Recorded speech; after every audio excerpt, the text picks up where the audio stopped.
Chapter 1. The Endless Apocalypse World. Awakening SSSS Level Talent. Repository of the Mind. Date: Year X, Month X, Day X. The population of Blue Star has reached a critical overload. A singular adjustment granted by the Heavenly Dao has been initiated. All healthy humans aged 18 to 45 will, in 1 minute, collectively descend into the endless apocalypse world. In that realm, viruses run rampant, zombies reign supreme, and all things mutate, replete with battle and slaughter. Danger and opportunity coexist, as this world unveils extraordinary powers, allowing one to achieve remarkable evolution. A nebulous electronic voice resonated simultaneously in the minds of 4 billion inhabitants of Blue Star.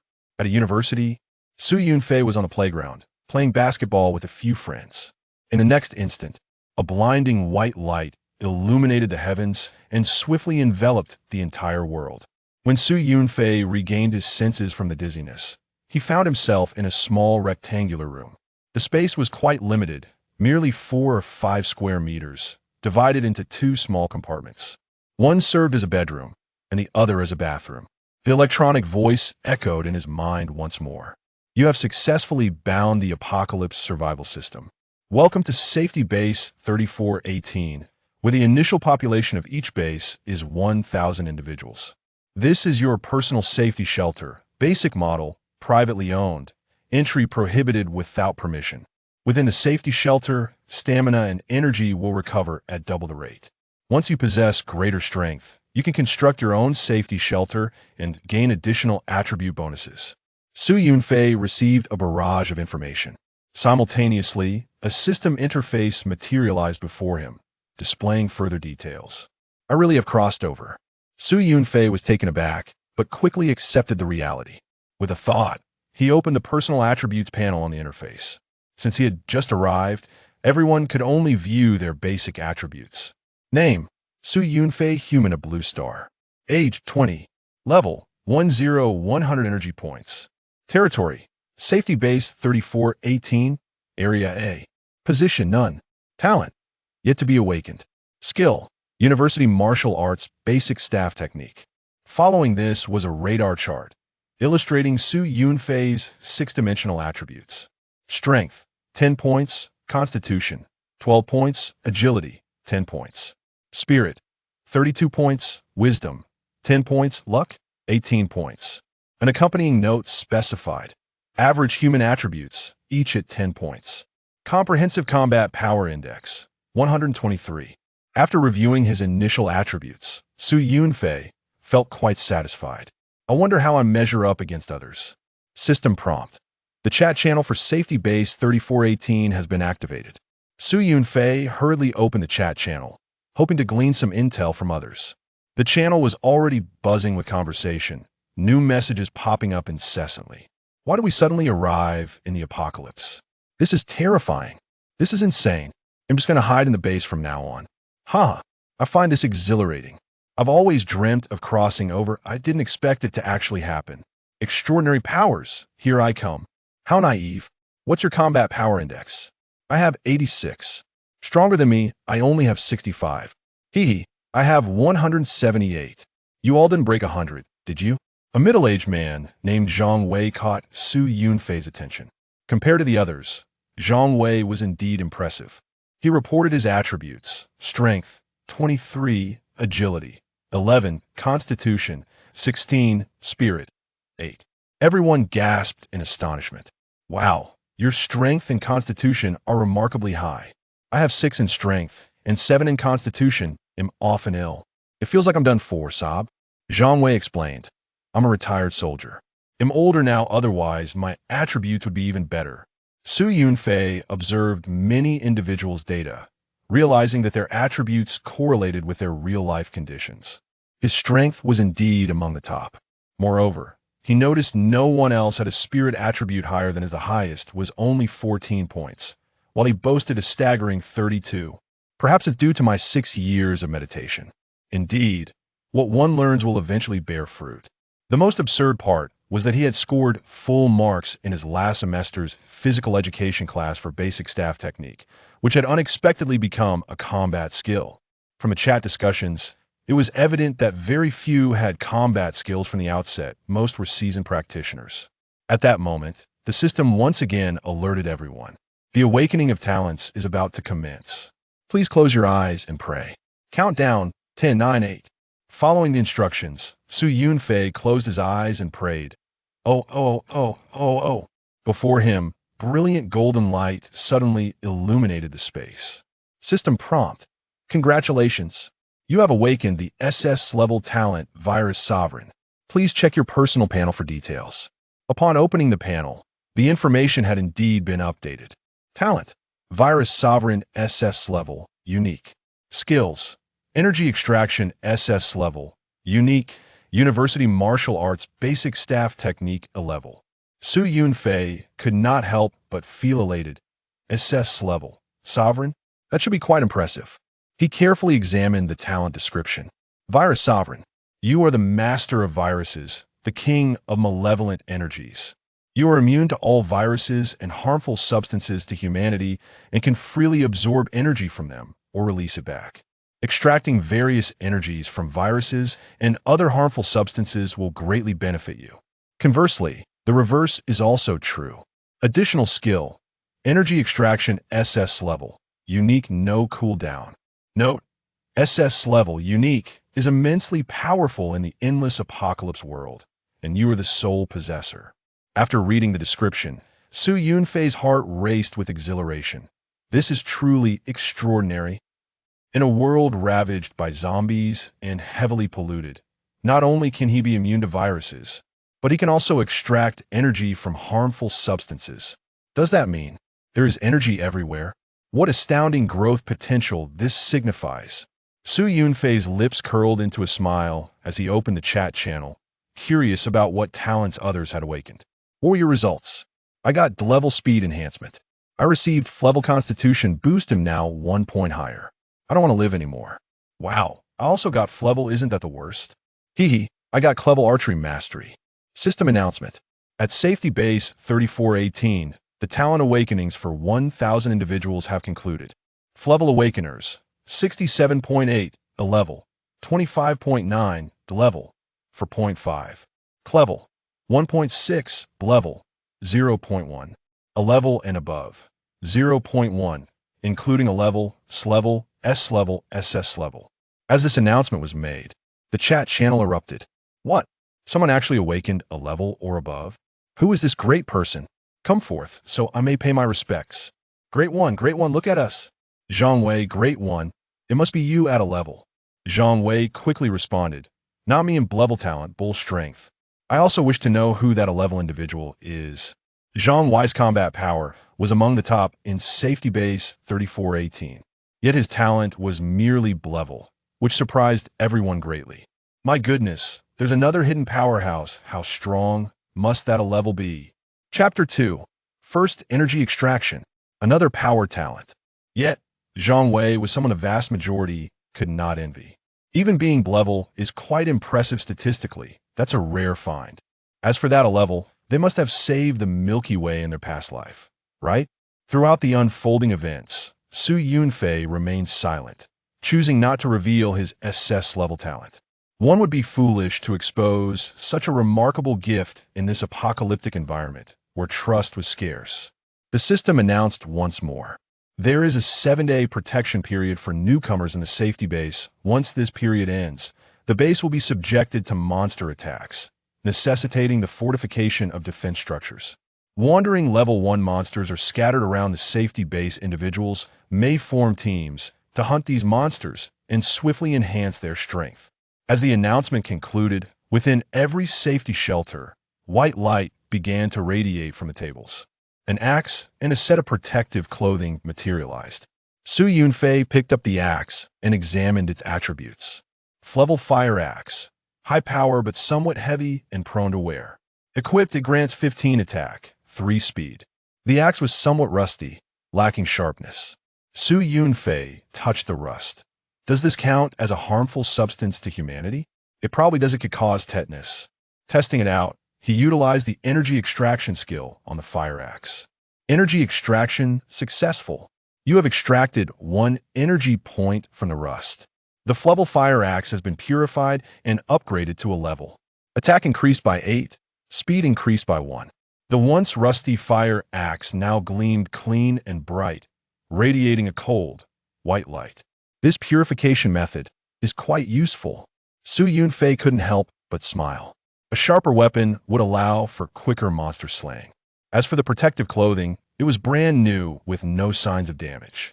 Basic protective suit, Flevel, capable of withstanding attacks from low-level monsters. Grants 5 constitution, 1 speed. Yunfei wielded the axe, practicing his swings in the air a dozen times until he found his rhythm. Then, he donned the protective suit and stepped out of the safety shelter, intending to survey the situation outside. With only 7 days of the newcomer protection period remaining, he must seize every moment to enhance his strength before facing the relentless onslaught of monsters. Others naturally grasped this principle and were already rallying in the chat channel. I possess a grade ice talent seeking a team. Looking for a master to guide me. I'm exceptionally sweet. Burn a few men, no women. Please. Zhang Wei, who are you teaming up with? We have several martial arts friends who can join. Instantly, envy washed over the crowd. All martial artists? How can we join this team? However, Zhang Wei politely declined, saying, I'm sorry, I'm accustomed to operating alone. The inviter expressed understanding. I see a master like you must level up faster alone. While teaming up offers safety, the energy points earned would also be divided among several individuals. Yunfei had no intention of forming a team either, yet he remained uncertain about the strength of the monsters outside, opting to observe for now. This base turned out to be a 10-story building devoid of elevators. Residing on the 3rd floor, upon stepping outside, he noticed others emerging from various safe rooms. He approached a window and gazed downwards. Surrounding the high-rise were expansive plazas, encircled by towering protective railings. The entire base was enveloped in a layer of white light. This must be the novice protection shield, designed to thwart monster invasions. Upon descending to the plaza, he found several individuals already gathered, discussing their surroundings. Why does it look so hazy outside? I can't see clearly.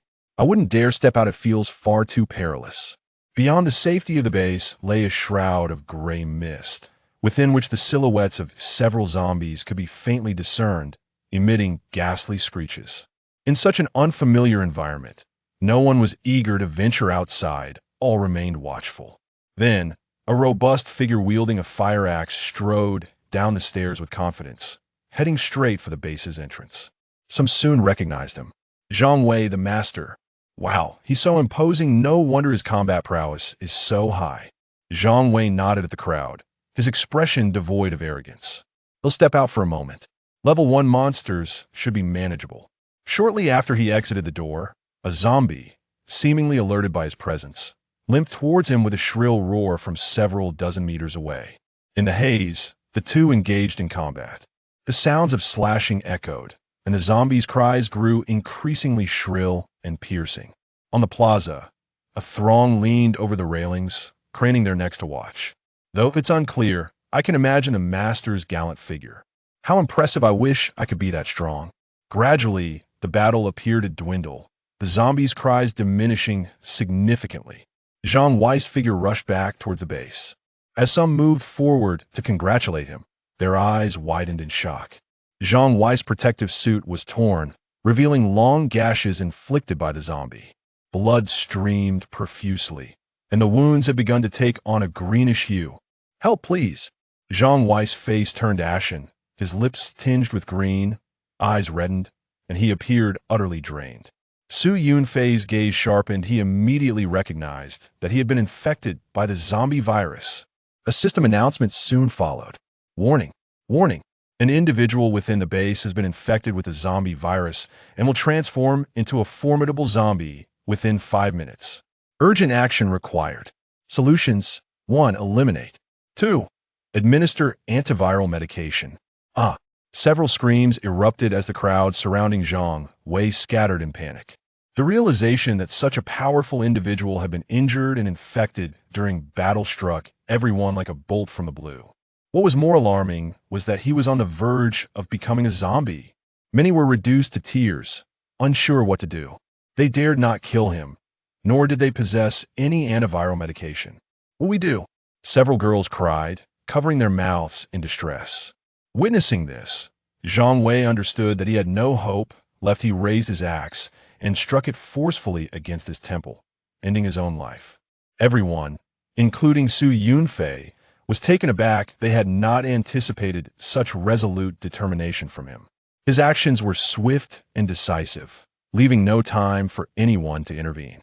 The onlookers stared at his lifeless body, struggling to comprehend the scene before them. None dared approach, yet the green virus on Zhang Wei's body continued to spread, with toxic fluids seeping onto the ground. Some men furrowed their brows, expressions wavering, but ultimately, they could not bring themselves to step forward. Silently, Su Yunfei approached and dragged Zhang Wei's body outside the base. No one followed. Stopping 10 meters away, he utilized energy extraction on Zhang Wei's corpse. Extraction successful. You have acquired grade talent. Might of the Bull's strength attributes and bonuses doubled.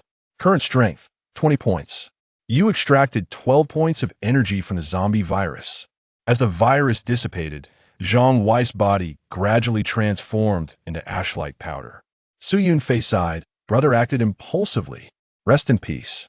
He used the fire axe to dig a grave, burying the ashes. Then, Su Yunfei reviewed the earlier system notification. It turned out that the energy extraction skill not only converted toxins into energy, but also allowed the acquisition of certain item properties. Having completed these tasks, Su Yunfei returned to the base to offer an explanation to the others. Upon hearing that he had given Zhang Wei a proper burial, the crowd cast appreciative and grateful glances his way. Thank you, that was truly courageous. I admire you did what we all wish to do. As expressions of gratitude filled the air, the system provided Su Yunfei with a new notification. Ding. Positive feedback 43. Reputation 1. Congratulations on unlocking the reputation feature. Chapter 3. Stay ahead, be first in everything. The rewards keep coming. Soon after, another system announcement echoed. In Safety Base number 3418, Su Yunfei has become the first to gain prestige, receiving a reward of 5 points in strength. This announcement left everyone utterly astonished, including Su Yunfei himself, who had not anticipated that being the first to gain prestige would come with a reward. He quickly realized that being the pioneer in other aspects would also yield additional benefits. Furthermore, blessed with the B-grade talent Mighty Bull Strength, the reward he received was doubled, totaling 10 points. His strength now soared to 30 points. Coupled with a perfectly crafted basic fire axe, his chances of defeating monsters increased significantly. Oh, so your name is Su Yunfei. You must be quite the big shot. Do you have a team? Su Yunfei shook his head in response to the crowd, saying, I'm afraid I'm not a big shot. Nor do I have any intentions of forming a team. With that, he said no more and swiftly departed from the base. Now, as he ventured out to confront monsters, he felt far more confident. He remembered the zombie that Zhang Wei had nearly defeated and did not let it escape, that he soon located the zombie and swiftly dispatched it. You have slain a level 1 robust zombie. Earning 28 energy points. Energy extraction. Extraction successful. You have gained 2 points in agility and 1 point in constitution. You extracted 24 energy points from the level 1 robust zombie. As the energy dissipated, the zombie's body gradually vanished, turning to dust. The gentle white light surged into Su Yunfei's being. He now possessed 52 energy points, with his upgrade progress bar over halfway full. His combat power index had also surpassed 200, reaching an impressive 213.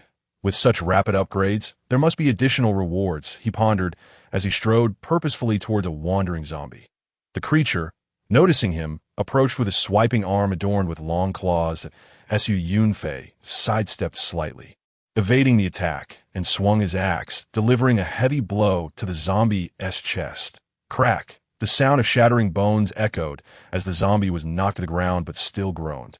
Attempting to rise, Su Yunfei delivered a final strike to its head, shattering its skull, ensuring the zombie was thoroughly defeated, and a burst of white light erupted from its body. You have killed a level 1 ordinary zombie. Earning 23 energy points. Su Yunfei glanced at his personal panel, a smile spreading across his face. 69 points? I'm so close to leveling up. He then used energy extraction on the corpse of the ordinary zombie once more. Extraction successful. You gained 1 point in Constitution. You extracted 31 energy points from the level 1 ordinary zombie. You have successfully leveled up to level 2. All attributes 1. Beaming at the increased statistics on his personal panel. Su Yunfei felt a surge of joy as his combat power index rose again, reaching 237, undoubtedly the strongest in the base. System announcement. In safety base number 3418, Su Yunfei is the first to reach level 2. Receiving a reward of 5 points in luck. Su Yunfei nodded, his smile broadening. Indeed, leveling up quickly brings extra rewards. Though uncertain of the precise implications of the luck attribute, it was at least pleasing to hear. In the base's chat channel, astonishment reigned. No way. I haven't even stepped outside the base.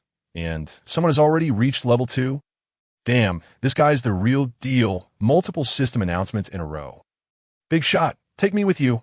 I'm begging you, Su Dad. Wait, your upgrade seems so easy. It's giving me the impression that zombies are a breeze to defeat. Everyone calm down. Zombies are truly not easy to handle. Do not let a guard down. Wow. Not only is he strong, but he is also quite handsome. I'm so envious. Su Yunfei glanced at the chat, feeling somewhat helpless to ITS just to level up. Does the system really need to announce it? Many seem to have taken notice of him, that he recalled the prestige function, unsure of its utility, but accumulating attributes could never be a bad thing. Thus, Su Yunfei opted to familiarize himself with the others in the chat.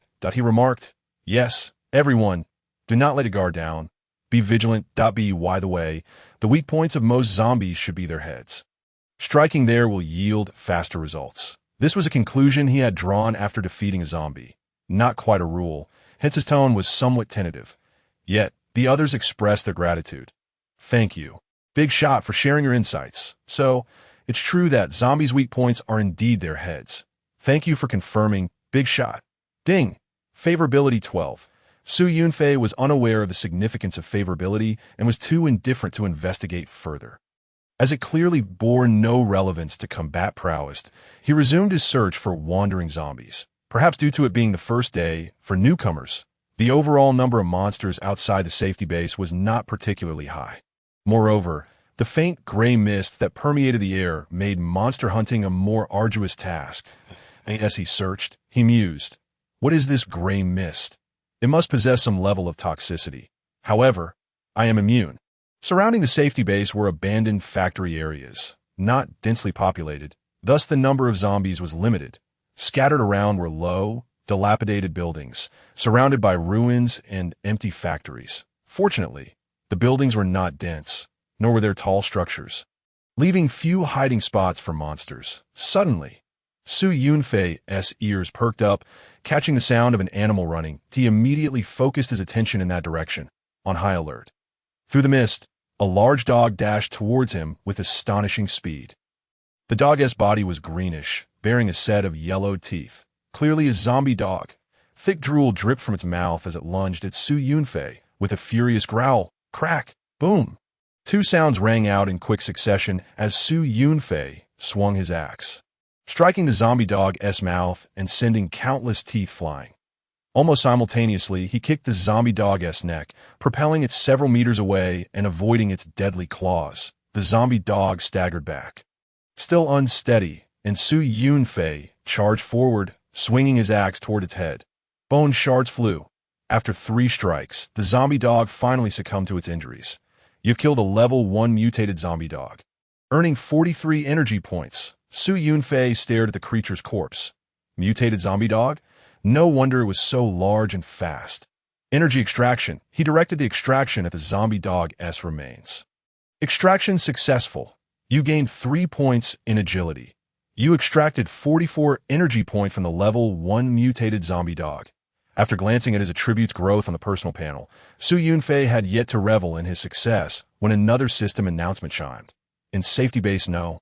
3418, Su Yunfei is the first to kill a level 1 mutated zombie dog, receiving a reward of 5 points in Constitution. Another 5 points in attributes, just like that. Su Yunfei beamed. Being the first to slay a mutated monster also brings rewards. With such detailed nomenclature, it seemed that every type and level of mutated monster would yield rewards. He had begun to adapt to being the one who always took the lead. Meanwhile, the others in the base were struggling to contain their excitement. Big Shot. I regret not witnessing your glorious rampage. This is ridiculous. He is definitely a cheat. Big Shot, you've been exposed. That A-grade talent user is you. ISNT it. Chapter 4. Unveiling the Map. Reward. Basic Perfect Weapon. Su Yunfei's performance was clearly superior to that of others, leading them to naturally associate him with the A-grade talent user. The ability to defeat mutated monsters confirmed his status as a true big shot. With your rapid leveling, your A-grade talent must be incredibly powerful. Su, could you please reveal what your talent is? Many were keenly curious about Su Yunfei's talents. Su Yunfei replied, "You're overthinking it. I merely possess a C-grade talent. My ability to slay mutated dogs was purely a stroke of luck. The two monsters had weakened each other, and I merely seized the opportunity. After mulling it over, he fabricated a tail. My talent allows me to teleport within a 2-meter radius. But the range is too limited to be of much use later on." Having said that, he left them to believe what they wished, choosing instead to continue his hunt for monsters. During his exploration, Su Yunfei discovered a plethora of carcasses strewn across the ground. Littered with various debris and filth, he attempted to use energy extraction on a piece of scrap metal. Energy extraction successful. You have converted 0. A 1 energy point from the old iron door. Su Yunfei felt a wave of exasperation. This is utterly useless, a complete waste of my time. Clearly, broken items and refuse yielded little energy to it. Seemed only highly toxic materials contained significant energy. Never mind, I'll just continue hunting monsters. Leveling from 2 to 3 required 400 energy points, 4 times the energy needed to level from 1 to 2. Su Yunfei pressed onward through the gray mist, where the ground was littered with debris, hindering his movement. The fog also obscured visibility, limiting his range to about 20 meters before he could spot a monster. He sighed inwardly. This mist is truly bothersome. A map would be a blessing. With no map or directional signs available, he resolved to walk in a single direction, allowing for a straightforward return to the base. He ventured further from the safety base. The mist thickened. Fortunately, the number of zombies and other monsters increased slightly. Su Yunfei joyfully continued his monster hunts. You have killed a level 1 ordinary zombie, earning 23 energy points. You have slain a level 1 ordinary zombie dog, earning 26 energy points. Extraction successful. You have gained 2 points in Constitution. Extraction successful. You have gained 2 points in Strength. You extracted 20 energy points from a level 1 ordinary zombie. The fire axe fell mercilessly. The system notifications ringing incessantly. Su Yunfei watched as his energy points and various attributes surged upwards, his heart brimming with joy. At this moment, the emotions of others at the safe base also stabilized, and some teams began venturing out to hunt monsters. Alone, one could hardly defeat a level 1 ordinary zombie, but with a few more people, surely victory was within reach. The 5 of us worked together to take down a zombie. Initially, my hands trembled as I struck, but upon completion, I felt an exhilarating rush. It turns out zombies aren't that terrifying after all. Indeed, I share your sentiment. After acquiring energy points, I felt invincible. Some teams that had achieved success began to converse in the chat channel. Their triumph over monsters instilled a newfound confidence in them, inspiring others. Really? It seems we must confront our inner fears, but I have no team that a person named Lin Yonan encouraged.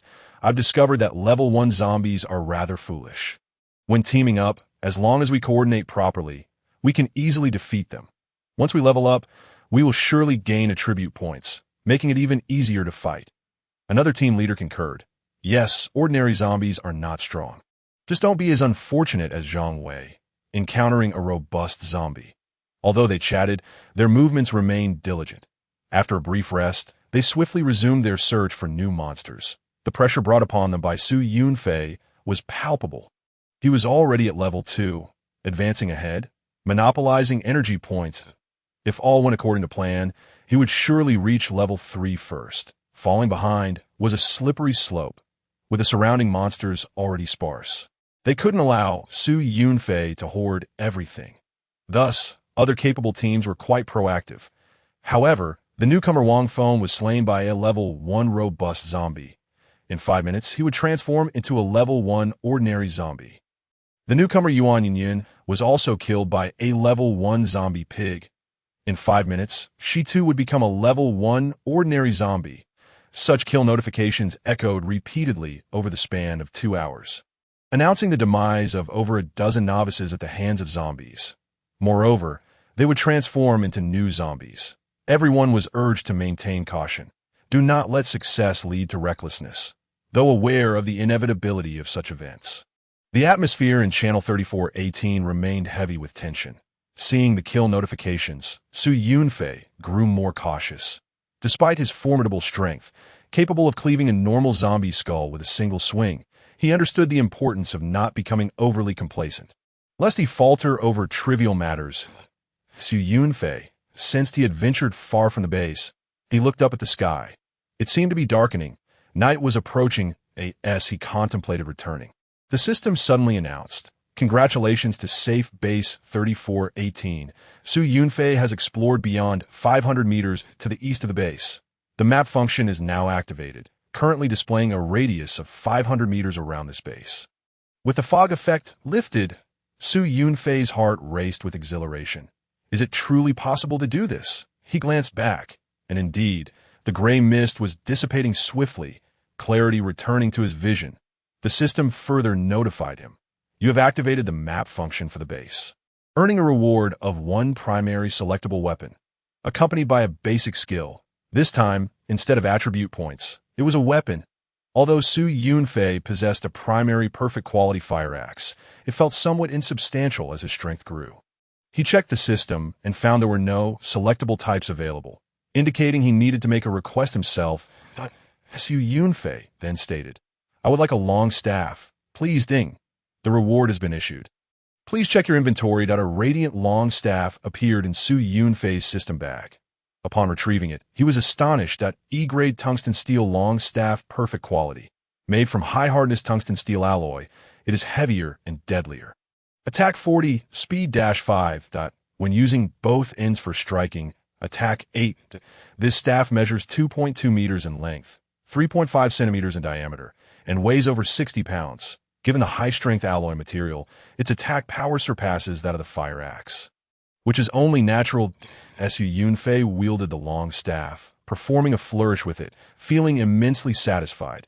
His strength attribute had now reached 45 points, making it a perfect fit.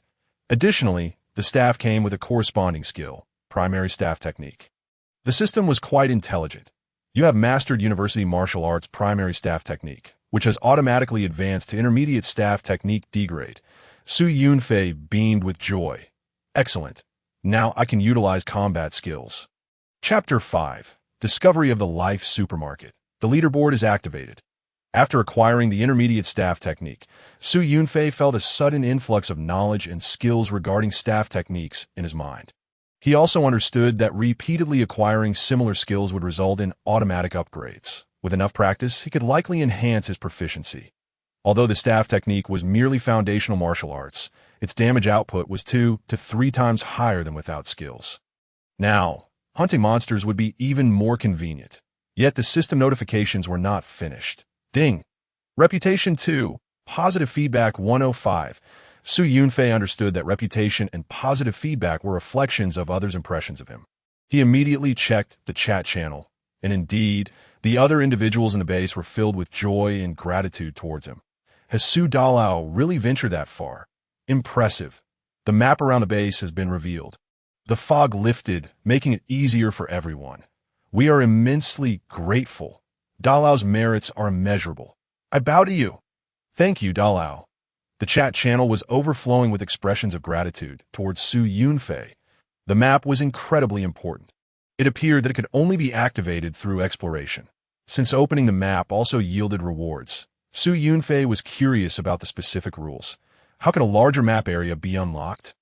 The system responded, centered around the base. If you travel straight in any direction, east, west, south, or north, exceeding every 500 meters will unlock more. Good. Su Yunfei meticulously examined the system map. He discovered several icons displayed on the map, all marked with question marks. Clearly, these required personal exploration to illuminate the icons. Were the illuminated icons shared among all survivors? No. Each survivor could edit their own map, adding notes and action plans if they wished to share intelligence with others. They could choose the share function. Understood. Su Yunfei turned his gaze southward. The map indicated a building in that direction, quite close to him, only about 60 meters away. A building typically signifies the potential for resources. After a moment's deliberation, Su Yunfei resolved to investigate, eager to illuminate it. Having a map was indeed highly convenient. A few minutes later, Su Yunfei arrived at the vicinity of the building icon. It turned out to be a 3-story small building, topped with a dilapidated, faded sign. Upon arrival, he received a system notification. You have arrived at the Carrefour Life supermarket. This icon has been illuminated. Su Yunfei could not contain his elation. It is indeed a life supermarket. Surely it contains a wealth of daily necessities. At this thought, he suddenly realized he felt somewhat hungry. Initially, when he had traversed, it was already past 2 in the afternoon, and after continuous battles and explorations, his energy had been considerably depleted. Despite his excitement, Su Yunfei refrained from acting hastily. Around the supermarket, about 10 level 1 zombies were wandering. The supermarket's doors stood wide open, and the silhouettes of zombies could be seen staggering inside. The multitude of zombies emitted low growls, resembling a grand chorus. Judging by the sounds, there were certainly many zombies within. Su Yunfei furrowed his brow. Zombies are highly sensitive to sound. Should a battle erupt, they would scream, drawing all nearby zombies to their location. As he pondered, the system broadcast echoed. Survivors, night is approaching. There are 15 minutes until 18:00, from 18 to 6 o'clock the next day. The endless apocalypse world will enter a nighttime state, during which all zombies and monsters will have their attributes increased by 50 and their aggressiveness doubled. Dinner will be served promptly at 18:05. Please return to the safe base to dine. Upon hearing this, Su Yunfei smiled faintly, no longer in turmoil. Time to head back for dinner. Tomorrow morning, with renewed vigor, he would return to explore the Life supermarket. There are simply too many zombies here. Even if others discovered this place, they would struggle to deal with them. But Su Yunfei was not the least bit concerned about resources being snatched away. He turned around and returned to the safe base. In just 10 minutes, he was back in his safe house. After a brief rest and a shower at 18:05, the system announcement rang out punctually. Dinner has been served. Please enjoy. During the novice period, 2 meals were provided daily at 6:05 and 18:05. Su Yunfei watched as a flash of white light appeared on the table, revealing a dinner pack. He eagerly opened it to find a 250g can of meat, a 250g can of peas, and a 200g portion of buttered bread. That he dug in, glancing at the ongoing chats of others to whet his appetite. System. What's the deal? You only get 2 meals a day. My household is quite the spectacle. We consume a staggering 11 meals daily, yet the system fails to acknowledge my efforts. I implore you, do not compel me to beg. Grant me more sustenance. The fare is utterly subpar, a far cry for what we experienced on Blue Star. Alas, having any food is a blessing in itself. Let us not be overly fastidious. Indeed, once the novice period concludes, one must fend for oneself in the quest for nourishment. Before long, Su Yunfei finished the rather unremarkable meal. Wiping his mouth, he contemplated. The Life supermarket must be conquered by tomorrow.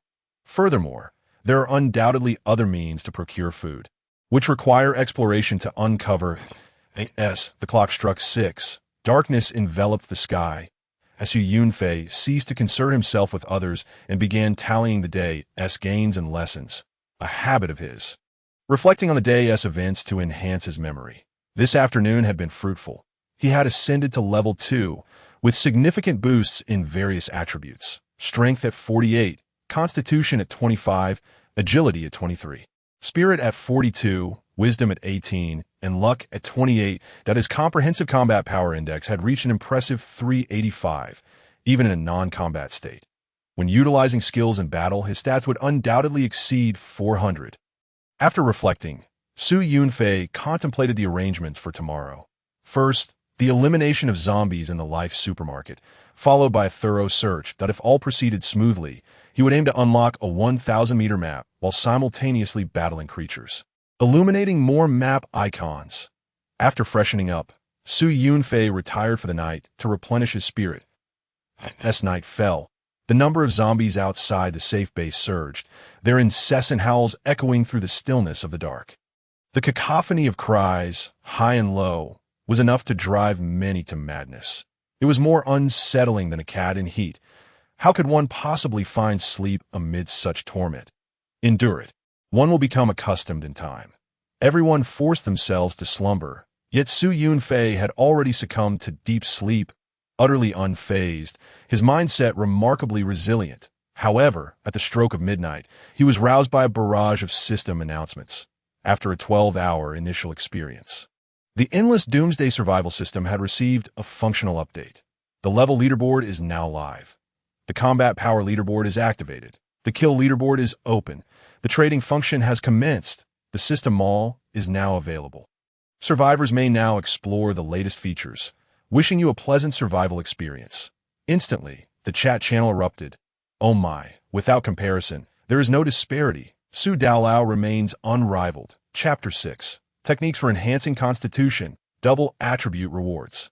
With the release of the leaderboard, the comparative strength of all individuals within the base became glaringly apparent. At the top of the level leaderboard stood Su Yunfei. At level 2, the combat power leaderboard also crowned Su Yunfei with a score of 385.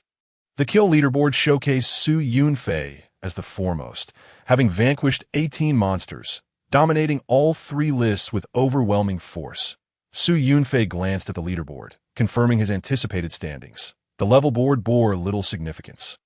At the outset, everyone's level was rather low. The kill leaderboard was somewhat inflated, as each participant in a group hunt counted towards the kill tally.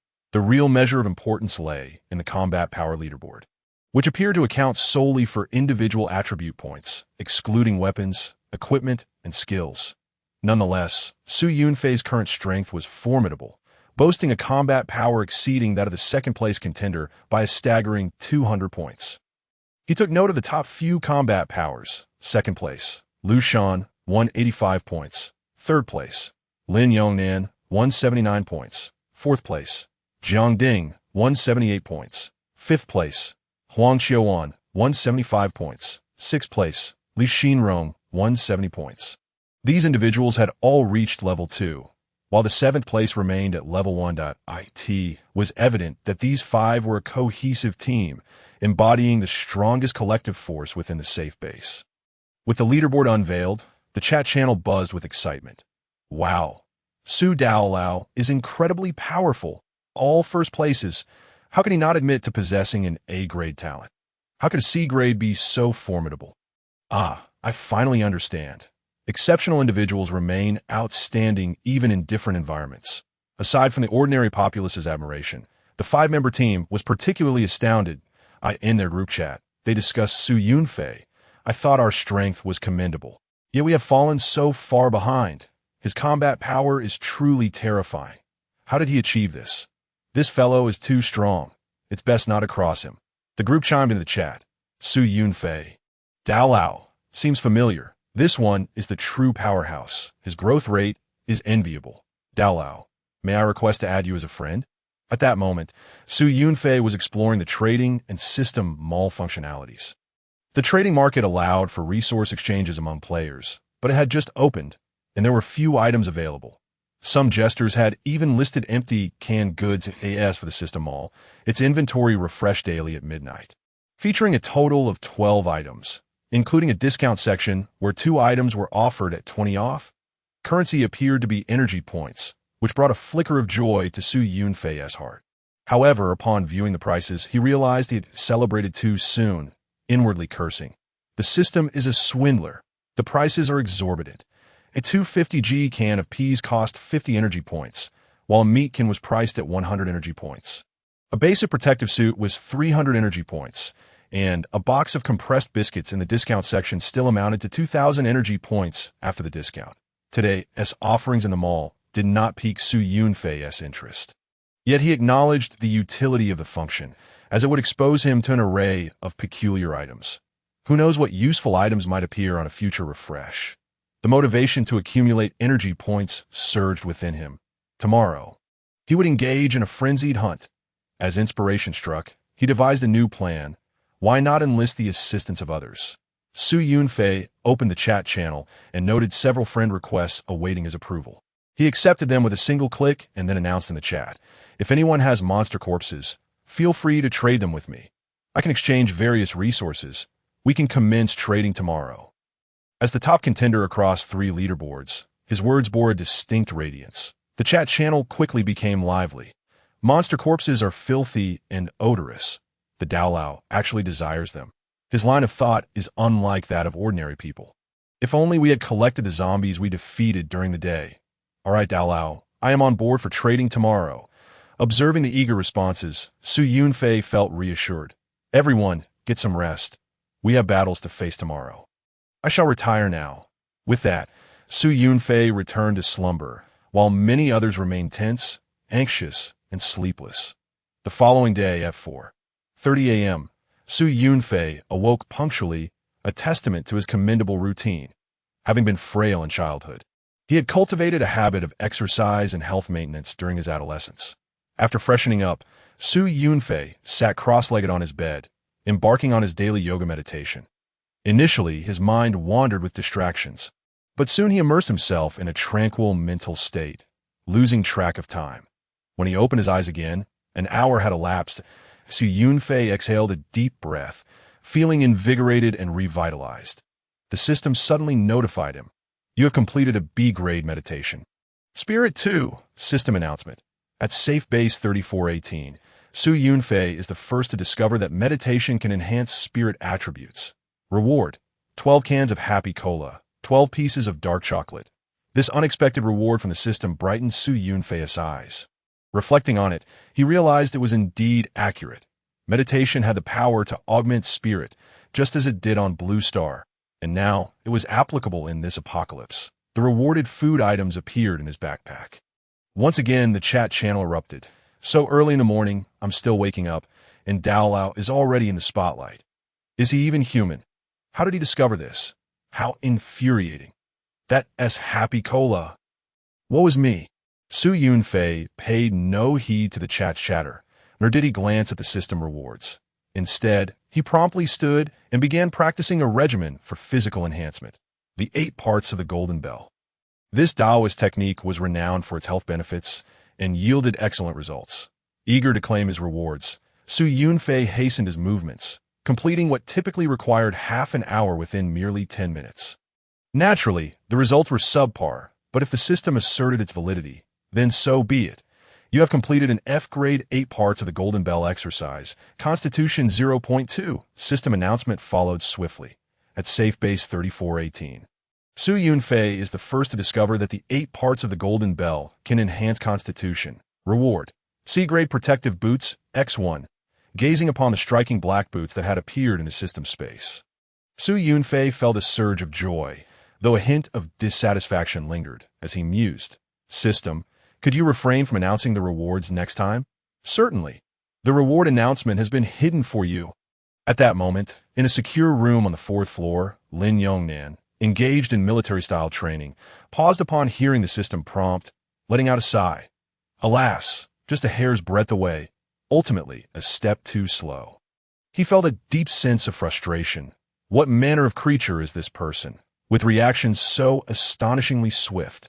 Upon hearing the announcement, inspiration struck him, and he immediately commenced practicing military boxing. However, to his dismay, he still could not outpace Su Yunfei. Chapter 7. Slaying monsters like mowing grass. With a single strike, a large zombie fell victim to his club in the chat channel. Following the system announcement, excitement surged once more. Big shot, how many surprises do you have that I am unaware of? This is simply outrageous. The rewards are flowing in abundantly. The advanced protective boots sounded impressive indeed. Lin Yongnan could not help but express his sentiments. Yesterday, I thought that Brother Su's strength was partly due to luck. Only now do I realize that truly formidable individuals possess extraordinary capabilities. After the first announcement, I immediately began practicing military boxing. Yet I still fell short by mere 10 seconds. The big shot is not only intelligent, but also possesses exceptional execution skills. It is only natural that he is powerful. Upon seeing Lin Yongnan's message, Su Yunfei could not help but slightly narrow his eyes. Well now, you little rascal. Quite the clever one, aren't you? That was a close call. If I had hesitated for just a few seconds longer, the first place would have been snatched away. Thankfully, I acted decisively. Su Yunfei mused internally. I must not become complacent. With so many people crossing over, it is only natural for some strong individuals to emerge. One must never underestimate the heroes of the world. At that moment, a system notification chimed. You have mastered the complete 8-part diamond skill E-level technique and may impart it to others. Sharing behavior is encouraged in the apocalyptic world. Your students will gain attribute points, and you shall receive 200 such delightful tidings. Although one can only receive such benefits from each person once per day, Su Yunfei promptly chose to impart the knowledge. 200 means double the reward. Even if each individual only gains 0.1 points, the accumulation from so many would be significant. The best part is it requires no effort or expenditure on his part. It is akin to picking up treasure for free. Simultaneously, Su Yunfei also transmitted the method of meditation through the system. Others within the base were left in shock. Wow, is the big shot truly this selfless? Even the technique for enhancing attributes is made public. This is what it means to embody the spirit of a true warrior. He truly is remarkable. I would be devastated if the novice phase ends and everyone must establish their own bases. I would definitely choose him as the leader. Many were profoundly impressed by Su Yunfei's selflessness, filled with admiration. Ding! Positive feedback 108. Reputation 2. Hearing the familiar system notification, Su Yunfei smiled faintly. To it could be said that his influence and reputation within Safety Base No. 3,418 were unparalleled. However, a master leads you to the door, but cultivation lies in the individual. What others can achieve is beyond his control. Shortly thereafter, at 6:00 a.m., the morning light began to break. At 6:05, the system timely issued breakfast. Breakfast was more sumptuous than dinner. In addition to canned goods and bread, there were also 2 boiled eggs and a 200-milliliter bottle of milk. That's so much food. I can save some for lunch. Is it possible to cultivate crops here? Otherwise, starvation is inevitable. That I hail from the agricultural college. Brothers, if you find any seeds, please hand them over. Indeed, the energy provided is still less than what is consumed while battling monsters. Life is quite tight. In contrast to others' meticulous regard for food, Su Yunfei was indifferent, finishing his breakfast in a few bites. He then prepared to venture out. Su Yunfei briefly checked his possessions. His weapons included an E-level tungsten steel club and an E-level fire axe. His protective gear consisted of an F-level protective suit and C-level protective boots, with 12 bottles of cola and 12 pieces of dark chocolate and supplies. This configuration should suffice to conquer the lifestyle supermarket. Su Yunfei carefully examined the information on the boots. Military protective boots, C-level. Made from special materials, their design is simple yet stylish, favored by many officers. They provide effective protection and support for the legs, as well as strong pressure relief and shock absorption. Constitution 20, movement speed 20. Skill, elastic suspension. Within 3 minutes, movement speed 100, jumping ability doubled. But it turned out to be military-grade geared. Su Yunfei immediately donned the boots to test them out. The black knee-high boots gleamed, feeling incredibly comfortable, as if his feet were being buoyed by the wind, making walking much easier. He leaped from the 3rd-floor balcony, landing lightly on the ground without feeling a jolt. All impact absorbed by the boots, he swiftly ran toward the base's entrance. And just as he was about to step outside, he received a system notification. Zombies and other monsters seem to have discovered the existence of this base. Level 2 zombies have appeared. More formidable monsters are on their way. Su Yunfei's feet moved swiftly. The monsters outside are linked to the base's strength. This was anticipated. That it is highly likely that the supermarket contains level 2 monsters, which should be comparable to level 1 strong monsters that on the way, he encountered a level 1 strong zombie. With a single strike of his club, he smashed its skull. Bang! With a thunderous sound, the zombie's head shattered, and it fell lifelessly. Excellent. One hit for one strong zombie. Su Yunfei was quite satisfied. Initially, he had contemplated strategies for exterminating the supermarket's zombie horde.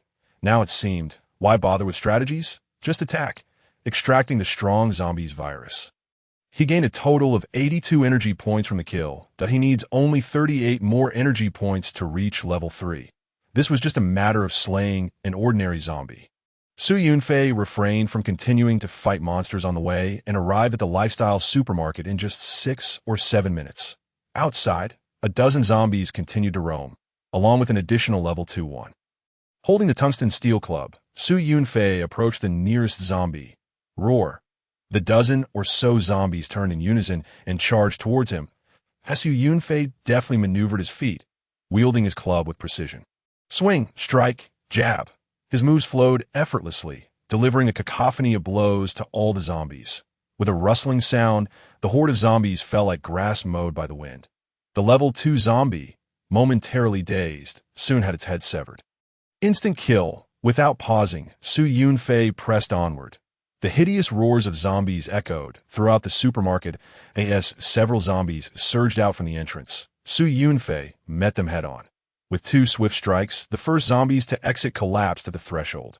While the others continued to rush in, Su Yunfei played the role of a gatekeeper, dispatching one child zombie after another. Before long, the supermarket had quieted considerably at the entrance. A small mountain of zombie corpses had accumulated. If he were to extract the energy, it would be worth at least 1,000 energy points. Not to mention the rewards for the kills. You have slain a level 1 ordinary zombie, gaining 23 energy points. You have slain a level 2 ordinary zombie, gaining 43 energy points. You have reached level 3. All attributes 1. Su Yunfei was the first at safety base number 3418 to ascend to level 3. And the rewards were yet again concealed. This time, the reward was still 5 points of luck. The system notifications and announcements rang incessantly, and the enemy kill leaderboard data changed rapidly. Many were left dumbfounded. What on earth is the big shot doing? The kill count is skyrocketing. In just a few seconds, it has surged several times. This isn't monster slaying, it's like mowing grass, isn't it? Either he's using some extraordinary item, or his strength has already surpassed level 1 monsters. This has ignited my passion. I too shall venture forth to slay monsters. Charge ahead. Su Yunfei paid no heed to the system, that he was busy kicking aside the zombie corpses, preparing to enter the supermarket. Suddenly, a low growl resonated as a massive zombie over 2 meters tall approached him slowly. Chapter 8. Defeating the level 2 zombie leader, gaining a new talent. This zombie was the largest he had encountered thus far. The level 2 zombie leader. Su Yunfei's gaze sharpened as he caught sight of the name displayed by the system. It was indeed a zombie leader. No wonder it was so enormous, with health 5 times that of a level 2 ordinary zombie. Surely, there must be valuable loot on the leader. The zombie leader's grotesque visage emitted terrifying energy as it charged towards Su Yunfei. However, Su Yunfei was even swifter, leveraging the advantage of his long weapon. He thrust the club into the zombie leader's chest, creating a dent. Roar! The zombie leader bellowed, seemingly incensed. Leaning forward, it swung its sharp claws towards Su Yunfei. Su Yunfei agilely dodged to the side, causing the zombie leader's attack to miss. And as it overextended, its balance faltered. Su Yunfei chuckled, delivering another blow to its skull. There was a pile of zombie corpses between him and the gigantic zombie, which did not hinder him but instead provided protection. Greatly obstructing the zombie leader's movements and trapping it inside the supermarket. Su Yunfei seized the moment to strike relentlessly with his club, his attacks swift and unyielding. The zombie leader, enraged, roared and hurled zombie corpses indiscriminately. It had gone berserk, charging at Su Yunfei. Simultaneously, it prepared to spit a viscous liquid at him. How uncivilized! Su Yunfei barely avoided the foul-smelling zombie saliva. Feeling a shiver of fear, he evaded the zombie leader's assault and reached the open space in front of the supermarket. The wide area allowed him to wield his long club with even greater ease. The zombie leader pursued him, yet it was itself the one receiving the blows. "Take this, you old zombie," as the health of the zombie leader plummeted dramatically. Su Yunfei leapt into the air, his tungsten steel rod cleaving down upon the creature's head with a resounding crack that sent shivers down one's spine.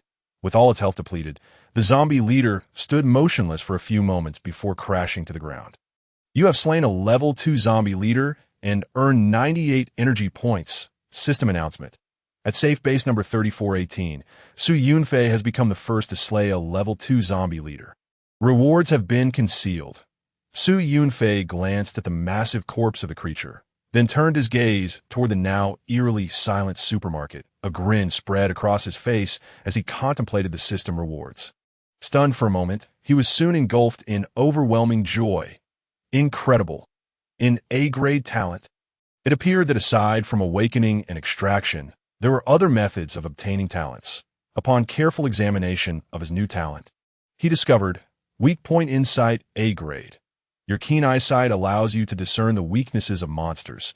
Attacking these weaknesses inflicts additional damage that a grade can reveal the weaknesses of monsters below the leader level, including weak, ordinary, strong, and elite types, as well as mutations beneath the leader level. Note, acquiring the same talent repeatedly can enhance its level. Quite impressive, Su Yunfei thought, feeling quite pleased.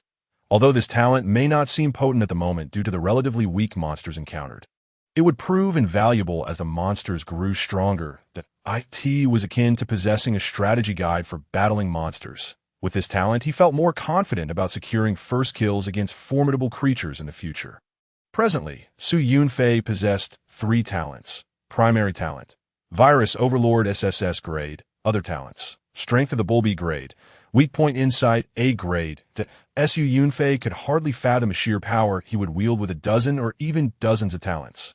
A few moments earlier, on the outskirts of the base, a group of 5, including Lu Shan and Lin Yongnan, comprised the Questioning Heaven Squad, which had also ventured out to hunt monsters.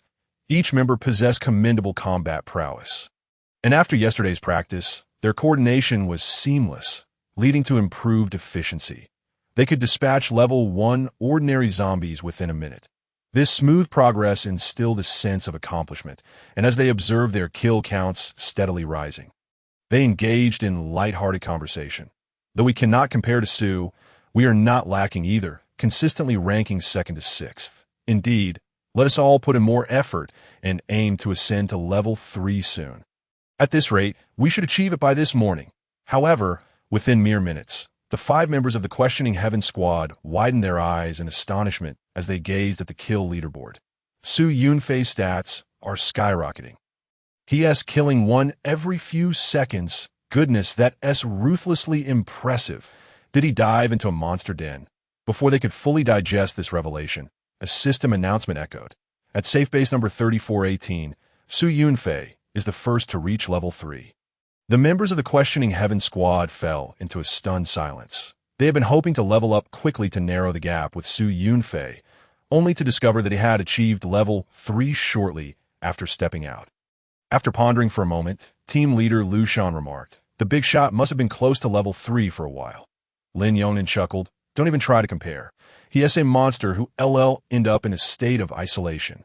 The others nodded in agreement, expressing their consensus. Yet moments later, another system notification appeared. At safe base number 3418, Su Yunfei is the first to slay a level 2 zombie leader. The Questioning Heaven Squad was utterly shocked, their expressions shifting dramatically. "There's a zombie leader? He managed to kill that?" I was fixated on the kill leaderboard, and it took him just over a minute to take down that leader. They immediately turned to the chat channel, where others reacted similarly, feeling utterly flabbergasted. "I thought I'd become indifferent, but I'm still astonished by the big shot. Is there really a leader-level monster? How terrifying." Lu Shan also messaged Su Yunfei. "Big shot. Could you share the monster's parameters? We want to see." The interest was palpable. Su Yunfei, noticing the messages, opened the monster encyclopedia in the system and sent it out. Instantly, many were left in awe. "Wow, a staggering 1,500 health points. That's a tank. Big shot. You're incredible." The 5 members of the Questioning Heaven Squad exchanged glances, rendered speechless. The leader-level zombie was indeed formidable. and their squad was currently unable to contend with it. This meant that Su Yunfei's combat prowess surpassed that of all 5 of them combined. In the silence, Lu Shan suddenly remembered something and cautioned. Su, you're reapproaching level 4, right? Take it slow. Otherwise, there will be level 4 monsters outside tomorrow. Lin Yonan added, no, considering the big shot speed, reaching level 5 is not out of the question. Others in the base also panicked. Big shot. Please slow down a bit. We're still dealing with level 1 monsters. Su Yunfei hadn't considered this until now, and upon reflection, he realized the truth. He focused his thoughts and inquired of the system. If I spend energy points, will my level decrease? Chapter 9. Sudden Wealth. The supermarket was overflowing with supplies, far exceeding storage capacity, but if I spend energy points, will my level decrease? Su Yunfei pondered, believing it would be akin to deducting experience. The system, however, responded, your level will not decrease. However, you must replenish the deficit in energy points before you can continue to level up. Frowning, Su Yunfei realized he would not be demoted. This meant he truly could not level up too quickly. The system interface then displayed a detailed explanation of energy points. After perusing it, Su Yunfei comprehended. Energy points are indeed one of the core resources in this apocalyptic world. They can be used for leveling up and serve as system currency for purchasing items or services. The energy bank is quite advantageous. Once activated, energy points will not be automatically used for leveling up, but will be stored without limit. When it's time to level up, they can be extracted. Su Yunfei decisively activated the energy bank. With the ground littered with zombie corpses, he could confidently extract energy without concern, he announced in the chat channel. Energy can be stored at all pause leveling up today. The others breathed a sigh of relief, all displaying a keen understanding.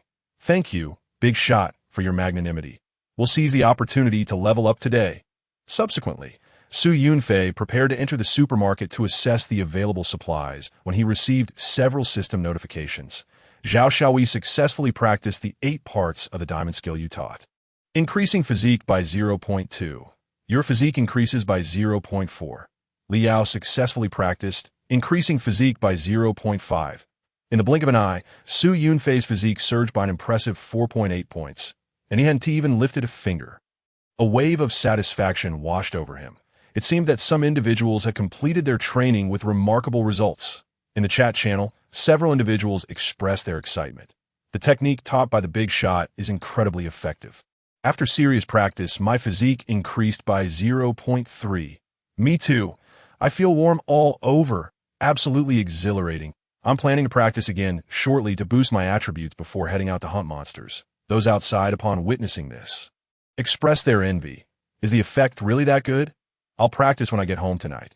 Leveling up just grants one to all attributes. It seems the system encourages diligence and self-improvement. Su Yunfei chuckled and encouraged. The training effects here seem to be over 10 times better than on Blue Star. Let us all strive to excel. His words appeared to have an inspiring effect, igniting the enthusiasm of many who eagerly expressed their commitment to achieving remarkable results. Inside the supermarket, Su Yunfei stowed his rod and picked up a fire axe, stepping cautiously within. The atmosphere was eerily quiet, permeated by the stench of rotting zombies. His gaze swept across several collapsed shelves, and he felt a twinge of regret. The zombies had undoubtedly ravaged the goods here. Nevertheless, he swiftly explored the first floor and discovered numerous intact supplies. This supermarket wasn't overly large, covering about 50 to 60 square meters. Su Yunfei then ascended to the second floor, where he found clothing, shoes, and socks.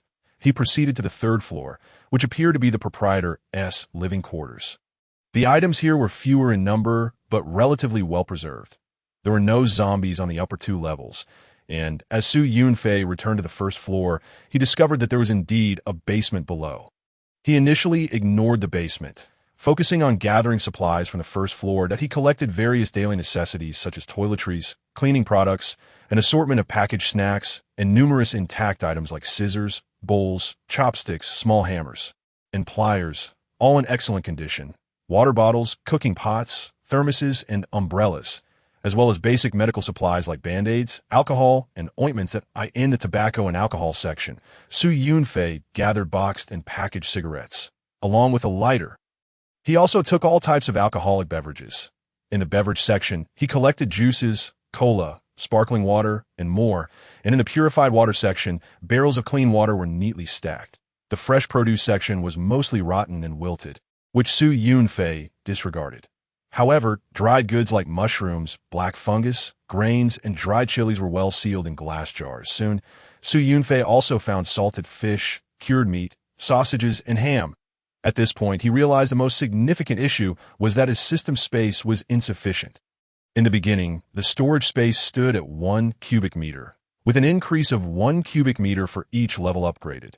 Currently, he possessed 3 cubic meters of space, yet he could not fully accommodate the items on the first floor. Moreover, there was a small storage room located at the back of the first floor, let alone the second and third floors. However, Su Yunfei remained unperturbed and directly inquired of the system how to resolve the issue. If additional storage space was required, one could either rent or purchase it. Renting cost 200 energy points per cubic meter per day, while purchasing was 500 energy points per cubic meter. An idea sparked in Su Yunfei's mind, leading him to a solution. There were numerous items here that he deemed unnecessary, which held little value in this post-apocalyptic world. They occupied space without purpose and should be traded for monster corpses. After clearing out the useless items and extracting the energy, he would make a decision. Su Yunfei shouted in the chat channel, "I am now trading monster corpses, accepting deals for the next 24 hours. As he spoke, he sent information about several items. The chat channel erupted into a frenzy, with everyone wide-eyed. What the hell? Cigarettes. Where did you get those? Wine. My goodness, I'm dying of craving that. Oh no, instant noodles. It's the pickled cabbage flavor." Arriving in this apocalyptic world felt like stepping into another era. They had nearly forgotten the original taste of these items. Their astonishment. Such things still existed in this world. Instantly, many people's cravings and desires were ignited. And those who possessed monster corpses promptly contacted Su Yunfei. Su Yunfei reassured them, "Everyone, don't panic. There will be enough for all.as for the price. I shall decide." He swiftly listed some supplies, specifying the trading conditions, such as exchanging 1 umbrella for 1 level 1 ordinary zombie corpse. He did not care at all for items of little use, willing to keep only a few for himself. However, he maintained strict control over cigarettes, alcohol, and food, as he abstained from smoking and drinking, considering various foods as strategic resources that he needed to reserve for himself. Even so, many individuals, perhaps with the intention of reselling, traded monster corpses for bowls and cutting boards. Half an hour later, the less useful items were nearly cleared out, freeing up approximately 1 cubic meter of space in the system. Before Su Yunfei, the 32 monster corpses he had traded for were neatly stacked, alongside the 30 he had slain in the supermarket, including the zombie leader. This collective could be treated as one entity, eliminating the need to extract energy from each one individually, an impressive total of 62 monsters. Among them were about 10 level 2 monsters. This grand scene stirred excitement within Su Yunfei. According to the minimum standard, even if each corpse yielded 30 energy points, that would amount to a staggering 800 points, and he would surely accumulate attribute points as well that he was on the verge of striking it rich. Chapter 10. The Continued Path to Wealth. Collecting 3,000 energy points. New techniques. Su Yunfei first muted the system notification sound. Energy extraction. At once, the viruses and toxins from the pile of monster corpses rapidly coalesced in the blink of an eye. They transformed into white energy orbs that surged into Su Yunfei's body. The system panel silently displayed a flurry of notifications. Energy extraction successful. You have converted 38 points of energy from a level 1 ordinary zombie. You have converted 59 points of energy from a level 2 ordinary zombie. Constitution 2, Strength 1, and similar messages continued to flood as Yunfei closed his eyes, feeling his body swiftly growing stronger. At that moment, his blood surged, his skin flushed, and his spirit soared. Internally, as a vast influx of attribute points and energy points surged in. His muscles pulsated, experiencing significant enhancement within a short time. Su Yunfei exhaled a long breath, his eyes gleaming with excitement. He clenched his fist, feeling the palpable increase in strength, and his heart swelled with joy. This time, he had struck gold. The mountain of zombie corpses had vanished, reduced to a fine dust.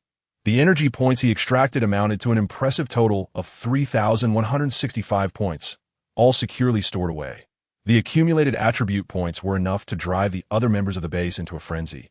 His strength doubled, adding 108 points. Constitution gained 35 points, agility 23 points, and spirit 6 points.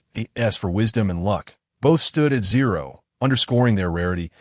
Yunfei glanced at his comprehensive combat power index, his spirits lifting over 1,000.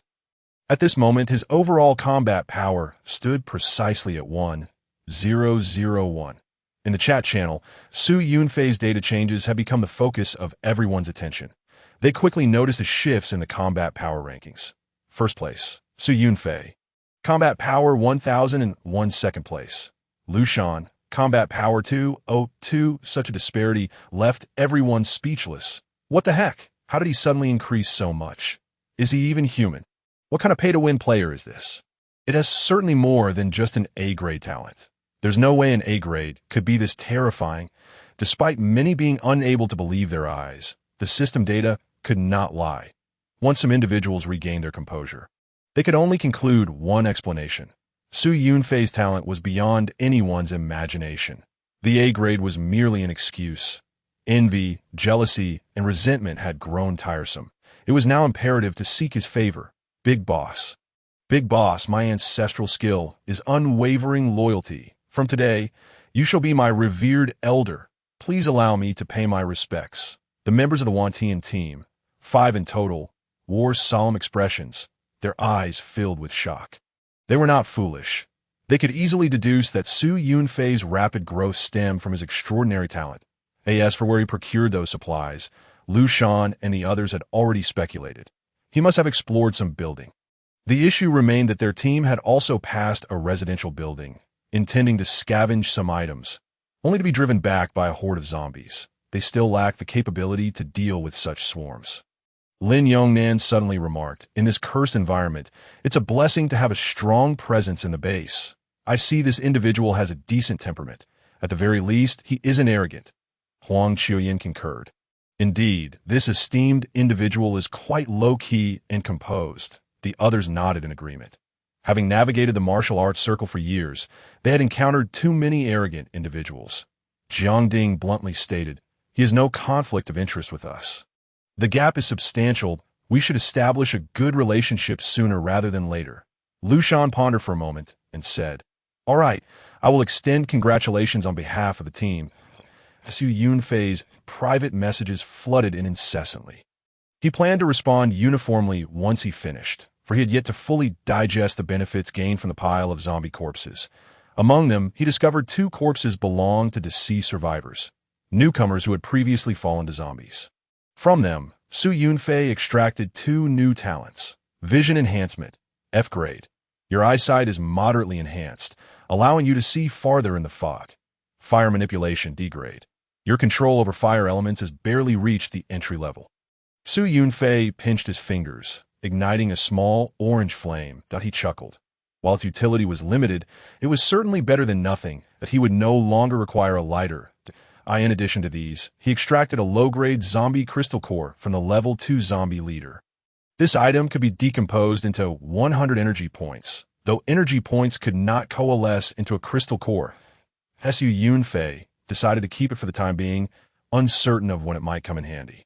These were the gains from the zombie corpses, but the system had additional rewards. Congratulations! You have harvested over 3,000 energy points in one go, granting you an opportunity to choose a reward. Congratulations! Your comprehensive combat power has exceeded 1,000 points, granting you an additional opportunity to choose a reward. System announcement. At safety base number 3418, Su Yunfei is the first to exceed a comprehensive combat power of 1,000 points. Rewards have been hidden. Su Yunfei calmly began to review the 2 rewards offered by the system. The system was quite generous, and he appreciated it. For surpassing 3,000 energy points, the reward options were as follows. D-grade rifle, 200 bullets. D-grade supply box, 6 cubic meters of space. Without a moment's hesitation, Su Yunfei chose the space. The value of the 3 items within the system was all equivalent to 3,000 points. Yunfei's staff now felt a bit lighter. But it remained usable. There was no need to select the rifle. The supply box contained food and medicine, which he had in abundance. Only the space was currently in high demand, and as he accumulated more items, it would become even scarcer. With a swift motion, Yunfei's system space expanded to 9 cubic meters. He then turned his attention to the second reward associated with his combat power, exceeding 1,000 points, which was also related to strength. The options were D-grade Gale Blade Technique, D-grade Light Cloud Movement Technique, D-grade Muscle Transformation Exercise. Yunfei briefly scanned the choices, contemplating before selecting the last one. He had heard of this method on Blue Star. It was a form of body refining technique. Unlike the 8 parts of the diamond skill, which emphasized wellness, the muscle transformation exercise not only strengthened the body, but also enhanced physical power. Moreover, he has already acquired combat skills, rendering the need to learn another sword technique unnecessary. The agility-enhancing movement technique should suffice, as he currently lacks nothing in that regard. With fervor igniting within him, Yunfei resolutely opted for option 3. He contemplated the prospect of imparting this knowledge, combined with the innate strength bestowed by the power of the mighty bull, which would effectively double his strength enhancement. The power boost he garnered from his students would thus multiply to an astonishing 4-fold. Although his current gains were commendable compared to others, Yunfei remained acutely aware that this is an apocalyptic world. They are currently under the protection of novice status, having yet to witness the true face of the apocalypse. The pursuit of strength is a never-ending endeavor. Chapter 11 in the cold storage of the basement. Piled high with meat, Yunfei, having selected his system rewards, turned his attention to the messages from others. To his surprise, the channel erupted in astonishment, followed by a chorus of congratulations. Prince Zhen from the first floor sent his felicitations, celebrating the fact that the esteemed one has surpassed a battle power of 1,000. Zhao Gu from the 8th floor echoed the sentiment, congratulating the esteemed one for breaking the 1,000 mark. Friends he had previously added also flooded his private messages with their congratulations.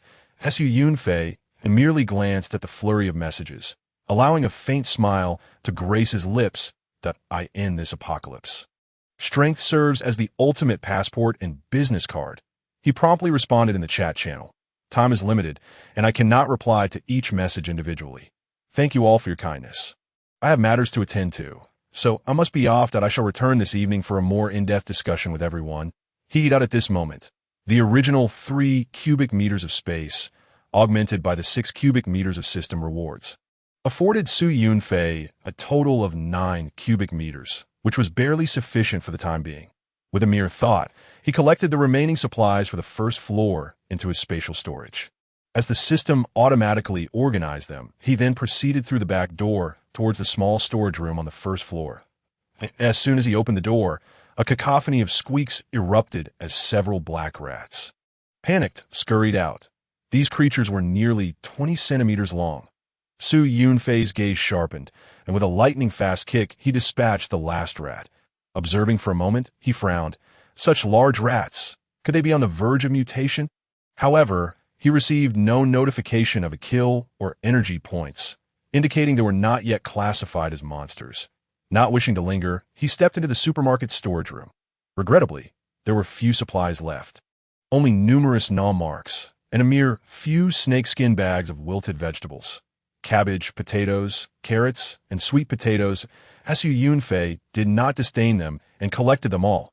Next, he ascended to the second floor, primarily filled with clothing, shoes, socks, bedding, and other household items. There were also several sleeping bags, tents, and a few windbreakers. Finally, he reached the third floor, a personal living space primarily containing furniture and daily necessities, devoid of any special supplies. However, Yunfei placed great importance on this area and began rummaging through the contents with fervor. Before long, on the bedside table in the bedroom, he discovered several dust-covered newspapers. For reasons unknown, the text on them was strikingly similar to that of Blue Star.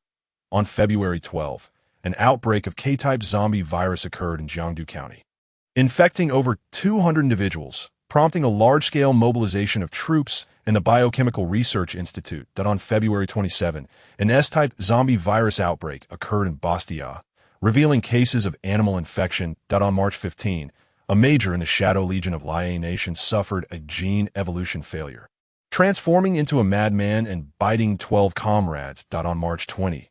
The small country of Nikbin was completely overrun during the zombie tide. After perusing the old news, Su Yunfei was profoundly shaken, his brow furrowed as he fell into deep contemplation. Could it be that this endless apocalyptic world is not a mere illusion, but a genuinely existing parallel world? Judging by these newspapers, the zombie virus swept across the globe with alarming ferocity, rendering even the military powerless in its wake. Su Yunfei withdrew his thoughts, casting his gaze over the signs of habitation in the room. It was evident that someone had once lived here. Perhaps the owner had been among the pile of zombies he had previously dispatched. This moment, Su Yunfei was filled with questions and confusion, prompting him to inquire of the system. How long has the zombie virus outbreak persisted in this area? The presence of newspapers suggests that the transformation into zombies must have occurred after the news was published. If a considerable amount of time has passed, the zombies would be formidable and unsuitable as a novice zone. I am particularly curious to know, are there still living natives in this world? Are they numerous? Apologies, I cannot answer your question. Please seek the answer on your own. Immediately following, another system notification chimed. You have discovered some clues through the newspapers and engaged in contemplation. Gaining wisdom 1. Su Yunfei replied, All right. Although I did not receive an answer, gaining a point in wisdom is still commendable. Furthermore, the acquisition of a reward served as a subtle indication that in truth, he harbored his own speculation, that in this world, there still exists a portion of humanity that has not succumbed to zombification, the so-called natives. Those who survive in such a harsh environment must possess considerable strength. Su Yunfei narrowed his eyes slightly, pondering further. What would transpire when they, as outsiders, encounter the natives? Whether in conflict or cooperation is only natural, primarily contingent upon whether their interests align. Without sufficient strength, one would lack even the qualifications to negotiate.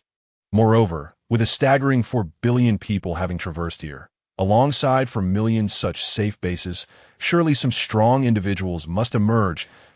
Su Yunfei glanced at his attributes, feeling a profound sense of tranquility, devoid of any pride or complacency.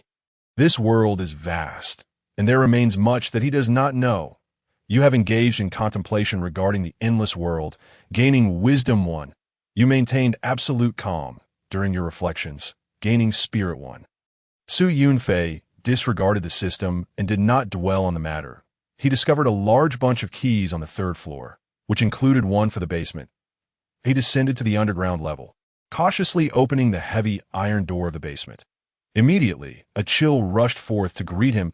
Su Yunfei beheld the neatly stacked frozen meats, frozen chickens, frozen ducks, lard and rice, feeling a sense of astonishment. The basement turned out to be a cold storage. Although it was not large, merely about 20 cubic meters, it was still a rare find. There were no rats or zombies lurking about. Instead, it was filled almost entirely with frozen meats. Su Yunfei moved swiftly, extracting bags of chicken legs and wings, totaling a hefty 10 pounds. After securing the door to prevent the cold air from escaping, he noted that this cold storage operated on solar energy. Utilizing batteries, and was still functioning effectively, he carefully stowed the key to the underground cold storage, his heart brimming with joy. Not only had he acquired a bounty of meat, but this basement also boasted impressive defenses, serving as a temporary storage facility. With this, he could temporarily forego renting or purchasing space from the system. Currently, Su Yunfei possessed over 3,000 energy points. He planned to peruse the system shop tomorrow to see if any appealing items would appear. Additionally, through his prior reflections, he suddenly realized that he could no longer solely follow the path of self-enhancement. The system indicated that after the novice protection period concludes, the base would face monster attacks. Survivors, if dissatisfied with the safety of the base, could establish their own. However, without sufficient strength, how could one possibly construct a base? At that time, it was likely that the majority would still huddle within the current safe base. For there is strength in numbers. Su Yunfei intended to cultivate a few capable individuals early on, as they would undoubtedly be essential for future base construction. He resolved to return tonight and immediately set about this task. Having thoroughly explored the supermarket, Su Yunfei began examining the map, contemplating his next plan of action. Suddenly, his gaze halted as he noticed a new entry in his status bar. Unbeknownst to him, a task had appeared. Hidden task activated. Trial of the Strong. Chapter 12. With his rapid ascension in strength, he had attracted the attention of an unknown powerful entity lurking in the shadows. From this moment on, he must tread carefully. After reading the task description, Su Yunfei was filled with perplexity. What manner of strong being was this? What was the nature of the task, and what reward awaited him? The task was a trial type. Defeating the task target would suffice. Upon encountering the task target, the task would automatically trigger. The basic reward consisted of 1 silver treasure chest, with the possibility of additional rewards. Su Yunfei furrowed his brow for a moment, but chose not to dwell on it further.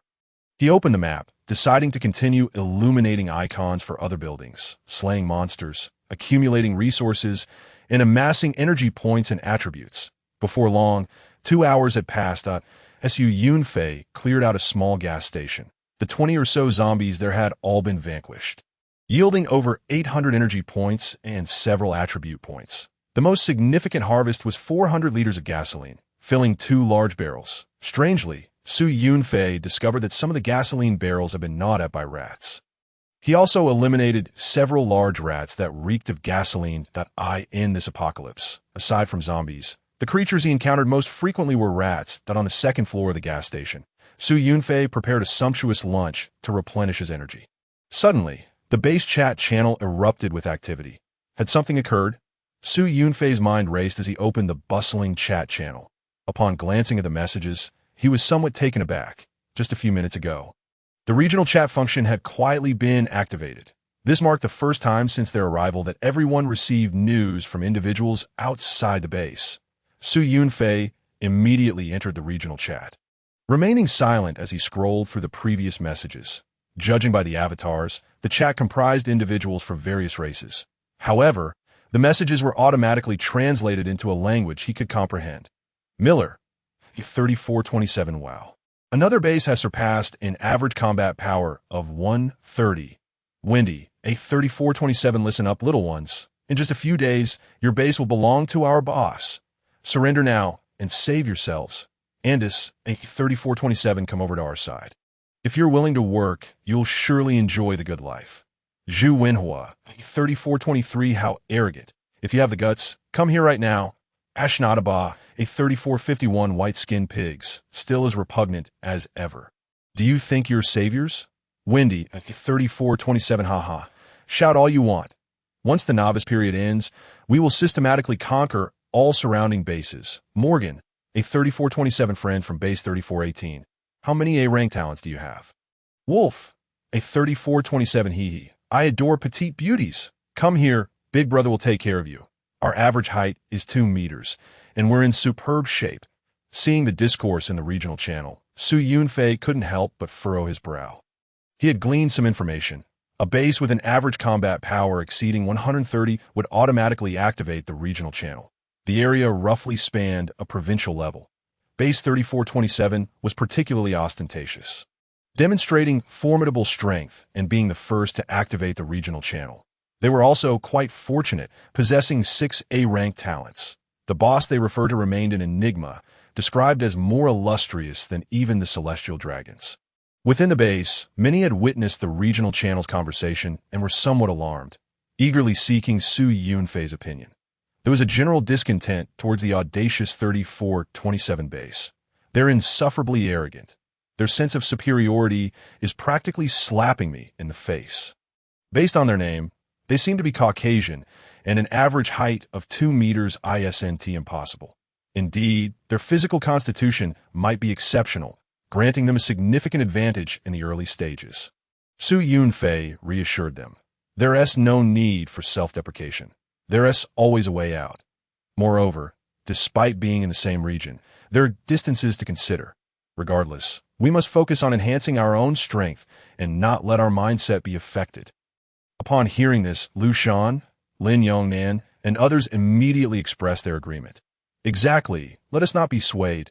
We must hurry to develop. If innate talent is lacking, we'll make up for it with effort. Let us all give our best, with several prominent figures voicing such sentiments.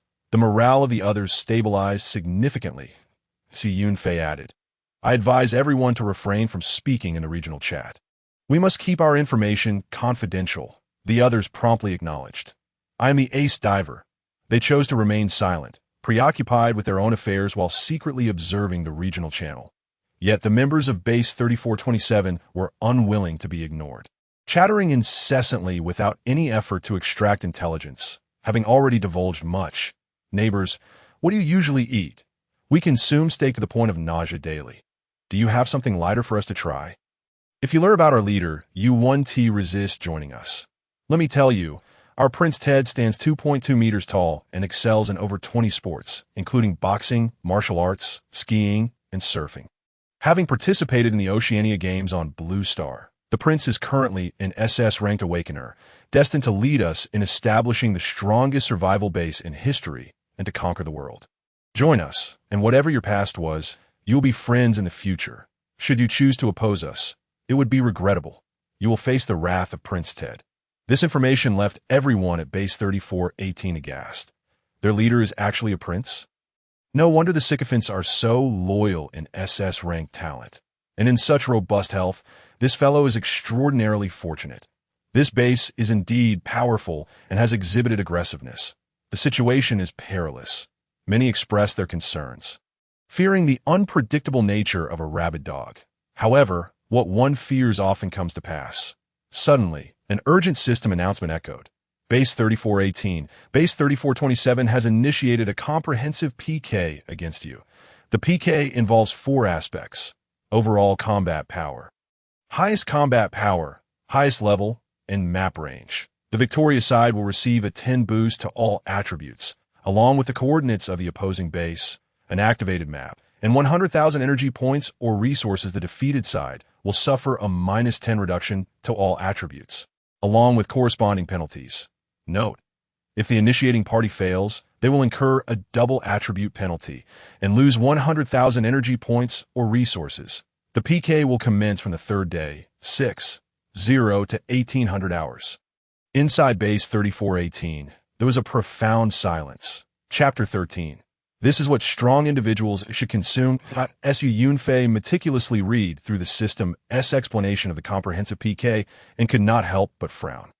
Base 3427 was indeed malicious. The rewards for the victors, a 10 boost to all attributes and a total of 100,000 energy points, were not particularly significant. The true value lay in the coordinates of the base and the activated map. Yunfei suspected that once the coordinates were known, they could launch an attack at the end of the novice period. This implied that Base 3427 indeed sought to invade this territory. In a regional chat, Wendy cackled, Haha, we have officially initiated a comprehensive PK against Base 3418, Andis. Just obediently accept our subjugation. Haha. Stanford, serving His Highness the Prince is your honor. In the regional chat, other bases were taken aback. Zhang Qingshan, a 3433, did you manage to obtain a PK order against Base 3418? Heaven truly lacks vision. Sun Ku, a 3454, what shamelessness. I hope a virus outbreak occurs tonight and wipes you out. At that moment, several individuals from Base 3425 spoke up, their tone somewhat despondent. We didn't expect them to have a PK order against Base 3418, that you all should be cautious. The last unfortunate soul was us. On the first day, we were targeted, but fortunately, it wasn't a comprehensive PK, just a level-based one. However, we still suffered a -5 reduction to all attributes after losing. It nearly cost us our lives. In the end, a friend from 3425 revealed crucial intelligence, stating, that Ted is already at level 4. He has 10 powerful bodyguards helping him level up. Yunfei frowned but remained silent. The sycophants of Prince Ted from Base 3427 were laughing heartily. Your intelligence is too slow. His Highness will definitely reach level 5 tonight and level 6 by tomorrow. Base 3418, you cannot win. It would be wise to surrender early and enjoy the benefits of aligning with us. Within the channel of Base 3418, many were indignant. itching to confront these insufferable foreigners, Su Yunfei calmly stated. Ignore them. Everyone, focus on your tasks. Faced with external threats, many felt unsettled, prompting Su Yunfei to rally their spirits. In this PK, victory is ours. Others within the base immediately responded. You are the boss. We will follow your lead, boss. You are our sole hope. Su the Great from now on.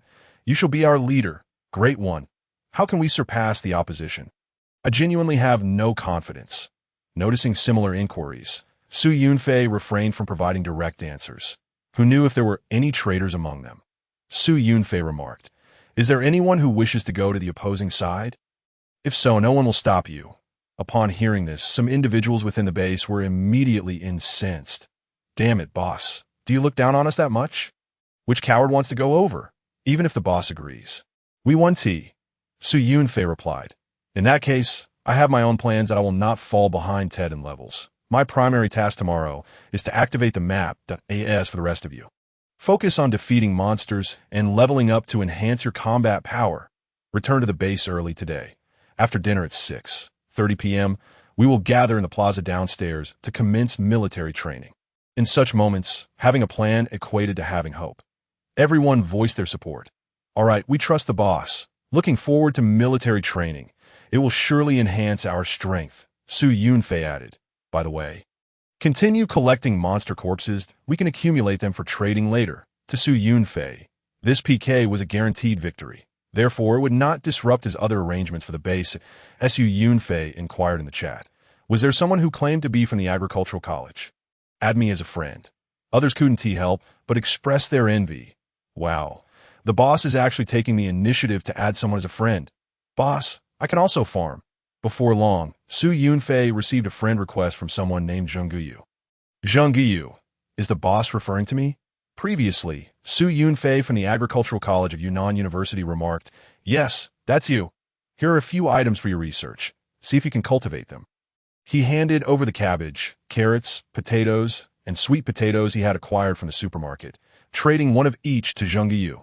Although these plants appeared shriveled and dehydrated, a flicker of life still remained within them. Zhengguyu, seemingly thrilled and without asking unnecessary questions, replied, All right, boss, I shall return to the base immediately to conduct my research. Subsequently, Su Yunfei revisited the map. T present, his energy points and attributes, attained through extraction, were more than sufficient. Slaying monsters should not become the primary objective. Rather, the focus should be on exploring the map. Su Yunfei found himself in the southern part of the base, near a gas station, with a road extending southward. He resolved to explore along this road the following day. With some time still remaining that day, he did not waste T safety base number 3418. Su Yunfei was the first to unlock a 1,000-meter range on the map. With rewards hidden, he again unlocked a 1,500-meter range, and rewards were once more concealed. At this moment, as the clock struck 5:30 p.m., the sky had darkened considerably, prompting Su Yunfei to head back to the base. Along the way, he checked the rewards for his map explorations. The first reward yielded 1,000 energy points, while the second surprise was a piece of special equipment, D-grade mysterious amulet, a sun-shaped talisman that aids in resisting unknown dangers lurking in the darkness. Mentality 20, mental attribute bonus X50, Su Yunfei promptly donned it around his neck, and a wave of warmth and comfort enveloped him, as if he were adorned with a miniature sun. His mental state became more stable, and his perception sharpened. After unlocking the new maps consecutively, the others in the base rejoiced. The boss is truly formidable. Stay steady. We can prevail. At 6:05 p.m., dinner was served punctually within the base. Plates of dinner appeared on the tables of the survivors, accompanied by a system announcement. At safety base number 3418, the average combat power has surpassed 130. Daily supplies have been upgraded to beginner level. Concurrently, Su Yunfei received another notification. Your combat power has exceeded 1,000. You are entitled to advanced beginner supplies. Customizable menu available. Tender pan-seared steak, salmon sashimi, an 80-centimeter lobster, a 5-pound roasted duck, fragrant mushroom fried rice, and 500 milliliters of fresh grape juice were presented one after another. The small tables struggled to accommodate the feast. The enticing aromas wafted through the air, and the food glistened with a luscious sheen. Su Yunfei's appetite surged, and he dug in immediately, feeling a rush of satisfaction. This was truly the fare deserving of a strong individual. Who would want instant noodles? Within the base, exuberance reigned. Wow, the portions have increased. And there are more dishes. Heavens, I can't believe I have 4 dishes to savor. Chapter 14. Wow, everyone look, the boss is about to defy the heavens. At safety base number 3418, as the average combat power reached the standard. The overall meal quality for the base saw a significant enhancement that I'm so moved. At last, I Haven T held everyone back. My apologies, I have indeed lagged behind, with only a combat power of 115. Thank you, esteemed comrades, for your support. This is all thanks to Boss Su. Indeed, we owe our gratitude to the esteemed one. Su Yunfei observed with a hint of exasperation. No matter how impressive I may be, I can't elevate the average combat power of the entire base. Everyone has worked hard. Today, the enthusiasm for monster hunting was palpable, with substantial progress made. Already, 70 of the group had reached level 2, and 10 had just attained level 3. Some explained, thanks to the esteemed one for imparting the 8-fold diamond technique. I practice it 9 times a day, and my physique has greatly improved along with my strength. I can only manage 6 repetitions. Any more yields no additional benefits at all. Su Yunfei realized that the upcoming military training would significantly bolster the overall strength of the base. He quickly finished his dinner and reminded everyone. Gather downstairs at 6:30 p.m. The crowd responded enthusiastically. At that moment, Zhengyu privately messaged, Boss, I have results. All 4 types of crops can be cultivated successfully. He was brimming with excitement and even sent images of the vibrant green sprouts. Su Yunfei was slightly taken aback. Merely using a regular food container with water, this fellow had managed to revive the plants. You are quite the expert, Su Yunfei remarked. Thank you for the compliment. Boss, to be honest, I possess a C-grade talent for vitality, making me well-suited for agriculture and husbandry. Zheng Yu, having excelled into university, was no fool. He then inquired, Boss, you intend to cultivate crops, right? I am eager to serve you. I adore farming. Such specialized talent was precisely what Su Yunfei sought. He immediately responded, All right, I will employ you to cultivate these 4 types of crops. Your salary will be based on the average for monster hunting. With potential increases in the future, Zheng Yu was overjoyed, exclaiming, I guarantee I will complete the task. Su Yunfei then relayed additional instructions. Below the base, within the fenced area, there was ample open land available for cultivation. At 6:30 p.m., the plaza outside the base was filled with all 935 surviving members, arranged in a neat formation. Everyone gazed at the tall, poised figure at the forefront. With him present, no matter how dark the outside world became or how fiercely the zombies howled, it seemed utterly unthreatening. Su Yunfei stood with his hands clasped behind his back, his expression serious as he addressed the assembly. Base 3427 has issued a provocation, initiating a full-scale PK. I want to elaborate. We must think long-term. Once the novice period concludes, everything will rely on our own strength. I intend to impart a primary technique focused on strength, with a secondary emphasis on physique, classified as D-grade. Once mastered, our overall combat power will undoubtedly rival that of our opponents. You all have confidence. The formation below responded with eager anticipation, shouting in unison, yes, with the atmosphere charged with ritualistic significance. Su Yunfei wasted no time. He directly transmitted the Jing technique through the system. The assembly was convened for efficiency. Previously, only a little over 100 individuals practiced the 8-fold diamond technique, and not a single soul attempted the meditation method. Originally, Su Yunfei had no intention of coercing them, but faced with the impending full-scale PK, he had no choice but to adopt a military training format. Everyone began practicing alongside him, their voices echoing, Hee-ha! 40 minutes later, you have completed a session of Jing practice with a B-grade cultivation effect. Strength 1, Physique 0.5. Your student, Zhao Hai, has completed a session of Jing, gaining Strength 0.1. Physique 0.1. You have received Strength 0.4. Physique 0.2. Such notifications continued to resonate in Su Yunfei's mind. In the blink of an eye, he accumulated a remarkable 384 points in strength and 92 points in physique. Crack! Crack! Su Yunfei's entire skeleton emitted an unusual sound as immense power surged forth. His overall combat power instantaneously broke through the 2,000-point mark. Su Yunfei nodded, recognizing that the contribution of strength to combat power was indeed paramount. Meanwhile, the others in the base rejoiced. I have grown stronger once more. This is wonderful. My strength has increased by 0.1 points. If I practice 10 times a day, wouldn't that yield a full point? Wow, everyone look. This is simply extraordinary. The crowd rushed to check the combat power leaderboard, where Su Yunfei's overall power astonishingly reached 2015. Everyone was left in awe. This is utterly outrageous. How did it increase so dramatically in the blink of an eye? Some astute individuals began to speculate that Su Yunfei must be reaping benefits from imparting the techniques. Anyone who would be foolish to engage in such an endeavor. Envy was palpable. Su Yunfei felt elated, but immediately reminded everyone in the chat channel. All intelligence regarding the base must remain confidential. Otherwise, do not blame me for my ruthlessness. These simple words carried an undercurrent of menace. The crowd shuddered collectively, affirming, "Rest assured, we are not foolish. We won't disclose anything to them." Let them remain overconfident. Indeed, that group of foreigners believes their victory is assured. Boss, go for it. Crush them, glancing at the Jing technique.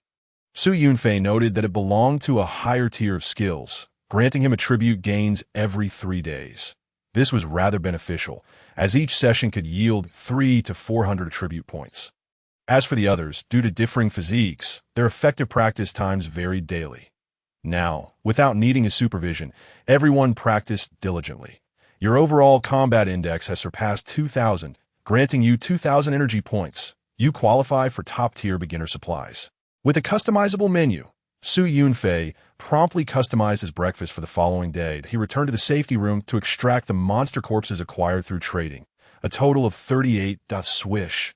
A flash of white light signaled the receipt of 1089 energy points.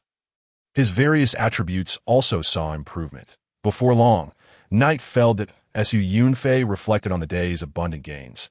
Today had indeed been exceptionally fruitful. The most significant enhancement lies in the attribute points. Presently, his strength attribute has reached an astonishing peak, surpassing 500 points. Following closely is his constitution, which has also exceeded 150 points at this moment. The energy points at his disposal have amassed to over 7,000. On the following day, rising at 6:05. He engaged in meditation and training, followed by a timely breakfast served at 6:10. The comprehensive PK, with base 3427, had officially commenced. Su Yunfei indulged in a breakfast fit for royalty. He remained unperturbed at 6:10, the system all refreshed. A flicker of white light revealing 12 new items. Su Yunfei's gaze fixed upon the discount section, his heart racing with excitement, quickly transforming his expression into one of delight. Chapter 15, A Fortuitous Find, the stunning heavy motorcycle. Entering the System Mall's discount zone, he was astonished to find an SSS level item available at a jaw-dropping 0.1 discount. This meant it could be acquired for merely a single point. Su Yunfei was taken aback. Could such incredible discounts really refresh today? Even after applying the 0.1 discount, the price of this item still reached a staggering 7,000 energy points, indicating an original value of 700. 000. This was a D-class heavy motorcycle, sleek and black, exuding a chilling sense of advanced technology. With immense horsepower and a large displacement, it could achieve speeds exceeding 200 kilometers per hour. Its materials were exceptionally durable, and its broad front could deliver enough impact to obliterate low-level monsters at high speeds. In the base chat, Su Yunfei tentatively inquired, "What are you all selling in the System Mall's discount section today?" The responses varied wildly. A submachine gun, a case of soft drinks. Got it. Su Yunfei felt a surge of joy in his heart. It seemed the items in the System Mall differed for everyone. It was likely that no one else had stumbled upon the 0.1 discounted motorcycle today. Even if they had, they could hardly afford the 7,000 energy points to purchase it. Destiny is on our side. Opportunities like this are fleeting. Without hesitation, Yunfei seized a motorcycle named Black Panther. Along with it, he received a complimentary set of motorcycle gear and a black helmet. Instantly, within the cramped safety room, a motorcycle over 2 meters long materialized, nearly too large to fit. After admiring it for a moment, Yunfei decisively stored it back in the system space and eagerly headed out. At this time, in the regional channel, the inhabitants of Base 3427 continued to taunt confidently. Poor Base 3418, are you still struggling? The illustrious Prince Ted has already begun his upgrade for the day. The people of this base are all cowards, too afraid to utter a word after all this time. Hey, don't mind them. Perhaps they haven't even seen the PK ordered. We might just win by default. T-Base 3418, although everyone felt an intense fury. They complied obediently with Yunfei's directives, remaining silent in the regional channel and focusing on their training. The muscle-renewing exercise from the previous night had greatly benefited everyone, despite their sore backs and cramping legs. They persevered through the pain to continue practicing. After completing their training, they would further hone their skills with the 8 parts of the diamond technique to enhance their attributes. Each individual was racing against time, striving with all their might, fearful of hindering one another. Yunfei's primary task for the day was to explore the map, encountering monsters along the way to elevate his level. Upon exiting the base gates, Yunfei promptly donned his motorcycle gear, put on his helmet, and summoned the Black Panther motorcycle, igniting its engine. With the helmet secured, he felt a surge of exhilaration. Virum, the motorcycle emitted a gentle hum, crescendoing as Yunfei accelerated. The black motorcycle shot forth like an arrow released from its bow, unleashing a thunderous roar. The inhabitants of the base building were startled by the sound, rushing to the balcony to catch a glimpse. Wow, is that Su Lauda? When did he acquire a motorcycle? He disappeared in an instant. How cool is that? The boss must be off to explore the map. This is fantastic. We are bound to win. Before long, Yunfei arrived at the road near the gas station. Though capable of reaching speeds of 200 kilometers per hour, the littered road conditions hampered his velocity. Nevertheless, the vehicle still performed admirably. The wind whipped past his ears, and Yunfei felt an unparalleled sense of freedom. Riding a motorcycle was far more exhilarating than traversing on foot, speeding many times faster. Minutes later, Yunfei had covered over 1,000 meters when suddenly, a level 2 ordinary zombie, alerted by the noise, turned and lunged towards him. Yunfei remained unfazed, driving the Black Panther motorcycle directly at the creature. Bang! Crack! A deafening sound echoed, accompanied by the sickening crunch of bone. The unsuspecting level 2 ordinary zombie was sent flying, its body shattered upon impact, its health instantly depleted. It was killed in a heartbeat. In the next moment, Yunfei rode forward, reaching out to extract energy from the falling zombie. Successfully employing his energy extraction skill. Extraction successful. You have gained 2 points in Constitution. You have transformed 58 points of energy from the level 2 ordinary zombie. Yunfei, now accustomed to such occurrences, showed no sign of emotion as he continued onward. Soon he surpassed the 1,500-meter mark, plunging into a dense fog. The further he ventured from the base, the thicker the fog became, emanating an aura of danger. Visibility diminished significantly, prompting Yunfei to reduce his speed, maintaining approximately 30 kilometers per hour. 2 minutes later, he glided past 3 level 3 elite zombies, surpassing the 2,000-meter boundary. However, after waiting a moment, he received no new prompts regarding map unlocking. The fog remained unyielding. A flicker of realization sparked within Yunfei as he understood the reason. He abruptly changed direction, heading straight towards the 3 clawing elite zombies. Yunfei drove with one hand, wielding his long staff with the other. Bang, bang, bang. With precision, he struck down on the heads of the 3 elite zombies, the sound of shattering bones echoing repeatedly. The 3 zombies froze, rendered motionless, and were swiftly eliminated. Without a moment's delay, he extended his hand. Energy extraction. You have killed a level 3 elite zombie, gaining 75 points of energy. Extraction successful. System notifications rang out successively. Yunfei remained composed, contemplating. even if I am just beginning my upgrades now. I can still catch up to Prince Ted. At that moment, the surrounding fog finally dissipated and brilliant sunlight flooded the area. T-Base 3418, Su Yunfei was the first to explore beyond 2,000 meters from a base. Unlocking hidden rewards. This time, the map reward was a pair of hand armor. D-class crocodile skin gloves, crafted from mutated crocodile skin, lightweight yet durable, providing various protections while enhancing the stability of his hands. Speed 20, elemental resistances, water, ice, fire, lightning, etc. 50, anti-slip 100. Su Yunfei promptly donned the gloves, and upon gripping the tungsten steel staff again, he noticed a marked improvement in feel. Gazing ahead into the fog, he set off once more. He had come to understand that unlocking the map was not merely about exceeding a distance, as the system had previously indicated, but rather akin to a level where certain key nodes held guarding monsters. Only by defeating these creatures could one unlock the corresponding phase of the map. Near the 2,500-meter mark, he easily dispatched 5 level 3 elite zombies, and the fog dissipated. System announcement. Rewards distributed at approximately 3,000 meters. A level 3 zombie leader, flanked by 3 elite subordinates and a pack of zombie dogs, blocked the path. Upon hearing the commotion, they immediately lunged towards Su Yunfei. Please urge for updates and kindly bestow some free gifts. Thank you. Dear readers, Chapter 16. The Comprehensive PK. In full swing. The level 3 zombie leader was still no match for Su Yunfei, who remained in his seat. Not even dismounting, he simply parked the motorcycle by the roadside and brandished his staff. The sound of cracking echoed relentlessly. Roar! The monsters howled in agony. In the blink of an eye, they were vanquished, transforming into clouds of white energy that soared towards Su Yunfei. Even the level 3 zombie leader could not withstand for long. Its massive frame collapsed with a resounding thud. Energy extraction. Extraction successful. Acquiring the transformation from the 3rd-tier elite zombie.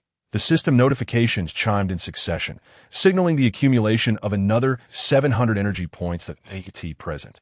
Su Yunfei's level stood at the threshold of Tier 3, with his stored energy having surpassed 1,000 points. From the conversations among his peers, it was evident that ascending from Tier 3 to Tier 4 required 1,000 energy points, while progressing from Tier 4 to Tier 5 demanded 2,500 points, and from Tier 5 to Tier 6 necessitated a staggering 5,500 points at by 6 p.m. this afternoon.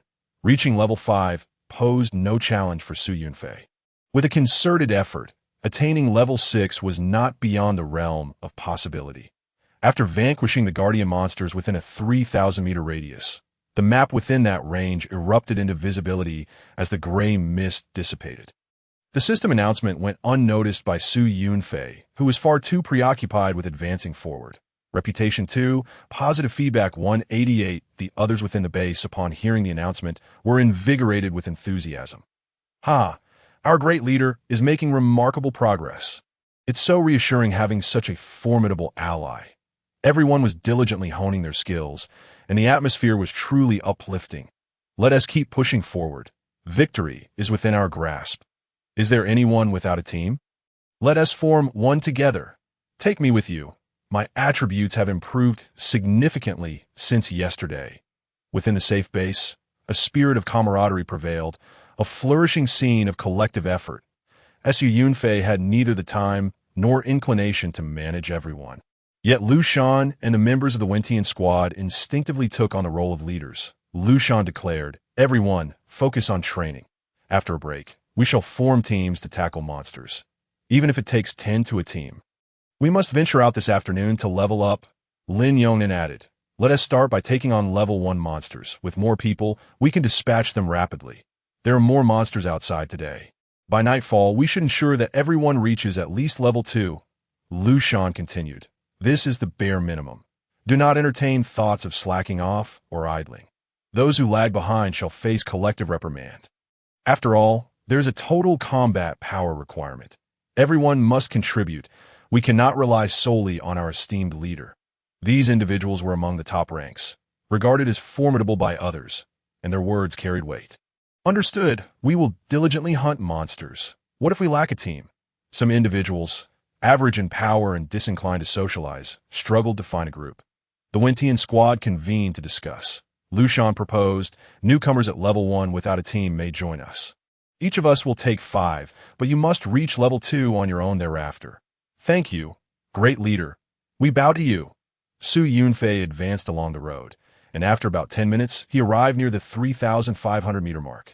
The guardian monsters at this node were 4th-tier elite zombies. With a swift motion, Su Yunfei swung his weapon, slicing through the air with gleaming arcs. The elite zombies succumbed within mere seconds, transforming into energy. The surrounding gray mist lifted as he pressed onward. However, after walking a short distance, Su Yunfei furrowed his brow. The journey had not been easy. The path was fraught with large potholes and depressions. Ahead lay a particularly egregious stretch, where the road had completely vanished. The damage was severe, with collapsed buildings lining both sides and debris littering the ground, forming small hills that it was akin to an impassable barrier.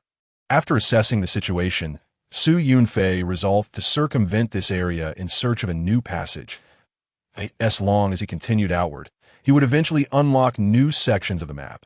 Yet, the pervasive gray mist enveloped the entire region, and the poor road conditions meant that even with a vehicle, his progress was sluggish, as Su Yunfei mused. Now I understand why expanding the map is considered a form of comprehensive PK. It is indeed a formidable task. With visibility hindered in treacherous terrain, one must also contend with the sporadic emergence of monsters. Furthermore, as one ventures further, the level of monsters becomes increasingly formidable. There was another pressing concern. By 6 p.m., darkness would envelop the land, and after exploring the map, he would need to return to the base. The farther he traveled, the longer the return journey would take, underscoring that map exploration was a pursuit only the strong could undertake. Regrettably, the individuals from Base 3427, despite their arrogance, were seasoned adversaries. They boasted incessantly, blurring the line between truth and fiction. Yet when it came to vital information, they stubbornly refused to disclose anything as Su Yunfei approached the 4,000-meter mark to explore the map. The regional channel buzzed with activity. Base 3417 commenced its routine display of bravado. Lewis exclaimed, "Oh my, God bless, the great Prince Ted has surpassed level 5. He will undoubtedly reach level 6 today. It's astonishing." Andrew chimed in, 3418. "How fares your situation? Surely you haven't only reached level 3. Daisy added, "His Highness is truly powerful and charming. Only women with A-grade talents are worthy of him. Those interested may contact me." Wang Zimo, a 3434, interjected, "Can you all quiet down? It's utterly annoying to hear you prattle on every day." Feng Sha, a 3452, replied, "Laughable. We've all traversed this realm, yet their external promotion remains so ostentatious, inflating every achievement tenfold." Zhang Chun, a 3421, remarked, "Let us all strive to develop ourselves. When the time comes, we shall take him down." The other bases within the region grew increasingly resentful of the brash 3427, primarily due to its unabashed display of aggressive ambitions. Suddenly, Base 3458 entered the fray, prompting 3427 to launch into a new round of self-promotion, singing praises of Prince Ted's heroic exploits. His Highness, a figure of majestic strength, single-handedly vanquished 5-level elite zombies. The number of foes he has slain has long surpassed 100. He will certainly ascend to level 6 today. Before long, the newcomers from Base 3458 were thoroughly dazzled. Is he truly that formidable? Is he willing to protect us? Others from different bases interjected, "Are you all foolish? Do you believe everything they say? He has no ties to you. He might simply wish to feast upon your flesh." The individuals from Base 3458 appeared bewildered. "How can you be so certain? You must be envious of him." The assembly of bases concluded, "Let it be. Let them have their way." Base 3427 had found new followers, reveling in their glee. Daisy declared, "What a coincidence. Today we are engaged in a comprehensive PK with Base 3418 that Lewis added. By 6 o'clock, you'll all discover who truly reigns as the strongest in the region. Please urge for more updates, and feel free to send small gifts." Thank you, dear readers. Chapter 17. Great Leader, please say something. Don't frighten us. Since departing the roadway, Su Yunfei's pace had significantly diminished. The journey from 4,000 meters to 4,500 meters, lacking a straight path and devoid of a vehicle, consumed over 2 hours. Time was spent solely on traversing the terrain and searching for routes. Su Yunfei felt immensely frustrated, yet there was no alternative. The path must be traveled, and the map must be unveiled. He had no inkling of where base 3427 had progressed to, according to the incessant chatter from the loudmouths across the way. They were likely nearing the 5,000-meter mark. Regardless, Su Yunfei was determined to unlock the 5,000-meter node today. Fortunately, he encountered numerous monsters along the way, all of which he dispatched, accumulating energy points that now exceeded 3,000, bringing him tantalizingly close to level 5 by mid-afternoon. Around 3 o'clock, outside base 3418, the area was teeming with monster hunting squads. After slaying the monsters, they collected the corpses, saving several to trade with Su Yunfei. He had already listed some supplies in the trading post, and throughout the afternoon, he began to receive the monster corpses. He opted to refrain from intervening, planning to operate in bulk once he had amassed a sufficient quantity. At this moment, Su Yunfei's brow furrowed deeply as he found himself among the ruins of collapsed buildings. This area seemed to be a bustling city center, densely packed with structures. The destruction had left the roads in a dire state, and a nearby river severely hampered passage. Even more absurdly, Su Yunfei sensed the air becoming thick and heavy, rendering his breathing labored. The oxygen levels appeared low, and an inexplicable resistance filled the atmosphere. The dense gray mist rolled ominously, compressing his visibility to less than 10 meters. Taking a slow survey of his surroundings, Su Yunfei inhaled deeply. From this point onward, the difficulty had escalated exponentially compared to before. He had not anticipated such formidable challenges ahead, that if he continued on this path, it was highly likely he would be unable to return to the base today. He would have to spend the night outside. Casting a glance at his attribute panel, Su Yunfei noted that he had received a new batch of attribute points from his teaching rewards. His strength attribute had now reached an impressive 650 points. With his combat power exceeding 2,500, with such prowess, he could effortlessly dispatch 4th-tier elite zombies. Should he find himself unable to return to base, he should be able to ensure his own survival through the night. With nimble steps, Su Yunfei navigated the debris of the collapsed structures. Ahead lay a dead end, as half a building had crumbled. With a swift motion, he darted forward, leaping onto the wall, using the leverage to propel himself 2 to 3 meters into the air. Then, with a single hand bracing against the corner of the wall, he vaulted onto the toppled structure, traversing from above. Just then, a cacophony erupted. Raindrops, akin to the size of beans, descended from the heavens, crashing down with force. The yellow-green rainwater exuded an unpleasant, acrid odor. Su Yunfei's expression shifted as the system announcement resonated. Base 3418, a weather anomaly detected within a 5-kilometer radius. Acid rain has commenced. Please seek shelter immediately. The chat channel of the base erupted in a cacophony of complaints. Damn it, this rain is both toxic and foul-smelling. Contact with the skin causes redness and swelling. Just when I was enjoying the game. Curse the heavens! Could this be a spy sent by the opposing side? As the acid rain fell, Su Yunfei, clad in protective gear and endowed with the talent of a virus sovereign, remained largely unaffected. However, the corrosive rain rendered the buildings and roads exceedingly slippery, complicating movement. Lu Shan and others had already found refuge within a structure. Lu Shan privately messaged Su Yunfei. Boss, what's the situation on your end? You should find shelter as well. Lin Yongnan expressed his concern. It's getting dark, and this is quite the predicament. Boss, you're working the hardest today. Will you be able to return tonight? Su Yunfei replied to both. Let's see how it goes. I might not make it back. Lu Shan immediately urged. It's too dangerous to stay out overnight. Just do your best. As long as there's still green in the mountains, we needn't fear the lack of firewood. The atmosphere within the base was rife with similar pessimistic sentiments. What bad luck! If it comes to it, we'll just have to concede in a full-scale PK. Su Yunfei responded nonchalantly. Let's do our best. I have things to attend to. Originally confident of victory, he found himself at a loss in the face of such unforeseen circumstances. Braving the acid rain, Su Yunfei advanced a short distance further. The fog thickened, obscuring visibility to nearly 5 meters ahead. The temperature plummeted rapidly. Glancing at the map, he noted that the waypoint, just 5,000 meters away, was not too far. The system prompted, "The rain is heavy. Seeking shelter is advised," Su Yunfei casually inquired. "When will this rain cease?" "Expected to stop within half an hour," came the response. Moments later, Su Yunfei entered a lowly dwelling. With lightning speed, he dispatched 4 small zombies within.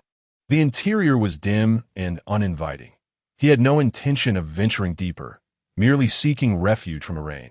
Having encountered countless ordinary homes on his journey, he found little in the way of resources. At this moment, what he lacked most was time. Suddenly, an eerie laughter echoed from an unknown source. A shadow flitted nearby, moving as if in a trance.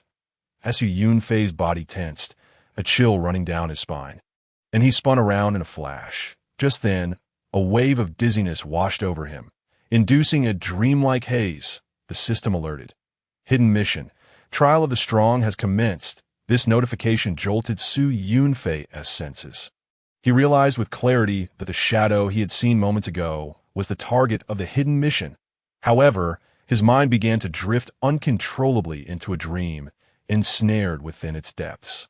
In this dream, Su Yunfei was once again an ordinary college student, immersed in the vibrancy of campus life. Yet without warning, his friend from a football game morphed into rigid, greenish zombies, baring their teeth as they lunged towards him. Su Yunfei's instinct to fight surged forth, yearning to strike down the zombies, but the dream suppressed him, compelling him to flee. As he ran, he witnessed the horrific scenes of zombie attacks, blood and flesh becoming increasingly vivid.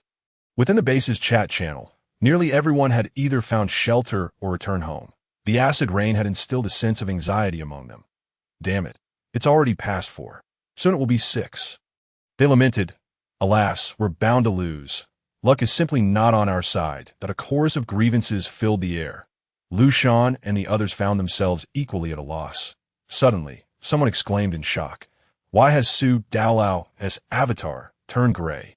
A wave of trepidation swept through the base as all eyes turned to Su Yunfei's now monochromatic avatar. A heavy silence ensued, and the chill of the rain outside seeped into their hearts, leaving each person gripped by a profound sense of shock and despair. After several agonizing seconds, someone cautiously inquired, "Boss, could it be that something has happened?" Others chimed in, "Boss, please say something. Don't scare us." "What is going on? I refuse to believe it." The members of the Chuantian team exchanged worried glances, their faces pale. Just minutes ago, they had been communicating with Su Yunfei, and now an unforeseen calamity had struck. Chapter 18. A Traitor Among Us. The members of the Chuantian team wore expressions of gloom. Lu Shan frowned. "I can't believe it. With battle power at 2,500, what danger could he possibly face?" Lin Yongnan added, "I also refuse to believe it. Surely there is some unknown circumstance at play." In the base chat, the mood, already dampened by the acid rain, was further darkened by the sight of Su Yunfei's gray avatar, which dealt a devastating blow to many. They were reluctant to accept that the strongest among them could also fall victim to misfortune. Morale crumbled with alarming swiftness, akin to a landslide. Quickly, some of the more perceptive individuals stepped forward to stabilize the group's spirits. Let us not jump to conclusions. Su Daolao is incredibly strong and surely will be fine. The absence of a kill notification means he must still be alive. Indeed, the only comfort they had was the system's failure to issue a kill announcement. Su Yunfei must still be among the living. Half an hour later, the acid rain ceased. T-Base 3418.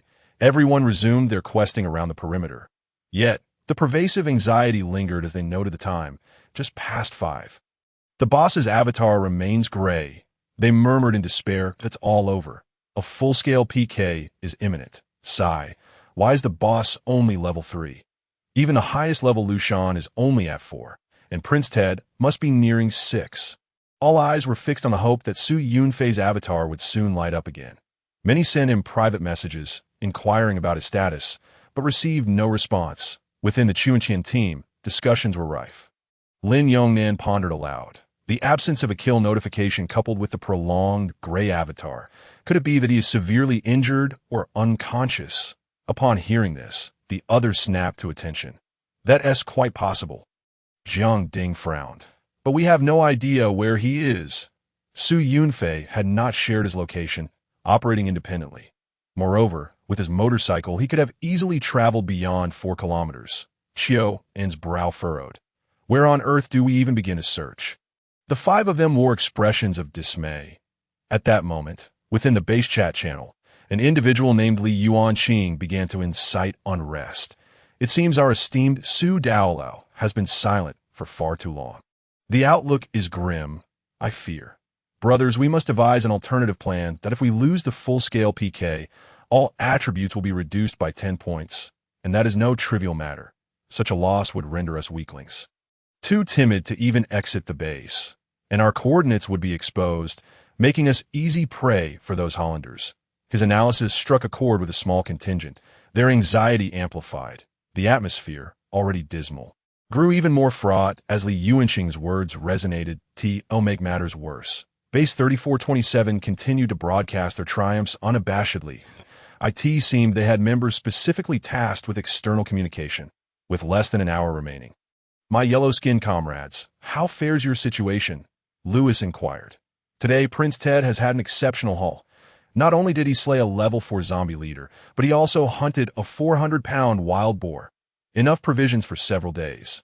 Coincidentally, a newcomer from Base 3458, full of curiosity, asked, "How can there still be wild boars?"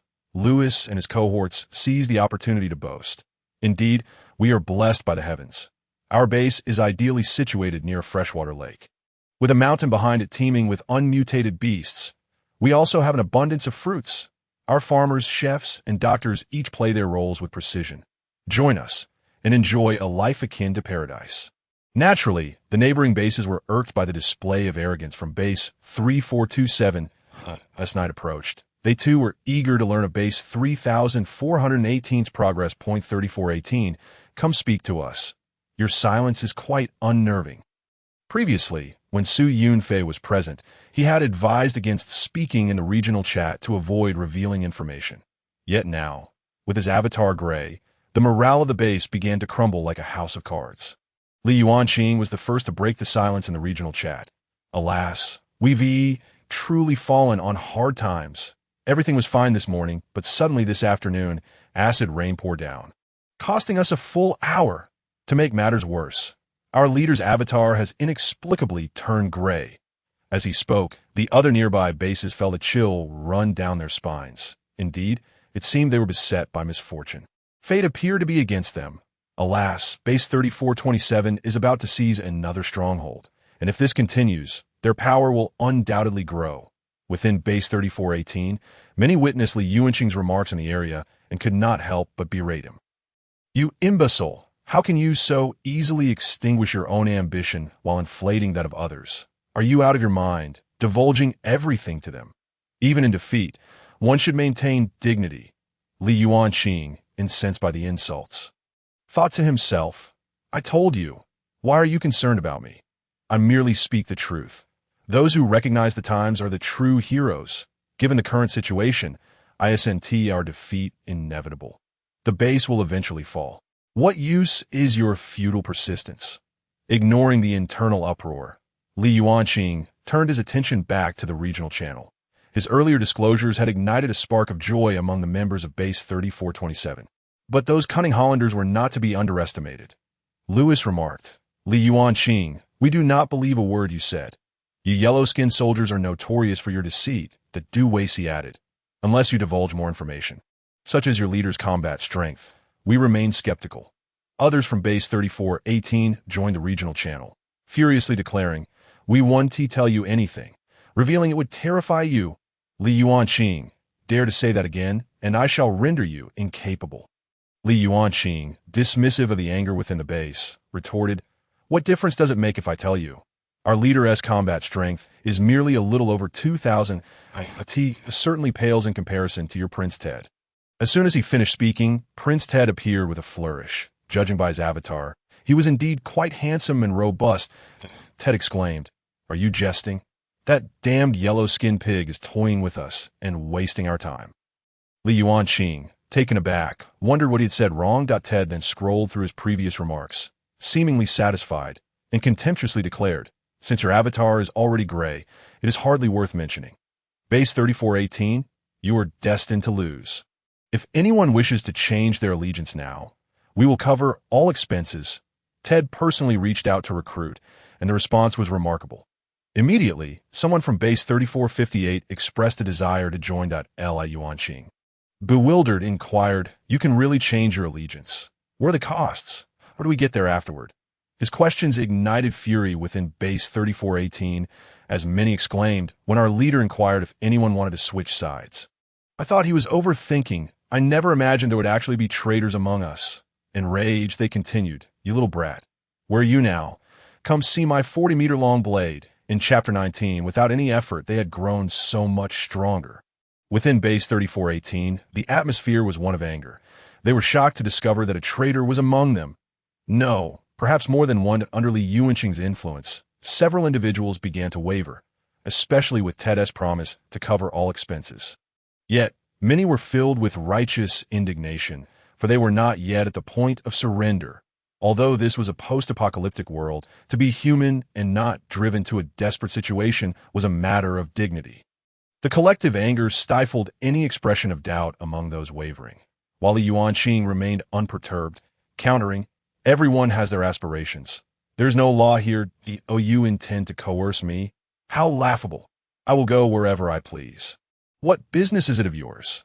His words only served to further infuriate some hot-headed individuals, who were at a loss for a retort. Lu Shan coldly inquired, when Su Yunfei asked earlier, "Why didn't you admit you wanted to switch sides? Have you learned the techniques he taught? Your actions may not be illegal, but they are rather shameless. You are free to make your choice, and we are free to scorn you.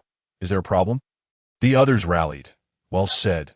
This fellow is merely a coward who fears the strong and flatters the powerful.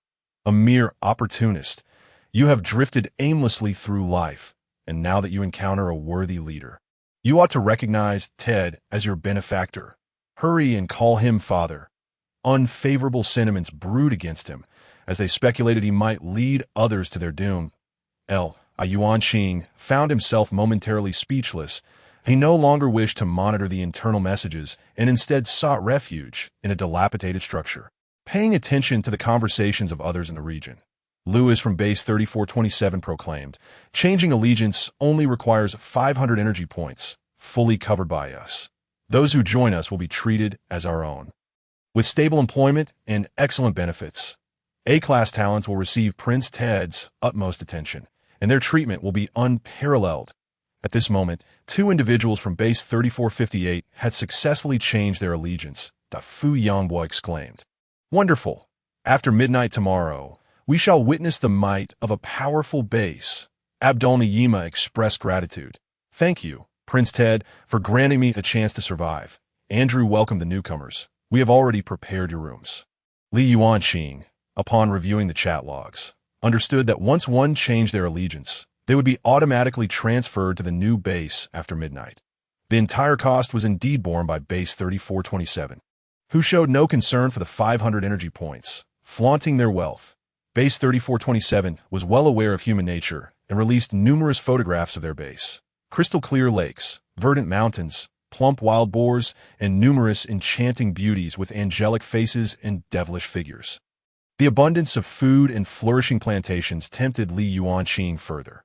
Upon glancing back at his own base, while Su Yunfei's combat strength was indeed impressive, exceeding 2,500 points, it was still no match for Prince Ted's prowess.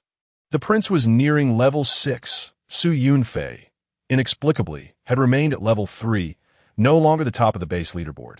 Moreover, it was nearly 5:30, and his avatar remained gray. Nightfall was approaching, and the monsters would grow stronger. Su Yunfei's condition was evidently poor. Disaster loomed, and he was simply unreliable. Li Yuanqing analyzed the situation with the ferocity of a tiger. The more he contemplated, the more he felt that remaining at Base 3418 held no future. Those who recognize the times are the true heroes. Wise birds choose the right tree to perch upon. I am far too clever. In the regional channel, Li Yuanqing, exhilarated, declared, esteemed Prince Ted, I too wish to join your base. Please accept me. This was precisely what Base 3427 yearned to see. Lewis welcomed him. Welcome, my friend. Daisy added, come. Are there others who wish to join? Everyone is welcome, accompanied by an enticing image that would make any man's blood boil. Soon after, a system announcement echoed throughout Base 3418. Survivor Li Yuanqing has successfully changed their allegiance to Base 3427. He will be transported to the new base at midnight, within Base 3418. The chat channel erupted with fury. Where is that brat? Where does he reside? Who knows his whereabouts? I will offer a loaf of bread as a bounty. I will provide a boiled egg. Who knows where he is? The atmosphere among the other bases was not much better. Base 3427, with its inherent physical advantages and exceptional conditions, had indeed stirred many hearts. Some from other bases remained silent, but secretly entertained thoughts of migration. Furthermore, as the novice period had yet to conclude, although each base had a recognized leader, it was not enforced. Even if someone wished to leave, others had no authority to intervene. Having won this PK, Base 3427 would see an increase of 10 to all attributes per person. Their strength would surge even further, and their appetites for conquest were insatiable. They would undoubtedly continue their PK endeavors. And anyone could fall victim next. What would they do?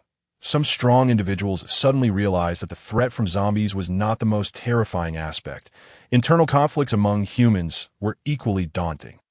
Li Yuanqing observed the barrage of insults on his screen with disdain. Humph. Come midnight, I shall be a member of a powerful base. Even as a mere drifter, I can survive. He glanced again at Su Yunfei's still gray avatar and felt a surge of superiority, proclaiming in the chat, You're all cursing me out of jealousy, aren't you? Ha ha ha. The PK will soon conclude, and not only will I avoid a -10 penalty to all attributes, but I shall gain 10. How exhilarating it is to grow stronger effortlessly. At times, choice proves far more significant than effort. This fellow, basking in his triumph, began to propagate the principles of success, though there had always been those who scorned him. Their numbers gradually dwindled. As the clock approached 6, darkness would soon envelop the land, and the comprehensive PK would end. Everyone was seizing this final stretch of time to fervently battle monsters and level up.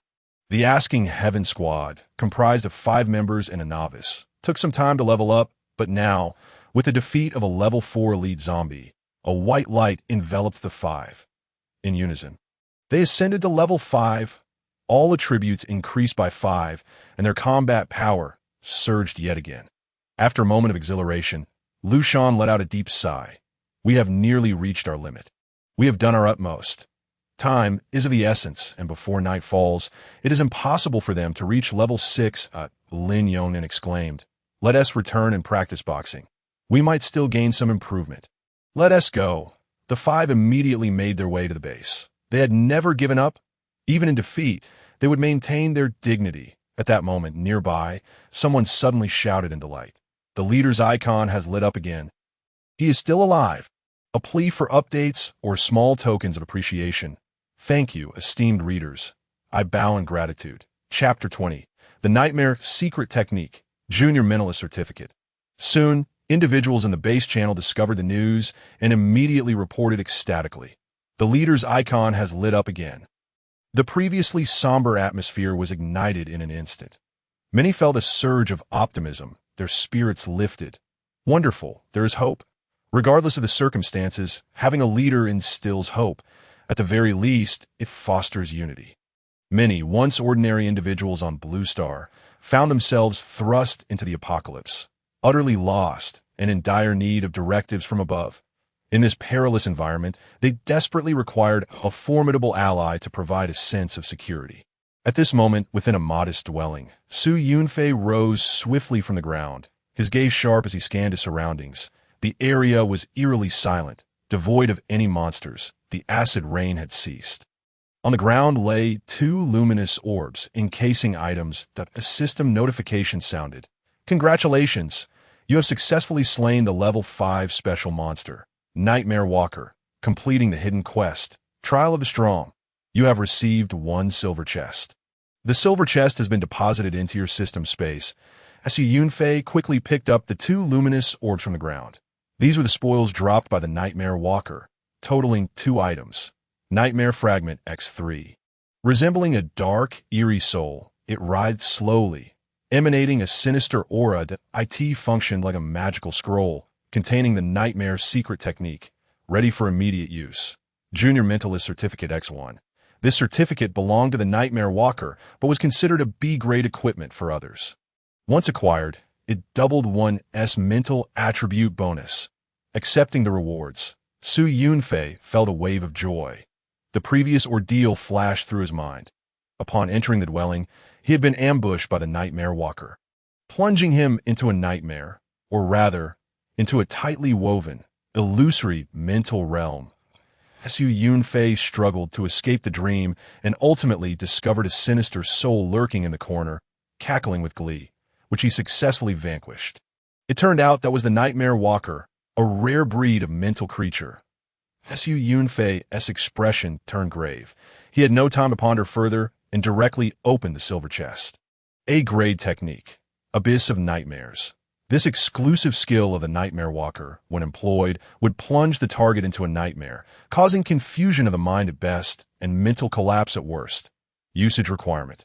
Mental attribute greater than 80 points. Note, if mental power is too low and used excessively, it may backfire, causing mental disarray. Su Yunfei's current mental attribute stood at 86 points, perfectly qualifying him for use. The Nightmare Walker turned out to be quite benevolent. Su Yunfei joyfully learned this secret technique. His personal attribute panel now displayed this new information, and his mind was flooded with intricate yet perilous techniques at that moment. Su Yunfei received numerous private messages. Upon glancing at them, he was astounded. He had been trapped in a nightmare for nearly an hour and a half. It felt like mere moments to him, yet it was already nearing 5:40 p.m. Only 20 minutes remained until 6 p.m. Without time to explain, he replied in the chat, "I'm fine," and dashed out like the wind. This location was not far from the 5,000-meter map node. Even if he had to climb, he would make it there. As dusk approached, the number of wandering zombies outside increased. Furthermore, this location was already considered perilous compared to the base. Not long after Su Yunfei stepped outside, he encountered several roaming level 5 ordinary zombies. With his current strength, he could easily dispatch these creatures. Yet doing so repeatedly would waste precious time. With a thought, Su Yunfei sprinted while employing the Abyss of Nightmares against the pursuing zombies. An invisible black net enveloped the zombies, causing their movements to freeze in confusion as they began to spin in circles, bewildered. Mental confusion activated. You have successfully used the technique, Abyss of Nightmares. Proficiency 23. Current stage. Novice level. Excellent, regardless of being a novice. Its utility was what mattered. Su Yunfei raced forward, his movements agile and lithe like a cheetah, swiftly navigating through the ruins. Along the way, shadows continuously birthed monsters, inadvertently becoming targets for his technique practice. You have successfully used the technique, Abyss of Nightmares. Proficiency 25. You have successfully used the technique, Abyss of Nightmares. Proficiency 17. Diligently practicing, the technique had now advanced to the beginner level. As Su Yunfei continued on his path, thoughts swirled in his mind. Solely enhancing combat power was indeed insufficient. Unconventional methods bore merit as well. His encounter with the Nightmare Walker had sparked some insights.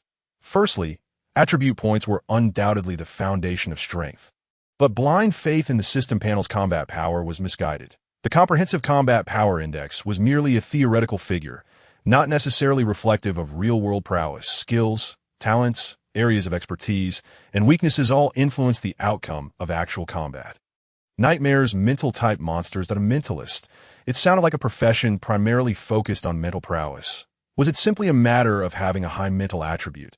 The individuals at the base, failing to practice meditation methods, likely did so because they had not experienced the terror of a mental powerhouse. Yet Su Yunfei sensed that becoming a mentalist could be a promising supportive path.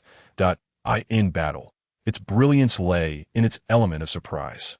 Another advantage was that with a high mental attribute, one's psychological state would naturally be more stable, thus reducing the likelihood of encountering issues such as depression or anxiety in this apocalyptic world, consequently enhancing survival chances.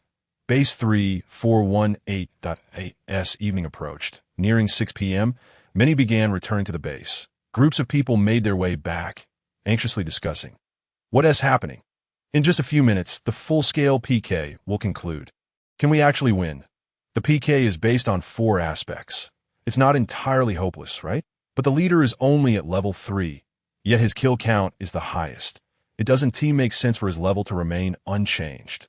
Didn't he mention that energy can be stored? Not leveling up rapidly was to prevent high-level monsters from annihilating us. Really? It can work that way.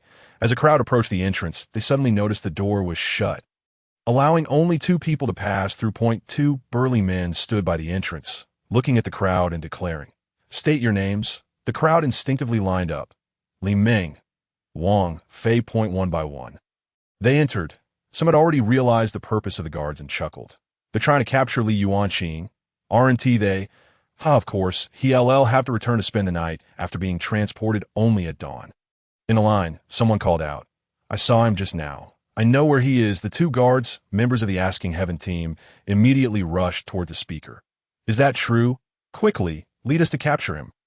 A plea for updates, a request for small tokens of appreciation. Kisses, Chapter 21. Level up by 3. Capture the traitor. Victory in the PK battle. Just outside the base, within a modest dwelling, Li Yuanqing hid amid a pile of debris. Curled up and listening intently, his eyes fixed on the slightest rustle outside. Glancing at the system time, he felt an overwhelming tension. It's almost 6 p.m. Damn it, Su Yunfei's icon has lit up again. Those people must be mocking me. It's of no consequence. Base 3427 is inherently stronger. Soon the results of the PK battle will reveal how wise I truly am. Throughout the day, Base 3427 had incessantly boasted about its progress. Everyone knew that Prince Ted had reached 89 of level 5. How far could he be from level 6? This fact made many, like Li Yuanqing, filled with admiration and envy. Suddenly, Li Yuanqing's ears perked up. Detecting faint footsteps approaching, his heart raced with anxiety, prompting a desire to flee. But it was too late. Jiang Qing and Lin Yongnan, accompanied by a dozen others, had arrived, surrounding the modest dwelling completely. In an instant, Li Yuanqing was seized like a frightened chick. His face turned pale with terror as he shouted in panic. "What are you doing? Are you incapable of accepting defeat? I am now part of Base 3427. Lin Yongnan and others surrounded him, escorting him back to the base. Li Yuanqing was nearly paralyzed with fear, forcing himself to maintain a facade of calmness. "You are undoubtedly destined to lose." Jiang Ding chuckled nonchalantly. "No need for your concern. Even if we lose, it will be you who bears the brunt first." Li Yuanqing's complexion turned ashen, just as he was about to retort.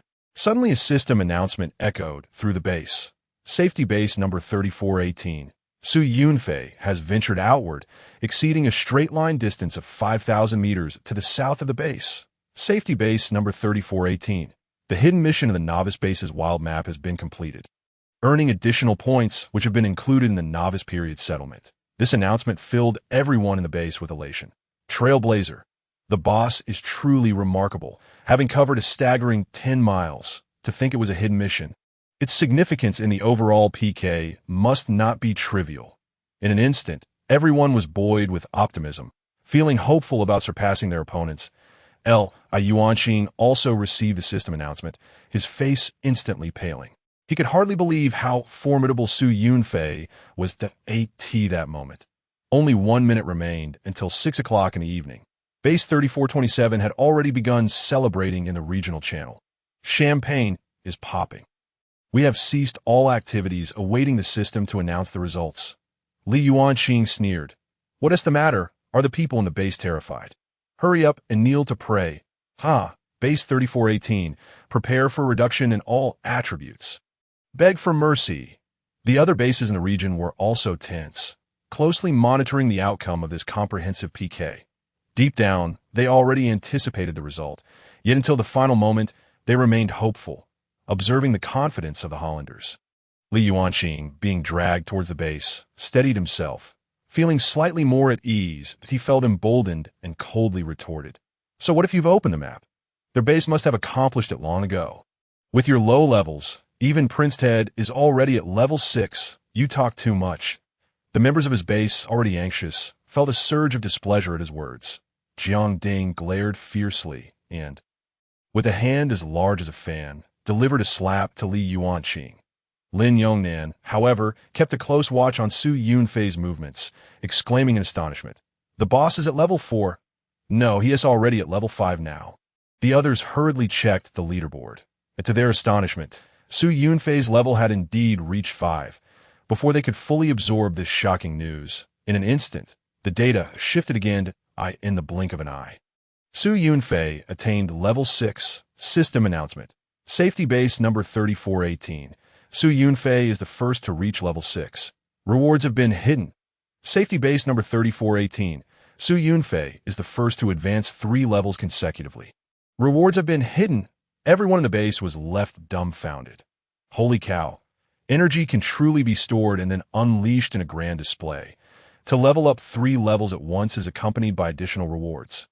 How exhilarating. Look at the boss's combat power. It's skyrocketing towards 2700. The more humble he is, the more impressive he becomes. If he loses, I'll cut off my own head. With each system announcement, the atmosphere of confidence within base 3418 soared to its zenith. Only Li Yuanqing remained pale, his spirit deflated as if all vitality had been drained from him. He was filled with resentment and fury, grinding his teeth and cursing. Su Yunfei is so treacherous, so malicious. Did he deliberately deceive me into going to the other side? The others around him were left speechless. What are you for the boss to specially deceive you? Lin Yongnan seized his collar, angrily stating, "Adjust your attitude. It was your own eagerness to migrate." Soon, they safely returned to the base. In the square, many gathered to gawk at the traitor, Li Yuanqing, while others continued to gaze outside. At this moment, only a few seconds remained. Su Yunfei had opened such an extensive map. It was certain he wouldn't return anytime soon. Lu Shan, upon seeing Li Yuanqing being escorted back, solemnly declared, "Lock him up for now. We will let the boss handle him personally upon his return." In the final 5 seconds, atop a 4-story building, Su Yunfei directed his gaze toward a pile of zombie corpses. Energy extraction. Aside from energy, a multitude of attribute points flowed in, enhancing his combat prowess once more. The system chimed. 1800 hours has arrived. Su Yunfei's combat power was fixed at 2725, and his level stood at 6. 50. A sense of tranquility enveloped Su Yunfei as he awaited the system to announce the results of the comprehensive PK. At this moment, nearly everyone in the region aware of the PK was setting aside their tasks, eagerly anticipating the outcome. Moments later, the system released an announcement.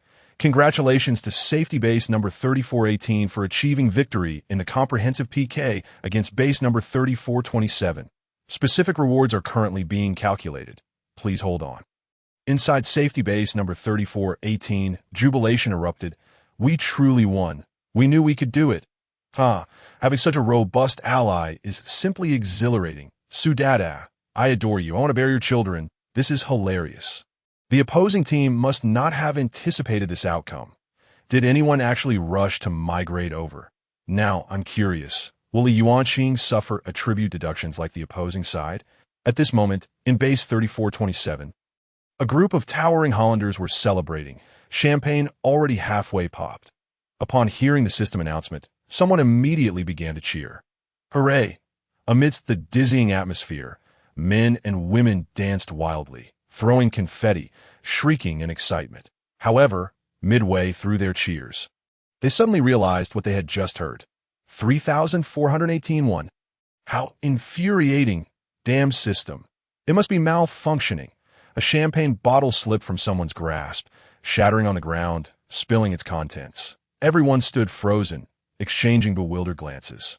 At the dining table, Prince Ted's face turned ashen as he abruptly stood up, fists clenched tightly. "Please urge for updates and support my passion." Chapter 22. What a disaster! Base 3427 is being punished. It feels as if they have been hollowed out.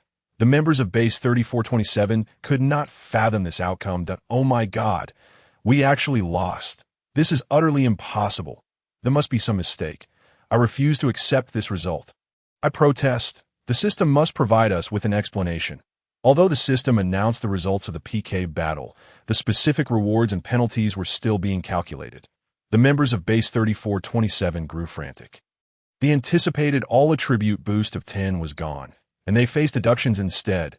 A devastating blow, an incomprehensible calamity. Just the thought of it was unbearable, overwhelming them with fear and fury. This system announcement was disseminated throughout the entire region. Other bases saw the announcement instantly, leaving them utterly perplexed. What is going on? Did the system make a mistake? No way, Base 3427 was so brash, and they ended up losing. How amusing, huh? I can't stop laughing. Where do they find their confidence? Indeed, no matter the reason, watching those white folks get smacked in the face is delightful. Let them have it. Brothers, I recall that if the initiator of the PK battle loses, the punishment is super doubled. Oh, how the mighty have fallen. What a shame. Keep pretending. We're all watching. In the regional channel, the atmosphere was jubilant, relishing in the failure of Base 3427. Their constant boasting had become irksome, and their arrogance was not feigned. They genuinely believed themselves superior to all other bases, fostering a sense of aggression. They deserved to lose, and lose spectacularly. The members of Base 3427, witnessing the overwhelming mockery in the region, felt even more infuriated. Damn yellow-skinned pigs. How dare you ridicule us? I've taken note of your base. Oh no, how could we possibly be inferior to a mere yellow base? There must be a mistake. The system, it must be malfunctioning. In the face of Base 3427's desperate attempts to salvage their pride, the other bases remained unperturbed, only laughing harder. The system represents the will of this world. How could it possibly err? Still denying it. This is too funny. I bet they'll be crying soon. They anticipated correctly. Merely 2 minutes later, the system completed its calculations. Previously, the system indicated that the PK metrics encompass 4 components: overall combat power, maximum combat power, highest level, and map range. The system announced to both participating bases. Overall combat power. A 3418 totaled 128,367 points. A 3427 totaled 129,877 points. Maximum combat power. A 3418 reached 2,725 points. A 3427 reached 1,989 points. Highest level. A 3418 was level 650. A 3427 was level 6-3 map range. A 3418 extended to 5,000 meters. A 3427 to 4,000 meters. In comprehensive calculations, the scores for each component were determined. Consequently, the total score of base A3418 surpassed that of A3427, securing victory in the PK battle. Upon witnessing such detailed system data, the occupants of base A3427 found themselves a loss for words, their doubts silenced. Some individuals collapsed to the ground, utterly despondent. Oh God, this is unbearable. We truly lost. How is this possible? How can they be so strong? They must have cheated. There's no way they could be ahead by such a margin otherwise, although base A3418 lagged slightly in overall combat power. The disparity was minimal. Conversely, they far surpassed in the other 3 metrics. Their champions ascended to level 650. They amassed thousands more energy points. What have these individuals been doing every day? The map even extended to 5,000 meters. The maximum combat power is terrifying, surpassing even that of Prince Ted. The people of base A3427 were shaken, akin to a group of underachievers, unable to fathom how a top student could achieve perfect scores on an exceedingly difficult exam. Prince Ted's expression tightened, his gray-blue eyes icy as he scrutinized the data provided by the system. He remained silent, yet his heart was equally struck with astonishment. There were indeed individuals stronger than him. Their combat power exceeded 700. They must be SSS-level gifted individuals. A fierce killing intent suddenly erupted in Prince Ted's gaze. Yet at that moment he felt a wave of dizziness, a sudden weakness washing over him. Prince Ted looked up in horror, only to see tendrils of dark energy descending from the sky. This ominous black aura, a harbinger of death and misfortune, enveloped everyone at base E3427. It ruthlessly stripped them of their attribute points. The initiating party of the PK, having failed, would incur a double attribute penalty. All attributes would be reduced by 20. In an instant, anguish cries filled the air. Heavens, it feels as though my body has been completely drained. My head is spinning. I am dying. Help! How could this happen? I'm finished. My constitution is down to 5 points. My strength is only 1 point. I can't go on like this. Oh God, my luck has plummeted to -5. What will happen now? I can't breathe. The faces of all in base A3427, once rosy, turned pale as if grievously wounded. Even Prince Ted was drenched in cold sweat. Just moments ago, it felt as though an invisible hand had extracted his strength, vitality, and more. This sensation was reminiscent of a Dementor's kiss. It was utterly terrifying. Even though his attribute points were far superior to others, he felt a wave of weakness, observing the chaos around him. Prince Ted's expression grew increasingly grim. The merciless system announcement echoed once more. Base A3427 has been defeated in the comprehensive PK battle. The coordinates of the base have been revealed to the opposing side. As the initiating party of the PK, you must provide the victorious side with 100,000 energy points or equivalent resources. Please comply within 6 hours. Failure to do so will result in forced execution by the system. Simultaneously, Base A3418 received an array of system announcements. Congratulations, you have achieved victory in the comprehensive PK battle against Base A3427. All members of the victorious side gain an increase of 10 to all attributes. The coordinates of the opposing base have been disclosed, and the map is now accessible. The 100,000 energy points or equivalent resources to be compensated by the opposing side will be delivered within 6 hours. Additional rewards will be distributed based on individual contributions. Please check your accounts. Chapter 23. The winner's rewards. Personal contribution ranking first. Special occupation. Saint.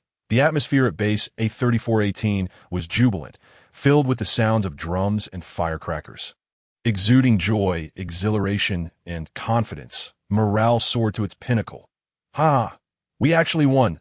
All attributes increased by 10. Wow, this is exhilarating. We hit the jackpot. We VE profited immensely from this.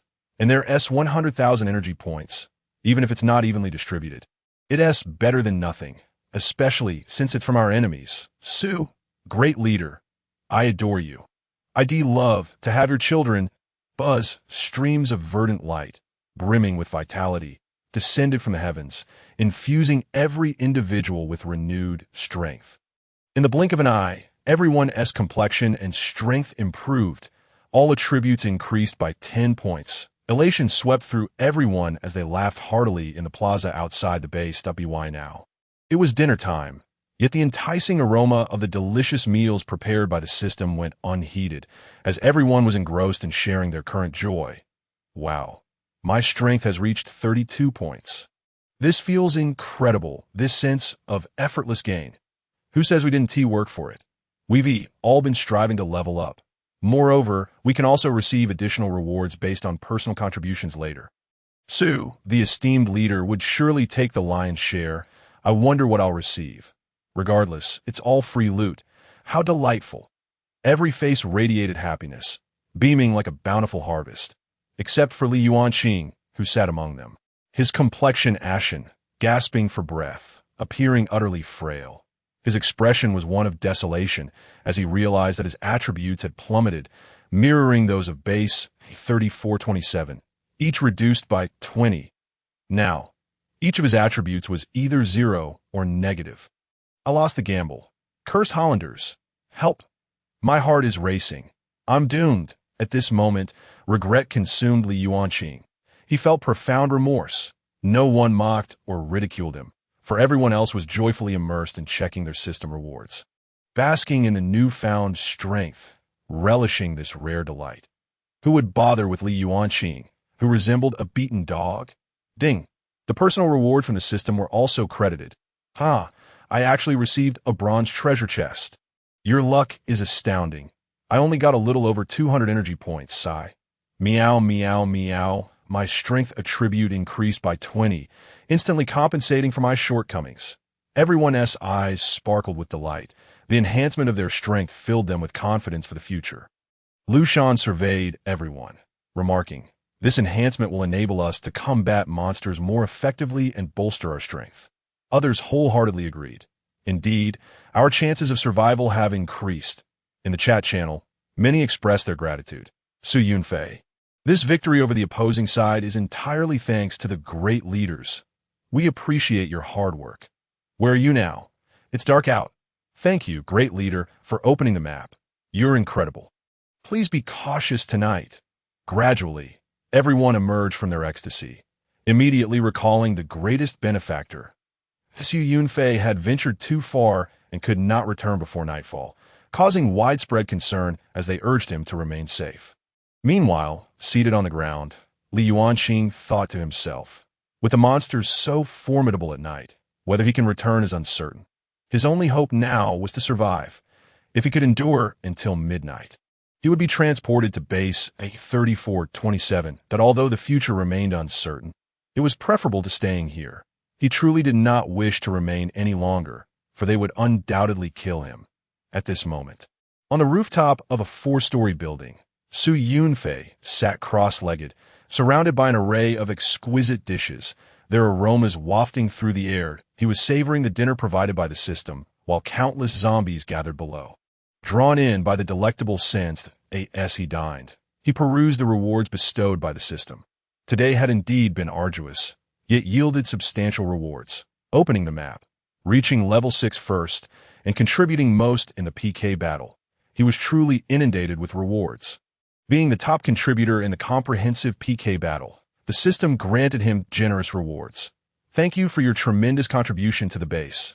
Your personal contribution ranks first in the base, earning you the following rewards: Golden Treasure Chest X1, 2,000 Energy Points, PK Victory Badge X1, Level 1 Zombie Crystal Core X100, Level 2 Zombie Crystal Core X100, Level 3 Zombie Crystal Core X100, Level 4 Zombie Crystal Core X100, Level 5 Zombie Crystal Core X100, Novice Level Base Construction Blueprint X4, Novice Level Apocalypse Recipe Collection X1, Novice Level Survival Resource Pack X2. Among this array of rewards, there are also a few small tips. Reputation 1. Positive Feedback 55, Reputation 2, Positive Feedback 102. Congratulations. Your accumulated human reputation has surpassed 10 points, unlocking the initial stage of the Holy Office. Seed of Hope. What is this? Su Yunfei curiously checked his personal panel, and indeed, a resplendent golden section labeled Holy Office had appeared. Seed of Hope. You have become a beacon of hope for certain human survivors. Current level. Level 1 Seed. 10,100 Reputation. Bonus 1. Your words are more likely to gain the recognition of survivors. Trust 20. Authority 20. Bonus 2. With great responsibility comes small improvements in your practice skills and experience. 10. Bonus 3. Your confidence shines like the sun. Mental attribute 100 points. Bonus 4. You inflict slightly increased damage to zombies and other monsters. 10. Please pass on this hope and let it spread. So that is how it is that Su Yunfei gazed at the array of bonus attributes, unable to suppress a smile. This thing will undoubtedly yield noticeable effects once he has subordinates. However, the Mental 100, under the influence of the Primary Mentalist Certificate and the Mysterious Sun Amulet, directly transforms into 250 points, which is quite enticing.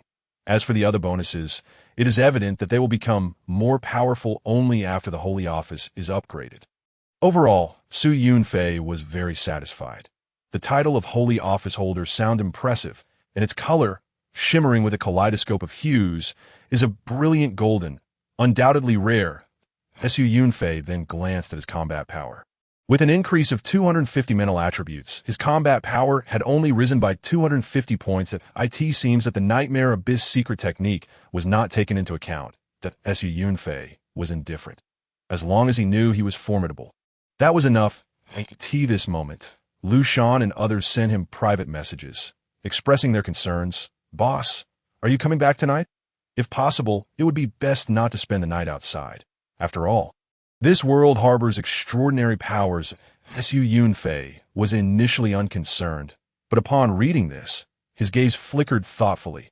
It made sense. Tonight, strange monsters might appear. Lin Yongnan said, "Boss, Li Yuanqing has already been captured. We are waiting for you to handle it upon your return." Hearing this, Su Yunfei made an immediate decision. "All right, I will head back now." Seeking updates, small gifts, Moi 3, Chapter 24, Nightmare, dealing with traitors commanding authority without rage. At 6:20 p.m., the outside was already shrouded in darkness. Visibility reduced to near zero. Zombies, mutated wild dogs, and other monsters had gradually become agitated, roaming freely outside. Su Yunfei's agile figure swiftly navigated through the ruins of the buildings. In the darkness, low growls echoed intermittently, and a flurry of footsteps rushed towards him. The attributes of nighttime monsters had indeed been enhanced. While Su Yunfei could fight, he was unwilling to waste time. Nightmare abyss. Invisible black nets descended upon the monsters. His figure rapidly vanished from the spot. The journey back was far from easy, with poor road conditions and pitch-black surroundings, yet Su Yunfei was not slow. In no time, he had traversed nearly 500 meters.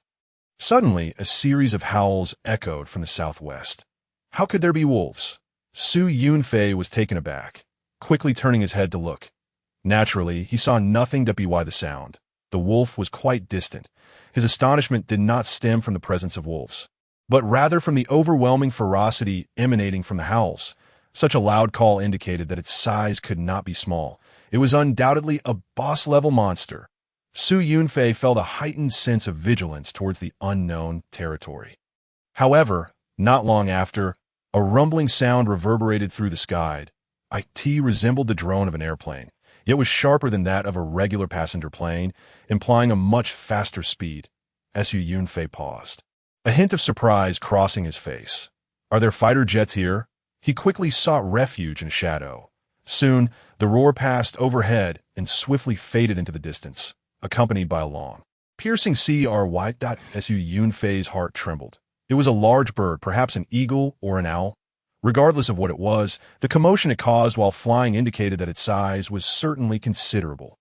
It might even be on par with that wolf from earlier. He needed to grow stronger to confront them when the time came.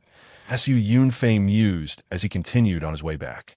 Not long after, the southwest erupted with even more intense howls of wolves and calls of birds, causing all nearby monsters to become restless. Were these two creatures fighting? Su Yunfei couldn't help but chuckle. It turned out that the earlier howls were merely a display of dominance.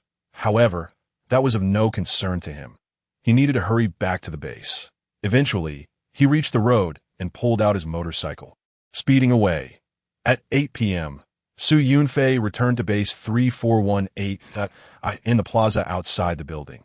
A few individuals were still practicing their martial arts.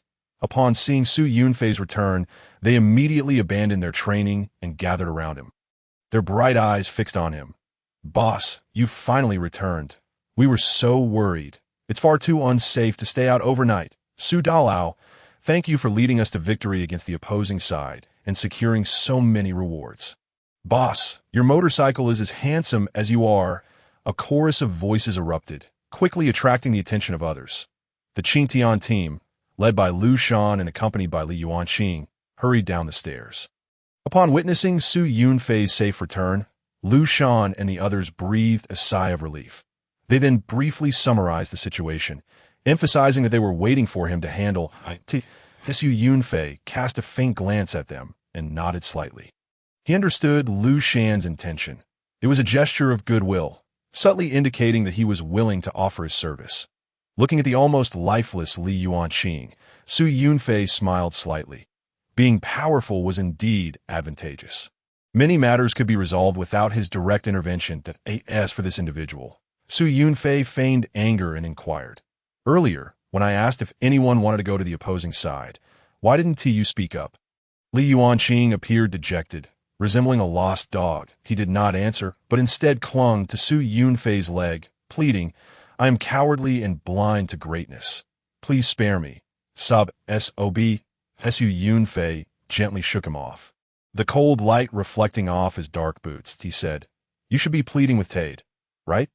At this moment, Within the region, numerous bases felt as though they had witnessed a spectacle of humiliation and resurgence. The tyrannical base 3427 had brazenly engaged in PK, only to suffer a dismal defeat, which was truly amusing, perhaps unable to bear the mockery of the crowd, or perhaps due to the significant losses. Many from base 3427 began to lose their minds, blaming Li Yuanqing for their defeat. Despicable, shameless, he is just a spy, a mole sent by the Huang faction. We were all deceived by him. Let him eat Satan. Damn spy, why didn't you provide us with accurate information? You deliberately concealed the truth. Neighbors, you have all seen how treacherous and malicious base 3418 is. Do not associate with them, or you will meet a terrible end. You wasted our 500 energy points. You should go to hell. Zombies, tear him apart. Li Yuanqing was mercilessly scorned by those from base 3427. They had even sharpened their knives, just waiting for him to be teleported over. Li Yuanqing sobbed bitterly, feeling utterly foolish for having abandoned a true golden opportunity and betrayed his organization, only to be despised on the other side, leaving him in a predicament with no way out.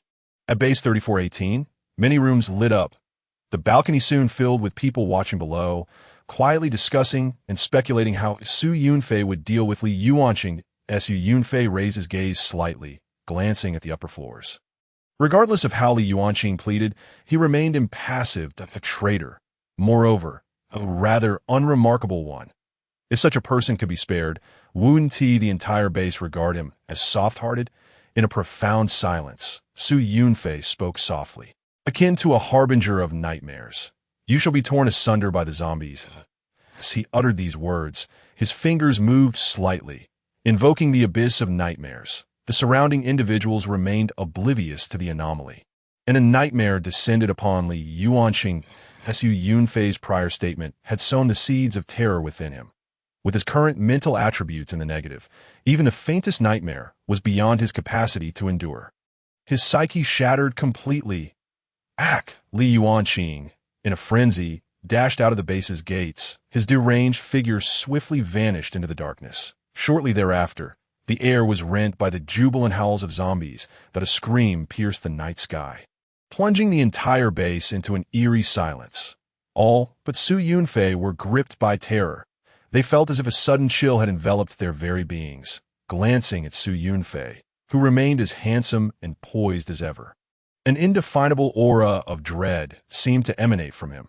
Chapter 25. Inventory of Rewards. There were so many that he struggled to keep track.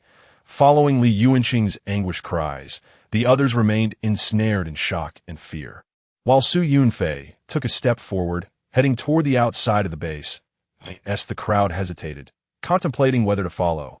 Su Yunfei returned briskly, his expression unperturbed, as if nothing had transpired. The sounds of zombies had also ceased. Quite simply, Su Yunfei had exerted control over a few zombies outside using the abyss of nightmares, and in the blink of an eye, he had extracted Li Yuanqing's talent. E-grade talent. Weapon manufacturing. While it may not seem particularly useful at present, it was certainly better than having nothing. To forego it would be a waste. Casting his gaze over the others, Su Yunfei suddenly smiled, his demeanor cheerful. Why so serious? Let us rejoice. We have emerged victorious. With this proclamation, an invisible pressure dissipated. The people surrounding him collectively exhaled in relief, their faces breaking into smiles.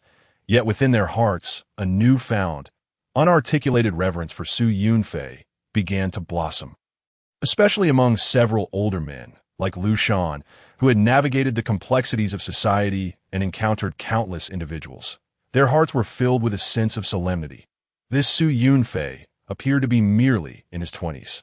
Yet beneath that youthful exterior lay a resolute spirit. Su Yunfei declared with a booming voice, "You have all worked hard today. Rest early." The crowd promptly responded, "What are we compared to you? Boss? You have toiled the most. Boss, you've worked the hardest today. You should retire for the night." As they spoke, they noted that he had no intention of engaging in further conversation and began to disperse. Su Yunfei cast a sweeping glance around and suddenly noticed a patch of vibrant greenery at the corner of the square. Beneath the railing stood a young man, with slightly tanned skin and an average build. Hesitated as he approached him. Realizing that Su Yunfei awaited him, the man quickened his pace, somewhat bashful, and said, "Boss, this individual was named Zheng Yu, who, after leveling up to level 2 today, had remained at the base to tend to the crops." Su Yunfei greeted him with a smile. It seems the crops are thriving, though he might not consume them himself. Food in this apocalypse was akin to hard currency. The more, the better, Zheng Yu beamed, revealing a full set of white teeth, and nodded vigorously. Indeed, it seems that as traversers, we receive a boost in farming. They grow exceptionally fast, by around 4 or 5 in the morning. We should be able to harvest the first batch. He proceeded to report on various matters. All 4 types of crops that Su Yunfei had given him had flourished. However, with only himself to cultivate, the farmland was limited. He planned to expand further tomorrow. Su Yunfei nodded and, through the system, transferred 500 energy points to him. Zheng Guyu's eyes widened. "So much?" Wazti had previously stated. Su Yunfei interrupted. "This is your reward. Keep up the good work." After a moment's thought, he added, "Find 2 or 3 reliable individuals to assist you." He said no more and returned to his secure quarters, lying on the bed, despite its lack of comfort. Being in the safety of a small room felt entirely different from being outside. It almost evoked a sense of home. Su Yunfei closed his eyes, mentally tallying the day's gains. The rewards were so plentiful that he struggled to recall them all. The energy points extracted from the corpses of zombies, along with various attributes, were not worth elaborating on, as they had become somewhat ordinary for him. Primarily, he had been preoccupied with exploring the map and had only now found the opportunity to examine his rewards closely. The first reward for traversing 2,500 meters was a pair of B-grade crocodile leather gloves. The reward for 3,000 meters was 10 cubic meters of system space.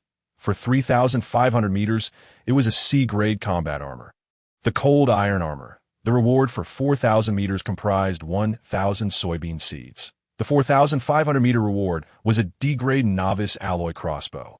And for 5,000 meters, he received a golden treasure chest. The armor and alloy crossbow were undoubtedly coveted treasures in the eyes of others. Yet for Su Yunfei, they seemed somewhat inadequate. They were usable, but their enhancements were not significant enough to warrant further scrutiny. Next were the level-up rewards. He had not yet received the rewards for reaching levels 4 and 5, which were not particularly rare.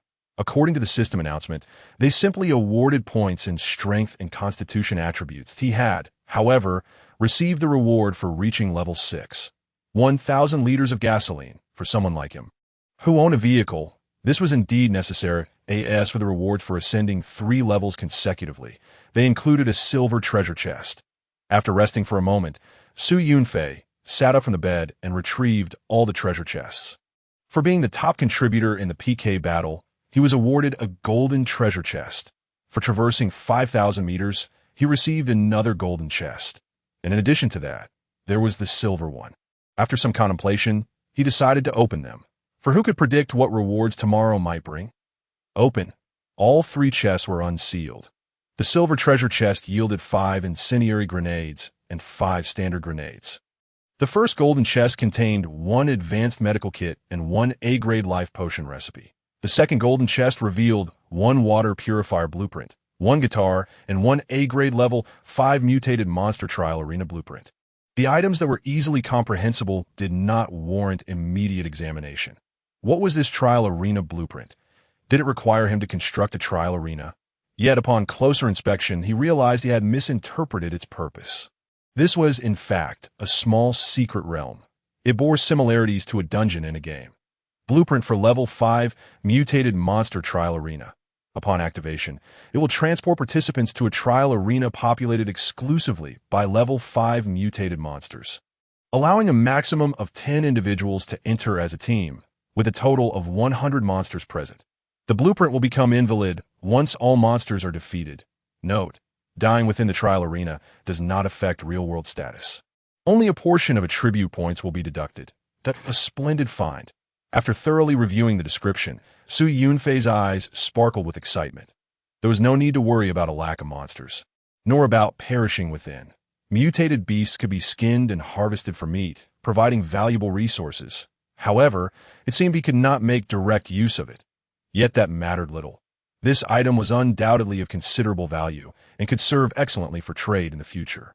Yunfei also reviewed the blueprints acquired today that, in addition to the aforementioned, there were several others. For novice-level base construction blueprints, each offering different construction schemes, there were 4 distinct plans with varying costs and functional divisions, allowing for customization based on one's needs and resources. There was also a complete cookbook for apocalyptic cuisine, which contained recipes for various dishes. However, dishes like steamed mutated mosquito legs and rat stew sounded like particularly dark culinary creations. Yunfei chuckled softly and glanced at the water purifier blueprint. This item would only be usable once the novice phase concluded, and he began constructing his own base. Water, the source of life, held undeniable value in this post-apocalyptic world. As for the A-grade life potion recipe, it had higher requirements, necessitating the construction of a laboratory. Yet its healing effects were remarkably impressive. I desire it all. I yearn for a better life. Contemplating the future, Yunfei gradually drifted off to sleep. Meanwhile, the inhabitants of Base 3427 endured a night of sleepless turmoil at a compensation of 10,000 energy points, divided among them. Each would have to contribute over 100. As midnight approached, the deadline given by the system loomed nearer. Urging for updates, the narrative continues. Chapter 26. Is the opponent S-leader SSS grade? The strategy of deception commences. Within Base 3427, chaos reigned supreme, filled with complaints and wails. This unforeseen defeat represented not only a severe blow to morale, but also drastically weakened the collective strength of the group. A reduction of 20 in all attributes. It was utterly devastating. Nearly all individuals experienced a direct decline in their intelligence and luck, rendering these attributes negative. In addition to their physical weakness, they felt mentally disoriented, their thoughts sluggish. Their ability to control their emotions was non-existent, leading to a pervasive atmosphere of negative energy permeating the base's communications. There are also many who attribute their failures to the deceit of Li Yuanqing, claiming he did not provide them with accurate information. However, they have already been informed that the novice Li Yuanqing was slain by a level 3 ordinary zombie. This announcement is truly a misfortune for him. He should experience our might. Damn it. Because of this guy, we have to compensate 100,000 energy points that I do not wish to contribute a single point. The system is indeed biased. It imposes such severe penalties upon us. The strong grow stronger, while the weak become weaker, leaving us with no avenue for survival. They seem to have forgotten that it was they who initiated the PK battle against number 3418, yet some have not forgotten and cannot help but voice their complaints. Who was it that insisted on starting the PK battle? Look what has happened now, rendering us so weak. Indeed, wouldn't it be better to live our own lives without provoking anyone? Why must we go after such a powerful base? This decision was, of course, made by Prince Ted as the leader of the base. Some of his loyal subordinates immediately scolded. Silence! How dare you question His Highness the Prince? The reason for your failure is also tied to your laziness and lack of ambition. You have relied too heavily on the Prince's strength and abandoned your personal efforts. Gradually, the chat channel fell silent, yet everyone was pondering. What does this have to do with us? However, His Highness the Prince is outmatched in both level and combat prowess by the strong adversary across from him.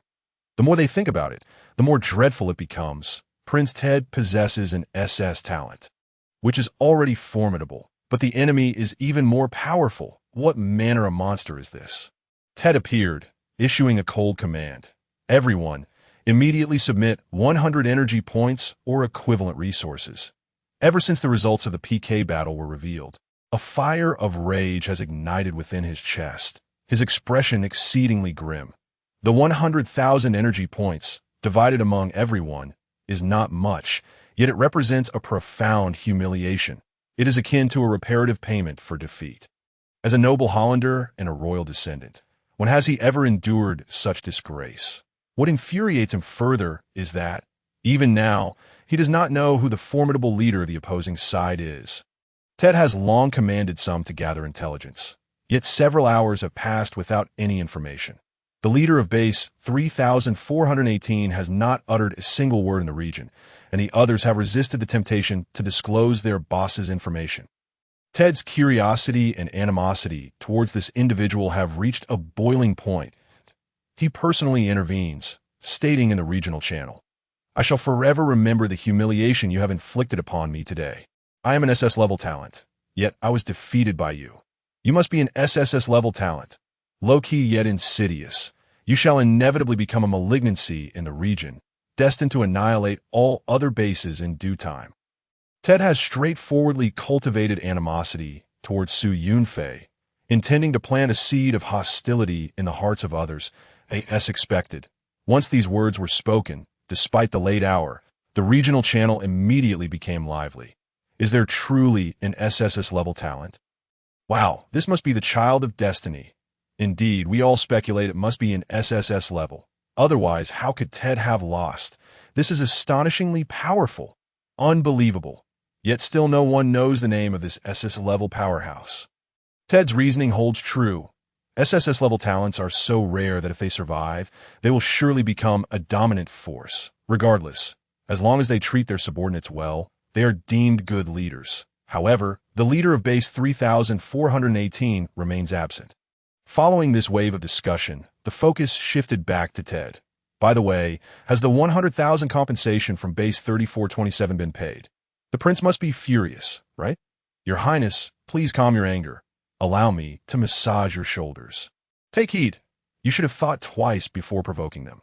Now you're reaping the consequences. Let us interview the prince. Which base is your next target? Ted clenched his fists, truly on the verge of exploding with rage.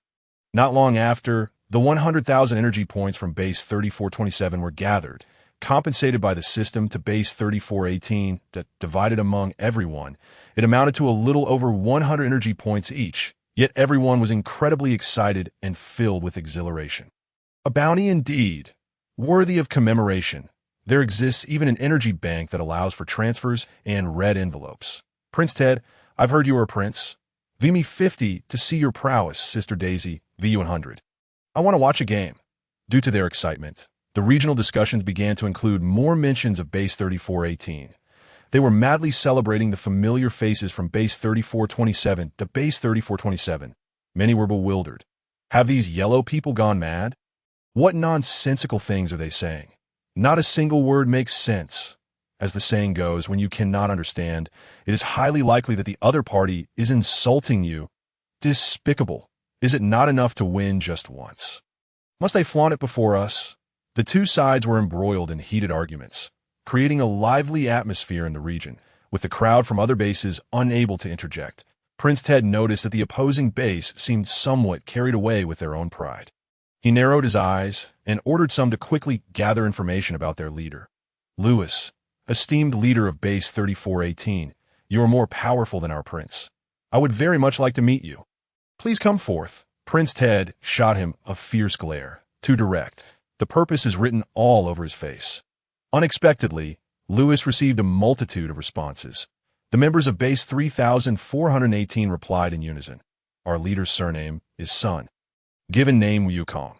He wields a 3-meter-long staff, and with a single strike, he could take down a little one like you. Is there a spy upstairs? How dare you reveal our leader's name? Apologies, our leader is already asleep. He values health and goes to bed early. Health preservation is for the elderly. Yes, indeed, our leader is approaching 45 years of age. Let me tell you, do not provoke our leader. In his youth, he was a special forces soldier. He single-handedly took down over 200 high-ranking leaders, receiving a direct sentence of 500 years. When he crossed over, he was in the midst of cracking the warden's skull. Moreover, our leader has a penchant for those with status, such as princes and kings. Ted, you ought to be cautious. Base 3427. Upon hearing the enthusiastic introduction from the crowd, Ted's complexion turned pale. He took down over 200 high-ranking leaders in one breath. This is no human. He is a madman. He indeed felt a twinge of inferiority. Chapter 27. An A-level enemy has been slain. Unable to resist the overwhelming desire, the members of Base 3427 were half convinced by the tales of their adversaries, feeling an inexplicable fear. After all, Their leader sounds like an unparalleled fiend. No wonder he is so strong. This unknown powerhouse has cast a shadow over the hearts of the members of Base 3427. Meanwhile, within Base 3418, it is a sea of joy that I'm dying of laughter. Each one speaks, as if it were true, without any discussion. They begin to spin tales. Are they all here for their own amusement? I am not fabricating. Is not our leader's weapon a long staff? In my heart, he is named Sun Wukong. One, slaying demons and leading us to victory. There's nothing wrong with that. Indeed, with such a heroic figure, zombies become no longer frightening. Let us maintain this momentum. Let us fool the enemy into submission. Everyone half-truthfully concocts some shocking stories to deceive the foreign folk. Yet the members of the other bases, upon hearing, immediately discerned that it was mere nonsense, yet none dared to expose it. Seeing the members of Base 3427 believing it to be true and becoming frightened, everyone joined in on the laughter. The next day at 4:30 in the morning, Su Yunfei awoke punctually. After meditating and exercising, the time was close to 6 o'clock. Dawn was approaching.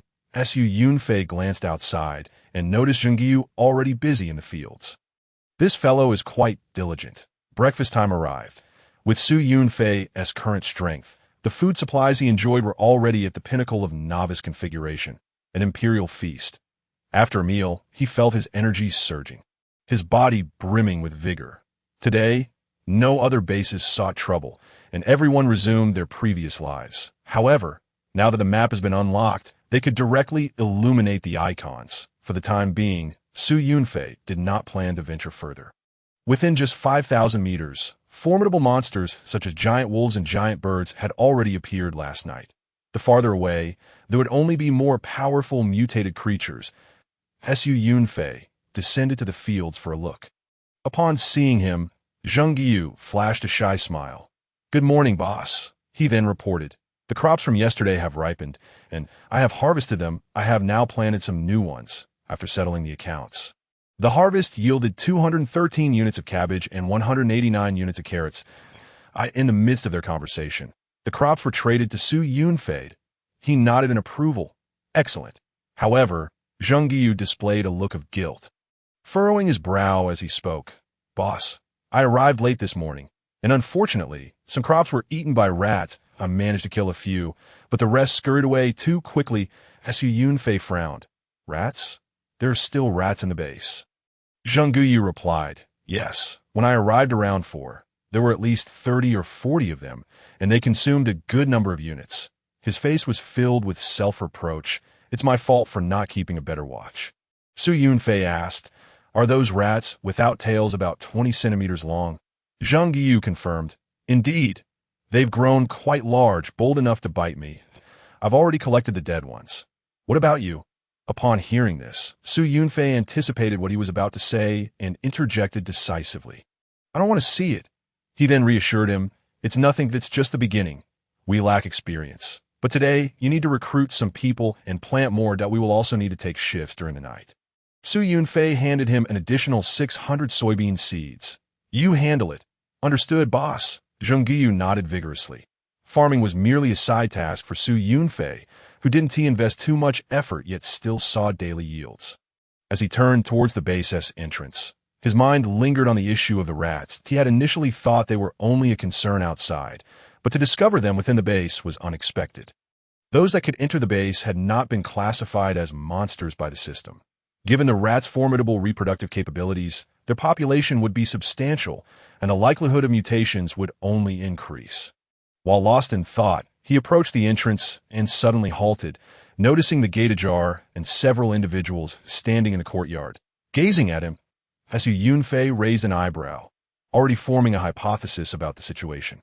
Indeed, a few people soon rushed back from outside, their faces filled with distress. Upon seeing Su Yunfei, they began to lament, "Boss, help!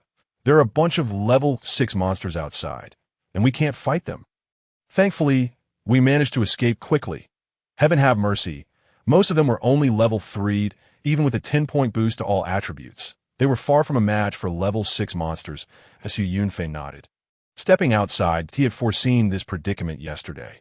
However, to secure victory in the PK battle, He had no choice but to confront level 6 monsters that, in truth, he had not anticipated that his own level and combat prowess would completely overshadow that of Prince Ted. What was going on with this little brother? He had thought him formidable. Just as Su Yunfei stepped out of the gate, 2 regional announcements suddenly blared. Base 3427, A-class talent Gavin Sally has been killed by a level 6 robust zombie. Base 3427, A-class talent Adolf Lewis has been killed by a level 6 robust zombie. Su Yunfei paused, immediately checking the regional messages. These announcements sent shockwaves throughout the area, leaving many utterly astonished. What the hell? An A-class talent died, and it made it onto the regional announcement. Such a grand demise. It must be quite the spectacle. Wait, how could Base 3427 suddenly lose 2 A-class talents? This is absurd. Doesn't this mean other bases just got a significant boost? Yesterday, they were boasting, and today, 2 A-classes are dead by morning. Truly, when the heavens rage, calamity befalls the proud. The deaths of 2 A-class talents were no trivial matter. It was a heavy blow to any base. Yet, if such an event occurred among the enemies, it would naturally be cause for celebration that moment. Within Base 3427, a group of individuals shivered in fear, peering through the iron bars at the dense hordes of zombies outside. Their expressions filled with despair. Even more terrifying was the fact that 2 newly transformed powerful zombies, the very A-class talents who had just been killed, now stood among the horde as level 5 zombies. Possessing talents and skills, the 2 newly risen zombies appeared vacant, joining the throngs outside the base, their hollow eyes fixated on the humans inside. The scent of fresh humanity drove them into a frenzy, causing them to become increasingly agitated. Prince Ted was furious, his face pale as he grappled with overwhelming sorrow and rage. Once misfortune begins, it seldom ceases. Early that day, level 6 zombies appeared near the base, accompanied by numerous low-level monsters. Their squad had been tasked with clearing obstacles for the base. Had they not suffered a setback in the PK battle yesterday, resulting in a 20-point reduction to all attributes? How could they possibly struggle against a single level 6 robust zombie? Base 3418. I will remember you. Prince Ted seethed, hatred burning in his icy blue eyes. That AT this time. Su Yunfei scrolled through the regional chat, confirming that Base 3427 had indeed lost 2 A-class talents. An uncontrollable surge of excitement coursed through him. How wonderful it would be to acquire the corpses of those 2. Sucking in a breath, he thought to himself. Chapter 28. Need more money. Exploring new discoveries. Strange sounds as Su Yunfei desired the corpses of those 2 A-class talents. They had been slain by zombies and carried the virus, which surely could be extracted to obtain their talents. Yet, he knew full well that acquiring these corpses was impossible. Nevertheless, he was undeterred and privately messaged Lu Shan to act as an intermediary. Well, whether it's genuine or not, let's give it a shot. What if it works? Thus, in the regional channel, Lu Shan inquired, Base 3427, are you selling the corpses of those 2 A-class talents? 1 million energy points each. This price tag immediately astonished other bases. No way. Someone wants to buy corpses? What could they possibly want to do with them? This seems too simple. There must be something unusual at play. The individuals from Base 3427, upon seeing the offer, wore expressions of utter disbelief. Damn those yellow-skinned people. They're trying to trick us again. Ignore them. Adolf and the others are our comrades. How could we sell them to the enemy?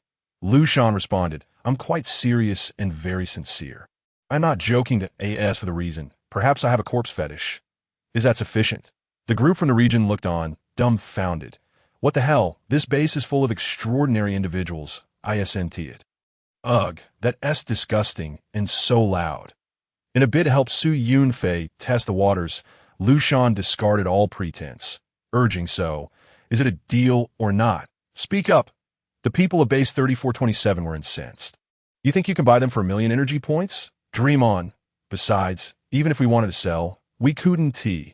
They've turned into zombies. We'd have to kill them again to obtain the corpses. Lu Shan insisted, I understand, so we need to raise the price, correct? How about 20,000 each? Is that acceptable? Others from the regional bases were rendered speechless. You really want them? The avatar seemed quite composed. Surely, he is not joking. He must have some means to acquire the talents from the corpses, right? Amidst the discussions, Prince Ted appeared, furiously stating, "You are crossing the line. We would never sell the corpses of our comrades. Even if we were to sell, it would not be to base 3418. Seeing this, Lu Shan said nothing further, simply offering a helpless smile to Su Yunfei. Su Yunfei smiled faintly, a reaction he had anticipated, showing no surprise. The other members of the Tianwen squad exchanged glances filled with curiosity. What does the boss want the corpses for? Is he truly interested in their talents?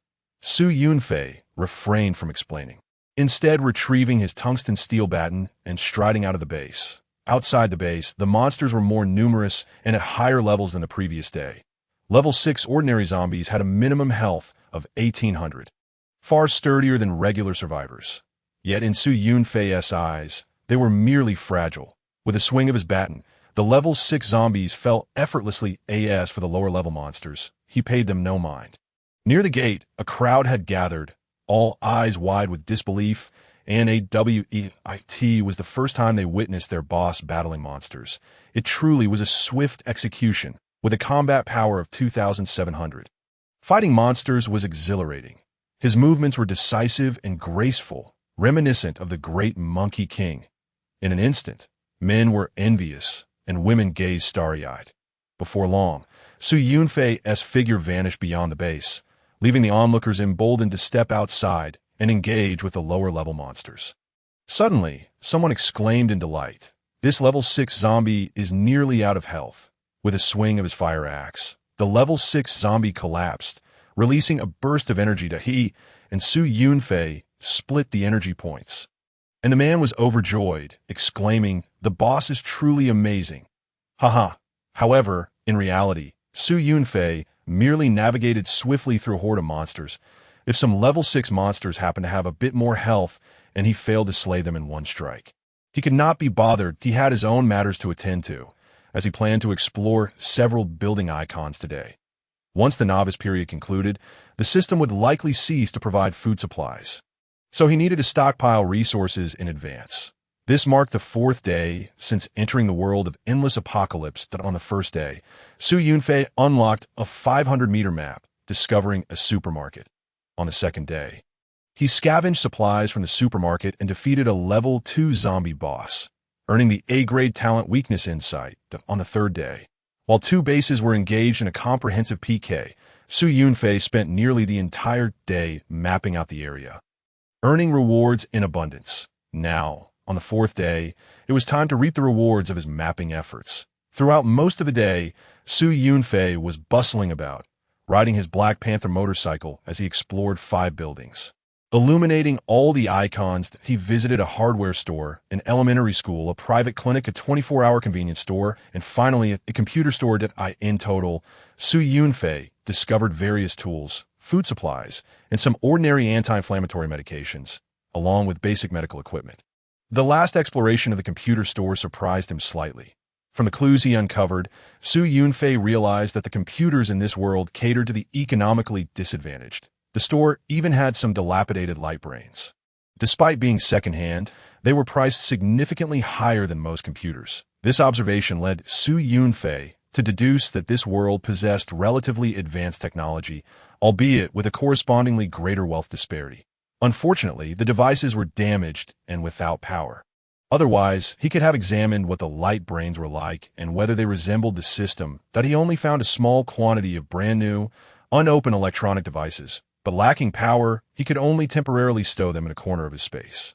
Approaching 5 p.m., Su Yunfei began his return journey. In the base's chat channel, everyone was engaging in casual conversations as usual, filled with team formations, monster hunting, and information sharing. One individual remarked, "It's strange. I found an arm after defeating a level 3 zombie. But when I went back to trade it to the boss, it had vanished." Su Yunfei caught sight of this message among the many and couldn't help but smile. Indeed, even a part of a monster's corpse was worth collecting. Although the yield from low-level monsters had diminished, every little bit counted. As for how the zombie's arm could have gone missing, he gave it little thought. Just as he neared the base, he detected a peculiar sound, very faint, almost like an auditory hallucination, yet dense, resembling the patter of raindrops. This sound emanated from a distance, so subtle that it was hard to discern whether it originated from above or below. As Yunfei glanced upwards. Puzzled. Is it raining? In the past, such sounds accompanied rainfall, but were typically much heavier. However, it was now evening, and the sky remained clear. Before long, Yunfei grasped the nature of the sound. Hundreds of small creatures were scurrying across the ground. Advancing at breakneck speed, the high-pitched squeaks resonated, sending shivers down his spine. Those small animals, identical in appearance, were dark brown, elongated, and robust, moving with astonishing speed. With his exceptional vision, Yunfei quickly identified them as rats. Thousands upon thousands of colossal rats. Like a tide, they surged towards the base from all directions. Chapter 29. The rat tide erupts. The special beast tide battle begins. Yunfei had never witnessed such a massive congregation of rats in his life. He immediately recognized that disaster had struck without warning. Without hesitation, he revved the engine and sped back to the base. Within the base, others had also noticed the sudden influx of rats and exclaimed, "Wow! So many rats have appeared all of a sudden. It's terrifying. What should we do now?" As everyone stood bewildered, the system announcement echoed calmly. "Emergency notification. A regional-level disaster has occurred. Area A has been besieged by multiple beast tides. Please seek shelter or return to the base promptly. Do not expose yourselves in the wilderness." The special beast tide battle has commenced, and the regional merit leaderboard is now open. Climbing the leaderboard will yield various rewards. So ensure your safety while slaying monsters. Soon after, another announcement from the base followed. Safety Base 3418, Level 1 Rat Tide has occurred. The special beast tide battle, Battle of the Giant Rats, has begun. The special battle will conclude once 80 of the beast tide in the area is eliminated. Upon returning, Yunfei quickly spotted shadows of people racing around the base. Those nearby, having received the system announcement, hurried back. Those further away were racing against the tide of rats, not daring to pause for a moment.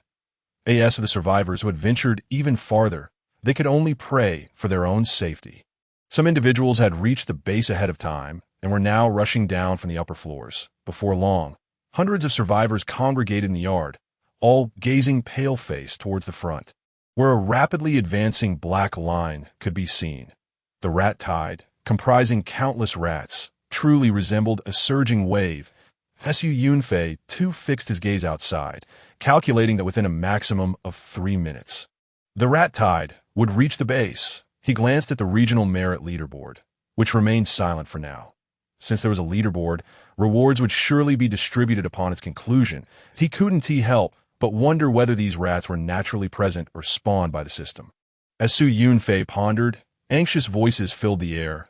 "Boss, what should we do about all these rats? It's terrifying. I'm about to faint." Yunfei snapped back to reality, noticing the grim expressions on everyone's faces as they looked to him. Awaiting orders, feeling a sense of helplessness, he questioned himself. What could he suggest? Yunfei bluntly replied, "We fight. What else can we do?" Naturally, everyone understood, but their faces reflected their concerns. But how can we fight against so many? Once we go out, they'll be all over us, right? They're so small and close to the ground. It's really hard to hit them. Do you think they 1T come into the base? I'm so scared. Yunfei's expression grew serious as he nodded. They might very well come in.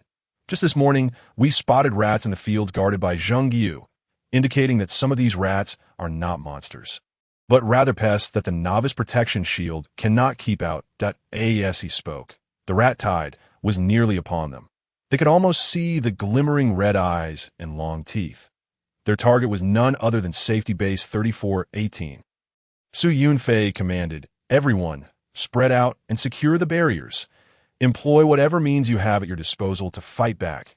As for the base's main entrance, it remained open. Closing it would hinder their ability to combat monsters.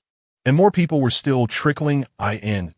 Yunfei positioned himself at the entrance, flanked by elite teams such as the Tianwen Squad and the Wolfang Squad, composed entirely of robust men, who followed silently behind him. After several days of arduous struggle, their average combat power had reached 450. However, each person wore a heavy expression. There's an old saying, "A multitude of ants can take down an elephant." What more could be said of such enormous rats? Indeed, the rat tide posed a greater challenge than high-level zombies. As Su Yunfei gazed at the massive rats, a chill swept over him, evoking memories from his past. When he was 4 years old, his home was infested with rats. One day, while his family attempted to trap a rat, a large one, cornered and desperate, leaped onto him, burrowing into his collar and emerging from his sleeve. Using its long yellow teeth to bite his finger, leaving him bleeding, he had to get a vaccine that very day. Though he had never liked rats, he remained remarkably calm in the face of this impending disaster.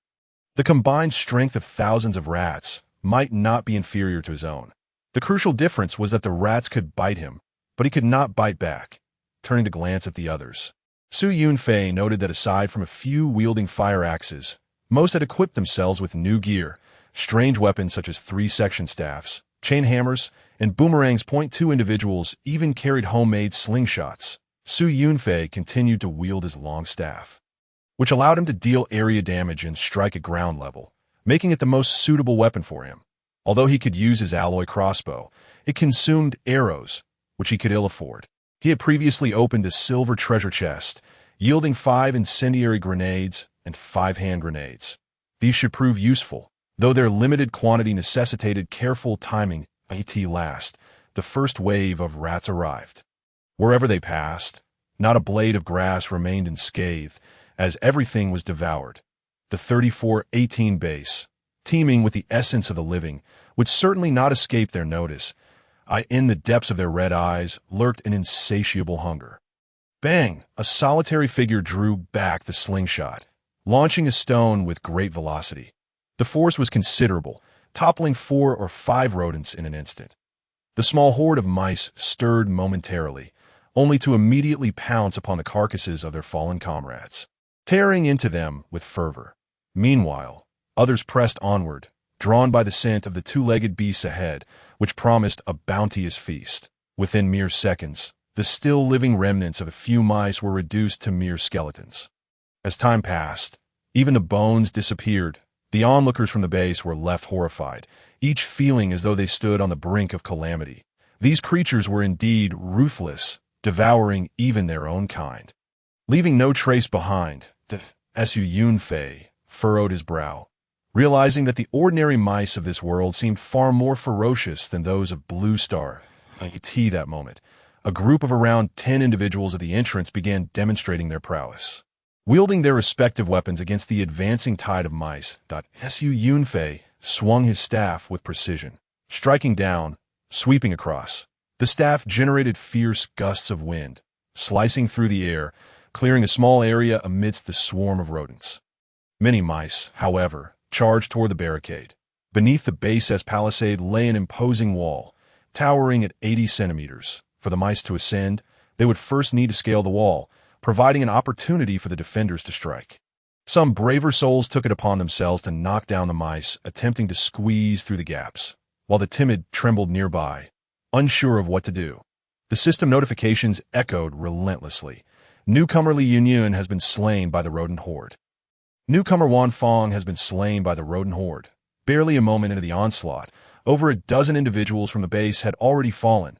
Chapter 30. Insights into Weakness. The nightmare of the mice. This wave of beasts arrived with alarming suddenness. Some unfortunate souls, barely grasping the situation, found themselves assailed by countless wild creatures. Such scenarios were not confined to Base 3418. Every survivor enclave within area faced the same harrowing beast tide.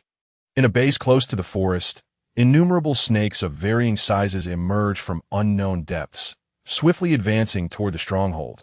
Their vibrant hues twisted together like a mass of writhing ropes.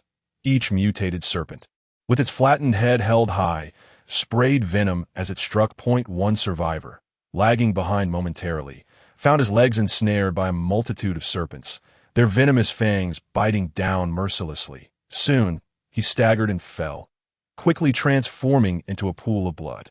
In another base near the mountains, a cacophony erupted as countless black bats surged forth from the hills. They descended like a dense, dark cloud, overwhelming all in their path. These flying monstrosities were the nightmares of every survivor. Small in stature yet swift in flight, they swarmed the skies, rendering any attempts to combat them futile. Many survivors could only cower in despair, and a few unfortunate souls, unable to find refuge in time, were engulfed by the swarm of bats. Within a minute, they became mere desiccated husks, drained of life that a plethora of similar tragedies unfolded across area. This beast tide was diverse. Mice, snakes, ants, locusts, bats, rabbits, and even cockroaches, all exhibiting rapid reproductive capabilities. Although individually weak, when gathered in the thousands, they became a horrifying calamity. At base 3418, everyone was fully armed and prepared for defense, showcasing their unique skills. Yunfei noticed that many had gathered stones from outside. In such a dire situation, they proved useful for loading the slingshots. Others had even tied their weapons to ropes, throwing them out and pulling them back, though if not timely, the ropes could very well be devoured by the mice.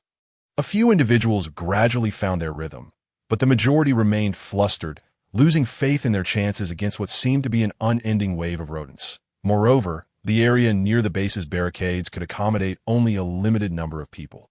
After battling the mice at the entrance for some time, Yunfei observed his kill count rising rapidly. The base's accolades were escalating just as swiftly.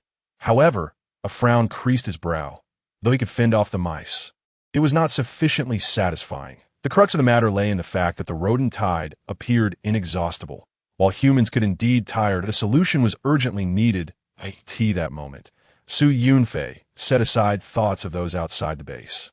With a flicker of inspiration, he commanded in the chat channel, "Everyone, do not idle. Even gathering stones would be beneficial." It was evident that this was a collective task, one that could not be accomplished by individual strength alone. Moreover, Yunfei suspected this was merely the beginning. The main event lay ahead. This apocalyptic world exhibited no mercy toward survivors, vividly displaying its brutality and indifference. As they battled the creatures, discussions arose among the defenders. "Help. It feels endless. When will it cease? If only we had rodent poison or traps." The assault came too suddenly. There was no time to dig traps. Fire would be the best option, but where would we find sufficient fuel? If only there were fuel, we could also add scents that mice detest. While it may not kill them, it should have some effect.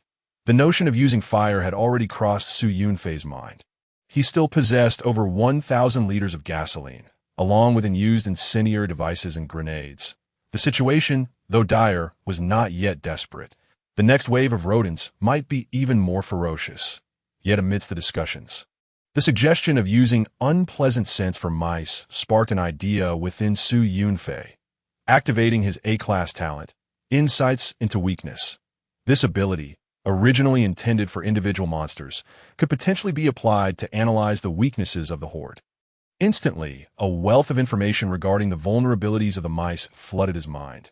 Mice detest certain odors, and fortuitously, he had on hand chili peppers. However, the method of application required further contemplation.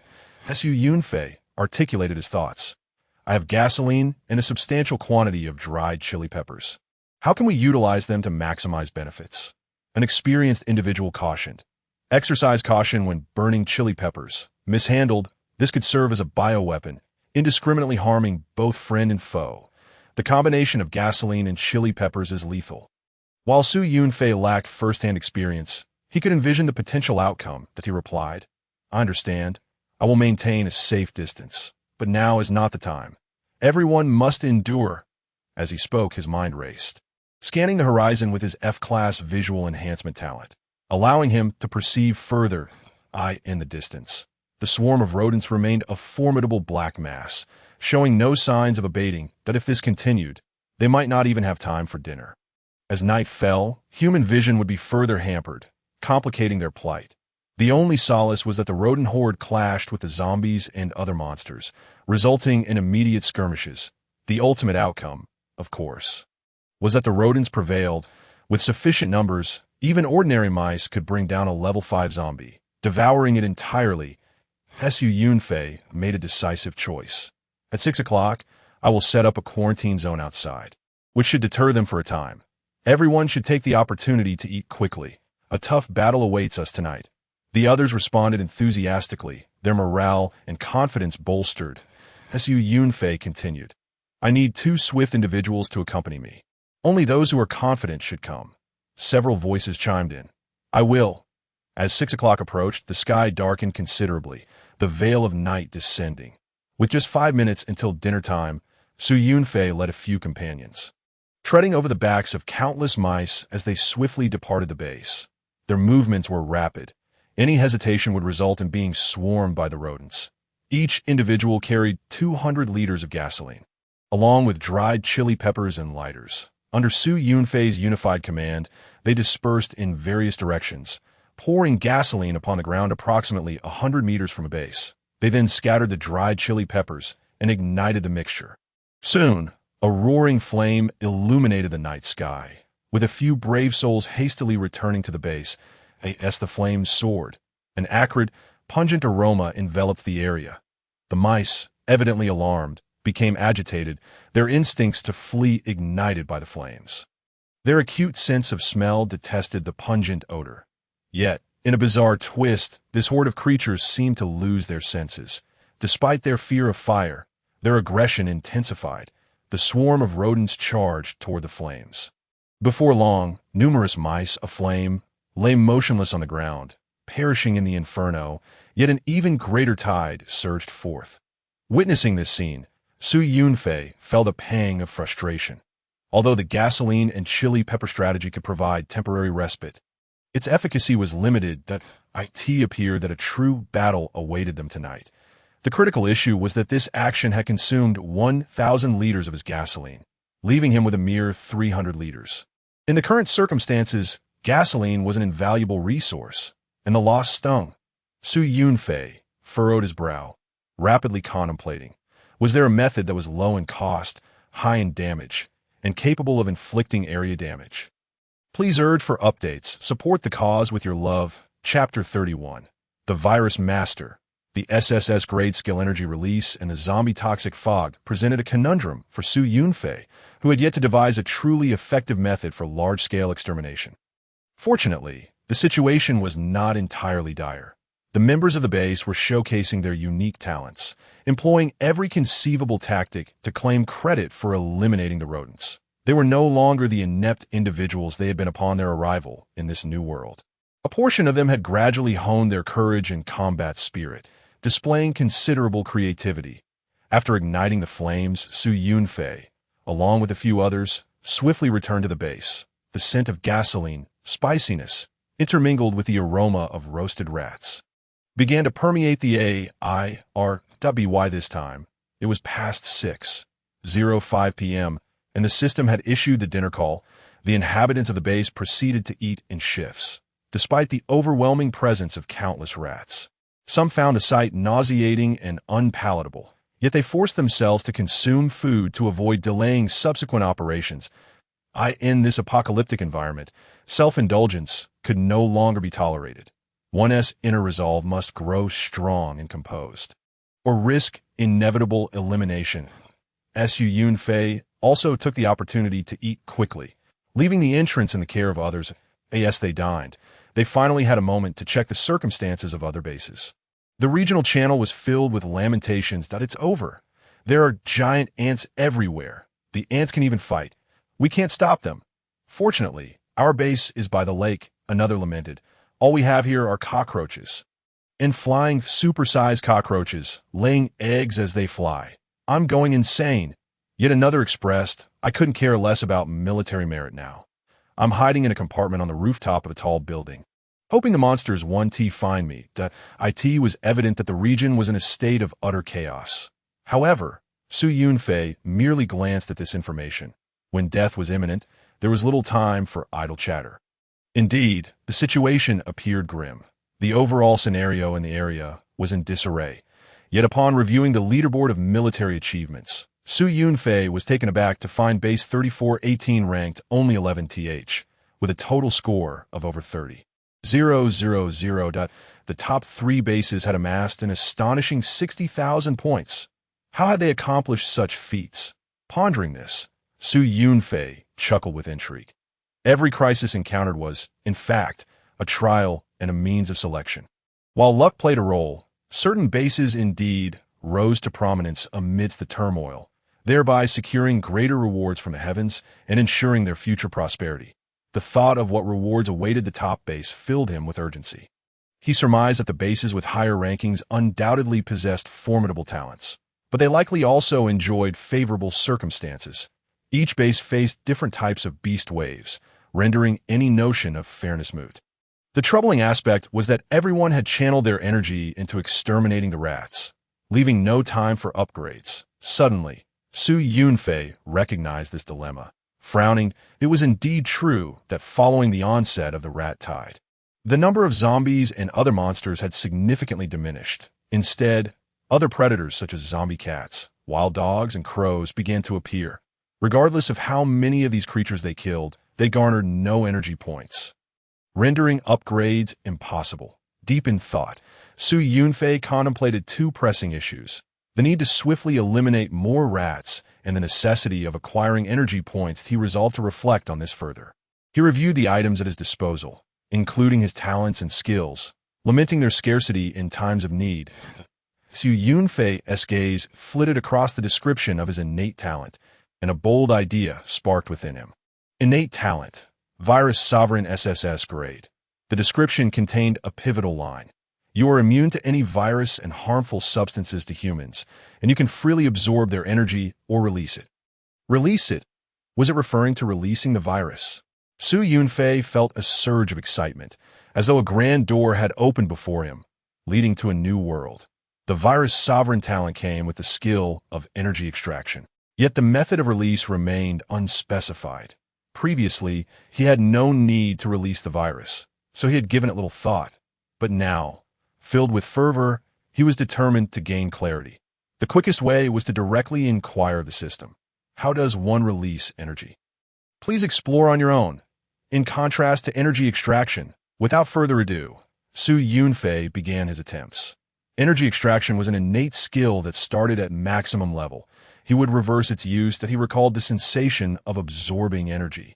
Envisioning its release, his mental attribute had surpassed 300 points, and with the aid of his formidable mental power, after merely a dozen attempts, Yunfei began to sense something, an ineffable feeling, yet undeniably effective. A yellow-green toxic mist emanated from his body. Oh, this is how it works. Congratulations. You have comprehended the SSS grade skill energy release. The energy released will be transformed into harmful substances. Please use with caution. A faint smile graced Yunfei's lips as he turned his gaze toward the encroaching darkness outside the base. The cacophony of countless rats squeaking was maddening. The gasoline and chili they had deployed were nearing their limits. With so many rats trampling about, the fuel would soon be depleted. Just then, someone shouted, "Why do I feel like there are more and more rats? And they seem to be growing larger. Everyone be cautious." The night enhanced the properties of monsters, and it appeared to bolster the smaller creatures like rats as well. Under the cover of darkness, the rats grew increasingly audacious and relentless. If he could convert them all into zombie rats, each might yield at least 4 or 5 energy points, Yunfei mused. Striding purposefully out of the base, he produced a sleek black panther motorcycle. The others, too bewildered to envy him, queried with concern, "Boss, where are you going? There are rats everywhere." Lu Shan and the more level-headed middle-aged individuals immediately cautioned, "You may be strong, but getting entangled with a swarm of rats is no trivial matter." Yunfei reassured them with a smile. "No worries, I'll be careful. You all stay safe." With a buzzing roar, the black motorcycle sped away like the wind, crushing numerous rats beneath its wheels in the darkness. Atop a half-collapsed bungalow, Yunfei stood tall. Beside him lay several chicken wings, emitting a tantalizing aroma that had successfully lured countless rats from the surroundings. Below, the rats piled up, forming layers several dozen centimeters high, with many climbing the walls like acrobats. Unfazed, Yunfei waved his hands as though casting a spell. Energy release. A thick, yellow-green toxic mist swirled around him, extending 2 meters outward. The energy extracted from the zombie-like monsters was released once more. Still manifesting as zombie virus, the rats that had climbed to the rooftop rushed eagerly toward the roasted chicken wings. Chapter 32. The thrill of exploiting a system bug. Without a doubt, these rats plunged into the poisonous mist. their once agile forms abruptly faltering. However, they did not immediately transform into zombies. There was a process involved.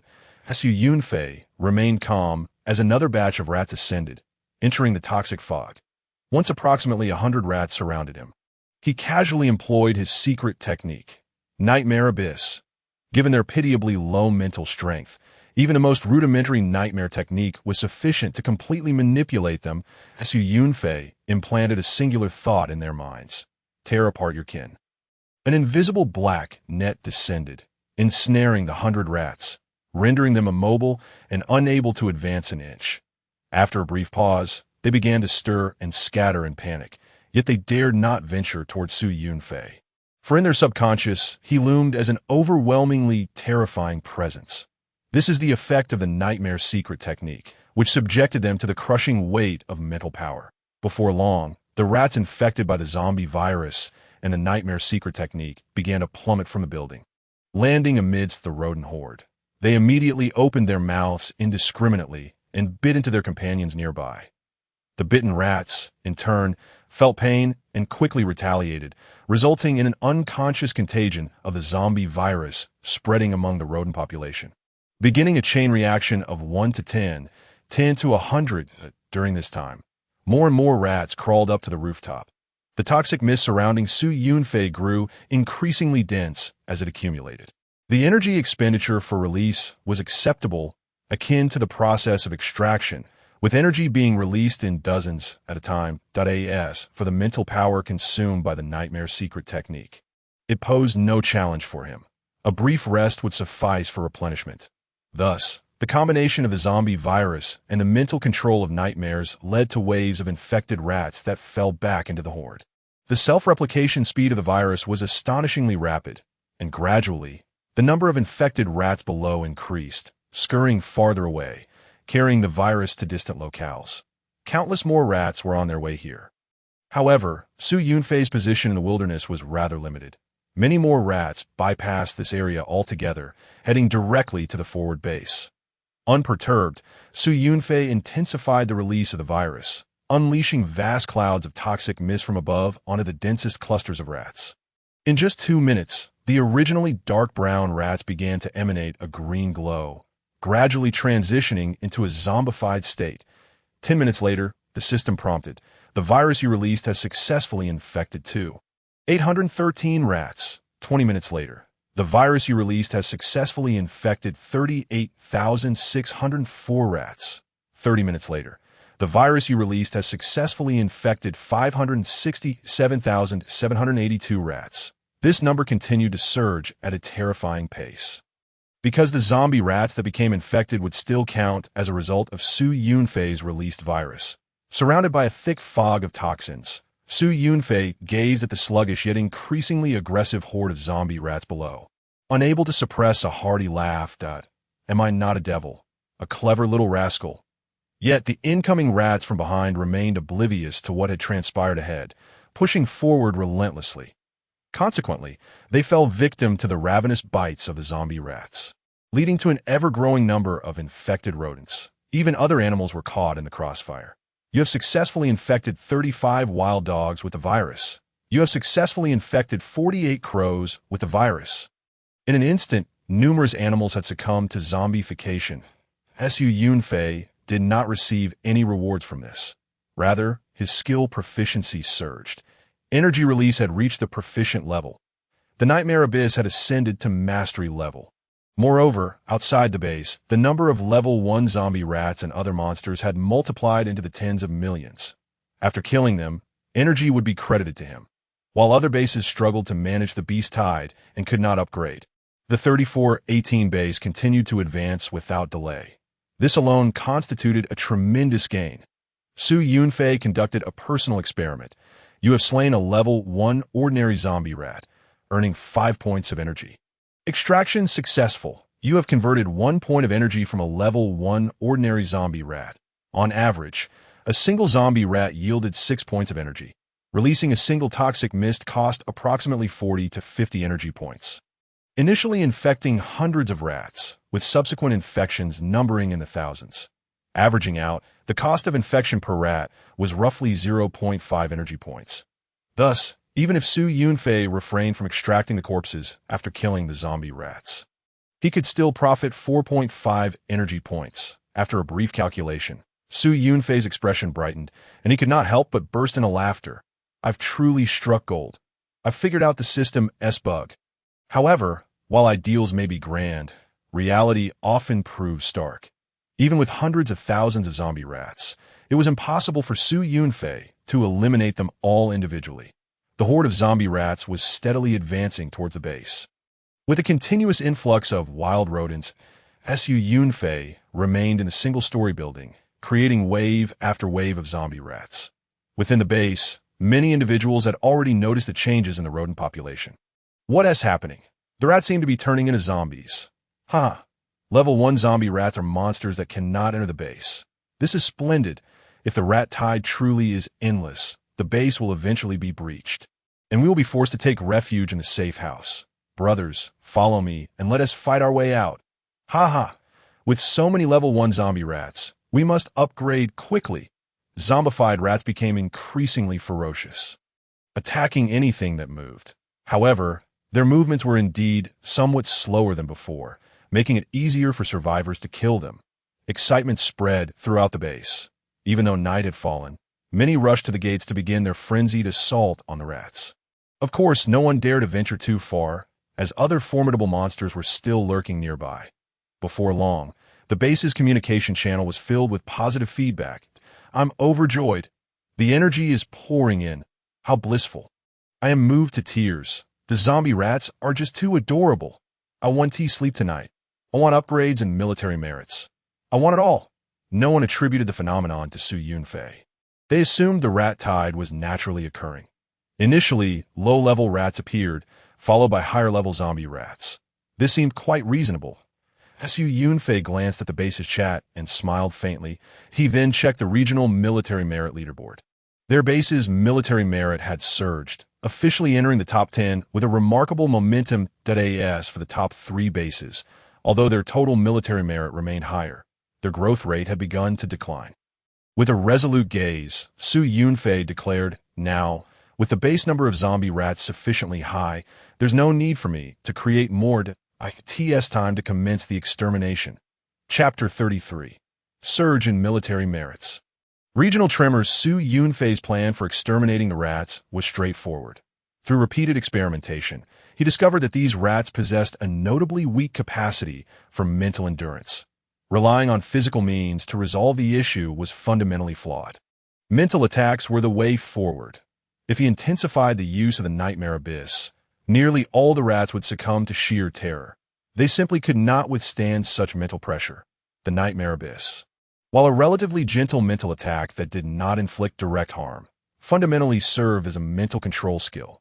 Unable to bear it, the rats would experience complete psychological collapse. Given their small size, their bodies would fail alongside their minds. Nightmare abyss. This secret technique was unleashed ruthlessly as a vast black net enveloped the large cluster of rats below. In the blink of an eye, 80% of the rats perished. The remainder was either fortunate or resilient. It mattered little. Once more, he invoked the nightmare abyss. The rat horde below was swiftly decimated, and the surviving rats dared not linger, fleeing in terror.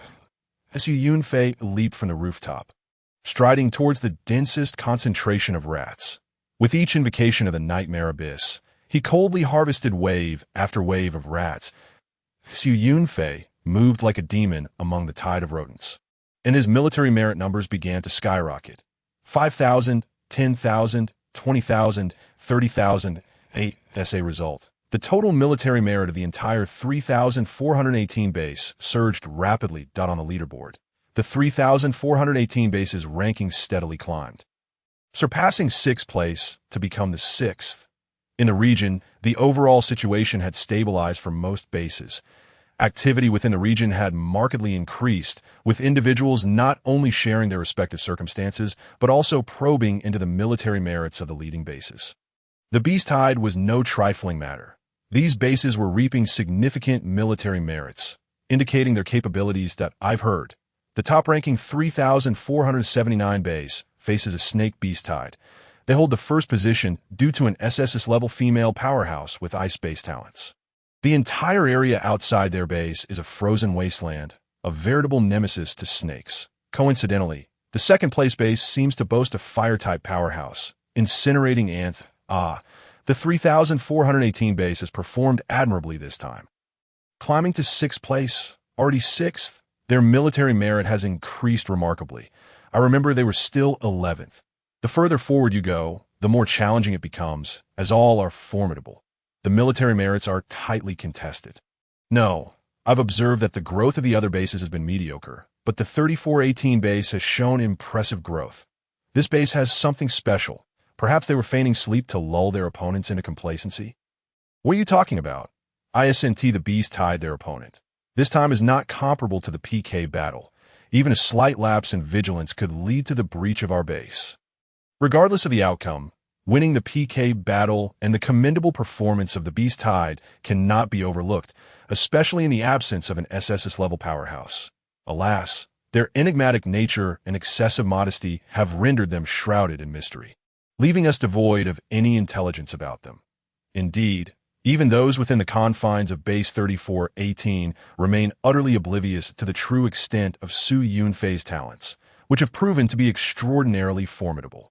The casual conversations among those in the vicinity are marked by a sense of detachment, as they remain safe and sound, merely spectators to the unfolding drama. Someone inquires, "Isn't Prince Tade an SSS-level figure? Why has he been so silent?" Ha ha ha. After Base 3427 initiated the PK battle and subsequently lost, suffering a 20-point reduction across all attributes, he is likely holed up in his safe house, too afraid to step outside. On a brighter note, perhaps he has already been annihilated by the beast tide. Sigh. Truly powerful individuals often exhibit such low profiles. Were it not for this beast tide, who would have known of Base 3479's remarkable strength? Indeed, it also serves to validate that Base 3418 is genuinely formidable. Their success in the previous PK battle was undoubtedly a testament to their strength. Amidst the idle chatter, it wasn't long before Base 3418's ranking on the merit leaderboard unexpectedly surged upward. Their merits, numbering in the thousands, continued to climb. Within mere minutes, they surpassed the 5th rank, emerging as the newly minted 5th. Goodness, it seems they have consumed some explosive substance. Shooting up like this, it defies comprehension. All one can say is, they are exceptionally strong. Prince Tade should step out for a moment and share his thoughts. This moment. He is indeed confined within the cramped quarters of Base 3427, where he is hiding from the onslaught of bats outside. Within a single day, their base has suffered the loss of 300 to 400 individuals. The remaining members are no match for the vampiric bats. Merely managing to seek refuge in the safe house is already a stroke of luck, as for merits. They're no longer a consideration. Yet, they cannot help but pay attention to the circumstances of other bases in the vicinity, particularly the detestable Base 3418. Prince Tade's countenance darkens as he observes the discussions circulating in the region, but he is acutely aware that their unfortunate encounter with the aerial monster tide has surpassed their current capacity for response. The absence of merits means they have forfeited a substantial reward, and with the significant losses endured, their base has utterly lost the qualification to compete with Base 3418. No, I refuse to accept this. Possessing an SSS-level talent, Prince Tade is undoubtedly a genius compared to others. Yet now, he finds himself trapped within the safe house, unable to hunt monsters, let alone level up. It is a profound humiliation. His heart is filled with frustration, resentment, and hatred. Perhaps after the novice period concludes, everything will be reshuffled. Prince Tade contemplates this notion, believing there may still be opportunities for him. However, as he gazes at the rapidly rising merits of Base 3418, he finally concedes in his heart that the leader of Base 3418 is indeed formidable. Su Yunfei, employing the nightmare secret technique, has harvested countless rodents. By this time, the night has deepened. Although he feels no fatigue, it is time to sleep. Unfortunately, the unexpected beast tide has disrupted Su Yunfei's previously well-regulated schedule. For the sake of claiming the top position in the region, with his current physique, what is pulling an all-nighter? Suddenly, Su Yunfei senses a gaze filled with malice fixated upon him from a distance that a chill runs through him. The last time he experienced such a sensation was when a nightmare walker appeared. However, this time, the feeling is significantly more intense, yet he remains unperturbed, immediately searching for the source of the gaze. Soon, he locates it. Illuminated by the headlights of his motorcycle, an exceptionally large red rodent is surrounded by a swarm of smaller rats. Its eyes gleam with a chilling light as it fixes its gaze upon Su Yunfei. Surprised, Su Yunfei exclaims, "A red rodent? Could it be a mini-boss?" Chapter 34, Slaying the Level 7 Mutant Rat. Energy exceeds 10,000. Additional rewards. Hidden quest as he fixates on the peculiar red-furred rodent. Su Yunfei quietly activates his A-level talent. Weakness Insight. In no time, the information panel for the rodent appears before him. Level 7 Mutant Red Rat. Transformed from an ordinary rat, it possesses considerable strength and a fiery temperament, with high attack power. Health, 1780 Strength, 278 Agility, 183 Skill 1. Fireball Barrage summons a series of fireballs for area damage. Skill 2. Call of Kin summons 20 small red rodents. Skill 3. Sonic Scream unleashes a sonic wave attack. Weakness 1. Low mental acuity. Prone to losing control and going berserk. Weakness 2. Extremely low resistance to freezing. Weakness 3. Head, heart, and both ears. Wow, why does a mere rat need to be so formidable? This information leaves Su Yunfei slightly astonished. A mutant rat possessing 3 skills is rather extravagant. Yet, it is unfortunate for such a powerful creature to encounter him. With its health below 2,000, he can dispatch it with just 2 ordinary attacks, or even eliminate it in 1 blow using a stick skill. Squeak. The red rat gazes in his direction, emitting a low growl. Su Yunfei does not hear more. He merely feels a slight pain in his head. Is this the sonic scream? He is not overly curious and strides purposefully toward the mutant AT this time. Su Yunfei is clad in thick protective gear, multiple layers of clothing, including the beginner protective suit issued by the system, a motorcycle jacket, and an armor piece obtained from a map reward. It can be said that even if the rats were to swarm over him, he could endure for a while, seeing him charge forward. The mutant red rat not only does not show fear, but lets out an even more piercing scream. Its entire body bristles with red fur, making it appear significantly larger, nearly the size of an adult husky. Su Yunfei does not wish to dally with it. He has no interest in studying it. He is merely curious whether defeating this creature will yield any special rewards. Bang, bang. The long staff falls mercilessly. Not only is the force immense, but the speed is astonishing as well. The red rat, with its high agility attribute, fails to evade even for a moment. In the blink of an eye, it is turned into a mere rodent slice before it can unleash any of its skills such as fireball or summoning. Whoosh! A hefty 183 energy points surge into Su Yunfei's being. System announcement. Base 3418. Su Yunfei has become the first to slay a level 7 mutant red rat. Rewards have been hidden. This time's reward includes 3,000 energy points and 5 packets of tracking powder. With this infusion of energy, Su Yunfei's energy points exceed 10,000. Earlier that day, he had been diligent in monster hunting, clearing several structures on the map, coupled with the monster corpses traded among others. He had amassed quite a sum of energy points. Observing his energy bank surpassing the 5-digit mark, Su Yunfei is naturally elated, and no matter where one is, the feeling of wealth is delightful. Furthermore, he harbors some anticipation that such affluence should yield additional rewards. Indeed, the system notification chimes once more. Congratulations! Your total energy has surpassed 10,000 points. You have acquired the B-level talent Keen Senses, a spectrum of colorful light envelopes. Su Yunfei. Merging into his being, his personal panel has been updated, adding the sense of smell talent. In an instant, a myriad of scents floods his nostrils, enhancing his olfactory sense manifold, which is somewhat overwhelming. Su Yunfei covers his nose. Feeling slightly at a loss, it is difficult to articulate whether heightened senses in such an environment are advantageous or not.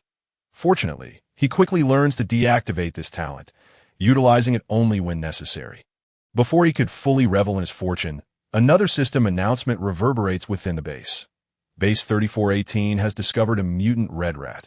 The hidden quest the Wolf King's feast has commenced. Please collect the corpses of the 5 types of mutant rodents: red, blue, gold, silver, and green before the beast tide concludes. Upon collection, submit them to receive the Wolf King's gift. Upon hearing this announcement, Yunfei immediately rushes forward to reclaim the corpse of the mutant red rat surrounded by the swarm. Although it appears somewhat gruesome, it is nonetheless a quest item. Within the base, everyone is momentarily taken aback. Where did the boss run off to? Has he initiated a hidden quest again? What is this? I don't quite understand. Who is the Wolf King? Are its delicacies the 5 rodents? How peculiar! But who cares about how strange it is? As long as there is a quest to undertake, I am solely interested in the rewards. How do we go about this? What are these golden and red rodents with not even a shadow in sight? Yunfei, too, is pondering this hidden quest. Could the Wolf King be the creature that howled that night?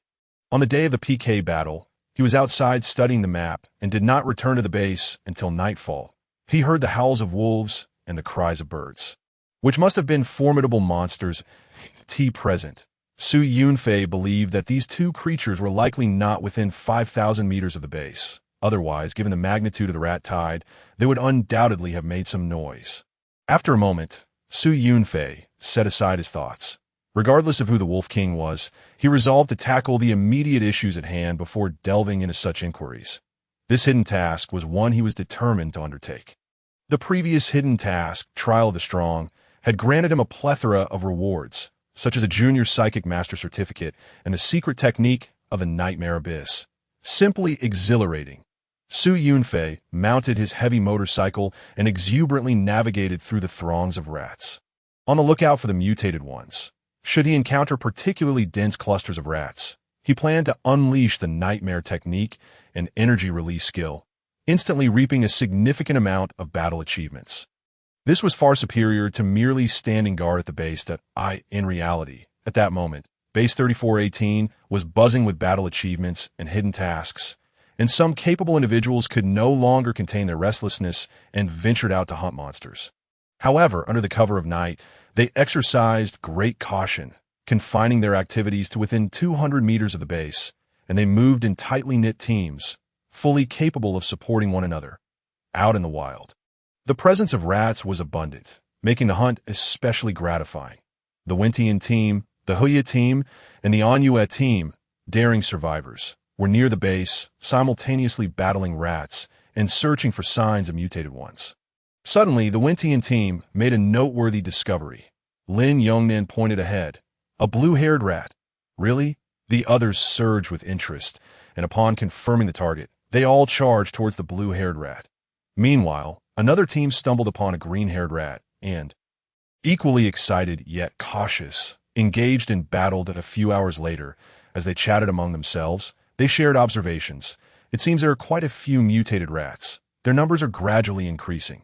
Indeed, we have already defeated 3 red-haired and 2 blue-haired ones.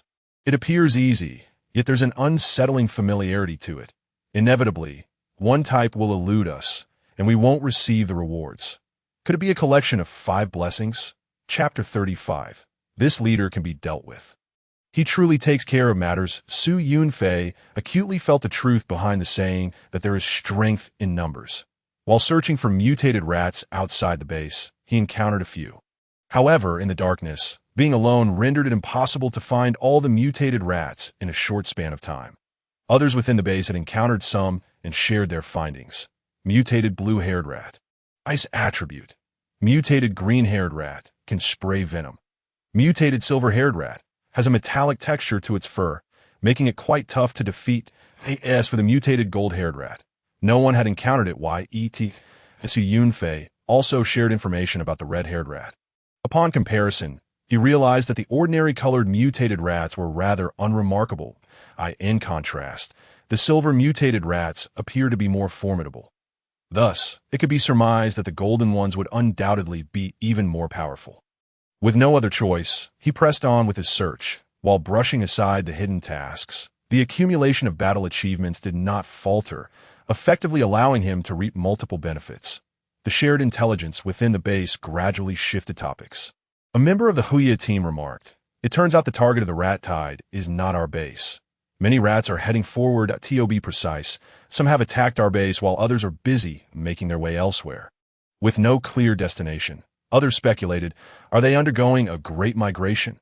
Who knows? There are beast tides occurring in other regions as well, of various types. They can't all be migrating, can they? Let us not dwell on it. It must be the system's machinations, giving us a little shock to remind us of the apocalypse's severity. Generally speaking, beast tides should have a leader, right?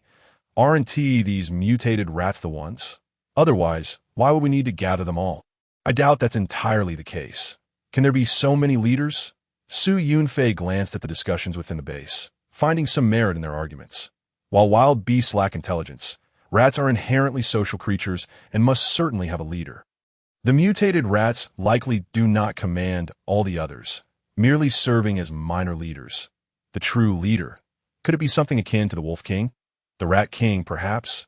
Was it possible that the Wolf King, harboring a grudge, sought to devour the mutated rats as a feast?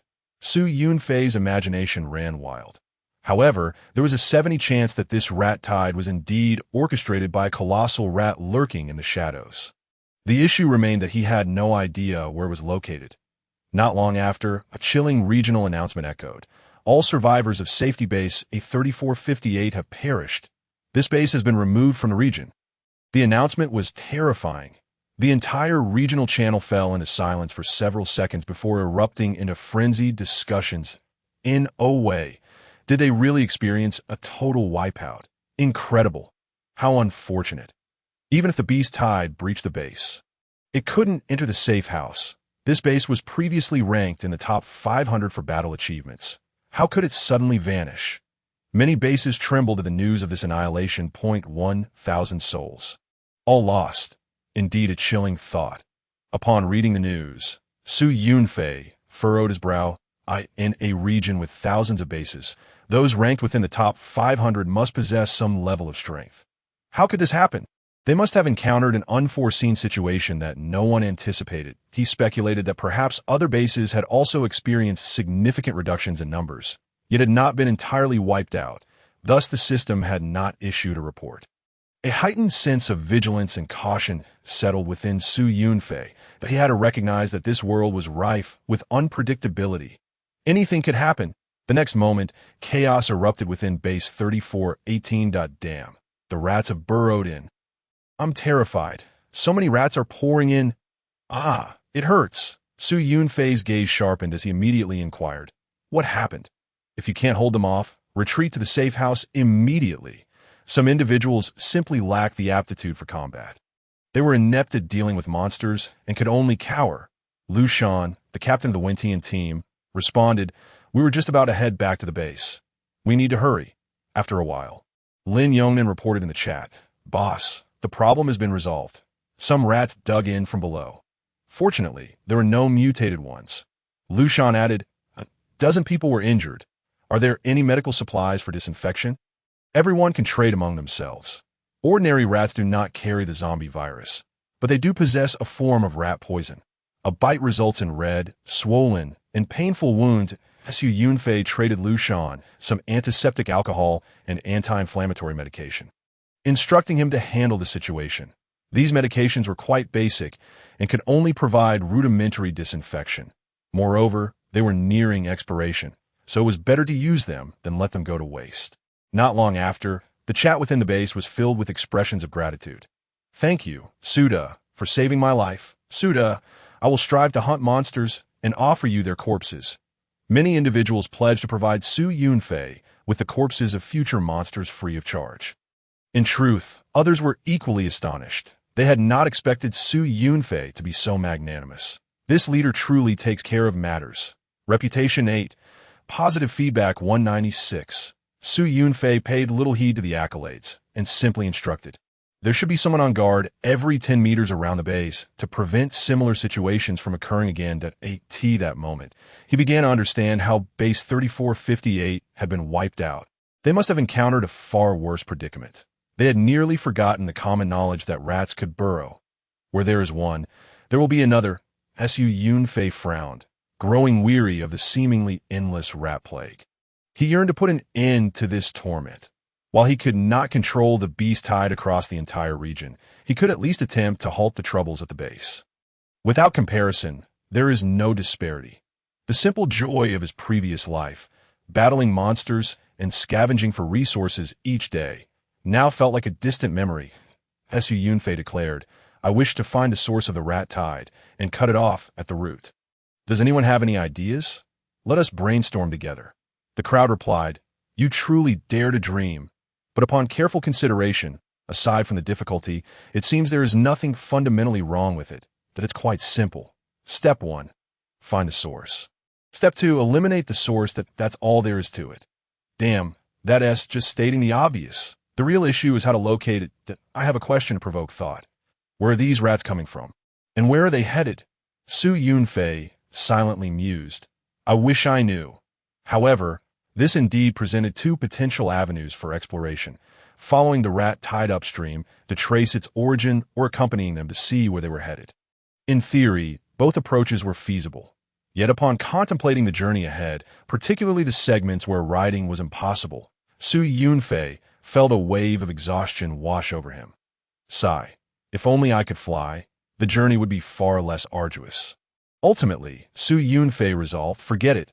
Let us first secure the base that if the rat population has indeed diminished by dawn, I will seek out the source. Now, he resumed his search for the mutated mice. Finally, Su Yunfei spotted a creature the size of a calf ahead of him. He couldn't help but exclaim in delight. Golden-haired mouse. At last, it has appeared. Chapter 36. Slaying the mutated golden-haired mouse. Acquiring the flame blade. The mutated golden-haired mouse was colossal, its fur shimmering with a resplendent golden hue, as if it were cast from pure gold.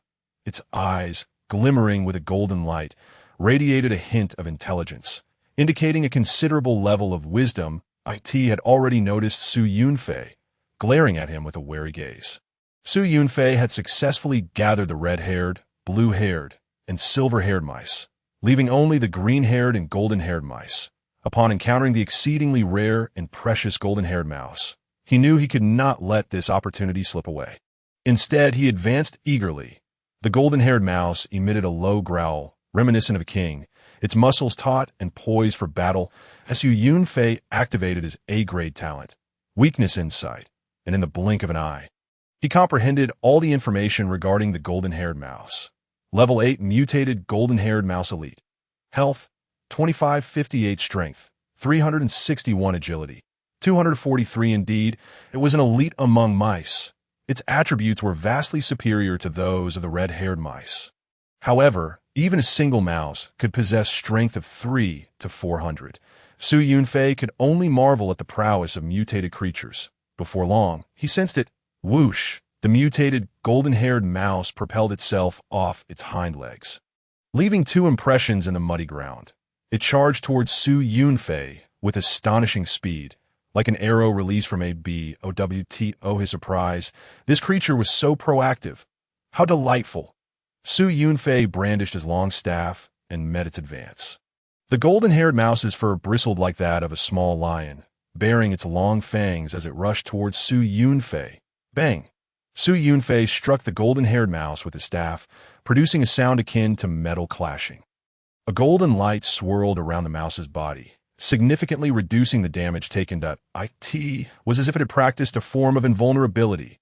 Was this the effect of its primary skill? Su Yunfei couldn't help but feel a twinge of envy. This was remarkably powerful.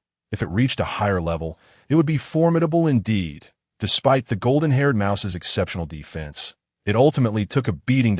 In pain, it displayed a flicker of rage in its eyes and immediately unleashed its second skill. Hairstorm.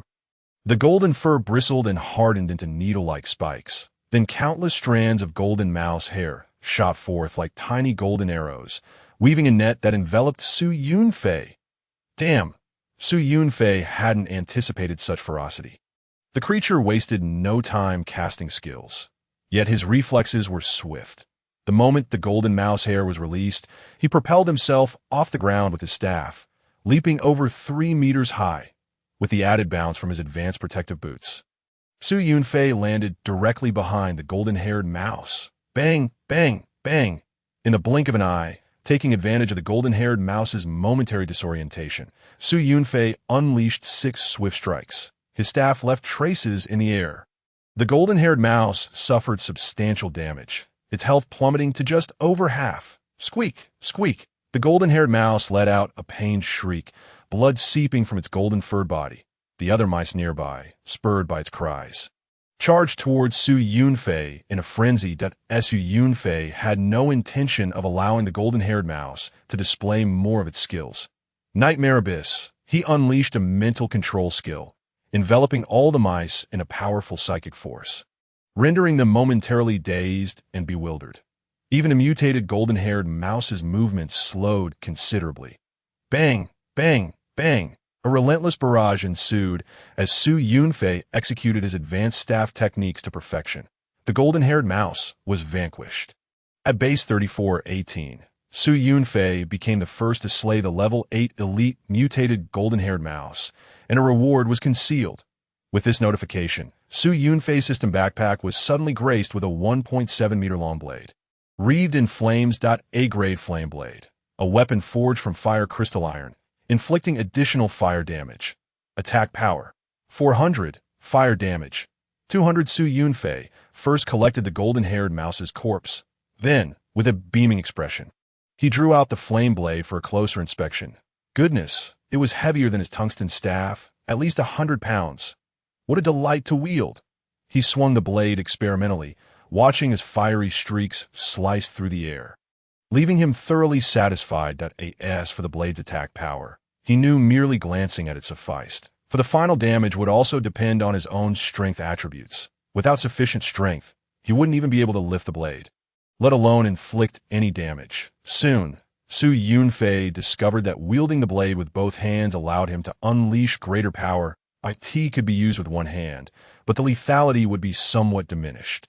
Clearly, it was better suited for dealing with cumbersome and slow creatures that he stowed the blade away and returned to using his staff for the time being. His primary objective was to enhance his own attributes. Weapons, after all, were merely external possessions. They could not be relied upon indefinitely. Eventually, something better would emerge. There was no rush. Meanwhile, within the base, everyone had witnessed Su Yunfei's announcement of defeating the golden-haired mouse. Some individuals of considerable strength quickly inquired about the details. Big shot. Please share the illustration. Where did you encounter the golden-haired mouse? Esteemed one. Su Yunfei casually shared the illustration of the golden-haired mouse, leaving many astonished. So many skills? A total of 6. This mouse is a true scholar. Wow, its health is incredibly high, and it can enhance its defense. That must be quite difficult to defeat. This is a mutated elite creature. Only the top dog could easily take it on. Others, while battling the mutated mice, engaged in idle chatter. Su Yunfei waited for a moment, only to receive a few messages. Su, do you have any leads on the golden-haired mouse? Where can one find it? Big shot. I wish to trade a regular green-haired mouse for the coordinates of the golden-haired mouse. Su Yunfei found these inquiries somewhat exasperating and uniformly replied, honestly, I have no idea. It's all a matter of luck. A few individuals boldly proposed. Su, I have a green-haired mouse. I'll trade it for 50,000 energy points. Such offers were met with Su Yunfei's indifference. He felt no connection to them, but he remained unconcerned, thinking that perhaps he might encounter the green-haired mouse soon. Suddenly, a notification chimed. Ding! Lu Shan has traded you a level 7 robust, mutated green-haired mouse X1. Before him, a green-haired mouse corpse materialized in Su Yunfei's system space. Chapter 37. Gathering the 5 mice. Reward. Flying item. Ability to fly. Upon receiving this trade notification, Su Yunfei felt a twinge of surprise. This individual, without so much as a greeting, had directly tossed the green-haired mouse corpse's way. Either he was genuinely straightforward and loyal, or he held a high rank. Regardless, Lu Shan's gesture certainly warmed Su Yunfei's heart. An image of Lu Shan appeared in Su Yunfei's mind.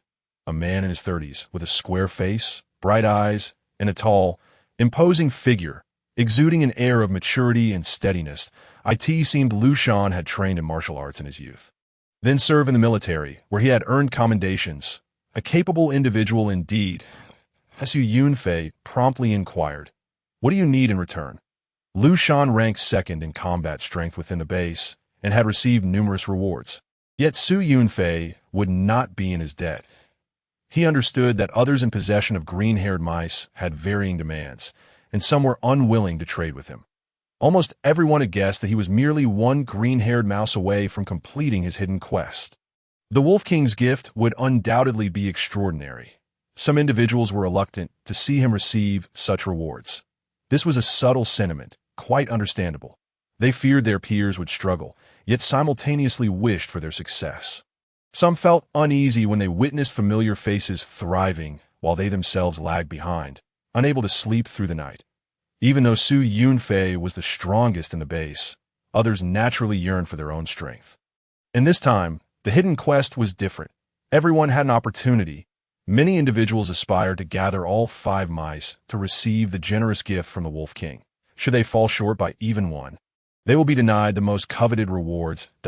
In other words, the value of the green-haired mouse to Su Yunfei transcends that of a mere level 7 mutated creature. It is significantly greater. Hence, some have offered exorbitant prices. Thus, Lu Shan's audacious behavior stands out remarkably. If he intends to use this opportunity to ingratiate himself, he has undoubtedly succeeded, compared to the rewards from the Wolf King. Fostering a good rapport with Su Yunfei is likely to yield far greater benefits in the long run. A substantial gain indeed. Su Yunfei, possessing a keen intellect, quickly comprehended Lu Shan's intentions and couldn't help but chuckle. Even if there were ulterior motives, such behavior is entirely reasonable. Moreover, Lu Shan's straightforward and efficient demeanor resonates well with his temperament. Lu Shan replied, "You take it first. We shall discuss further after the beast tide concludes." Just as his message was dispatched, he received Su Yunfei's trading items: a beginner's alloy crossbow X1, alloy arrows X20, incendiary grenades X2, hand grenades X2, tracking powder X2, liquor X10, cigarettes X15, instant noodles X5. Lu Shan exclaimed in astonishment. "So much," Su Yunfei replied. "I can't let you suffer a loss." In truth, the assorted items, while plentiful, paled in value compared to a single green-haired mouse, as it has the potential to complete the 5 mice collection. Lu Shan remarked, "That's sufficient, quite generous of you." As he dispatched the mice, Lu Shan mused. Su Yunfei appears youthful, yet his dealings are remarkably adept, and his character is exceptionally mature and composed, truly someone destined for greatness. The two exchanged pleasantries, and Su Yunfei, feeling somewhat disinterested in further mouse hunting, hastily located a small building and ascended to the rooftop, but he then submitted the corpses of the 5-color mice. In an instant, a radiant array of colors enveloped him. He had successfully submitted the quest item. "You have completed the hidden quest Wolf King's Feast and received a Wolf King's gift 5 stars. A shimmering item materialized in Su Yunfei's system backpack. From a system notification, Su Yunfei discovered a loophole. The 5 mice equate to 5 stars? Is it possible that not gathering all is acceptable? A wave of joy surged within him. This meant he could potentially receive more rewards. Eagerly, he anticipated what the 5-star Wolf King's gift might bestow, but he opened it. In a flash, a high-level item appeared before him. Su Yunfei's eyes widened in exhilaration. A flying device? Ha! A-class Greyhawk-type flying apparatus damaged. A flight device utilized by reconnaissance personnel of the in-country Air Force. Boasting exceptional composite propulsion and steering mechanisms, swift and agile. Although somewhat worn, it had inexplicably become one of the Wolf King's spoils. Usage effect.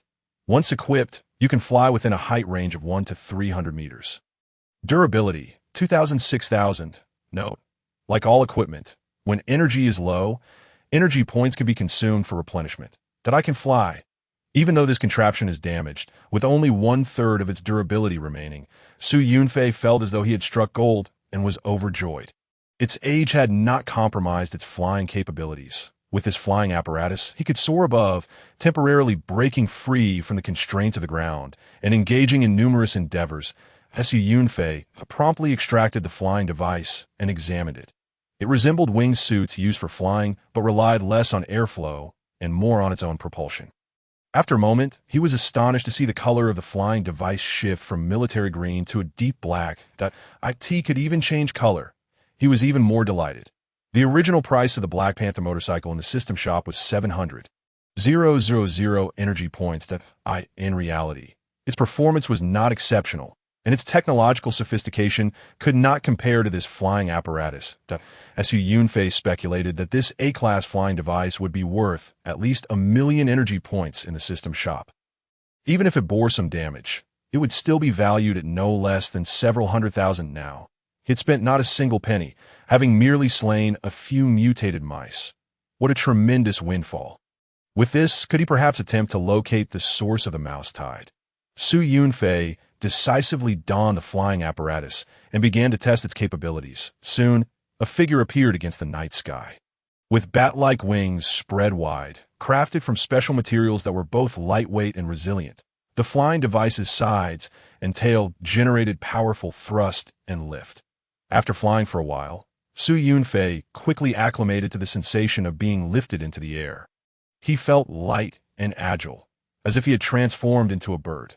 Turning, with a mere thought, Yunfei was able to control the flying device's direction, effortlessly avoiding obstacles ahead. The sensation of flying was exhilarating.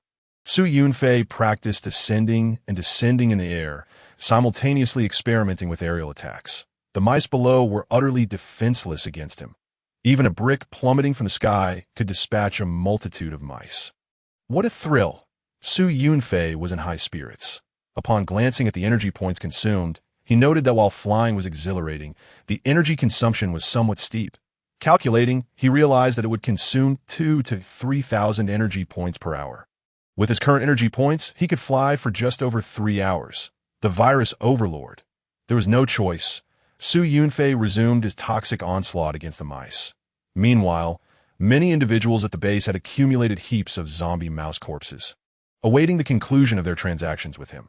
Once Yunfei had thoroughly mastered flying and acquired numerous techniques, he promptly flew against the tide of mice, seeking their source. The mouse tide must surely have an origin. Chapter 38. First kill of the mutated steel mouse, single-handedly ending the mouse tide. The mouse tide approached from the west. Yunfei flew eastward at an altitude of approximately 100 meters. The night wind whipped against his face, stinging slightly. His speed reached over 500 kilometers per hour. Aggressive birds like night owls immediately took flight towards him, but could not keep up and soon abandoned the chase. Yunfei surveyed the mouse swarm below. Before long, he detected a peculiar phenomenon that to the east stood a towering building of over 20 stories, presenting an extraordinary sight. Mice were scurrying into the front entrance from all directions, while thousands of mice poured out the back. Surging westward, it appeared as though all the surrounding mice had gathered here for a mass exodus. There must be something within that building. Furrowing his brow, Yunfei pondered for a moment before reducing his flying speed. He descended slightly and hurled a hand grenade into the building's front entrance. The throw was precise. The glass doors on the first floor had already been shattered, and the grenade flew directly into the lobby, producing a thunderous explosion that shattered windows on the second and third floors. The shockwave sent countless mice scattering, while many were killed by falling glass shards. In an instant, chaos erupted among the mice. Their beady eyes darted around. Alert and wary of their surroundings, Yunfei observed the unfolding scene. Soon enough, several large mutated mice charged out. One was golden, another silver, and 2 were blue. After searching, they spotted Yunfei flying in the night sky. To the mice, he appeared as a formidable foe. The mutated mice emitted alarmed shrieks, arching their backs in a battle-ready stance. With a thought, Yunfei surged forward like an arrow released from a bow, flying low and directly gliding over the head of one mutated mouse. Simultaneously, a flash of red light appeared in his hand, revealing a fiery blade. The blade descended, leaving trails of intense crimson flames in the AI. Yunfei was well aware of the weaknesses of these mutated mice, particularly in aerial confrontations. The mice, undeterred by death, lunged at him, only to meet the edge of his blade head dash on. In the blink of an eye, 2 blue-haired mice were slain, their bodies smoking and fur singed. Enraged, the silver-haired mouse and golden-haired mouse charged at him together. Su Yunfei deftly maneuvered, soaring higher and swinging his blade, leaving a long gash in the air. The fiery blade's rapid frequency of movement generated multiple fireballs. The silver-haired mouse and golden-haired mouse could not endure for long. Meeting the same fate, without hesitation, Su Yunfei swiftly collected the corpses of the 4 mutated mice. If he were to purchase another green-haired mouse, he could complete the 5-star Wolf King's gift. Anticipation bubbled within him, eager for what treasures the 5-star gift might yield. Just as he finished gathering the mutated mice, a colossal figure, the size of a bull, charged out from within the building with astonishing speed. Su Yunfei immediately soared upward, feeling a sense of trepidation as he gazed at the creature below. This mouse, towering nearly 1 meter 80, was indeed a mouse. Weakness insight. Level 10 mutated steel mouse, a half-liter level mutated species. Excelling in size, defense, strength, and other attributes. Health, 6,800, strength, 688, agility, 543. Skills, 1. Rampant charge, 2. Power leap, 3. Golden Gale Storm, 4. B class talent. Steel body, B class talent. Metal eater, weakness. Its steel body is not yet fully matured, rendering it highly susceptible to elemental resistance. Su Yunfei was taken aback. Could it be that even monsters possess talents? And 2 at that. This was truly a first for him. Upon reflection, it made sense. Even the rodent race could produce geniuses that he immediately braced himself, hovering in the air as he pondered how to vanquish this creature. The level 10 mutated steel rat before him was the most formidable monster he had encountered thus far. A half-step leader. How perilous it was! If this creature were to attain leader status, his A-grade talent, weakness insight, would be rendered useless. Su Yunfei speculated. Could it be making such a commotion to advance to leader level? With this thought in mind, he tossed a stone at the mutated steel rat as a test. After the rodent tide had emerged, he had collected a few stones for emergencies. The mutated steel rat, swift as lightning, raised its paw and shattered the stone. It glared at Su Yunfei in the air with cold, disdainful eyes, its expression one of anger and contempt. Seeing the rat's small eyes, Su Yunfei scoffed. What are you staring at? If you have the guts, don't run away. His greatest concern was that in the midst of their skirmish, the mutated steel rat might retreat to the building to hide. With so many nooks and crannies in the structure, that would pose a significant challenge to AT that moment. Su Yunfei cast aside his hesitation and unleashed a variety of techniques simultaneously. He swung his flame blade. He invoked his skills, Virus Dominance, Nightmare Abyss, both abilities activated in unison. His form became as agile as a butterfly flitting through flowers, elusive and unpredictable. He hovered less than 3 meters above the ground, perilously close to the steel rat. However, the mutated steel rat, whether leaping fiercely or unleashing golden wind pressure, could not even graze the hem of Su Yunfei's clothing. The overly agile airborne unit was a dimensional assault on the ground.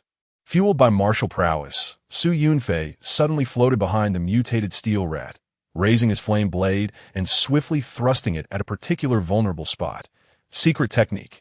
Millennium Kill. The mutated steel rat sensed the attack, but was unable to evade in time. Squeak, squeak, squeak.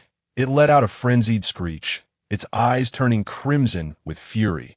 The delicate area it had been struck was not only drenched in blood, but also engulfed in flames, causing it to endure persistent agony. The mutated steel rat began to jump around in a frenzy, unleashing wild attacks as it charged at Su Yunfei like a bull enraged. This was partly due to Su Yunfei's martial prowess, which led him to frequently hover just out of reach, giving the rat the illusion that it could crush him in a single blow. Yet, as the mutated steel rat lunged forward, he gracefully ascended into the air. The mutated steel rat missed its mark 3 times, crashing into a stone pillar in front of the building. Its strength was truly not to be underestimated. Meanwhile, Su Yunfei continued to unleash Nightmare Abyss. Now, a master-level nightmare technique, which was effective even against a level 10 leader monster. The mutated steel rat became increasingly deranged, utterly losing its rationality, and showed no inclination to escape. Bang, bang, with a decisive stroke. 2 of its elongated incisors were shattered, flying away, Squeak, squeak, squeak. The mutated steel rat howled in despair. Seeing its pitiful state, Su Yunfei resolved to present a small gift. In a flash, he stuffed a grenade and a firebomb into its mouth. With a resounding explosion, black smoke billowed from the rat's mouth. Blood gushed forth, and flames erupted. It writhed in agony, embarking on its final bout of madness. Su Yunfei, however, remained suspended safely in the air. Ceasing his assault, the mutated steel rat was now burdened with continuous damage in less than 3 minutes. The steel rat met its demise. A series of system announcements echoed in the minds of everyone at Base 3418. Su Yunfei has become the first to slay a half-step leader-level monster. The Level 10 mutated steel rat. Rewards have been hidden. Su Yunfei has defeated the commanding leader of this rodent tide. No new rodent hordes will be generated. Base 3418 has successfully concluded the beast tide ahead of schedule. Merit points, 100,000. Chapter 39, Another Talent. Another gift from the Wolf King. Haha. This guy truly was the leader of the rodent tide. Upon hearing the string of system notifications, Su Yunfei was overjoyed. As he listened to the announcements, he swiftly descended to the ground and collected the corpse of the mutated steel rat. This was a creature endowed with 2 talents. He wondered, could he extract its talents? Filled with anticipation, Su Yunfei decided to take his time with this matter. Barring any unforeseen circumstances, it was bound to be a success that he first examined the system rewards for his first kill of the mutated steel rat. This time, the reward was quite exceptional. Metal Essence X 100. Su Yunfei gazed at the pile of shimmering crystals in his backpack and pondered, what purpose do these serve? Are they meant for crafting items? He didn't dwell on it too long. Given their golden hue and designation as essence, they must be valuable. At that moment, the chat within the base was buzzing with excitement. The big boss is phenomenal. He even found the leader of the rats. Wow, Suda successfully did it. He is truly impressive, both wise and brave. Alas, this means we can't continue racking up merit points. We were already ranked first in the region. What more could we possibly want? But I still want to stockpile some dead rats. Once the newbie phase ends, the system 1T provides supplies anymore. I fear I might starve. Look at your ambitions. I'd never eat a rat, even if you paid me. Even though no new rat hordes are emerging, we still haven't finished off the previous ones. You can take your time with them. By the way, does the boss collect dead rats? I have plenty. I want to trade them for instant noodles. Are you joking? What noodles? At least rats are a source of protein. The boss said before. He doesn't collect ordinary dead rats, only the zombified ones. The chat was lighthearted, devoid of the previous sense of urgency. Su Yunfei glanced over, finding it somewhat amusing that he then checked the regional merit points leaderboard, where he saw that their base, 3418, was in the lead. The total merit points soared to 480,000. The second place, base 3479, which had previously held the top spot, now only boasted 340,000 merit points in slaying the mutated steel rat. Su Yunfei not only earned the 50,000 merit points inherent to the rat itself, but also received an additional 100,000 points. This 100,000 points were attributed solely to him, bringing his total merit points to a staggering 230,000, nearly half of the base's total merit. However, Su Yunfei harbored a concern. Base 3479 is truly formidable. If they also slay a leader monster, could they not gain an additional 150,000 merit points? That would surpass us. With this thought in mind, Su Yunfei quickly instructed the base. The regional beast tide is not yet over. Everyone, continue to slay the rats. We must secure our first place. Not a single one should escape. His reminder instilled a sense of urgency in some survivors who had initially contemplated taking a break. They quickly set aside their plans and resolved to finish off the remaining rats. Since the regional beast tide had not concluded, the merit points ranking would not be finalized just yet. Su Yunfei knew that his sole path to rewards lay in the Wolf King's gifts. With no new rodent hordes appearing, it meant no more colorful mutated rats would emerge. They were likely hiding in fear. Su Yunfei felt a twinge of regret. Perhaps he shouldn't have slain the mutated steel rats so soon. If the lack of new hordes resulted in a loss of their leading position, that would be quite the irony. Alas, the deed was done. He could only hope that the Wolf King would still accept the mutated steel rat. A bold idea crossed his mind. If the mutated 5 rats could serve as a meal for the Wolf King, then surely the mutated leader rat would be an even more delectable feast. He promptly retrieved the corpse of the mutated steel rat and placed it into the Wolf King's meal task item slot. To his surprise, it fit perfectly. A realization dawned upon Su Yunfei. This task was quite flexible. The standard answer was the mutated 5 rats, but other items were also acceptable, depending on the Wolf King's preferences. Not wishing to submit it just yet, Su Yunfei contemplated what rewards might come from doing so. However, he had yet to extract its talents. As an adult, he desired them dearly, but once the energy was extracted, the corpse would turn to dust. Given that the mutated steel rat was as massive as a water buffalo, he decided to split it with the Wolf King, ensuring mutual satisfaction. Su Yunfei retrieved his flame blade and began to chop with precision. Thwack! Thwack! Thwack! He sliced it vertically in half, ensuring that the resulting mess of entrails would be unviewable. Instead, he opted to sever the mutated steel rat horizontally. Taking a deep breath, he directed his focus at the upper half of the rat's body. Energy extraction. The rat's body harbored a multitude of viruses. In this world, these rodents were notorious for their rodent poison, although its toxicity paled in comparison to that of the zombie virus. Extraction successful.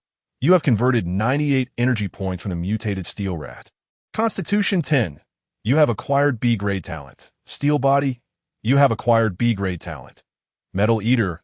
Your constitution has increased by 300.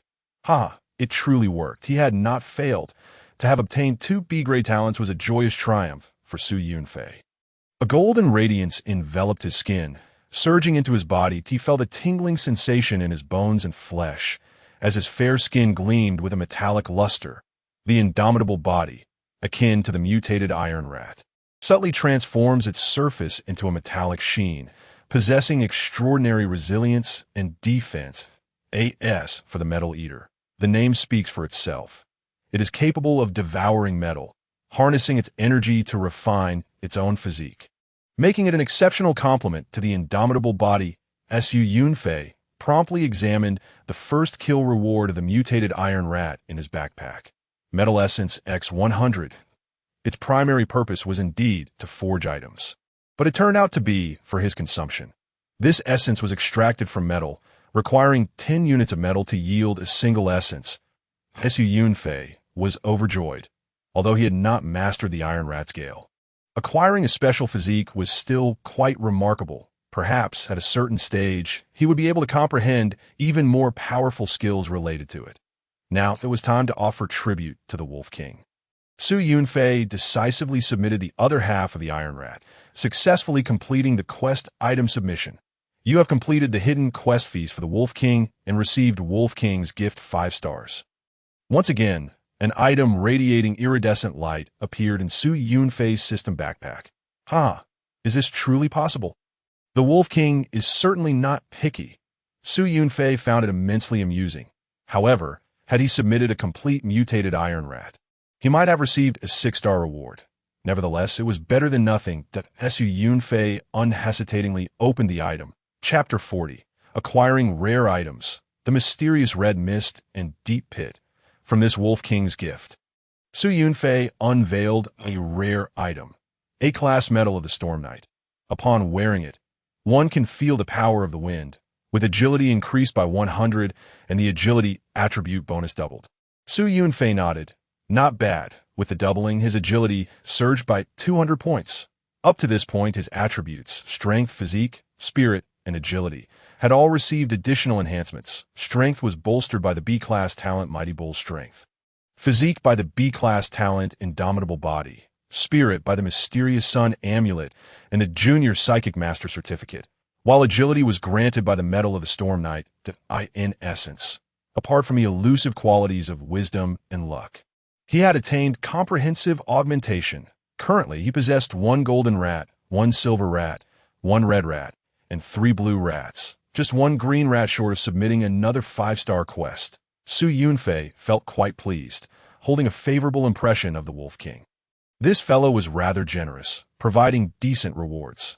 However, with no new rat groups appearing, he needed to hasten his search for the green rat.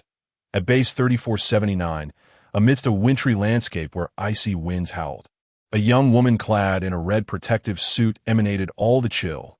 Her beauty was striking, her demeanor aloof, as she wielded her delicate hands to cast frost skills, drawing the attention of a giant serpent. Other survivors displayed their own abilities, launching attacks. The giant serpent was down to just 1/10 of its health and would soon perish. One individual glanced at the battle merit leaderboard, gasping in astonishment.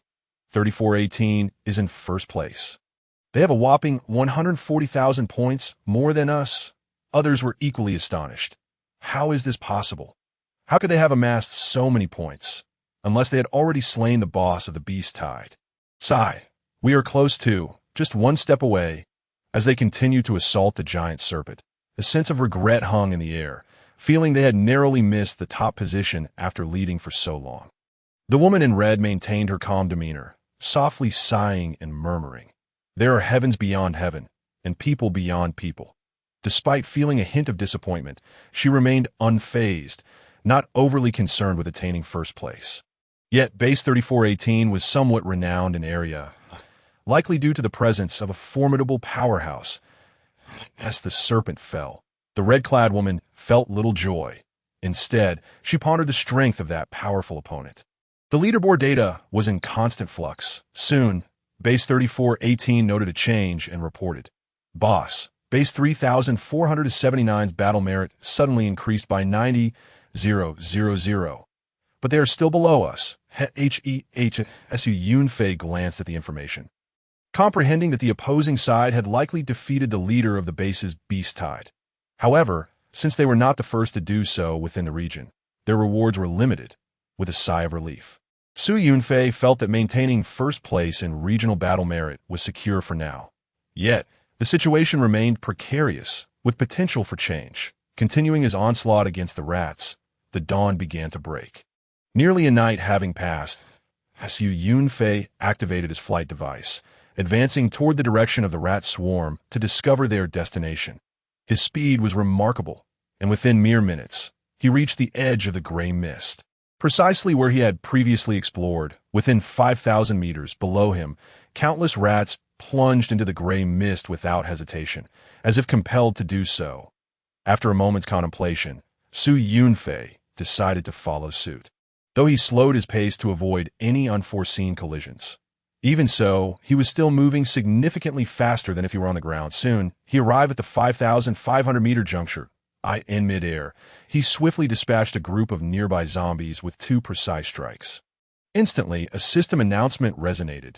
Base 3418, Yunfei is the first to unlock the 5,500-meter map. Rewards have been concealed. Yunfei glanced at the reward, which amounted to 5,500 energy points, just in time. As he had nearly depleted his reserves, as long as it was a reward, Yunfei welcomed it. However, the rats continued their relentless advance, and he pressed on in pursuit, defeating numerous zombies and other creatures along the way.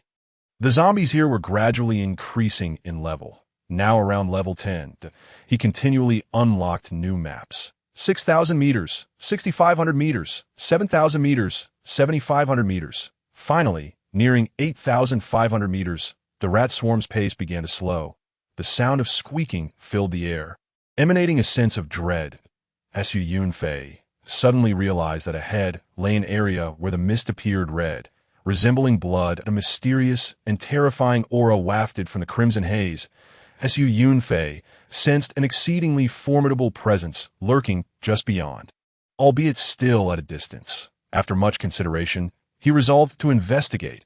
His curiosity regarding the rat's purpose here was piqued. Furthermore, with his ability to fly, he felt confident in his chances of escape should danger arise. Having made up his mind, Yunfei manipulated the flight device to ascend. Although the maximum flying altitude was stated to be 300 meters, it could actually reach around 500 meters, albeit at the cost of greater energy consumption. High above, he proceeded cautiously to the edge of the red mist. He finally glimpsed the happenings below, his eyes widening in astonishment. Below lay a massive pit with a diameter of around 100 meters, seemingly very deep, shrouded in darkness. Rats from all directions leaped into it, as if entranced. seemingly drawn to this place for self-destruction. Within mere seconds, Su Yunfei felt the menacing aura emanating from the red mist intensify dramatically. He immediately shifted direction and fled, distancing himself from sight. The ominous black pit resembled a cold, unblinking eye staring back at him. Several hundred meters away, Su Yunfei perched atop a building, furrowing his brow in contemplation. This was exceedingly strange. There might be a colossal monster within. Alternatively, something sinister could be afoot.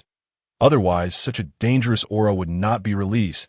As Su Yunfei suddenly realized that the base's location was not particularly safe either.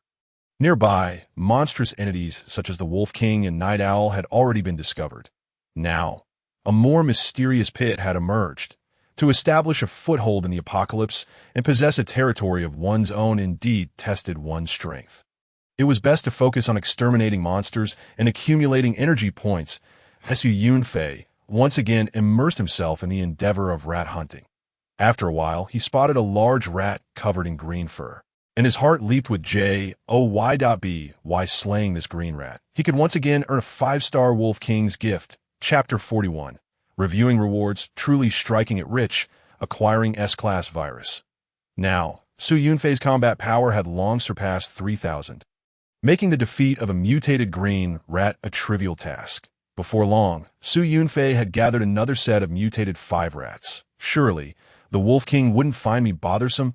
With eager anticipation, Su Yunfei submitted the hidden quest.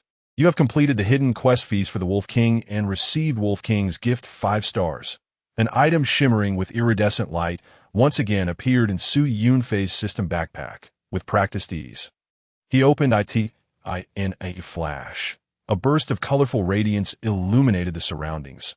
Upon discerning what it was, Su Yunfei couldn't help but reveal a joyful expression. Such a rarity. S-Class Lucky Ring. A ring crafted by a mysterious powerhouse after gazing upon the celestial principles. Capable of enhancing the wearer's fortune. Luck 100, and an additional 1 luck point per day. It is quite bewildering where the Wolf King procured such peculiar spoils. Su Yunfei chuckled heartily as he adorned the ring. To think it is S-Class equipment. Instantly, he felt as though he had garnered a touch of favor from the heavens. A warm, comforting sensation enveloped him, making the morning sun seem even more radiant. In truth, he remained somewhat unclear on how the luck attribute truly functioned. He was indifferent, believing that accumulating it would naturally yield its benefits when the time came. Despite the increased luck, his combat prowess did not see significant alteration. Currently, all 5 of Su Yunfei's attributes had been enhanced. With only his intelligence remaining pitiably low, just above 20, this had little impact, and he felt no anxiety. After vanquishing nearly 100,000 rats and boosting his accolades by almost 50,000 points, Su Yunfei returned to base, and new swarms had emerged. The previous rats were nearly obliterated. Some individuals had turned their attention towards zombies and other creatures. With a rush, Su Yunfei soared back to the base. Descending onto the 3rd-floor balcony, many witnessed his arrival, their eyes widening in astonishment. The chat channel erupted into chaos. What in the world was that? It zipped by in an instant. That was our leader. I possess C-Class talent with dynamic vision, and I saw it clearly. I thought it was some new type of monster. I was startled. How did the boss gain the ability to fly again? What equipment is this? How enviable. That's incredibly cool. Who wouldn't want a pair of wings? Traveling must be so convenient. No one could maintain their composure in the face of the flying apparatus. Even men in their 30s and 40s displayed eager glimmers in their eyes, as if they had been transported back to childhood, envying others playing with toy airplanes. This return for Su Yunfei was primarily to recuperate, to tally the rewards accrued since the rat tide, and to rest for a couple of hours in anticipation of any potential new calamities. This time, the spoils from the rat tide were indeed bountiful. Not to mention the 3 5-star gift from the Wolf King, he had eliminated a staggering 100,000 zombie rats. The pure profit from the energy points had stealthily amassed to 430,000. More than he'd garnered in the previous several days combined. Gazing at the flurry of prompts and rewards in the system, Su Yunfei smiled faintly. One cannot amass wealth without windfalls. The bugs in the system are truly delightful. Congratulations, your total energy has surpassed 50,000 points. You have received B-Class Sniper Rifle X1, armor-piercing rounds X50. Congratulations, your total energy has surpassed 100,000 points.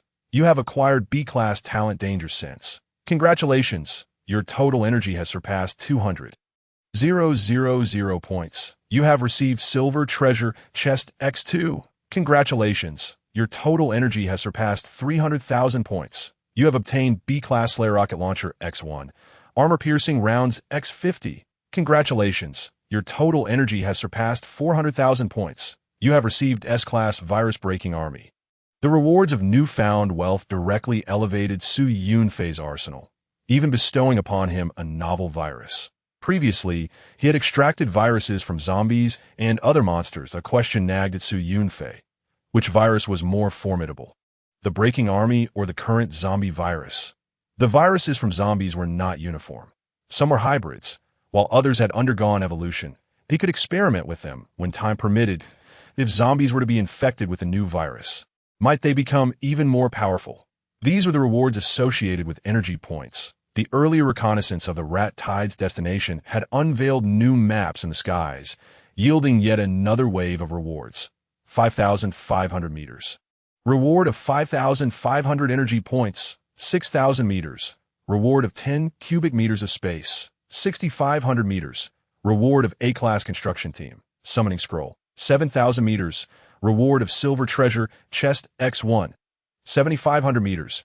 Reward of A-Class Talent Flame Judgment, 8,000 meters. Reward of A-Class Disaster Scorpion Combat Suit X1, 8,500 meters. Reward of Anti-Radiation Agents X10, Antivirus Serums X10. A plethora of rewards left Su Yunfei dazzled. He decided to open the 3 silver treasure chests. The first chest yielded modest supplies. Fresh meat dumplings X10. Random rice dishes X10. The second revealed an A-Class construction materials pack X1.as for the specifics inside. Su Yunfei had little interest at the moment and chose not to delve further. The third chest was standard, producing 6 cubic meters of space and 500 liters of gasoline. Su Yunfei felt no disappointment. Rather, a harvest smile graced his face that he held a deep respect for every reward, knowing that every little bit counts. Today alone, he had acquired 16 cubic meters of space, allowing for the storage of even more supplies. That he glanced at his personal information panel.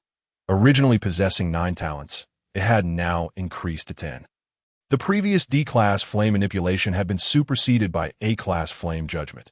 Overall, as his strength grew, so too did the quality of the rewards. That Su Yunfei eagerly anticipated the post-Beast Tide rewards, especially since he had claimed the top position in the region. Let me not be disappointed. Perhaps several S-Class talents await me. Haha. After tallying his rewards, Su Yunfei settled into a meditative state on his bed, feeling content. With daylight upon him, time constraints prevented any true rest. Meditation was the only option available. In fact, his meditative practice proved as effective as deep sleep. Following his meditation, Su Yunfei ventured out once more to face foes. All rats had been eradicated. Many at the base had bulging pockets, their spaces filled with rat carcasses. As the zombie rats proliferated, their levels had significantly increased, with the average now exceeding level 6. Throughout the day, everyone engaged in combat, continuing to enhance their abilities. Finally, as the evening of the 5th day approached, a system announcement resonated throughout the region. Congratulations, survivors! After a bloody battle, the Beast Tide in this area has come to an end. Chapter 42, Battle Achievements Calculated, Regional Champion, Abundant Rewards, SS Class Skill. Su Yunfei was relishing a royal feast at the small table in the safe house.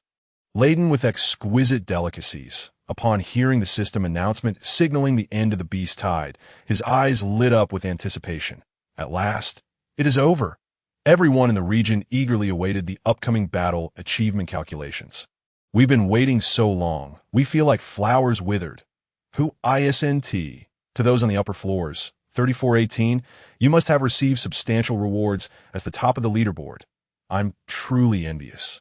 You will receive rewards while we've been holed up in the safe house for over a day, and now outside, it's swarming with bats. With the Beast Tide concluded in the area, Only 20 remained, still struggling in the depths of despair, having been abandoned by the system. Such is the nature of the apocalyptic environment. Without strength, one either survives in hiding or awaits elimination. The system did not disappoint. Announcing, battle achievements have ceased counting. Rewards are being calculated. Inside the base, excitement surged as everyone awaited the results. The system proclaimed, "Congratulations to the 3418 Safe Base for achieving the highest battle accolades during this Beast Tide special event. Each member will receive 1 golden treasure chest, 10,000 energy points, 50 free attribute points, and 1 choice of D-Class skill. Additionally, B-Class Supply Box X10, B-Class Construction Material Box X10, Anti-Radiation Agents X5, Antivirus Agents X5. Merely receiving the rewards for the base ranking sent many into a frenzy. Golden treasure chest. Oh no, could this be my first and last golden chest in this lifetime? Indeed, someone like me, a perennial non-lucky person, actually has a chance to acquire such treasures, 10,000 energy points and a D-Class skill. Haha! Wow, the system is generous. Thank you all for your hard work, especially to the great Yunfei. Thanks to the Great One for carrying the entire team. Joy and jubilation filled the air, akin to celebrating the new year. Following this, every survivor with battle accolades received their own system prompts and rewards. Yunfei feasted heartily while listening to the system announcements. Congratulations on your outstanding performance during this Beast Tide special event. You have earned the title Rat Slayer King, increasing damage against rodents by 200.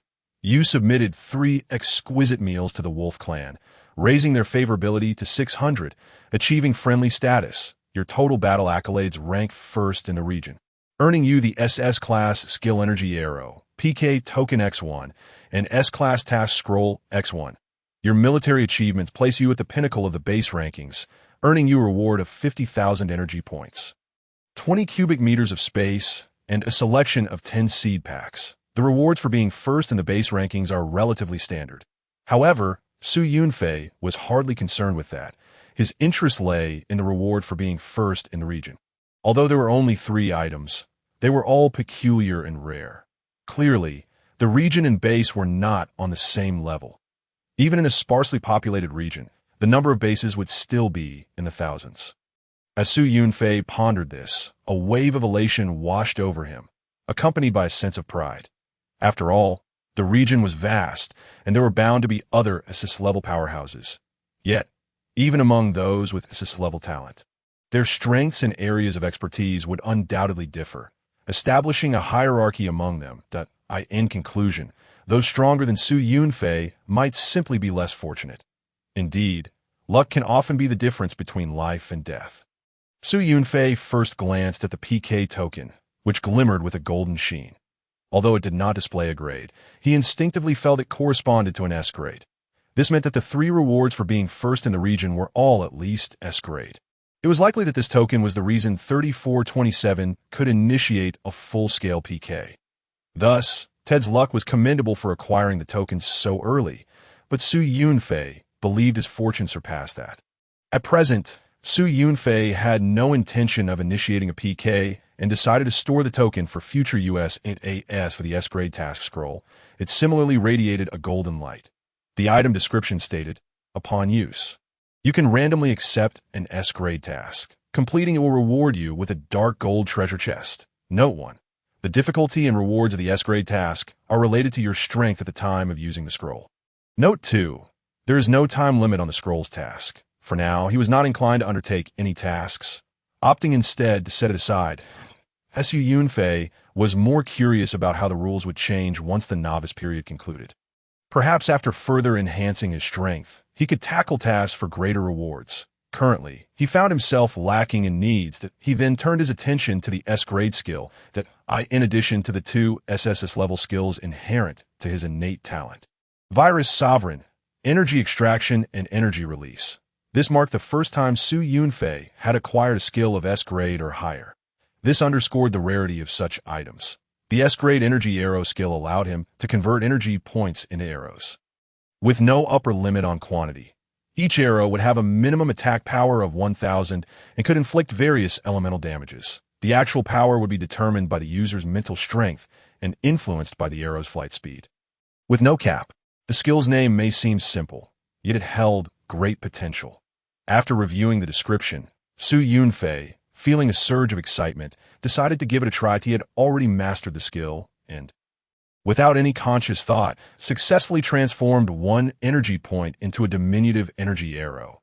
This small arrow, glowing with a white light, resembled a toy, measuring no longer than his finger, almost adorably, so that he did not release it immediately.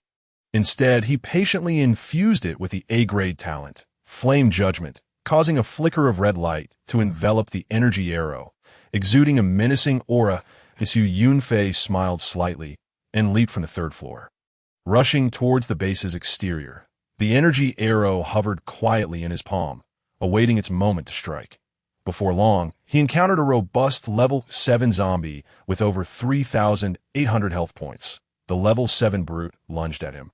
But Su Yunfei remained unfazed. With a flick of his wrist and a surge of mental control, the energy arrow shot forth. It carved a streak of white light through the air, swift as a flash of lightning. With a piercing sound, the blade penetrated flesh, followed by the explosive sound of energy detonation. In an instant, the health of the level 7 brood zombie was completely depleted. It was a blink-and-you-miss-it moment. An outright kill. "Ha ha! This is astonishing!" Su Yunfei exclaimed, overwhelmed with joy. With just a single point of energy, he could deal such immense damage, and it was likely not even his maximum potential. The damage of 3,800 was simply because the zombie's health was exactly that. The crucial factor was the arrow's inconspicuous size, making it a perfect weapon for a surprise attack. Moreover, the skill description mentioned an unlimited quantity, implying that as long as his mental strength was sufficiently robust, he could conjure multiple energy arrows simultaneously. At that point, techniques like Tianin Sanhua or Baoyuli Huajian would pale in comparison. Su Yunfei quickly returned to the safe house, eager to open the golden treasure chest and discover its contents. Gratitude was due to Yi Qiudong and Xing Chainai for their generous gifts. Chapter 43. Virus Sovereign. Breaking Army Virus. Enhancing Zombies. T-Base 3418. Having achieved the top rank in regional military accomplishments, Su Yunfei was rewarded with a golden treasure chest and a D-grade skill selection. Additionally, he personally received a selection of 10 seed packs. After some contemplation, Su Yunfei allocated all his free attribute points to luck. Your luck has increased by 50. Current luck, 191 points. He first opened the golden chest that a flash of silver-white light filled the air as a charm materialized. A B-grade wisdom charm. This charm, imbued with the power of wisdom, could enhance one's intellect. Prolonged would yield better effects, potentially providing inspiration during critical moments. Wisdom 50, with growth in wisdom dependent on wear time.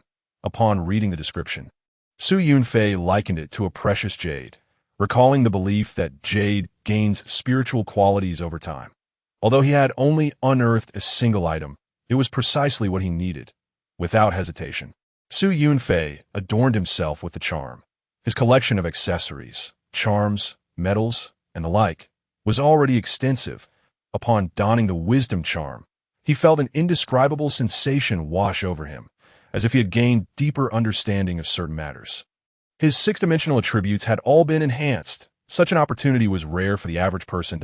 In high spirits, Su Yunfei then unreservedly selected a D-grade skill, hoping for something related to vision. During his recent aerial explorations, he had come to appreciate the immense value of strong visual capabilities. Although he had yet to encounter a visual talent, a skill would suffice for immediate needs. The system filtered through D-grade visual skills, presenting the following options: Eagle Eye, Long-Distance Gaze, and Spirit Eye. After careful consideration, Su Yunfei chose Long-Distance Gaze. Upon activation, he gazed out the window, and everything in the distance appeared magnified within his sight. "Wow, it's just like using binoculars," he exclaimed in awe. The effect of long-distance gaze lasted for 10 minutes, and when he shifted his focus to nearby objects, he experienced no discomfort. His vision remained normal. This convenience surpassed that of binoculars. Lastly, he received a selection of 10 seed packs, each containing over 500 seeds, a generous offer from a system. Upon inspection, he discovered a variety of crops familiar to Blue Star, as well as some medicinal herbs and peculiar plants that might be spiritual herbs or medicines. Though Su Yunfei had only a moderate interest in farming, he reasoned that he could hire someone to cultivate them. Acquiring certain seeds would provide additional resources that, in a post-apocalyptic environment, plants were indeed scarce. And green ones were even rarer. Vegetables, even common cabbage, were a luxury. Sweet corn, tomatoes, peas, ginseng, yuanli fruit, zhu shui grass, windwalker fruit, qingling tea, clever fruit, treasure-seeking flower. After a brief contemplation regarding his culinary desires, Su Yunfei selected 6 exotic flowers and herbs, aptly corresponding to the 6 attributes. However, even with the seeds, these extraordinary plants were of D-grade quality or above, making successful cultivation uncertain at this stage. Examining the descriptions of these flowers and herbs, which promised to enhance vitality, heal hidden injuries, and provide energy, Su Yunfei felt a surge of enthusiasm. He resolved to nurture Zhengyu further and seek out some medical talents. Farming may have been a mere pastime, but cultivating medicinal herbs held great promise. With sufficient medicinal materials, he could process them into various pharmaceuticals, yielding immense value for personal use or trade. Having dealt with his rewards, Su Yunfei finished his dinner. Nightfall had arrived, yet he remained undeterred as he ventured outside the base. After spending the day fighting monsters and exploring, he finally had some free time to study the S-grade virus, Breaking Army, which he had acquired after surpassing 400,000 in total energy. Zombies, he believed, could likely be reinfected with multiple viruses. Ultimately, Su Yunfei viewed zombies as a peculiar form of life, a collection of viruses occupying a body to facilitate movement. If a newly infected virus were stronger, it could easily overpower the original virus and take its place. Before long, he encountered a level 7 ordinary zombie. As the zombie lunged toward him, he unleashed a nightmarish abyss secret technique, casting the level 7 zombie into a state of confusion, halting its advance and silencing its roars to S-grade. Breaking Army. Su Yunfei, having unleashed the virus from the level 7 zombie after acquiring the Break Army, found himself endowed with an inexhaustible supply of toxins. There was no need to expend additional energy or mental effort. It was merely a matter of designating a target and releasing the virus to bite. Initially, the level 7 zombie exhibited no particular reaction, remaining in a state of confusion. Su Yunfei observed its initial data. During the night, the zombie's attributes were 1.5 times those of the day. Health, 5,700. Strength, 452. After 2 minutes, the level 7 zombie infected with the Break Army virus began to manifest clear signs of agitation. Its previously green, mold-covered exterior shimmered with a layer of red light. Its aggressiveness intensified, and the vacant eyes glowed with a faint red hue. Upon re-examining its attributes, Su Yunfei could not help but feel elated. It had grown significantly stronger. Its health increased to 8,550, a 1.5-fold rise, while its strength surged to 904, doubling. Additionally, its agility attribute also transformed into 1.5 times its original value. It was only natural, he thought. The Break Army inherently connoted notions of warfare, breakthrough, and assault. Su Yunfei was genuinely astonished. Could it be that the virus had the capacity to enhance zombies? Was this not a form of evolution for the undead? The more potent and toxic substances they encountered, the stronger they became. Even more surprising was the fact that this level 7 zombie, still in a nightmare state, appeared even more disoriented after being infected by the virus. The zombie glanced around, moved slightly towards him, yet refrained from attacking. Instead, it slightly bent forward, adopting a posture of respect and submission. Su Yunfei was taken aback. After a moment's contemplation, he understood. Unlike the previously released energy-transformed virus, the Break Army virus originated from him. Entirely belonging to him, in this moment, he was the sovereign of the virus. Any zombie infected by his virus would be subject to his dominion. Thus, Su Yunfei attempted to communicate with this zombie. Soon, he felt a mental connection forming, granting him a profound understanding of it. To be precise, he was communicating with the Break Army virus coursing through the zombie, pointing to another level 7 zombie several dozen meters away. He commanded, Fight it! The Break Army zombie let out a low growl and immediately advanced towards the other one before long. The two zombies clashed. The Break Army zombie, having been reinforced, triumphed with overwhelming force. Seizing its opponent and biting down. Stop! Yunfei commanded. The Break Army zombie obediently ceased its actions, continuing to growl. Shortly thereafter, the second zombie also became infected with the Break Army virus, dutifully bowing its head in submission to Yunfei. Ha ha! Yunfei was utterly delighted, having discovered a new avenue for wealth and prosperity. Indeed, the high-tier items within the system were excessively costly, often requiring tens of thousands of energy points, battling monsters alone. Even with the addition of traded monster corpses, was still too slow. However, if he could assemble an army of zombies, would he not be able to traverse freely and become an unstoppable force? Just the thought invigorated him.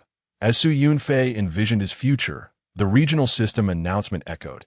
Attention all survivors, the novice protection period will conclude in 42 hours. To ensure your survival, the Heavenly Dao will distribute a bounty. A material giveaway will commence at midnight and conclude the following day at midnight. 8 that time.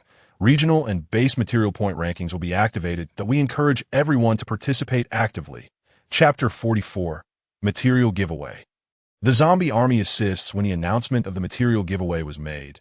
The entire region erupted in excitement. Having just endured the tribulations of a beast tide, the atmosphere transformed into one of camaraderie and hope. I can't believe it. How could the system be so benevolent? Surely, the heavens aren't truly showering us with rewards. Many had fully accepted the dire circumstances of the apocalypse and could not fathom such kindness from the system. Yet, some were undoubtedly enticed. IT must be true. When has the system ever deceived us? Woe unto us. The novice protection period is about to end. We desperately need some supplies to hasten our journey. Yunfei sensed that the system was subtly hinting at the challenges ahead. They must have been too weak, thus warranting the Heavenly Dao's mercy. Despite their skepticism, the system's announcements had never aired before, meaning that by midnight, clarity would be attained. Less than 6 hours remained. Upon hearing the announcement, Yunfei immediately began preparations. With a regional event on the horizon, the points ranking system would reopen, and the reward for the top rank would undoubtedly be S tier or higher. Not just one, but several. He could not afford to miss out. You two, follow me, he commanded the two newly infected Break Army zombies, hastening toward another level 6 zombie. This time he need not lift a finger. The moment the zombies encountered one another, a fierce struggle ensued. In no time, the level 6 zombie 2 ascended to the ranks of the Break Army. Yes, just like that. Yunfei beamed with joy. 5 minutes later, the zombie squad trailing him had swelled to 12. By now, it was nearly 7 p.m. To ensure optimal conditions during the material giveaway, Yunfei decided to return for some rest. You guys, do your best to infect your kind. Avoid provoking humans. Once you're done, gather back here. He issued his orders to the Break Army zombies, uncertain of how much they could comprehend. However, as long as the zombies were infected, a mental connection would exist, allowing for remote control. Leaving the zombies to their tasks, Yunfei returned to the base. Inside, a vibrant atmosphere mirrored that of the region. Everyone was buzzing with excitement, with some so exhilarated they could not sleep. After all, this was the first instance of such a fortuitous event. In the past, they had been unable to even secure a single bottle. Yunfei offered a reminder. If you can, get some sleep. He himself maintained a disciplined routine. 8:55 p.m., Yunfei was roused by the system's alarm and announcement. In 5 minutes, the material giveaway will commence. A multitude of supply packages will be airdropped, randomly refreshing in any location on the open map of the base through various means such as tumbleweeds. Supply packages can be picked up by monsters, and they may contain food, medicine, building materials, and more. Unclaimed supply packages will vanish by midnight the following day. Upon awakening, Yunfei swiftly leapt from the base, heading towards the zombie assembly point. Along the way, he continuously issued commands, instructing them to gather at designated locations. When he arrived, what met his eyes was a dense throng of zombies, no fewer than 432. Among them were several dozen zombie dogs and zombie cats, all agile creatures. Correspondingly, the nearby zombie monsters appeared significantly diminished, facilitating the others' collection of supplies. The Break Army zombies, their surfaces aglow with red light, emitted a chorus of low growls. Upon Su Yunfei's arrival, they gradually quieted down, resembling obedient school children. Excellent. Su Yunfei surveyed them with an inspecting gaze, waiting a moment longer. Finally, midnight struck. System announcement. The material giveaway has begun. The regional material point rankings are now active. The base material point rankings are now active. Each supply package is worth 1 point. Su Yunfei activated his far-reaching observation ability, scanning the night for potential airdrops. Before long, he spotted a parachute package gracefully descending from the sky. Without hesitation, he retrieved his flight device and rapidly soared towards the package. Below him, a throng of zombies looked around in confusion, bewildered by their leader's sudden disappearance. Shortly thereafter, Su Yunfei returned, brandishing an E-tier supply package as he exclaimed, "Help me find this." Although zombies had virtually no vision, their hearing and sense of smell remained intact. Su Yunfei allowed them to catch a whiff of the package's scent, and then the bulk of the Break Army zombies dispersed, each embarking on their own search. During the night, the zombies' activity levels surged, moving significantly faster than during the day. Observing their retreating figures, Su Yunfei couldn't help but chuckle, feeling quite astute. As for himself, he had no intention of searching on the ground, opting instead to intercept the airdrop supplies directly from the air. Minutes later, the base was abuzz with feedback as everyone eagerly shared their experiences. "I just saw a parachute falling from the sky, but a dastardly eagle snatched it away. Is there a chance that was our leader? Huh. There's a heap of tumbleweeds by that wall, at least 4. What exactly is a tumbleweed? It's like a ball of grass that rolls with the wind. I nearly tripped over a supply package that suddenly appeared beneath my feet. It's so random. I spotted a package hanging from a dead tree, but I couldn't reach it. Tonight there are so few zombies outside." Aha! The serendipity of falling supplies ignited a collective enthusiasm, transforming everyone into eager competitors. Grab, grab, grab. Regardless, it is a system of free resources. Each additional unit of supplies equates to a greater hope for survival. Within the region, a lighthearted and joyful atmosphere prevails. Previously, the beast tide left 20 of the base unresolved, but as time passes, the horde has departed. This implies that for this round of resource distribution, they too may participate. Base 3427 now has only half of its personnel remaining. Despite their weakness, spirits are high. Oh God, grant us your protection. We hope that this time, Prince Ted can lead us to victory and redeem our past failures. At Base 3479, a woman clad in a frosty red attire leads a search for supplies, yet her mind wanders, pondering whether Base 3418 will once again claim the top spot at this moment. The rankings have begun to emerge. It is evident that Base 3472 holds the first position with a staggering score of 641, while the previous regional champion, Base 3418, languishes beyond the 500 mark. Many within the area are astonished. Where did such a formidable contender emerge from? I nearly mistook it for 3427 and was terrified, thinking they had suddenly turned the tide. Alas, Base 3418's performance has been rather lackluster. It seems fortune does not favor them consistently. In Chapter 45, the formidable Base 3472 is engaged in yet another contest. Their speed and resource acquisition is indeed astonishing. Within just a few minutes, their score has soared to 641. While the second place barely exceeds 400, many in the region have begun to realize a troubling fact. Since the resource packages are randomized, it is conceivable that each base may not receive the same amount. This seems exceedingly unfair.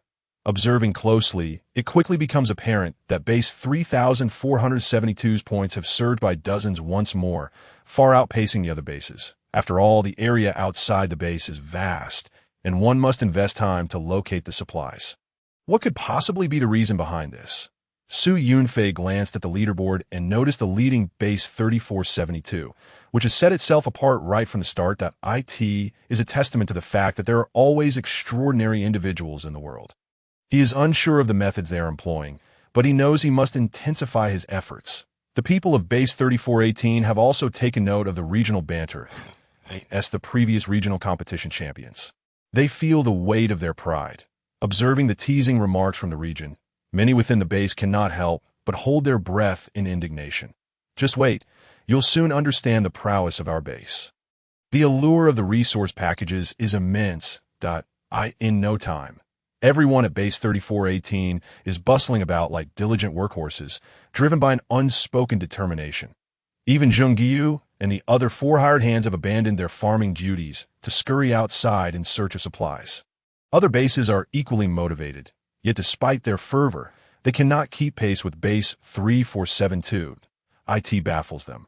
Are the resource packages specifically falling into their hands? Could they be the fabled children of fortune? How is this possible? Surely, there must be some hidden agenda at play. System, please clarify. Yet there are rational individuals who begin to analyze the situation seriously. It should be impossible for any base to have a disproportionately high drop rate for supplies. The factors affecting resource points include not only the total supply, but also the number of personnel and the area of the map.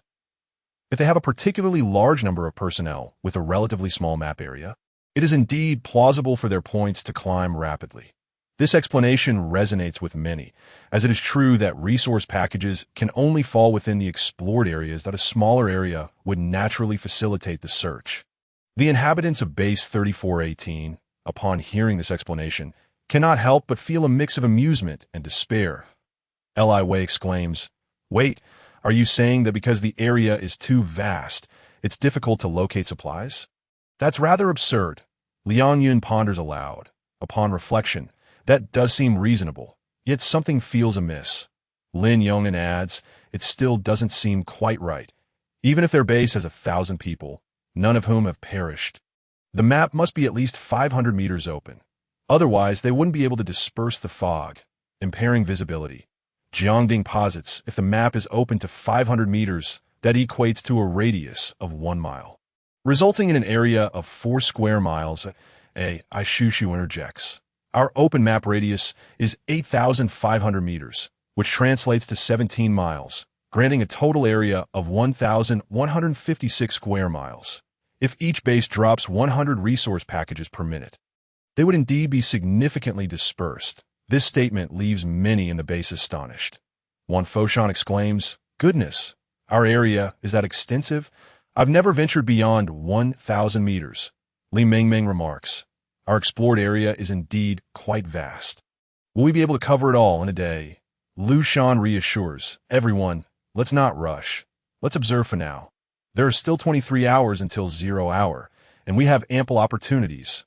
Hua adds, "Indeed, success is determined by our efforts. While many find this situation rather absurd, their spirits remain unyielding, undeterred by the circumstances that Yunfei, glancing at the chat records, finds that most individuals in their base are quite rational and dependable.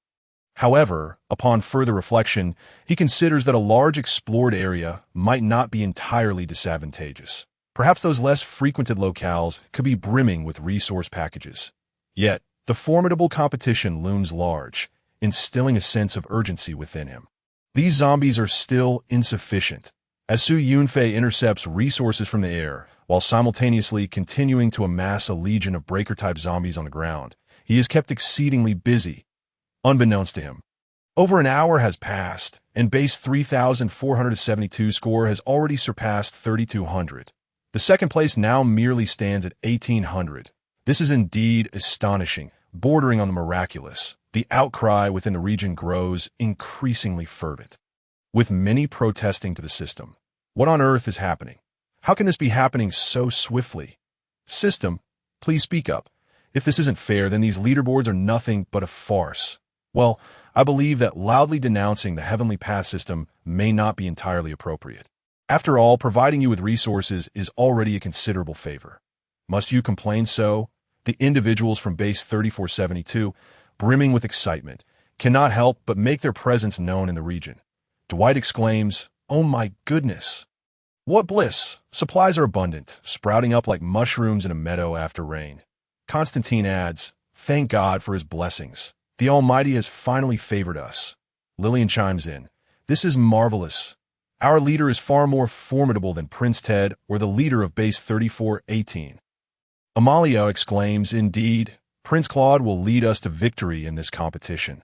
Base 3472 is entirely composed of the Spain people, and their leader is, astonishingly, a prince. This revelation leaves the individuals from other bases with an indescribable feeling. Chinenya muses, are foreigners all princes by default? Jia Gaofei responds, not exactly. One could say the royal lineage tends to be more prosperous. Gong Dan Meza concurs. Indeed, many kings in certain nations have numerous lovers and illegitimate children. The inhabitants of Base 3472, dissatisfied, begin to retort, simultaneously revealing the lineage of Prince Claude. Ein exclaims, you foolish yellow-skinned people. Our prince is the third legitimate son of King Gavin IV of Spain, and he's the most likely heir to the throne. Rosati adds, Prince Claude and Prince Ted are cousins. Their mothers are biological sisters. They married into the royal families of two different nations. While Su Yunfei is preoccupied with collecting resources, someone from the base calls out to him, Boss. Another prince has appeared, and he is Ted's elder brother. Su Yunfei, intrigued, glances over just in time to see Prince Claude himself. Claude declares, indeed, Ted is my cousin that I express my deepest sympathies for his defeat in the PK battle. I shall never repeat the mistakes he made. I will show him what true excellence is. The crowd in the region, upon hearing such statements, cannot help but respond with a flurry of questions. Juan Jinsen asks, what? Do you also wish to engage in a PK? Fan Manwin echoes the question. Tianhai exclaims, goodness, who is the unfortunate soul this time? At this moment, Ted appears, coldly remarking, my dear brother, have you awakened to an SSS level talent? Claude evades the question, dramatically stating, oh, my dear younger brother, you appear so gaunt.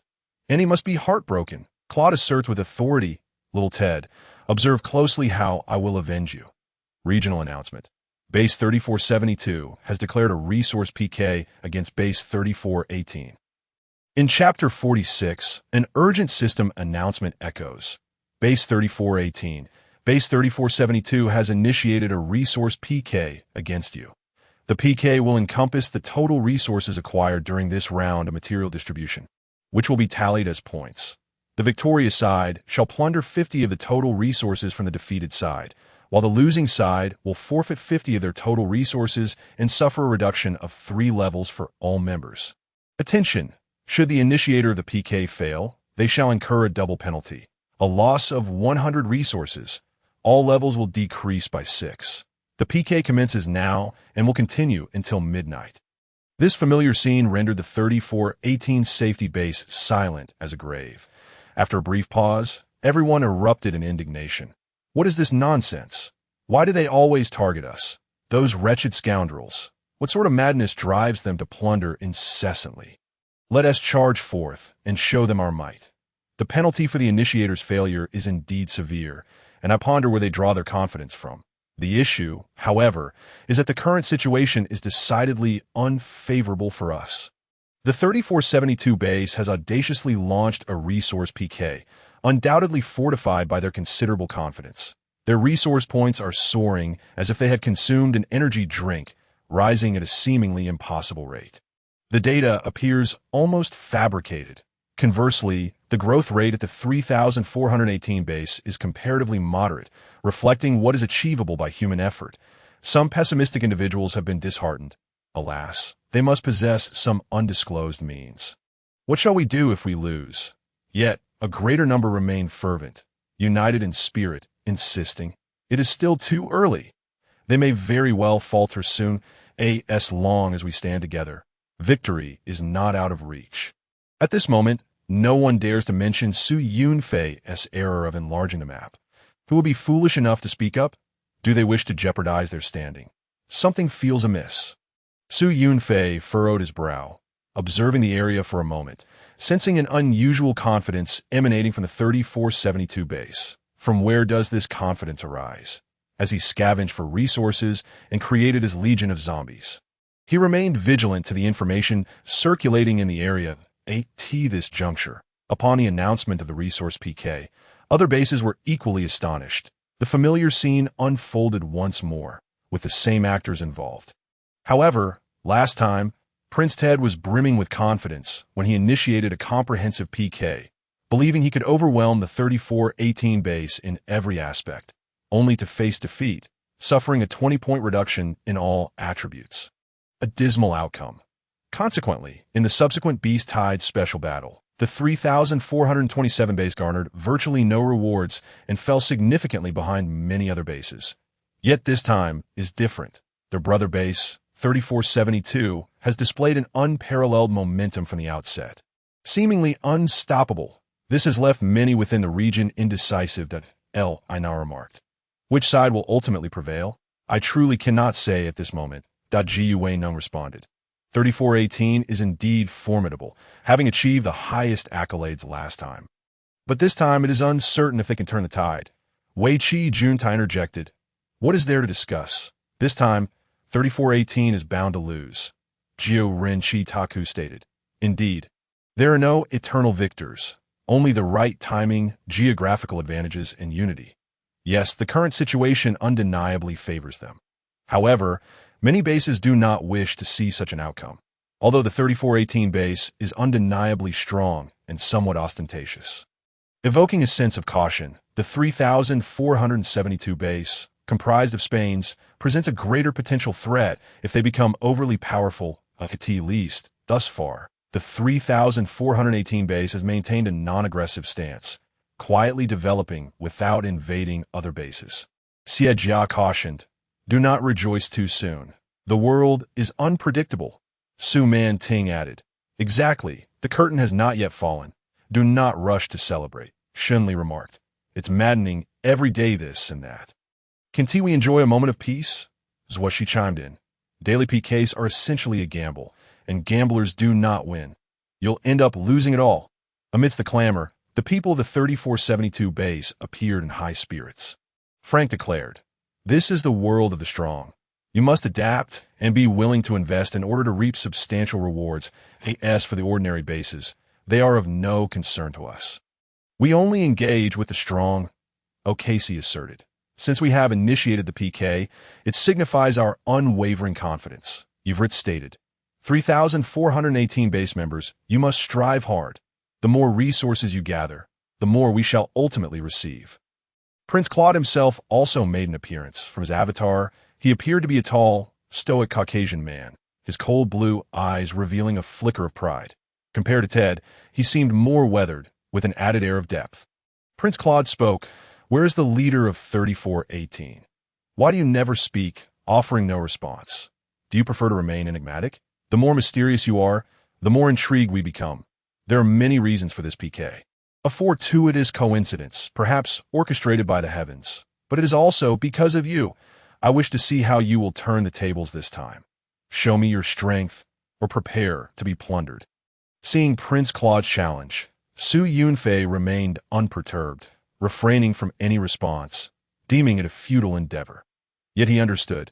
Many were covertly observing our base's leader, although they remained unaware of his true identity. They had already begun to regard him as a hypothetical adversary. Su Yunfei felt no fear.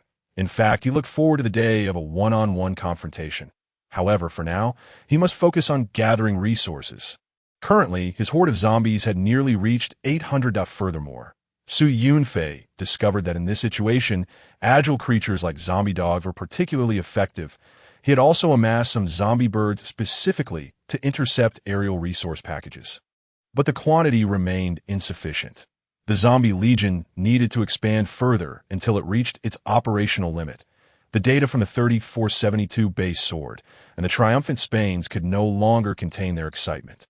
Boasting 3,418 base should concede early. This time, victory is beyond your grasp. Our base's map extends merely 1,000 meters, making resource packages easily locatable. Of course, our ultimate weapon is the SS-grade rare item, double resource card. All resources acquired by the entire base will be doubled. The entire region was taken aback. Many who had been lurking surfaced, expressing their astonishment. Such an item exists? Goodness, how exhilarating. The heavens are truly unfair to allow you to obtain such a game-changing item. Along with the PK token, indeed, their scores are all even, and they are rising steadily. No wonder they are so confident, having launched the PK so early. They are clearly in a position of strength. This spells disaster for 3418. Should they also acquire a double card, it would be utterly comical. Chapter 47. A must-read. Su Yunfei accidentally reaches the novice combat power ceiling. This rare moment of resource distribution. The 3472 base astonishingly unveiled the double card. Every base in the region must be envious to madness. What kind of longevity scheme is this? Resources can be doubled, and upon winning the PK war, they can also claim half of the opponent's resources. What a windfall.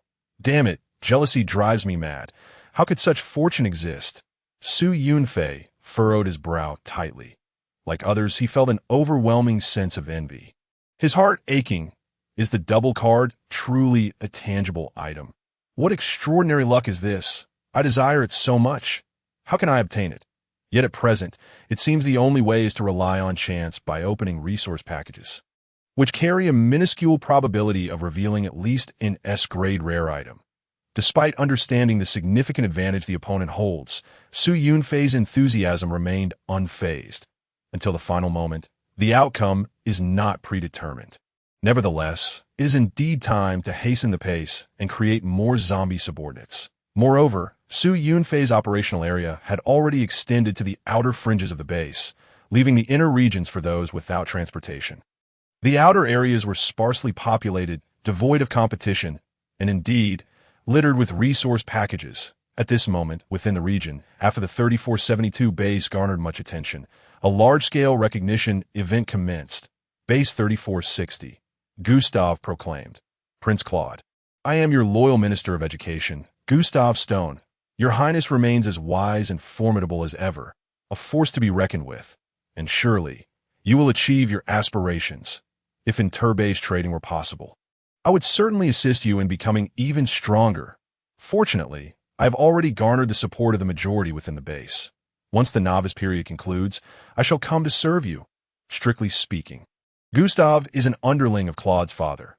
However, in this environment, with the king absent, the prince assumes the role of master. Prince Claude maintained an air of authority, responding coolly, "Excellent."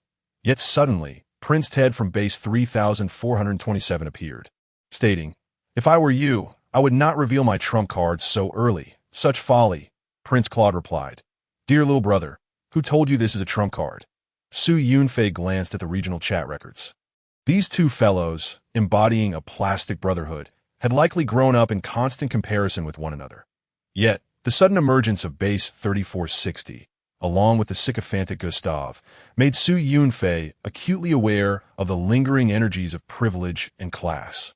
In the aftermath of the apocalypse, nearly all societal layers have been shattered, yet past relationships could resurface at certain moments that, of course, this largely depended on strength. Prince Claude's performance was commendable, which is why Gustav publicly sang his praises. Had Claude been a mere weakling, the dynamic would have been entirely different. This had nothing to do with him. It merely indicated that the enemy's power was growing. Su Yunfei furrowed his brow, pondering whether Claude's trump card was a deception. After a moment of contemplation, he concluded that defeating a double bonus could not rely solely on diligence. It required rewards. It depended on mutations. Su Yunfei rubbed the lucky ring on his hand, checking his personal information.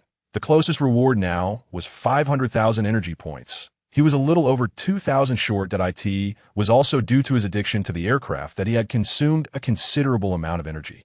Otherwise, his energy points would have long surpassed 500,000. Let us give it a try. Su Yunfei retrieved some monster corpses from the system space. Energy extraction. Extraction successful. He accumulated 3,461 energy points, and in an instant, his energy balance broke through the 500,000 mark. The system reward arrived as promised. Congratulations, your total energy has surpassed 500,000 points. You have received an A-level power crystal X1.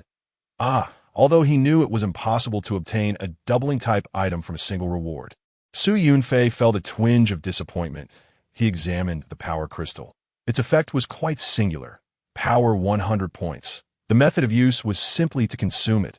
This was his first time acquiring such an item, which could directly enhance attributes. Better than nothing. Su Yunfei sat cross-legged on the rooftop and tossed the power crystal into his mouth. Crunch, crunch. In an instant, a wave of warmth surged from his abdomen, spreading throughout his body. Crack. Deep within Su Yunfei's body, faint cracking sounds emanated as his bones vibrated, muscles contracted, expanded, and pulsated incessantly. Within a dozen seconds, all abnormalities vanished. Su Yunfei clenched his fist, feeling significantly stronger than on his personal panel. With the B-level bull strength talent enhancing him, his power attribute increased by 200 points, reaching 914 points. His combat power rose by 500, now totaling 3,787 up before Su Yunfei could take a moment to reflect. He suddenly received another system notification. Congratulations! You have reached the novice combat power limit of 3,500 points. S-level and above talent holders may have a slight breakthrough, but once reaching 4,000, further enhancements are impossible. During the novice period, your power attribute cannot increase further. Any growth will temporarily be stored, valid for 7 days. You can continue to enhance your strength through the warrior level test. Your combat power gift pack will be activated shortly. Su Yunfei was greatly astonished. There was actually a limit to combat power during the novice phase. Gazing at the limit of 3,500, he felt somewhat amused, unsure of how to express himself. Accidentally hitting the combat power limit was something to be proud of. Feeling a bit more cheerful, Su Yunfei awaited the system's combat power gift pack. Well, while strength could no longer grow during the novice phase, other attributes could still increase. This meant that the weight of strength in the overall combat power index was relatively high. You have received a self-selected SS level buff X1, a self-selected B-level martial art X1, and self-selected B-level talents X2. Su Yunfei's eyes brightened. All self-selected rewards. Self-selected rewards were undoubtedly more precious than the random rewards offered by the system. As they aligned with his own desires, Su Yunfei again stroked his lucky ring, suppressing his excitement as he examined the SS level buff. This one is excellent, and this one is quite good too. Each one made his mouth water. He wanted them all. In the end, Su Yunfei selected the one he urgently needed, Double Harvest. This allowed for one specified item obtained within 24 hours to be doubled. For instance, if he acquired 1,000 energy points within 24 hours after using it, it could become 2,000 energy points. The difference between this and a double card was that the double card was a persistent item, granting double effects to specified items for its duration. The Double Harvest was a one-time item, better used after the fact. Each had its merits. Su Yunfei was more than pleased. Having a double was a stroke of luck. Such items were exceedingly rare. Even if one were to spend money, they might not be available in the system all. Little Claude, did you not foresee this? With the Double Harvest buff, Su Yunfei felt 1,000% more confident about winning the upcoming resource PK. Now, it was time to select a B-level martial art. Chapter 48, Joyfully Acquiring a Mental Martial Art. After collecting over 5,000 resource packs, first, so many martial arts. No, they were all martial arts that novices could learn, meaning they were foundational skills. After the novice phase ended, he would likely encounter more advanced techniques through the so-called warrior level assessment. Su Yunfei quickly sifted through the self-selected martial arts, since his combat power had already reached the ceiling for novices. Further training in strength was not particularly meaningful. All along, he had been quite curious about mentalists. Currently, his skills such as nightmare secretion and virus release were all related to mental power. The mental attributes extracted from monster corpses were rather scant. As this was a rare attribute, difficult to train, and generally, monsters had low mental capabilities. The yoga meditation techniques he had practiced on Blue Star were rated only E-level within the system. Therefore, he needed to select a suitable mental martial art. After a series of selections and comparisons, Su Yunfei ultimately chose a B-level martial art called Source of Telekinesis. The description stated that it was a commonly used training method for beginner mentalists, seamlessly connecting with any advanced martial arts, making it ideal for foundational training. Observing the updated martial arts information on his personal attribute panel, Su Yunfei felt a peculiar sensation in his heart. This was the first martial art that truly belonged to another world. The previous ones had all stemmed from Blue Star's heritage. He would increasingly deepen his connection with this post-apocalyptic realm. After selecting the martial art, 2 B-level talents remained unchosen. Su Yunfei did not mind. Below-level talents were already quite impressive, a rarity that others would envy. This time, he selected Enhanced Vision and Hearing Evolution. The moment he made his selections, a slight shimmer danced before his eyes. Once he regained focus, he noticed a significant enhancement in his vision. He could see a beautiful male bird atop a high-rise building 5 miles away, perched on a female bird. Simultaneously, his hearing had increased to 30 times its previous capacity. As Yunfei's ears twitched, the sounds he had heard earlier suddenly became much clearer, and the world around him was filled with various subtle noises. A cacophony he would get used to it soon enough. Yunfei wore a satisfied smile. Although visual and auditory capabilities did not factor into combat power, he had undeniably achieved an all-around enhancement, making him even stronger. However, the warrior level test filled him with curiosity. The information he currently possessed was still too sparse. Yunfei speculated that warriors and mentalists likely followed different growth trajectories. Mentalists probably had to take exams to assess their levels as well. As for where to take the exams and what they entailed, never mind. There was no time to ponder such matters now. He needed to focus on gathering resources. Yunfei stood up, scanning the area from the rooftop. His enhanced vision and hearing allowed him to quickly spot where resource packs were located, and he could occasionally hear the sound of parachutes descending. With a lithe figure, he leaped into the air, unfurling his wings. In no time, Yunfei had collected all the resource packs in the vicinity, moving with the agility and swiftness of a monkey. At Base 3418, there were currently 712 individuals present. Aside from Yunfei, everyone was diligently searching for resources. Regardless of how arrogant Base 3472 was, surrender was not an option if they all banded together. Perhaps they could outlast their opponents, yet many individuals who found a resource pack immediately tore it open, reveling in the thrill akin to unboxing a mystery box. Unable to stop, Wang Kun, just another pile of D-level building materials. Dong Jing, I just opened a pack of spicy beef jerky. Time for a good snack. Shun Lily, oh my goodness, this is so addictive. I want to open another A-level item. Yu Qian, you guys are too good at this. I haven't found anything in 10 minutes. Gang Degua, stay away. The monsters outside are acting quite tame today. Who knows where they've gone? It's safe out there. Gu Zhe, coordinates 324, 998, there are plenty of resource packs nearby. At this moment, Yunfei was already 7,000 meters away from the base. The number of Broken Army zombie troops had reached a staggering 400. Managing such a multitude has become quite a challenge. It is impossible for him to remain in constant proximity to the horde of zombies. Naturally, the deterrent effect diminishes at a distance. Some zombies roam aimlessly, while others even engage in brawls. There is no alternative. If they continue to be unruly, Yunfei has no choice but to eliminate them. Nevertheless, having over 1,000 subordinates collaborating in the search for supplies, what an astounding concept. After more than 2 hours, Yunfei took the time to collect each resource package obtained from every zombie. In the blink of an eye, his points soared by over 5,000, with more than 5,000 resource packages at hand.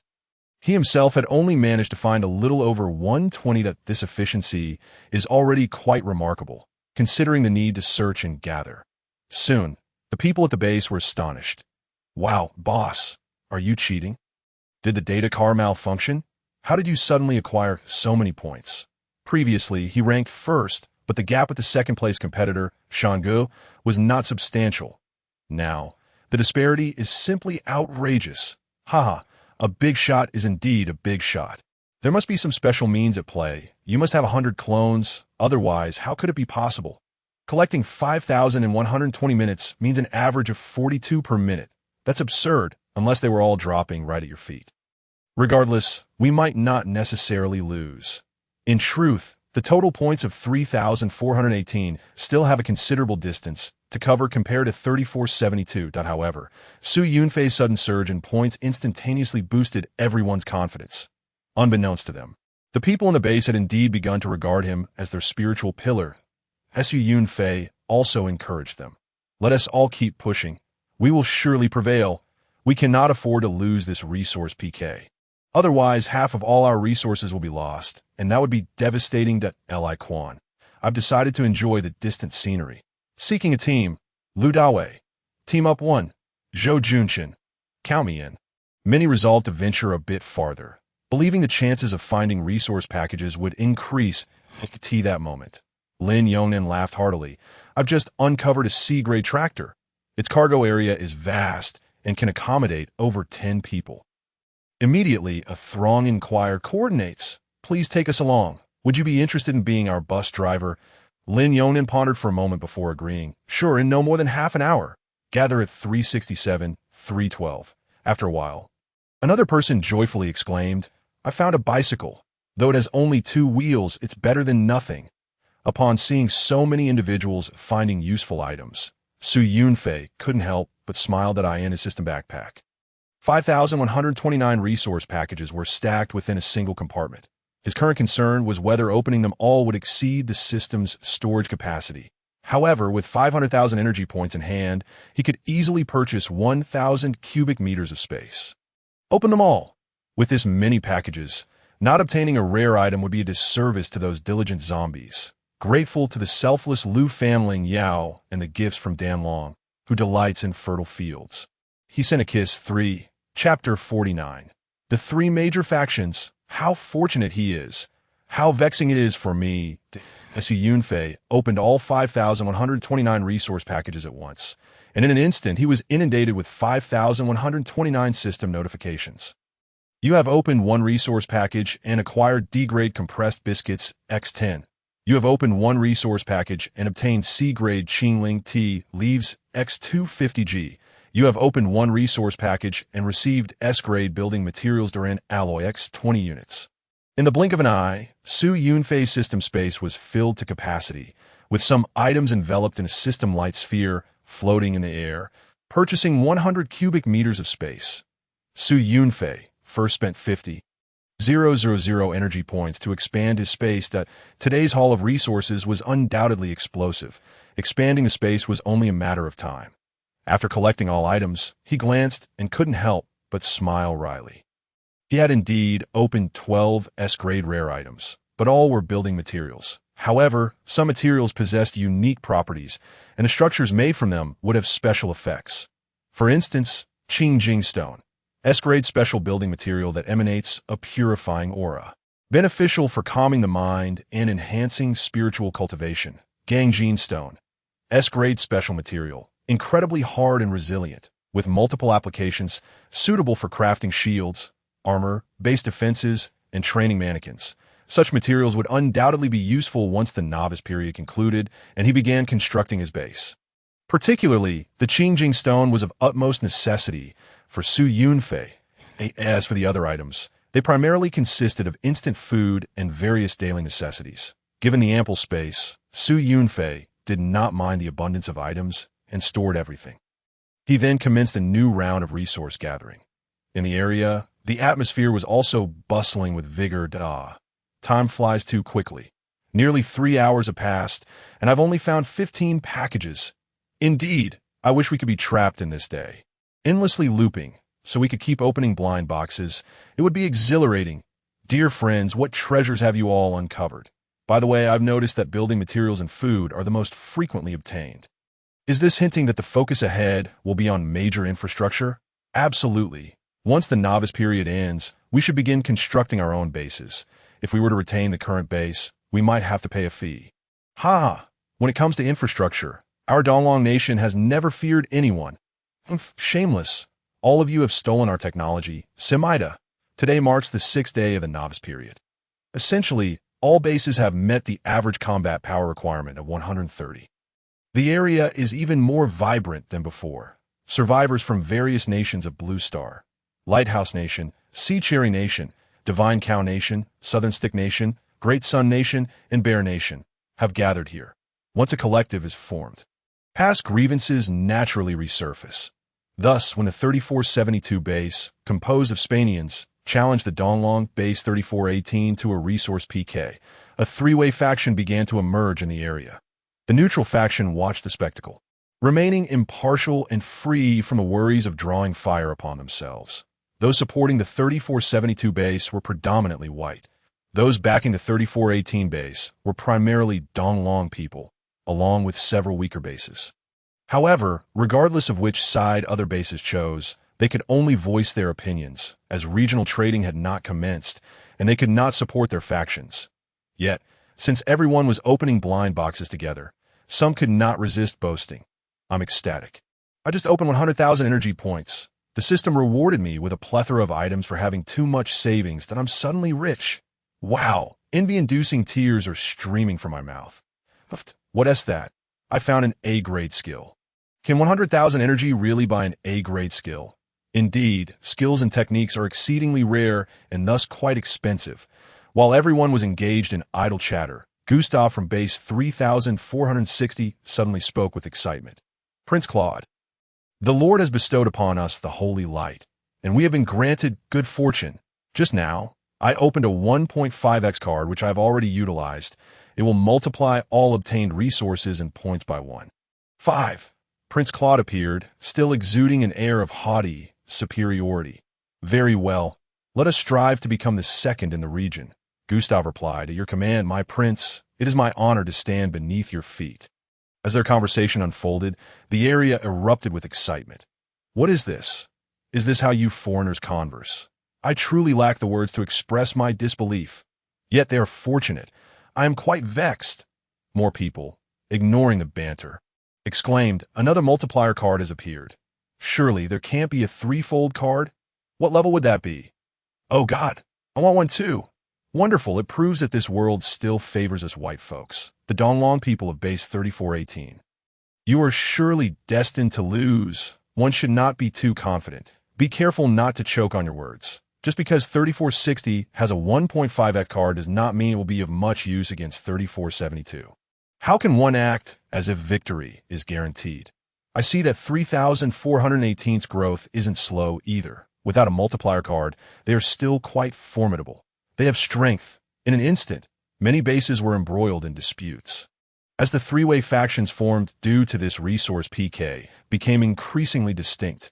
As time flows inexorably onward, 1 hour later, the base at 3460, enhanced by a 1.5 times bonus, witnessed a remarkable surge in its performance on the leaderboard, swiftly ascending into the top 100. Meanwhile, the base at 3472, having initiated its 2 times bonus much earlier, steadfastly maintained its position at the pinnacle of the rankings.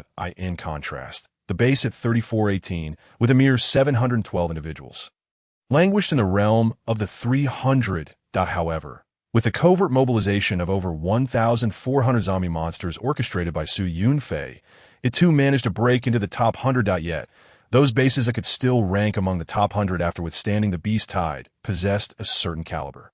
Both their strength and resolve had been honed. Consequently, the competition for points was fiercely contested. After a little over an hour, the base at 3460 surpassed the base at 3418, climbing into the top 50. As dawn broke, buoyed by the 1.5 times bonus, the base at 3460 ascended to the top 20. Conversely, the base at 3418 struggled to reach the 81st position. Observing this, Prince Claude mockingly remarked within the region, how pitiful. Even my vassals surpass you. You Easter Dragon folk are truly mediocre. After midnight, you shall obediently pay tribute with half your resources to me. Such haughty words ignited immediate outrage among the inhabitants of base 3418. In an instant, their fighting spirit soared to its zenith. Brothers, charge forth. Let us annihilate him and seize all their supplies. At this moment, Yunfei found himself further away from the base, approximately 8,500 meters distant. To his astonishment, he discovered that this area had been untouched, with supply packages strewn across the ground in abundance, so plentiful that they were densely piled together. Chapter 50, the first update, 86. 497 supply packages, an S-class rare item, a deluge from the heavens at a TA distance of 8,500 meters from a base, equivalent to about 17 miles. It was quite far, and aside from Yunfei, no one else had ventured here. In this apocalyptic environment, many buildings had collapsed, leaving a landscape littered with debris and refuse, making navigation exceedingly difficult. As Yunfei surveyed his surroundings, a smile broke across his face. There are almost 1 or 2 supply packages for every square meter. This is simply incredible. He laughed heartily. If I gather them all, it will undoubtedly yield thousands of points. Moreover, it was possible that other uncharted areas were similarly abundant with resources, awaiting his collection. Yunfei quickened his pace, moving with the agility of a nimble monkey, and within 10 minutes, he had gathered all the supply packages in this vicinity. Even those hanging from buildings were not spared. Following this, he hastily set off to explore other directions. Upon arriving in the adjacent block, he was greeted with yet another sight of densely packed supply packages. Yunfei laughed out loud. This is exhilarating, absolutely delightful. In fact, he even felt that the continuous collection of supply packages was becoming somewhat exhausting. With both hands working swiftly as he gathered the packages, Yunfei pondered. It seems my previous conjecture was correct. The system must have some criteria for distributing supply packages, likely based on the area of the base rather than a fixed allocation per base. If each base received a roughly equal share, the leaderboard would lose its significance. However, if it is indeed based on area, then hypothetically, if every square mile yields a fixed quantity of supply packages per hour, smaller bases would find it easier to gather resources in the early stages. Yet, over the long term, their yield would be significantly less than that of larger bases. From the regional announcements of Base 3472, Yunfei had already gleaned that their exploration radius was 4,500 meters, an entire 4,000 meters less than that of Base 3418. Thus, the supply quantity should only be about half of what Base 3418 could acquire. This was merely a theoretical figure, since many supply packages might go completely unnoticed and quietly vanish. Yunfei's imagination ran wild. If only I had 1,000 hands or a skill that allowed me to gather everything at once. Shaking off the thought, he glanced at the base chat, where others had also discovered that further afield lay even more supply packages. Thus, they collectively established an unwritten rule.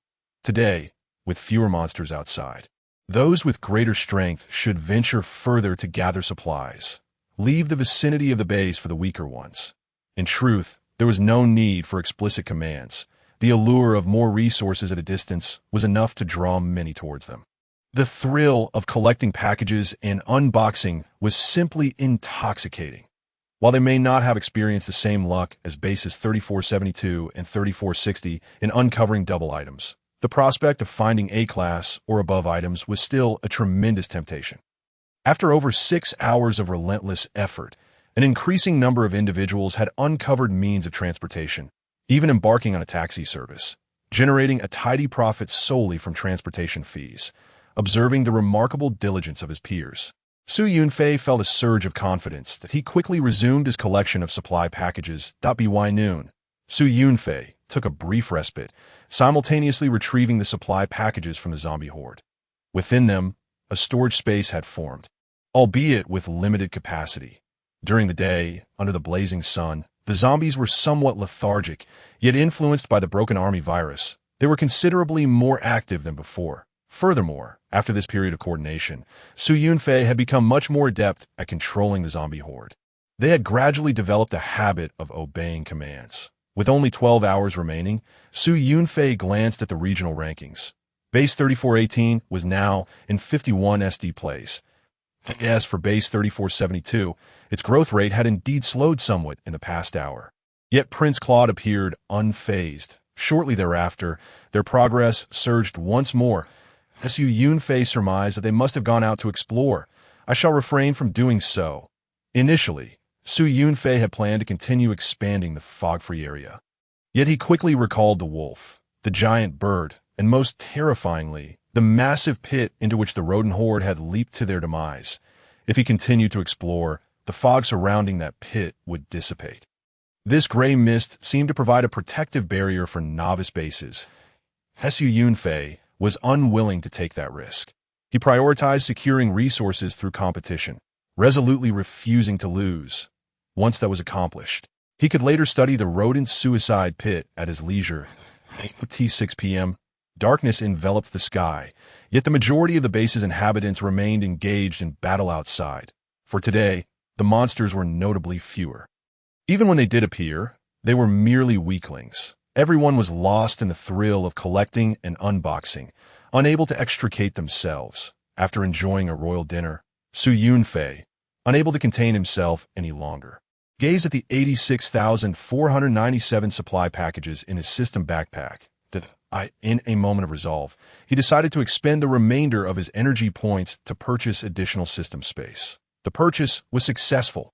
System space increased by 900 cubic units. Congratulations, your bulk purchase triggered a discount, granting you an additional 20 system spaces. System space increased by 180 cubic units. Yunfei could not help but smile, delighted by the unexpected discount from bulk purchasing, as his total space expanded to over 1,200 cubic units. This should suffice to accommodate over 80,000 supply packages, he thought eagerly. Open, let it be an SS-grade item. An SSS would suffice as well. As he fervently wished for good fortune, he temporarily disabled system notifications in the blink of an eye. Over 80,000 lines of system text flooded the system log. You opened one supply package and obtained an S-Class Radiant God Laser Tower blueprint. You opened one supply package and obtained an S-Class Light Combat Robot X-10. You opened one supply package and obtained an S-Class Base Defense System. You opened one supply package and obtained an S-Class Talent Beast Language Master. Yunfei intently monitored the system space, eagerly anticipating the sight of golden radiance. However, when all the packages had been opened, he could only let out a long sigh. No SS items. It's truly difficult for me. Even among the S-Class items, he had only obtained 204 pieces. The drop rate was astonishingly stable upon reviewing the S-Class items. He noted that the vast majority were still materials necessary for base construction. Nevertheless, there were also delightful surprises that soothed his anxious heart, such as the S-Class Talent, a pure stroke of luck, Beast Language Master. Additionally, one S-Class item was nothing short of a heavenly boon. Chapter 51, Second Update. To win, one must do so thoroughly, leaving no opportunity for the opponent. The Beast Language Master talent was an angle Yunfei had never considered, akin to suddenly acquiring proficiency in numerous foreign languages. At this moment, as he listened to the sounds of animals around him, they no longer blended into mere ambient noise. Rather, they were engaged in conversation. This group of two-legged creatures is running around, making such a racket. They're searching for those white, square things that I collected many of those today. What could be inside? How could it be so difficult to peck it open? Yunfei listened to the chatter of the small creatures and couldn't help but smile slightly. Now, he had an additional avenue for gathering intelligence, although he could now utter some animal languages. It seemed unnecessary, too foolish. Yunfei turned his gaze toward another S-tier item he had just opened, a look of excitement and joy gracing his features. While he hadn't unlocked an SS or SSS item, this S-tier object might prove to be even more precious at this juncture. Truly a timely boon. S-tier pickup card. Upon use, it allows the collection of similar items within a radius of 3,000 meters. Note: an essential card for farming. At this moment, Yunfei found himself perplexed. What sort of extravagant farming required S-tier tools for harvesting? With his pickup card in hand, he hardly needed to scavenge for supply packs anymore. Had he obtained this card sooner, he could have saved precious time searching for resources, perhaps even avoiding the need to deploy against the zombie horde. However, had he not diligently gathered supply packs in the past, he might never have unlocked this card. Thus, it all boiled down to the necessity of hard work. With a pickup card in hand and a double point card at his disposal, Yunfei decided against wasting more time on supply packs. It was time to cultivate his mental powers. While this resource PK was undeniably important, he needed to keep his sights set on the long term. Strength was fundamental. He resolved to seize the opportunity while his enemies squandered their time rummaging through supplies and focus on enhancing his own abilities. Yunfei set a system alarm for 23:40 mental tide in a secure little room atop a residential building. He sat cross-legged, holding an S-tier purity stone, eyes closed in meditation. Under the influence of the purity stone, his heart felt utterly tranquil, undisturbed by even the slightest ripple.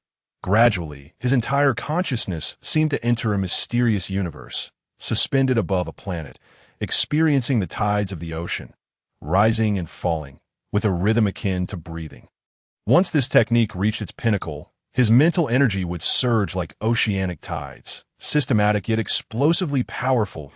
Su Yunfei sensed that within the cosmos, there were also gravitational tides of the stars, but this profound realm eluded his comprehension for now. In the region, the sky darkened and the night deepened. As time dwindled, the atmosphere grew increasingly tense. Everyone was busy scouring for supplies, as this directly impacted their survival after the novice period. Naturally, the competition between the two bases for resources was of great concern to all. This was not merely a matter for the two bases, but for both factions. From the outset, Base 3472 had firmly held the top position in the regional resource rankings that in contrast, Base 3418, though steadily improving its ranking, lagged significantly behind in points. The clock struck 11:30 p.m. The regional resource leaderboard showed little significant change. Base 3472 and its faction felt increasingly confident of victory. The end was near, and this time, the outcome seemed assured. Indeed, Prince Claude still had a trump card up his sleeve. Base 3418 had little hope of turning the tide. In a bid to cultivate good habits, I refrained from indulging, resisting the urge to pop open champagne. At such a moment, the crew at Base 3418 could scarcely remain calm, their hearts filled with anxiety. Most concerning was the fact that Su Yunfei's points had not budged for several hours. "Boss, could you make a move? Surely Su Gu is just biding his time for a grand reveal. After all, several hours without a peep must mean his points will surge by tens of thousands." The frustrating truth was, even with a few more points, they could not stand against their opponent. Under the influence of the double points card, Base 3472's total resource points skyrocketed to an astounding 1.8 million. That equated to a staggering 1.8 million supply packs. How terrifying. The total value of resources obtained from this was undoubtedly greater than what Base 3418 had collected during the last beast tide. Consequently, many bases envied the meteoric rise of Base 3472. If they truly triumphed over Base 3418, they would gain half of their resources. What a significant enhancement. Now, the members of Base 3418 were exerting every ounce of strength, even foregoing bathroom breaks, yet their total points barely reached 610,000, placing them at 42nd in the region. The discrepancy with others was not vast, indicating that their performance was typical, yet they were by no means a match for Base 3472. Bases from the East Dragon Nation and allied factions began to panic. Time was running out. Could it really end like this? Base 3472 was poised for a monumental gain. Even if they only opened low-tier items, it would still count as an asset. With the situation seemingly settled, many at Base 3472 ceased their labors. "I'm exhausted. I've never worked so hard. I've labored for 18 hours today. Yet for the sake of punishing those wretched East Dragon folks."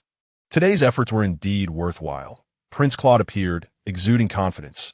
"Base 3418, I am about to deploy my trump card. Do not blame me for what you would call lacking martial ethics. That win. One must win decisively, leaving no opportunity for the opponent." Moments later, Base 3472's points surged by 300,000. Their total score reached a staggering 2.1 million, further widening the gap with Base 3418.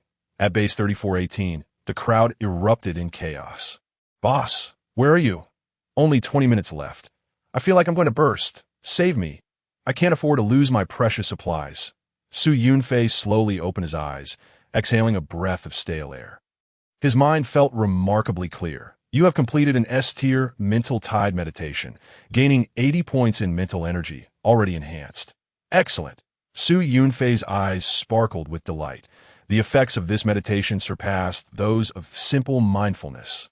With a boost from the mysterious Sun Amulet and the Junior Mentalist Certificate, he enjoyed a remarkable 2.5 times enhancement. His mental attribute had now reached an impressive 612 points. Quickly, Su Yunfei refocused. It was time to address the resource PK that he noted the taunts from Prince Claude and the discussions among others that you played your trump card. Mine remains unplayed. Regarding that sentiment, he wholeheartedly agreed that win. One must do so decisively, leaving no opportunity for the adversary. Thus, Su Yunfei promptly set off toward an S-tier pickup located 5,500 meters from the base. Chapter 52. Just because you have a PK token doesn't mean I don't. Upon utilizing the S-tier pickup card, a myriad of faint white lights flickered within a 3,000-meter radius. As if summoned by some force, they appeared in astonishing speed in Su Yunfei's system backpack. You have picked up a supply pack. You have picked up a supply pack. The notifications multiplied to such an extent that they folded into one another. Su Yunfei marveled at the ever-growing supply packs in his backpack. Astonished, this was extraordinary. It felt as if a divine hand was sweeping across. Delightful. Ultimately, this pickup card allowed him to gather an astounding 493,500 supply packs. This was overwhelming. Even Su Yunfei's steadfast heart raced slightly faster.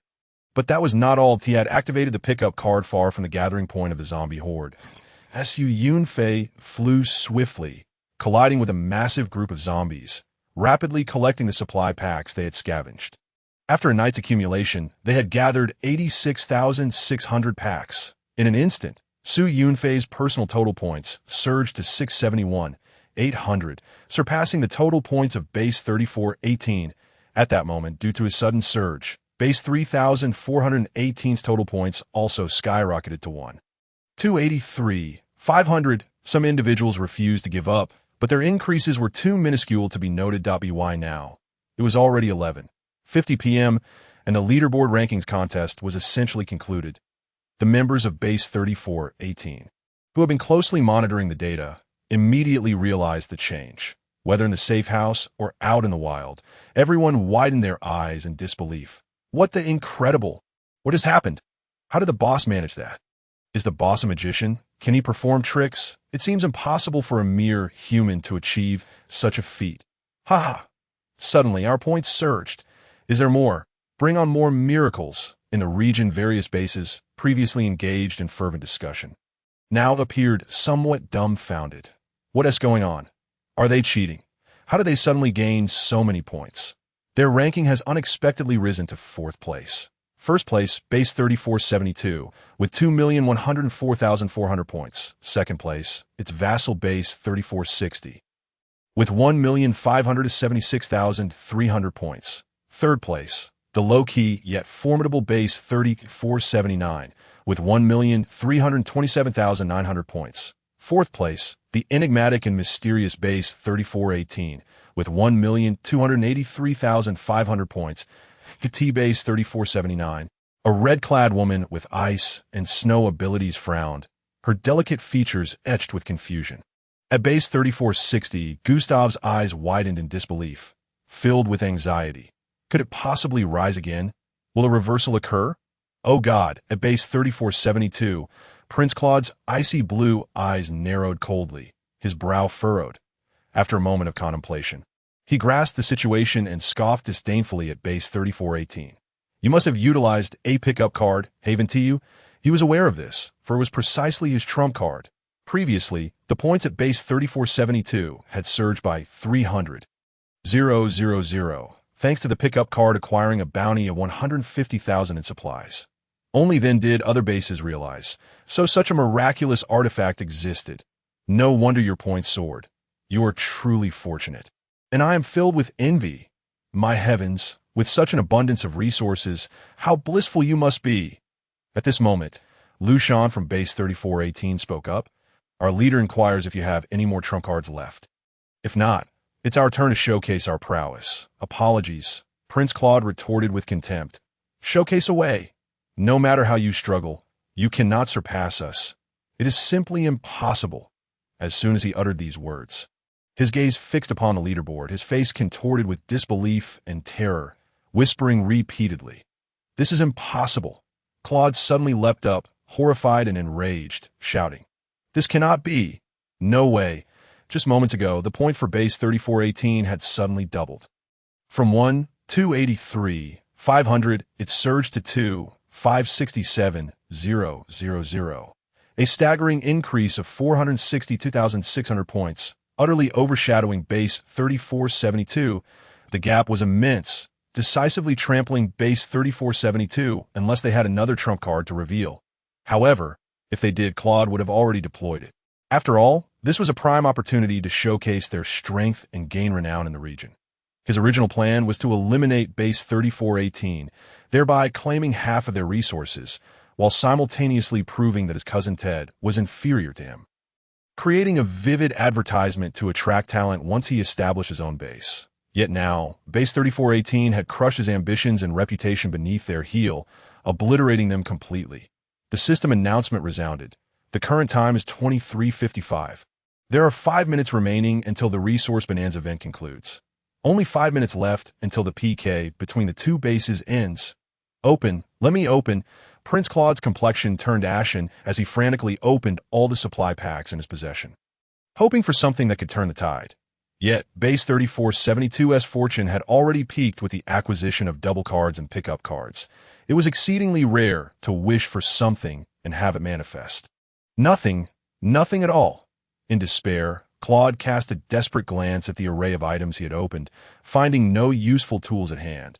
His expression darkened further, once filled with confidence, now marred by sheer terror. The S-Class Double Harvest card hasn't deceived me, Su Yunfei mused, observing the doubled total points of the base. A faint smile of relief gracing his lips, he could hardly believe that the opposing side could conjure up any more tricks. At this moment, the entire base and the region were left dumbfounded. My eyes must be deceiving me, or is my heart failing me? Good heavens, this is indeed terrifying. Incredible. They've truly turned the tables. From now on, I'll stick with this base with my A-class talent. I'll shout out to my elder brother. Elder brother, take care of your younger sibling. In the region, the bases of the White faction were utterly incredulous. Unable to comprehend what had transpired, their astonishment unyielding, Gustav from Base 3460 screamed, "No, you must be cheating. It's impossible to possess so many resources." Gazing at the balding middle-aged man's avatar, Su Yunfei's lips curled into a cold smirk. With 2 minutes remaining until midnight, he revealed an ominous grin. "Hey, you think you're in second place? Hand it over. Did you think you were the only ones with PK tokens? Surprise, I have one too." He produced his PK token, stating coldly, "Activate." Instantly, the system interface displayed a comprehensive list of all bases within the region, densely packed, along with various types and timings of PK events that it turned out there were numerous forms of PK upgrade. Comprehensive resource. Su Yunfei made his choice with a mere thought. Base 3460, resource PK, all resources, duration 2 minutes. Resource PK against Base 3460 has been initiated. The entire region was left speechless once more, an unforeseen divine twist. What kind of operation was this? Unbelievable. Chapter 53. Settlement. Once again securing the first place in the region, 3 S-Class talents, renowned throughout the area. In the region, upon hearing the system announcement of the initiated PK, nearly everyone was left dumbfounded, their minds shaken. Soon after, discussions erupted. Is this even possible? Isn't this a guaranteed victory? 1 event, 2 PKs. 1 fish can eat more, winning one and then the other. This is truly a windfall. How audacious, how audacious. Are the Spains now utterly befuddled? After the shock, many felt a chill run down their spines. This is truly terrifying upon further reflection. Base 3418 is too cunning, too formidable.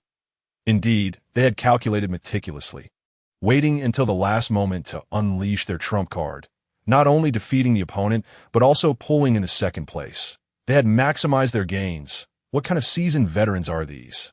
Truly fearsome. One should never cross them. The higher-ups should be cautious. You might already be on their death list. Oh, the overlords of Base 3418. I truly admire you. Base 3460 was suddenly hit with the PK notification, leaving everyone in a state of shock. Gustav was utterly bewildered, gazing at Base 3418. Perched at the top of the leaderboard, his heart trembling. Oh heavens, this is dire. They're so despicably shameless. What to do? At this moment, the resource bonanza approached its conclusion, and he saw no way to win the PK. To make matters worse, this PK only lasted 2 minutes, ticking down to its end, offering no chance for retaliation. When the time was up, losing this PK would mean they would have to relinquish half of their resources to Base 3418. Others began to curse. Baldy, is this your guaranteed victory? Your princely highness can't even save himself. And now you're about to lose everything. You've truly doomed us, forcing us to part with half of our resources. The furious crowd surrounded Gustav, beginning to assault him. At base 3479, the red-clad maiden wore a grave expression, eyeing the top-ranking base, pondering. This one seems formidable. We must not provoke them. Many other competent bases shared this sentiment, firmly believing that a powerful individual resided within base 3418, likely an SSS class. This person was cunning and treacherous. It would be best to avoid conflict, lest they invite a harrowing ordeal. However, a small faction of white bases held a hint of disdain. Indeed, base 3418 performed admirably, but luck played a substantial role. Had they not acquired some potent items, they would undoubtedly have fallen to base 3472. If they truly possessed the ability, they should simply compete in strength in the future. Confident individuals thought to themselves. Midnight drew near. Prince Claude's face turned ashen, devoid of the will to engage in the discussions within the base, hopelessly awaiting the system's verdict. At the stroke of midnight, an announcement resonated throughout the region. Congratulations to all survivors. The resource bonanza has concluded. Resource points have ceased counting, and rewards are being calculated. Aside from the losers of the PK, the vast majority within the region were filled with anticipation, each awaiting their respective announcements. Base 3418 system announced. Congratulations to Base 3418. In this resource bonanza, you have secured the first place in the region. Each member of the base receives 2 golden treasure chests, 10,000 energy points, 100 free attribute points, and 1 self-selected D-class occupational skill. Just receiving the rewards for ranking first in the region had many grinning widely. The system is truly generous, while the total was not greater than the last event. The increase in free attribute points and treasure chests was significant, items that could not be opened from the resource packs. This time, the self-selection had transformed into occupational skills. The base ranking rewards are here as well. And we still have the 2 victories from PK to claim. Oh yay, long live Su. Our leader. Su Yunfei himself wore a smile, habitually listening to the system notifications that, to be honest, with 490,000 supply packs still unopened in his backpack. His feelings regarding the system rewards were somewhat indifferent, yet a flicker of curiosity remained. Congratulations on your outstanding performance in this resource bonanza. Your personal original points have exceeded 500,000, and you have acquired the S-Class Talent Treasure Hunter. Your total score ranks first in the region, rewarded with the SS-level Talent Wind Spirit Body, PK Token X1, and the S-level Talent Divine Fire Yang Flame. Your total score ranks first in the base, rewarded with 50,000 energy points and an S-level Small Nuclear Power Unit. Although the quantity of system rewards obtained this time is indeed somewhat less than the last Beast Tide, the quality has significantly improved. Su Yunfei's eyes sparkled, unable to contain his excitement. 3. He actually acquired 3 S-level talents at once. Moreover, one of them is an SS level. What extraordinary fortune! No, it is all due to my own efforts. It must be that my remarkable performance in the resource event has astonished the system. If it weren't for my first place ranking in the entire region, I would not have received such generous rewards. Treasure Hunter. As the name implies, it greatly enhances the perception of treasure information. Wine Spirit Body significantly boosts agility, making one incredibly light and nimble. When the talent activates, it feels as if one is liberated from the shackles of gravity. Akin to a spirit of the wind, Divine Fire Yang Flame, a fire-type talent that directly supersedes the original Flame Judgment. However, in the next moment, Su Yunfei's pupils constricted, and his expression changed dramatically as the system notification announced. The personal score ranking for the region's top 500 has been released. Congratulations on securing the first place. Su Yunfei hurriedly glanced at the regional channel, feeling his blood pressure surge. The system had actually published the names of the top 500 in the personal raw score for this resource event. As the newbie period draws to a close, could this be a covert encouragement for competition by releasing the list of strong players? What a cunning old system. Rank 1. Su Yunfei, Base 3418, Rank 2. Claude Nathan. Base 3472, Rank 3. Tian Mingxue, Base 3479, Su Yunfei, scanned the leaderboard, noting that it displayed only names without avatars, and shook his head, choosing to ignore IT. IT has been revealed. What more can be done? Let it be. His name would soon resonate throughout the entire region, And it was only a matter of time. No, it is right now, at this very moment, with the announcement of the top 500 personal rankings. The entire region was already in a state of shock. Goodness, the unparalleled powerhouse ranked first must be the leader of base 3418, right? This fellow has finally revealed his true self. Chapter 54, Part 2. How tragic. Who could be more tragic than you? Su Yunfei is formidable, having led the base through several crises and deadlocks. He is simply too powerful. Grandpa, the strongman you admired in your youth, has a name now. Ah, what a resplendent name. Su the Great, I am your idol. Look closely. This man is called Xiao Shuai. He possesses a special skill to ruthlessly dominate princes of various nations. Ted fell silent, and Claude wept. Ted, Claude, from distant bases, both Ted and Claude fixated on Su Yunfei's name, and hatred erupted simultaneously in their eyes. At this moment, within base 3479, Tian Mingxue, donned in a red protective suit, stared blankly at Su Yunfei's name, her dark eyes sparkling with a hint of joy and excitement. Yet, soon after, disappointment crept in as she pondered. Why is there no avatar? Could it be that there is merely someone with the same name? The system is so busy. Publishing numerous announcements is but a fleeting moment. Subsequently, Base 3418 received a series of new announcements. Congratulations to Base 3418 for achieving victory in the Resource PK against Base 3472. Congratulations to Base 3418 for winning the Resource PK against Base 3460. Specific rewards are currently being calculated. Please wait. Naturally, the announcements regarding the conclusion of the Resource PK were also received by the other two bases. However, what they received was entirely the opposite. Base 3472 has lost the Resource PK against Base 3418. Base 3460 has also fallen short against Base 3418. Specific penalties are currently being calculated. Please wait. The expressions of all individuals in these two bases were grim, as if mourning a great loss. Especially for those in Base 3472, the blow was particularly devastating. They were on the verge of being completely wiped out. The feeble screamed, wept, and wailed. Even the usually tough men turned pale, engulfed in a deathly silence. There was simply no way out. They had lost. All resources would belong to Base 3418 for an entire day prior. They had been jubilant, believing victory was certain and that they would acquire half of the resources from the opposing side, thus becoming even wealthier. Little did they know that by nightfall, the situation would take a dramatic turn. In an instant, they plummeted from a peaceful paradise into a cold, dark, bottomless abyss. Why did this happen? What did we do wrong? Oh, my resources, I don't want to lose them. I can't survive. The newbie period is about to end. Damn it. Damn Claude. Just as foolish as your stupid brother. Are you an idiot? Why initiate a PK? Claude, it must be an undercover sent by the opposing side. It has to be. Within Base 3472, nearly everyone is going mad. Utterly collapsing to such a time. What does it matter who is a prince or a base leader? Curse you all. Claude's face was ashen. Speechless, it felt as though his throat was sealed with cement, leaving him utterly a loss for words, his heart filled with despair. Suddenly, he received a system notification.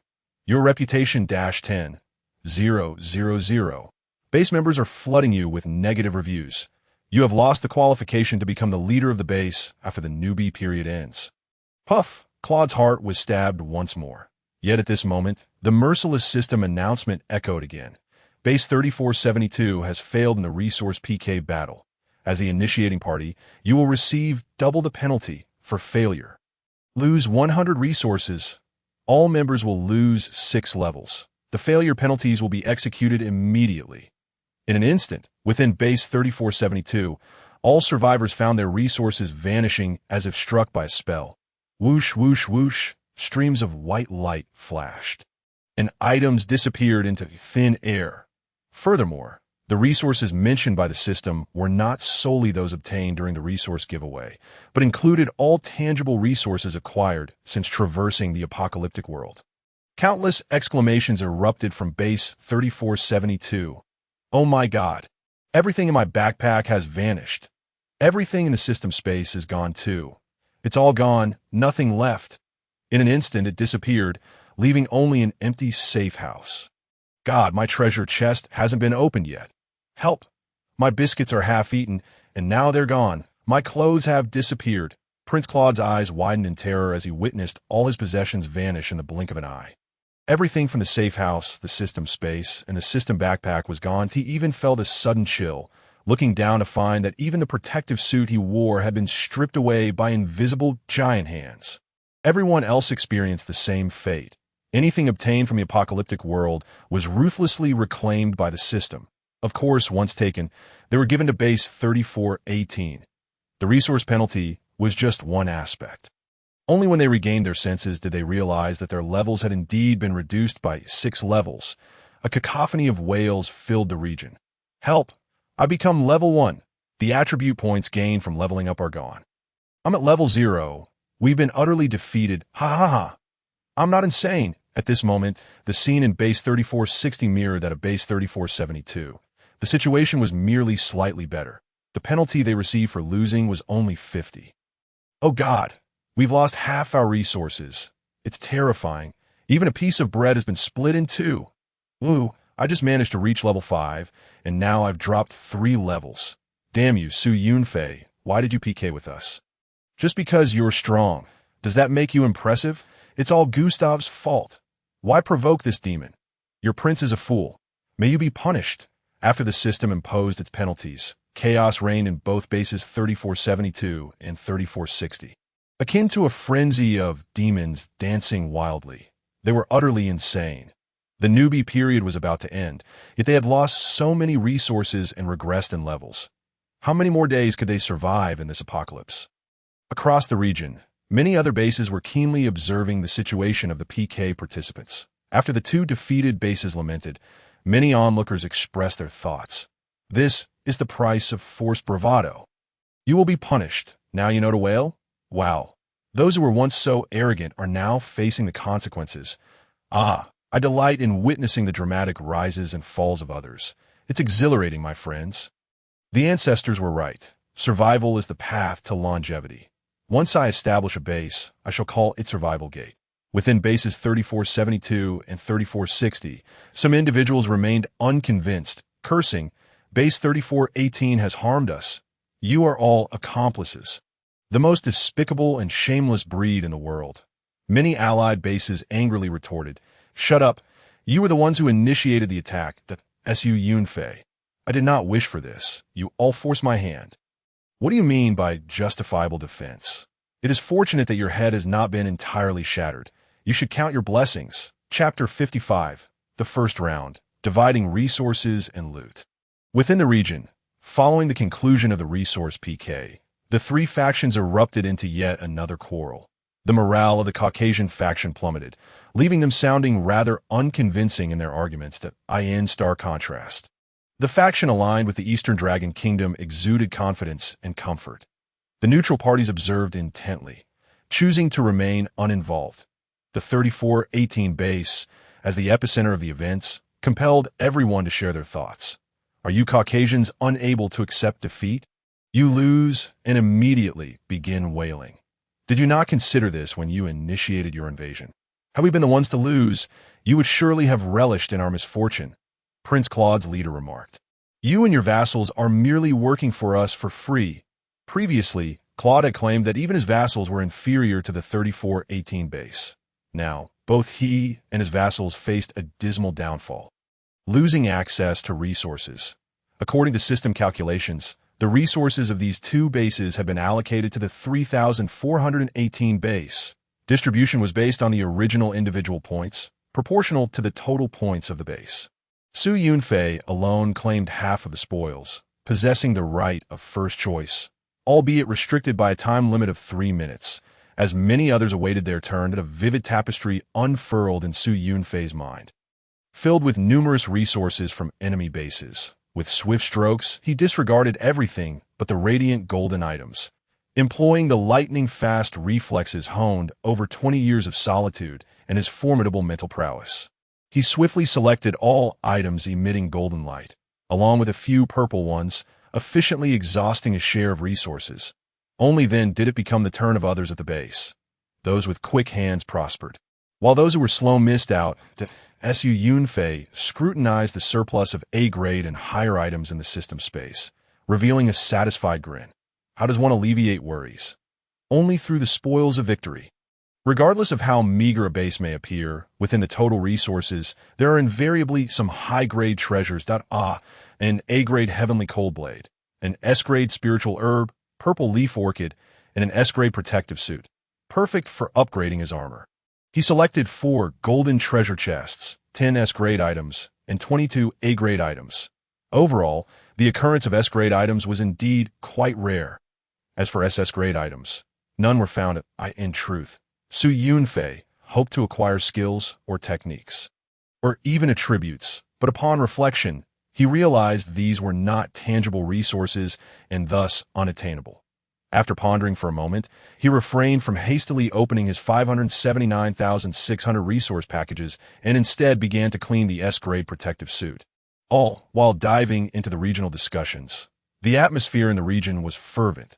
The people of the 3418 base had already received their allocated materials, although the shares were not particularly large. They were still spoils of war. The joy and sense of honor derived from this were incomparable to any other items.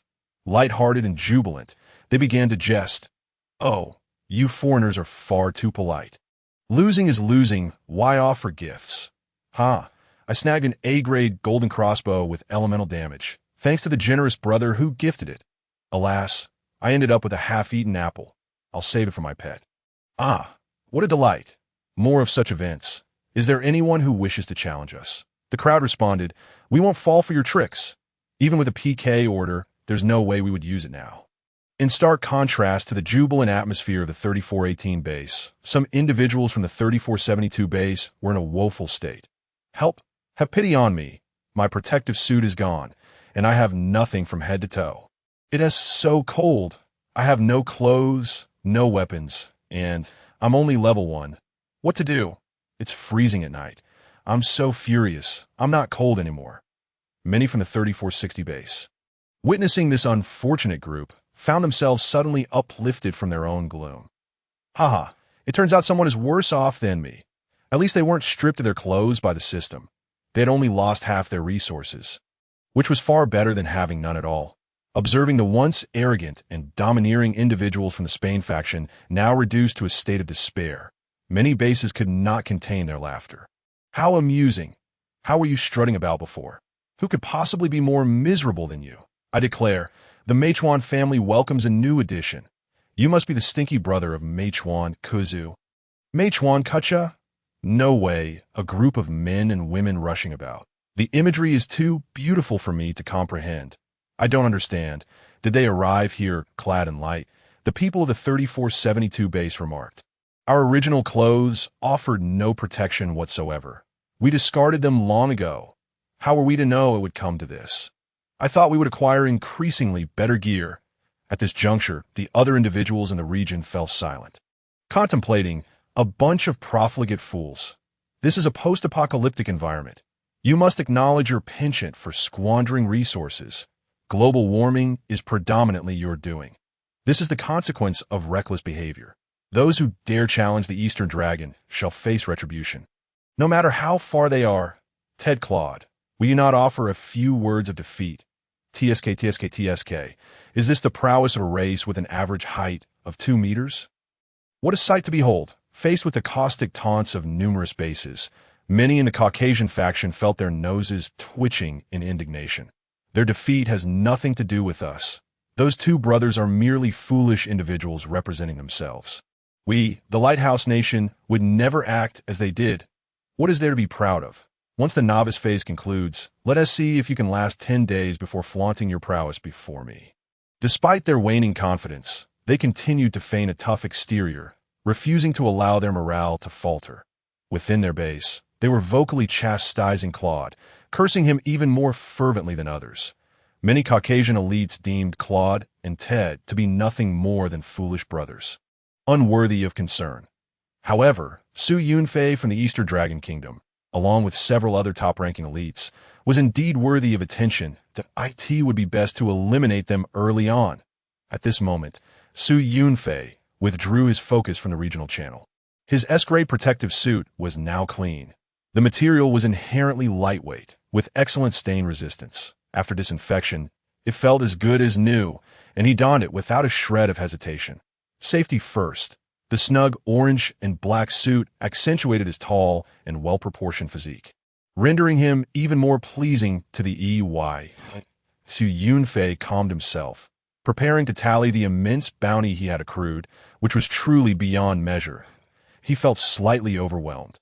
Unless items were of S grade or higher, he hardly regarded them. Just then, the regional system announcement rang out once more. There are 11 hours and 35 minutes remaining until the end of the novice phase. Please prepare accordingly. Detailed rules will be announced at 11:40. Registration for the base leader qualification battle is now open. This qualification battle will commence at 8:00. Please be ready. Another turn of events? Pertaining to his own interests, Yunfei's gaze sharpened as he immediately delved into the information regarding the leader qualification battle. Chapter 56. The second round. Opening treasure chests, an array of unseen S-grade items, card makers. The entire region erupted in discussion that a base leader qualification battle. Is there a qualification to be a leader? I assent that a given. It sounds exceedingly difficult. This is not something I should concern myself with. Indeed, for most, it holds little relevance. Time to wash up and rest. Meanwhile, some formidable individuals from various bases who aspired to establish their own bases were gravely analyzing the rules of this qualification battle. Competing for the leadership of new bases would determine the limits of their respective bases, including level, area, and population. If one fails to obtain a high-level base qualification, they must complete numerous arduous assessment tasks. What a hassle! These matters pertain to the future. For the powerful, the primary purpose of this qualification battle is to familiarize themselves with other potential future leaders. The vastness of the region makes direct interaction with other elites exceedingly rare. The specific competition format for the leader qualification battle will be announced before the event. All participants should prepare accordingly. Real combat. Yunfei couldn't help but chuckle. Indeed, he had always fought against monsters, but had yet to engage in combat with others. Upon contemplating the impending competition with formidable adversaries from other bases after 8 o'clock, a sense of anticipation stirred within him. Although his combat prowess had reached the pinnacle of novice capabilities, Yunfei remained remarkably composed, refraining from overestimating his abilities. That he recognized the need for some preparations. Alas, a multitude of rewards awaited his attention. The system space of 1238 cubic units was nearly half filled with various supplies. Yet many resource packages remained unopened. Let us begin unboxing. The 3418 base ranked first in regional resource points, granting each participant 2 golden treasure chests. In the resource competition, he had plundered for golden treasure chests from the opposing base, totaling SIX in the blink of an eye. They were all opened, and radiant golden light illuminated the surroundings, prompting a satisfied smile from Yunfei. The probability of obtaining S-grade items from the golden treasure chest was indeed considerably high, yielding 4 S-grade items in total, each previously unseen S-grade beast taming scroll. Upon use, it allows the capture and taming of a beast of S-grade or below, with a minuscule chance of failure. S-grade pet space. Upon use, it grants a dedicated space for S-grade or below pets. S-grade gene optimization liquid formula. Upon use, it enables the production of gene optimization liquid at S-grade, enhancing the genetic potential of carbon-based life forms. S-grade talent copy card. Upon use, it allows the copying of a talent from another life form of S-grade or below. How extraordinary it is to possess such items! Yunfei's face radiated joy, his eyes gleaming with excitement. He could hardly contain his satisfaction, even questioning if these treasures were merely of S-grade. Especially the talent copy card. Could it truly replicate the talents of others? Not only from other life forms, but also from beasts? This was nothing short of miraculous. The next time he encountered a talent-rich individual, could he not simply acquire an S-grade talent for himself? And the beast taming scroll could allow him to capture a powerful pet. The gene optimization liquid sounded equally impressive, directly optimizing genes and enhancing life's potential. Was it not possible for a sparrow to transform into a phoenix? Surely, it could raise the upper limits of strength. A surge of excitement coursed through Yunfei as he recalled those superheroes. However, he currently faced no bottlenecks, and his potential seemed promising. Moments later, he furrowed his brow slightly. While the S-grade gene optimization liquid was remarkable, it required a laboratory of corresponding grade for its production. Taking a deep breath, Su Yunfei rubbed his temples and proceeded to select the D-grade occupational skill awarded for ranking first in regional points. He perused the available occupational skills, gaining clarity on his choices. These were primarily non-combat professions, which could also be understood as life skills or auxiliary professions. Acquiring one would endow him with expertise in a specific field, transforming him into a professional. Su Yunfei felt content. A D-grade occupational skill was quite commendable, and mastering it could potentially lead to an automatic advancement to a higher system level. This was indeed a significant boon for the base's development. What should I choose? He pondered earnestly. Meanwhile, others from the 3418 base were equally troubled by their selections. Adults should take them all. I'm not interested in anything else. I just want to cook. Let's gather the new Oriental chefs. Haha, which establishment excels in mecha manufacturing? Call Lanxiang at 3418. From today onward, I shall become a super mechanic. How do I choose? If I lack talent in a certain area, would selecting it lead to misery? It was likely so. Skills could only advance after accumulating sufficient proficiency, and poor performance would result in low familiarity. Observing the discussions around him, Su Yunfei, too, felt a tinge of distress like a tea present. He yearned to learn two skills, potion making and card-making. In potion making, he possessed formulas for life potions, gene optimization liquid, and various elixir seeds. Each type of potion had its unique effects, making the role of the potion master highly desirable in any world. In contrast, card-making was a rare profession. The S-grade pickup card he had acquired previously, along with the newly obtained S-grade talent copy card and other bases SS-grade double cards, ignited his curiosity about the mysterious capabilities embedded within such small cards. After a moment's contemplation, Su Yunfei made his decision. Card-making it would be. As it was an obscure profession, and potion-making had already attracted some learners in the base, he could nurture them or seek their guidance while pursuing the potion-making path himself.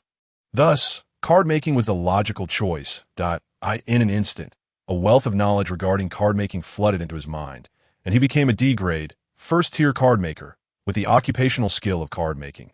Focused, a flicker of joy welled up within Su Yunfei, uplifting his spirits. Now, he needed to gather materials for card-making.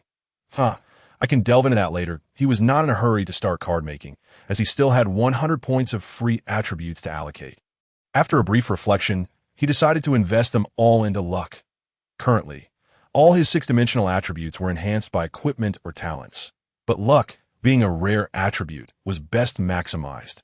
Who knew when extraordinary surprises might arise?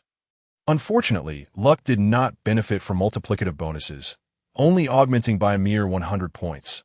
Next, Su Yunfei turned his gaze to the system backpack, where 579,600 unopened resource packages awaited. A shiver ran down his spine at the thought. If all those resources were piled together, would they not form a mountain? With such a quantity, could there not be at least a few SS-grade items? Chapter 57. The qualification battle begins for SS-grade Thunder Essence. He prayed fervently that the 579,600 resource packages would yield SS-grade items. After the previous unboxing experience, he now understood how low the probability of obtaining S-grade items truly was, approximately 0.00237 or 0.237, and thus, the probability for SS-grade items would be even lower. And as for SSSS-grade items, such thoughts were mere fantasies. Only a vast quantity could bring forth miracles, minimizing the impact of luck. In an instant, all resource packages were simultaneously opened. The sound of rustling echoed as vibrant golden hues burst forth, captivating almost all of Su Yunfei's senses. Success! Nearly 600,000 resource packages ultimately did not disappoint him, prompting an uncontrollable laugh of joy. 2 types of SS-grade items. Quite satisfactory. Upon closer inspection, his dark eyes widened in astonishment. 2 teleportation scrolls and 10 thunder essences, all of which were novel treasures. This world was truly vast and mysterious, living up to its reputation for extraordinary powers. Su Yunfei felt a wave of all wash over him, yearning for that extraordinary level SS grade thunder essence. Upon absorption, it grants 0.1 of the Thunder God bloodline, elevating one's life form from human to Thunder God. Thunder God bloodline, superior affinity for lightning attributes, inherently grasping the essence of thunder, enabling mastery over lightning power. These 10 thunder essences, no larger than a fingernail, shimmered with blue-violet lightning, exuding an air of peril. Su Yunfei cradled them in his palm, meticulously observing, occasionally feeling a slight prickling sensation as faint currents coursed through his body. The Thunder God bloodline. His heart raced, breaths quickening, wishing he could consume all these essences in one go. Yet, regrettably, there were usage restrictions. A minimum constitution of 1,500 points was required.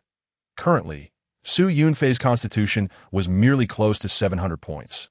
He was still far from the mark. Was this to prevent individuals from being overwhelmed by the power of lightning? Truly, it was an SS-grade item capable of elevating life levels. With a gentle sigh, Su Yunfei felt no disappointment. After all, these essences were exceedingly rare.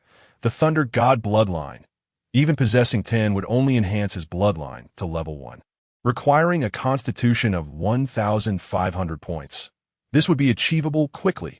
Suppressing his excitement, Su Yunfei stored the thunder essences in a small box and expended 10,000 energy points to bind them to himself, ensuring they would not be lost unexpectedly. Other S-grade items did not receive such treatment, as it was unnecessary. He then glanced at the SS-grade teleportation scrolls, discovering they had no usage restrictions.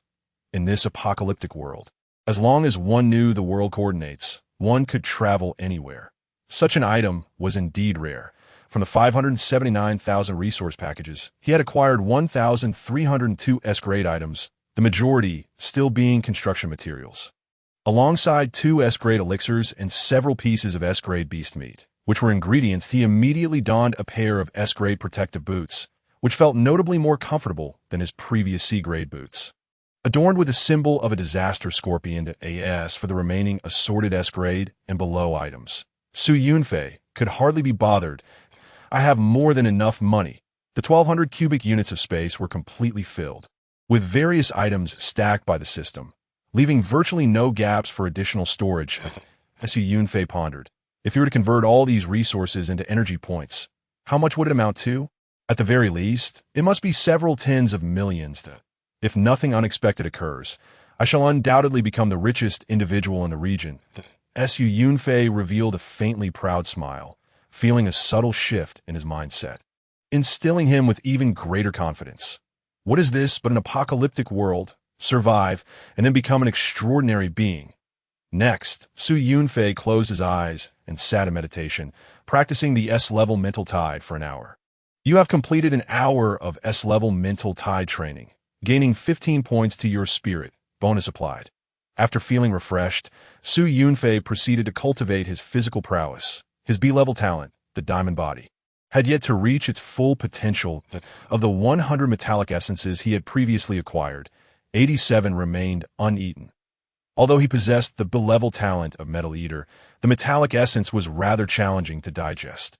After consuming 2 metallic essences, Su Yunfei began his training, converting them into his own energy. 5 hours later, a glimmer of metallic luster flowed across the surface of Su Yunfei's body, endowing his skin with a more pronounced metallic texture. With a sigh, Su Yunfei opened his eyes. You have completed an S-level physical training session, gaining 82 points to your physique. Excellent. At this rate, reaching a physique of 1,500 points should not pose a significant challenge. By now, the sky had brightened considerably, and breakfast time had long since passed. Su Yunfei devoured the top-tier beginner's breakfast provided by the system, feeling a wave of nostalgia wash over him. This would be the last meal of the novice period, which was soon to conclude. Perhaps thereafter, he would no longer indulge in the delectable feast supplied by the system.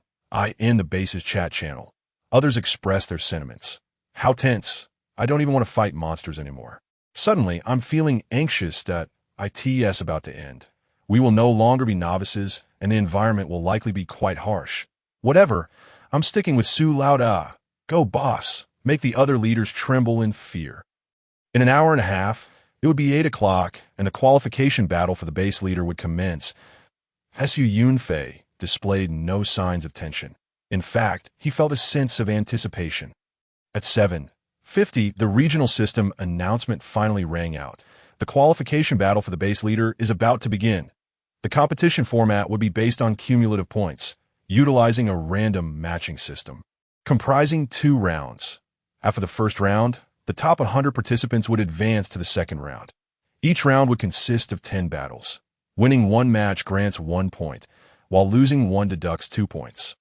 After winning 3 consecutive matches, each subsequent victory rewards an additional point. After 5 consecutive victories, the reward increases to 2 points for each win. Achieving 10 consecutive wins grants an additional 10 points. At the conclusion of the first round, those with fewer than 7 points would be directly eliminated, attaining an E-level base limit. This qualification battle would take place within a special system space, where no weapons, cards, or scrolls could be used, and defensive gear would be rendered ineffective, allowing only the use of talents and skills. Dying in this space would incur no penalties, though some might experience dizziness or headaches. This last detail sparked a flicker of cold ruthlessness in the eyes of many strong contenders in the region. Yunfei let out a faint smirk, slightly stretching his limbs, producing a series of subtle, cracking sounds. The registration for the base leader qualification battle is now open and will close in 5 minutes. The system had granted nearly 8 hours for contemplation, ample time for decision-making. Without hesitation, Yunfei registered. The number of registrants swiftly surged past 100 in the blink of an eye. Hidden talents abound. Let me witness the heroes of the world. Chapter 58. A new victory streak, facing Tianming Shui. A peerless beauty at 8 o'clock sharp, the qualification battle for the base leader commenced punctually, with a staggering 789 participants registered. A few individuals hesitated before ultimately choosing to withdraw. Otherwise, the numbers would have been even higher. After the events of a novice period, they had realized that establishing a small base and merely surviving in this apocalyptic world was not a viable option, that a minor beast tide could obliterate a base without a strong presence to defend it. Such a laborious endeavor as leading should be left to others. Within Base 3418, encouragement rang out. Go for it, boss. Aim for S level. The objective should be total victory, given that this combat prowess is quite impressive. Charge forth. Today, I shall do nothing but await the results. Nervousness, excitement, and anticipation filled the air. Inside Yunfei's safe house, the space suddenly rippled, revealing a towering blue portal, flickering with countless stars. System prompt. The battlefield has opened. Please enter to await matching. Yunfei stepped forward into the portal. Inside the spatial battlefield lay a circular arena, approximately 20 meters in diameter. Yunfei walked to the center of the battlefield, lightly flexing his fingers, awaiting the appearance of his adversary. Soon, the first round of combat began, with health dropping to 20 indicating defeat. Should one wish to avoid death on the battlefield, surrender was an option. Shortly thereafter, Yunfei matched with his first opponent. Yunfei faced off against Xiao Yi. The robust middle-aged man, upon seeing Yunfei, immediately wore a look of resignation. After a moment's hesitation, Xiao Yi resolutely declared, I know you're a big shot, but I want to see your strength. With that, he cautiously approached Yunfei. Consider it done. Yunfei replied, striding towards him. The two engaged in close combat. Yunfei did not employ flashy techniques, having never trained in martial arts.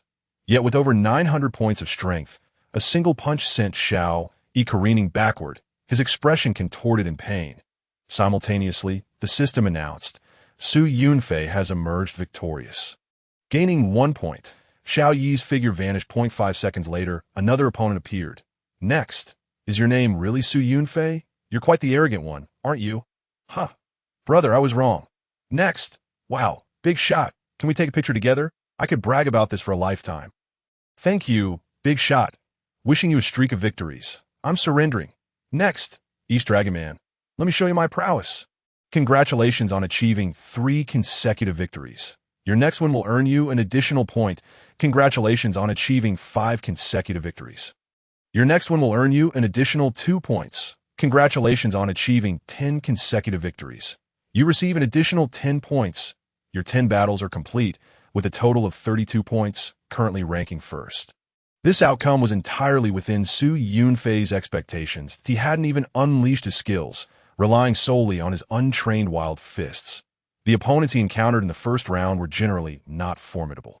The most powerful among them possessed the rock-type defensive talent, managing to endure 3 rounds before succumbing to severe injuries. How disappointing that there weren't any worthy opponents to engage. Su Yunfei felt an intense itch, yearning to be pressed down and thoroughly rubbed against the ground. Surely, there would be an opportunity to unleash his skills. Minutes later, the first round of the qualification battle concluded. The system filtered the top 100 based on points, damage dealt, combat duration, and other factors. Each participant could only view their own ranking point. 2 minutes later, the second round commenced. All participants were advised to prepare. Su Yunfei displayed a hint of solemnity. Those advancing to the second round would likely be formidable opponents. 2 minutes later, Su Yunfei faced off against Guan Yuan. The lean man clad in samurai attire appeared, exuding a roguelike demeanor. Wielding a slender blade, Su Yunfei's gaze shifted, and he quickly discerned that this was not a tangible weapon, but rather one conjured from a talent or skill. Guan Yuan made his entrance. He shouted, "Kuriai!" and charged at Su Yunfei with his sword raised. In the blink of an eye, a flash of white blade light appeared as Guan Yuan executed a swift draw and slash. Finally, there was an opponent who bore semblance to a worthy adversary. Su Yunfei felt a surge of excitement, activating his B-level talent, the diamond body, which enveloped him in a golden glow. Simultaneously, he did not flinch or evade. Instead, he unleashed a punch toward Guan Yuan's sword. With a resounding crash, Guan Yuan was sent flying, the long blade shattering into 2 pieces. Ali Ei! Guan Yuan's eyes widened in disbelief, his complexion paling as he spat out a mouthful of blood. The opponent was unexpectedly powerful. With a single punch, he had shattered the sword materialized from his talent. Su Yunfei remained unfazed, striding toward him. Fear flickered in Guan Yuan's eyes as he hastily picked up the 2 broken halves of his sword and chose to surrender. Observing the suddenly vanishing figure, Su Yunfei raised an eyebrow. In this battlefield, death incurred no penalties, so he saw no need to pursue. The quality of adversaries in the second round would likely be higher. Su Yunfei was filled with anticipation. In the next match, Su Yunfei faced an opponent possessing wind-type talent, gliding about on small whirlwinds, incessantly launching miniature wind arrows to attack him. Such a petty strategy. Impatient with the drawn-out skirmish, Su Yunfei activated the wind spirit body. He, too, moved with incredible speed, akin to gliding on the wind, swiftly closing the distance that a flurry of relentless strikes sent his opponent shrieking in defeat. Once a winning streak began, it could not be halted. Su Yunfei continued to encounter various opponents, each with their unique strengths, some adept in close-quarters combat, others wielding formidable combat talents or skills. Yet, none of these proved effective against him. He was, after all, a well-rounded warrior with no weaknesses. After a series of intense confrontations, Su Yunfei gained a more profound understanding of his own prowess. Indeed, he was remarkably strong. No wonder he had earned the title of the pinnacle of novice combatants. Without the use of weapons, nor resorting to the SS-level skill, energy arrow, and without unleashing a plethora of viruses, he had already proven nearly invincible within this entire realm. Before long, Su Yunfei concluded his 9th battle and awaited his 10th opponent. Su Yunfei versus Transmigration. As the system's notification echoed, a graceful figure gradually materialized, and a chilling aura pervaded the atmosphere. Su Yunfei's gaze sharpened. This time, his adversary was a woman, and an extraordinarily beautiful one at that, clad in a white protective suit layered with a light-colored long skirt. Her snow-white skin and crimson lips exuded an ethereal coolness. What captivated attention was not only her exquisitely flawless visage, but also her flowing hair, as white as snow, dancing in the air with an icy blue sheen. Even her dark, penetrating eyes bore a hint of that icy blue, radiating a unique and mysterious allure. While Su Yunfei scrutinized her, Transmigration also widened her eyes slightly, fixating on his face with a clear expression of surprise.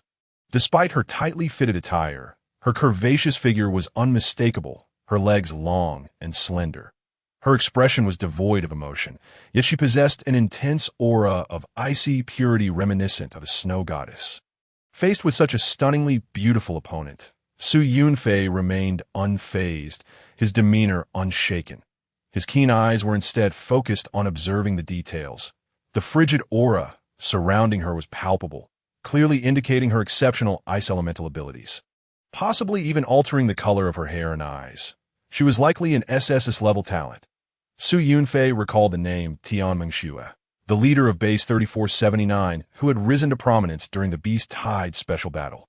Although she had subsequently settled for second place, she was still formidable in resource activities. This perennial runner-up, while less notable than Base 3418, possessed immense strength. Moreover, since the second round of qualification battles, his opponents had only grown stronger. Yunfei surmised that Tianmingxue might indeed possess the capability to engage him in battle. He was entirely prepared for the encounter.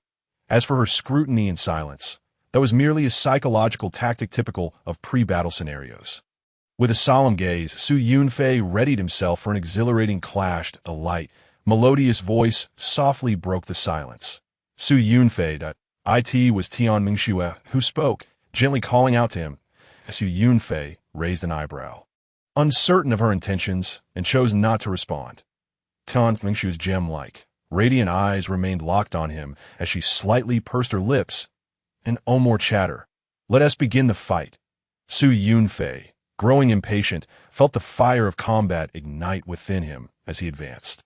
Observing this, Tianmingxue showed no inclination to engage. Instead, she inquired, "Are you from Su province?" Yunfei halted, his gaze sharpening. Though her voice was soft, it resonated in his ears like thunder. After spending considerable time in this apocalyptic world and encountering a myriad of individuals, she was the first to mention his origins. While the matters of Blue Star had become trivial, the implication of her words was somewhat unsettling. "What do you mean?" Yunfei suppressed his curiosity and pressed forward, devoid of any sense of tenderness. All that lingered was an ardent desire for battle and a cautious respect for an SS-level talent. "I fear pain if I don't fight you." Tianmingxue's voice was melodious and slightly playful as she uttered these words, vanishing in an instant. "Your opponent, Tianmingxue, concedes. Congratulations on your victory. Congratulations on achieving a perfect record in 2 rounds of combat." Earning. Yunfei gazed at the frost on the ground of the battle space, which had yet to dissipate. Furrowing his brow, he clearly recalled the smile in her eyes just before she disappeared. After being transported out of the battle space, Yunfei remained deep in thought. What could her intentions have been? Did she recognize him? However, deciphering a woman's thoughts was an enigma of cosmic proportions. Soon, he relinquished his musings, awaiting the system announcement. What had he just received? Shortly thereafter, the system finally declared, "The qualification battle has concluded. Results will not be disclosed. All participating contestants, please check your rewards." Yunfei examined the reward rules. First place, base level cap, is S. Second to 20th place, base cap is A. 21 ST 100 TH place. Base cap is lowered to beat. The disparity was monumental. The points you earned in this qualification battle have been automatically converted to reputation. You have gained 64 points of reputation. Your total reputation is now 107 points. The initial tier's sacred profession, Seed of Hope, has leveled up to 2. Yunfei pondered what sort of rewards the system would bestow for this qualification battle. To his surprise, they were directly converted into reputation, a far scarcer and more intangible resource. It made sense. The previous resource activities had already provided numerous items. He glanced at his personal panel. Sacred Profession. Seed of Hope level. Second tier seed. 107, 300 reputation. Bonus 1. Your words are more likely to earn the trust of survivors. Increasing trust by 30 and authority by 30. Bonus 2. In total, there are 4 bonuses, each increasing by 10. However, upon reaching the end, Yunfei's expression brightened. He had unlocked a class-specific skill. Judgment of Hope. The world's will. A portion of humanity places great expectations upon you. When facing monsters of SS level and above, you shall gain additional courage and strength, dealing double damage for 1 hour or concentrating your damage for a thunderous strike. Ha! A special move for battling bosses. This skill was indeed an unexpected delight. However, he had yet to encounter any SS-level monsters. That did not mean he would not in the future. Yunfei had a premonition that once the novice phase concluded, everyone would no longer be shielded, and the monsters would be exponentially more terrifying. The novice phase might just be a mere sprinkle of water. You have obtained the base leader, token X1. After the novice phase ends, this token can be used to establish your own base. Yunfei's thoughts were interrupted by the system notification. He took out the token to examine it and couldn't help but smile. This item was rather intriguing. The token's level would rise alongside the base's level, with a maximum potential of S level. Yes, having achieved a perfect record had granted him A, equating to half a level.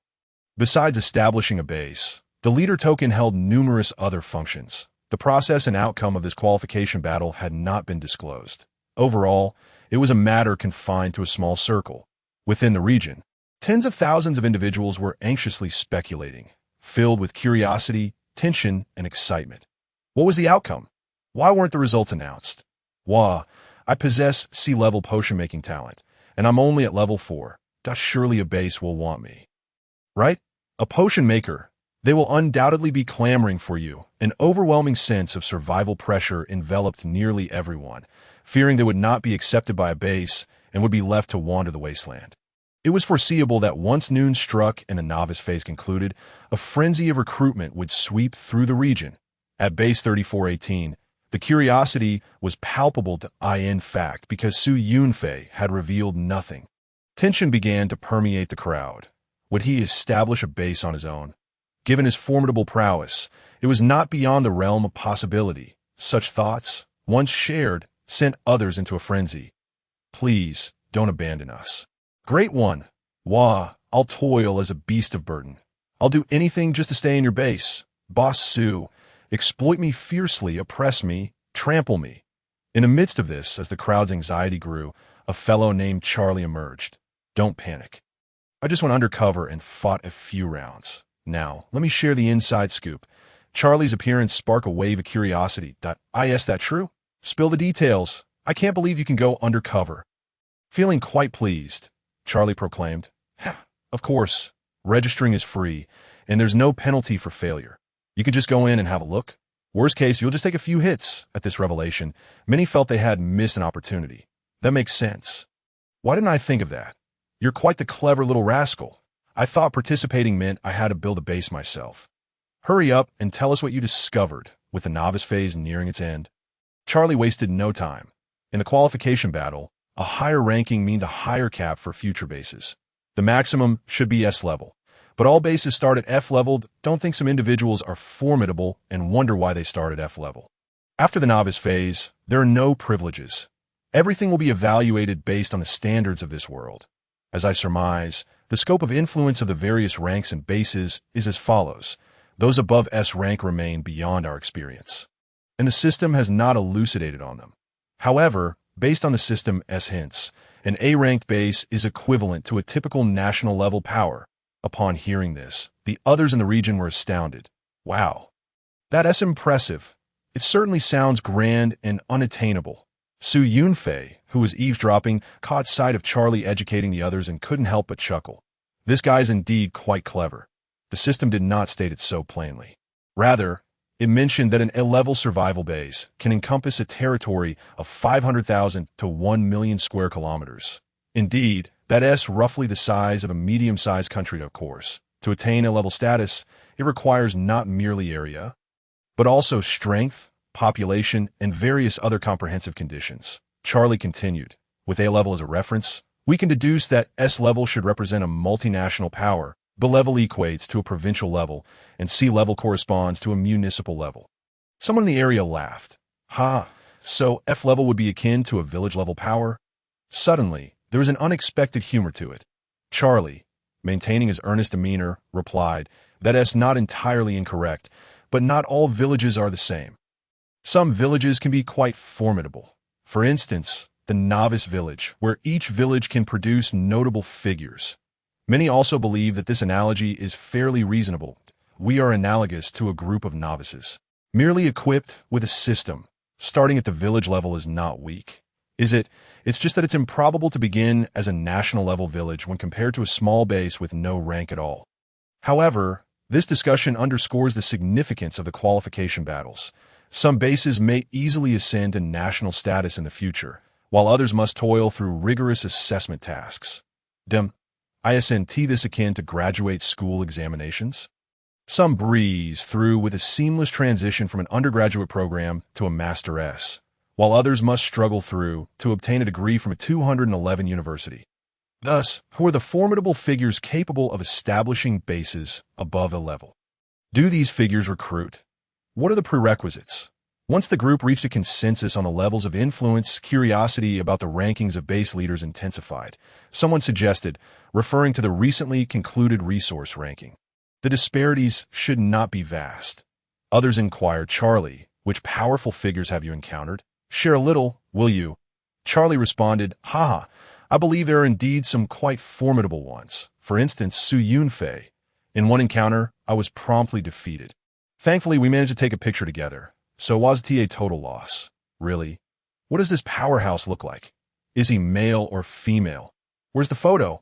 I'll trade you 10 packs of instant noodles.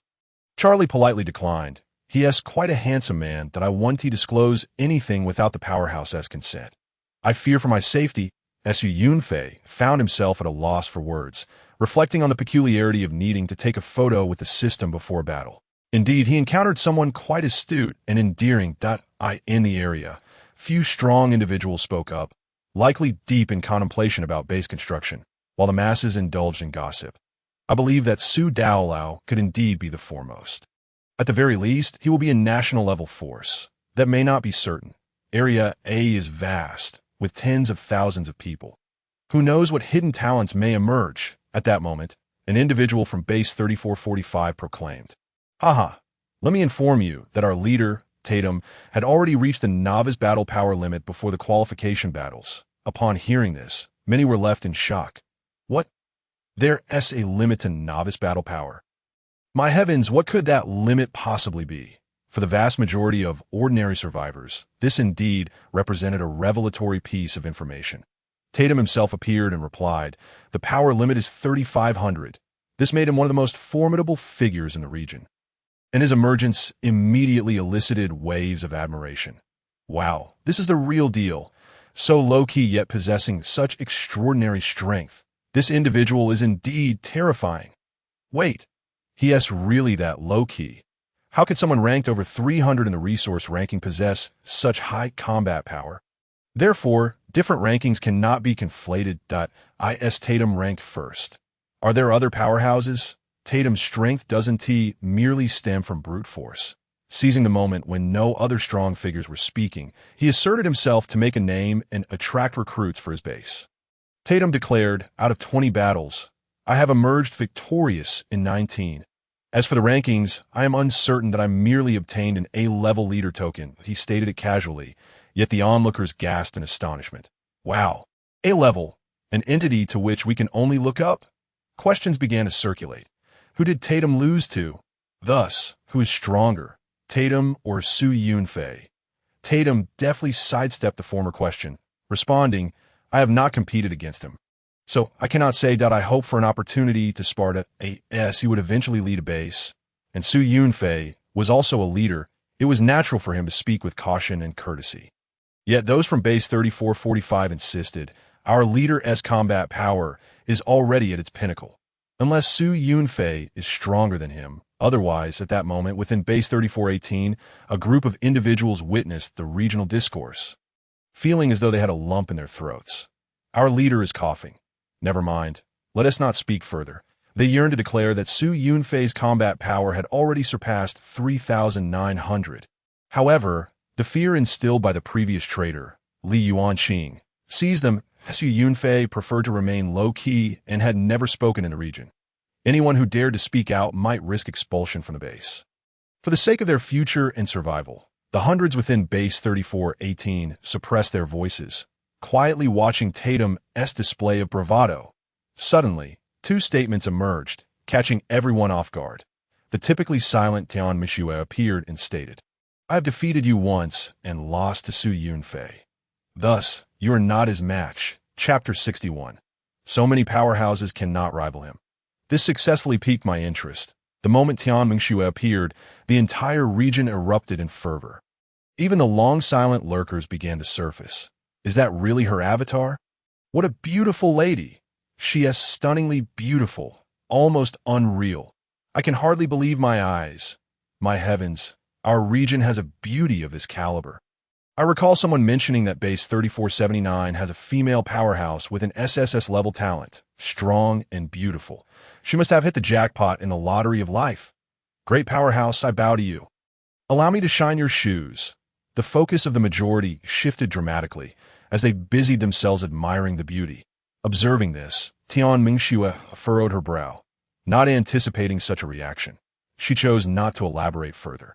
However, within base 3479, while everyone was well aware of her beauty, they were more concerned about another matter. They cautiously inquired, "Leader, did you truly lose to Su Yunfei? Just how strong is he that you could not best him?" This is unfathomable. The individuals within the base had an inkling of Tian Mingxue's astounding abilities. Precisely because of this, despite her extraordinary beauty, no one dared to covet her, for she could effortlessly transform anyone into an ice sculpture with a mere flick of her wrist. A gentle strike would reduce someone to countless shards of ice. Tian Mingxue responded coolly, "He is very strong." The members of base 3479 felt a profound sense of shock. Tian Mingxue offered no further explanation, leaving everyone to continue their idle chatter in the region. After a while, the emotions stirred by the appearance of the breathtaking beauty began to cool slightly, and the topic shifted back to the strong. As this pertained to the forthcoming construction of the base, directly impacting everyone's survival.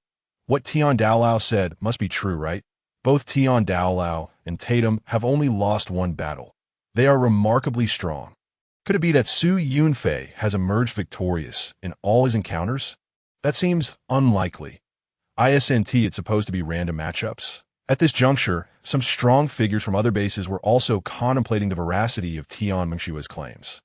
It was evident that Tian Mingxue possessed an SS-level ice talent, a fact firmly established. If Su Yunfei could defeat her, what talent might he possess? Unbeknownst to them, some strong individuals in the region began to communicate across the airwaves. I can't discern what his talent is. I only know his attack power is exceptionally high. Indeed, one punch from him shattered my illusionary weapon. I did not witness him deploy any skills. Did you all lose to him? Is there truly no one capable of countering him? Observing these strong figures converse, the ordinary individuals in the region felt utterly astounded. So many powerhouses cannot overcome him. I may not comprehend all that is being said, but I am thoroughly shocked. Oh no, we shouldn't be discussing this. Some astute, strong individuals quickly realized that they should not lavish praise upon Su Yunfei in the region, lest they tarnish their own reputations. Soon after, a strong individual from the white faction chimed in. Hee, I refuse to believe that no one can subdue him. It's merely a matter of matchmaking. Others simply encountered him. Indeed, the random matching system only consists of 10 matches in total, making it implausible for every individual to face each other. Tatum also reacted swiftly, countering. Miss Tian's victory over me and subsequent defeat by Su Yunfei does not imply that I would lose to Su Yunfei. The nature of strength cannot be so simplistically deduced. In an instant, numerous bases within the Caucasian camp voiced their support. That's true. This isn't a mathematical problem. The relationship of magnitudes is not transitive. Ultimately, the outcome will only be revealed through battle. Enough with the boasting. Su Yunfei glanced at the discussions in the regional chat. Not taking them to heart, to his slight surprise, he discovered that there were others in the zone who had also reached the ceiling of novice combat power. Although they were a bit slower than him, it nonetheless illustrated that Tatum possessed considerable talent, or perhaps had encountered some fortuitous event. The maximum limit for novice combat power is 4,000, and the only way to break this limitation is through the martial artist level test. Su Yunfei, having studied the system, understood that the martial artist test requires a special building known as a martial arts hall within the base. Now, Su Yunfei only hoped to swiftly conclude the novice period and commence the construction of the base. There were less than 2 hours remaining. However, observing the bustling regional channel where discussions about the strengths of himself, Tian Mingxue Tatum, and others were fervently ongoing, Su Yunfei felt a wave of exasperation. He found Tan Mingxue quite perplexing. Despite her seemingly aloof and serious demeanor, she could indeed speak with such unfounded confidence. They had not even fought, so why was she so adamant that her strength exceeded his? Did she possess some ability to perceive combat power? Su Yunfei was utterly confounded. Deep down, he felt a slight discomfort, a sense of unfulfillment. As a pure, elemental type, he had yet to encounter her. He had initially desired a straightforward match to achieve the feat of defeating all opponents. Yet Tian Mingxue had conceded without providing him that opportunity. However, from another perspective, if her aim was to attract Su Yunfei's attention, she had undoubtedly succeeded. How did she know I hail from Su province? Su Yunfei was enveloped in confusion and uncertainty. It was prudent to remain wary of this enigmatic woman of unknown origins. He would not be deceived by her breathtaking beauty. Soon after, as the conclusion of the novice period approached, the topic in the regional chat indeed escalated to a frenzy of recruitment. Base 3423 boasted a large iron mine nearby. If you're a brother, come dig together. Base 3434 had an ill-level leader. Join us and get ahead. Base 3447 only accepted Caucasians. D-level talent and above only. In this atmosphere, Su Yunfei maintained his customary silence and modesty. As a result, the individuals from Base 3418 became anxious. Boss, should we recruit too? If we delay, all the talents will be snatched away. Great leader, could you divulge your plans a little? Faced with the fervent recruitment scene in the region, Su Yunfei found himself somewhat speechless. He addressed the members of the base. The novice period has not yet concluded, and the specific rules have yet to be announced. They are overly eager. The F-level base has a population cap of 1,000. And we currently have 712 individuals, so the shortfall is not substantial. Talent is about quality over quantity. There is no need to rush. The influx of new individuals is chaotic, and we cannot rule out the possibility of spies or infiltrators. By the way, I will reiterate, if anyone wishes to leave, feel free. No one will stop you. Frankly speaking, any individual from base 3418 will be coveted by the other bases, due to the novice period.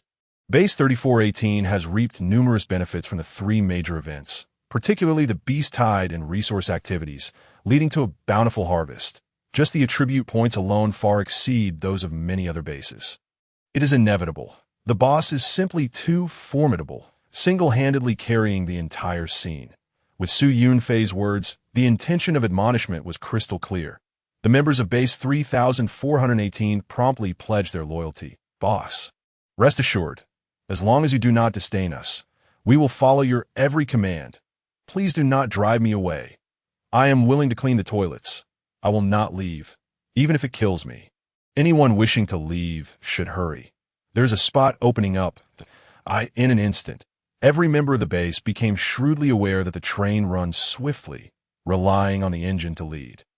Remaining in Base 3418, even if merely coasting, is far more preferable than toiling tirelessly in certain other bases. Additionally, there is the matter of safety. Following a powerhouse like Su Yunfei ensures that the base's security is guaranteed, allowing for prolonged survival. Amidst the anxiety and anticipation of everyone, time quietly slipped away to noon. Precisely at 12 o'clock, the regional system announcement resounded punctually. The novice protection period has concluded. We now proceed to the novice period settlement. Based on the comprehensive factors of each survivor's monster kills, rewards obtained, and overall strength, the total novice score will be calculated. Rewards will be distributed according to scores and rankings. Chapter 62, second update. Score exceeds 10 million. Novice Supreme, SSSS level talent. On the 7th day at noon, it had arrived, the eagerly anticipated settlement moment. All previous efforts had finally culminated in this moment of reward. The total scores for all survivors during the novice period have been finalized. The regional leaderboard has been generated, but the list is not public. The base leaderboard has been generated. Please check it yourself. The novice period settlement gift pack has been distributed. Please open it at your convenience. As a series of system prompts echoed, everyone's emotions shifted from tension to anticipation and excitement. Even Su Yunfei felt a tinge of curiosity about the score the system would attribute to his performance during the novice period. Base 3418 leaderboard. 1 SD place. Su Yunfei. This was entirely expected. Su Yunfei was not surprised in the least as he examined the specific score. Suddenly, his eyes widened at the sight of the densely packed numbers. A full 8 digits, his total score for the novice period had astonishingly surpassed 10 million, reaching 12,893,672 points. What caliber of achievement is 10 million? Su Yunfei immediately checked the regional points leaderboard. Due to the confidential nature, each individual could only view their score and regional ranking.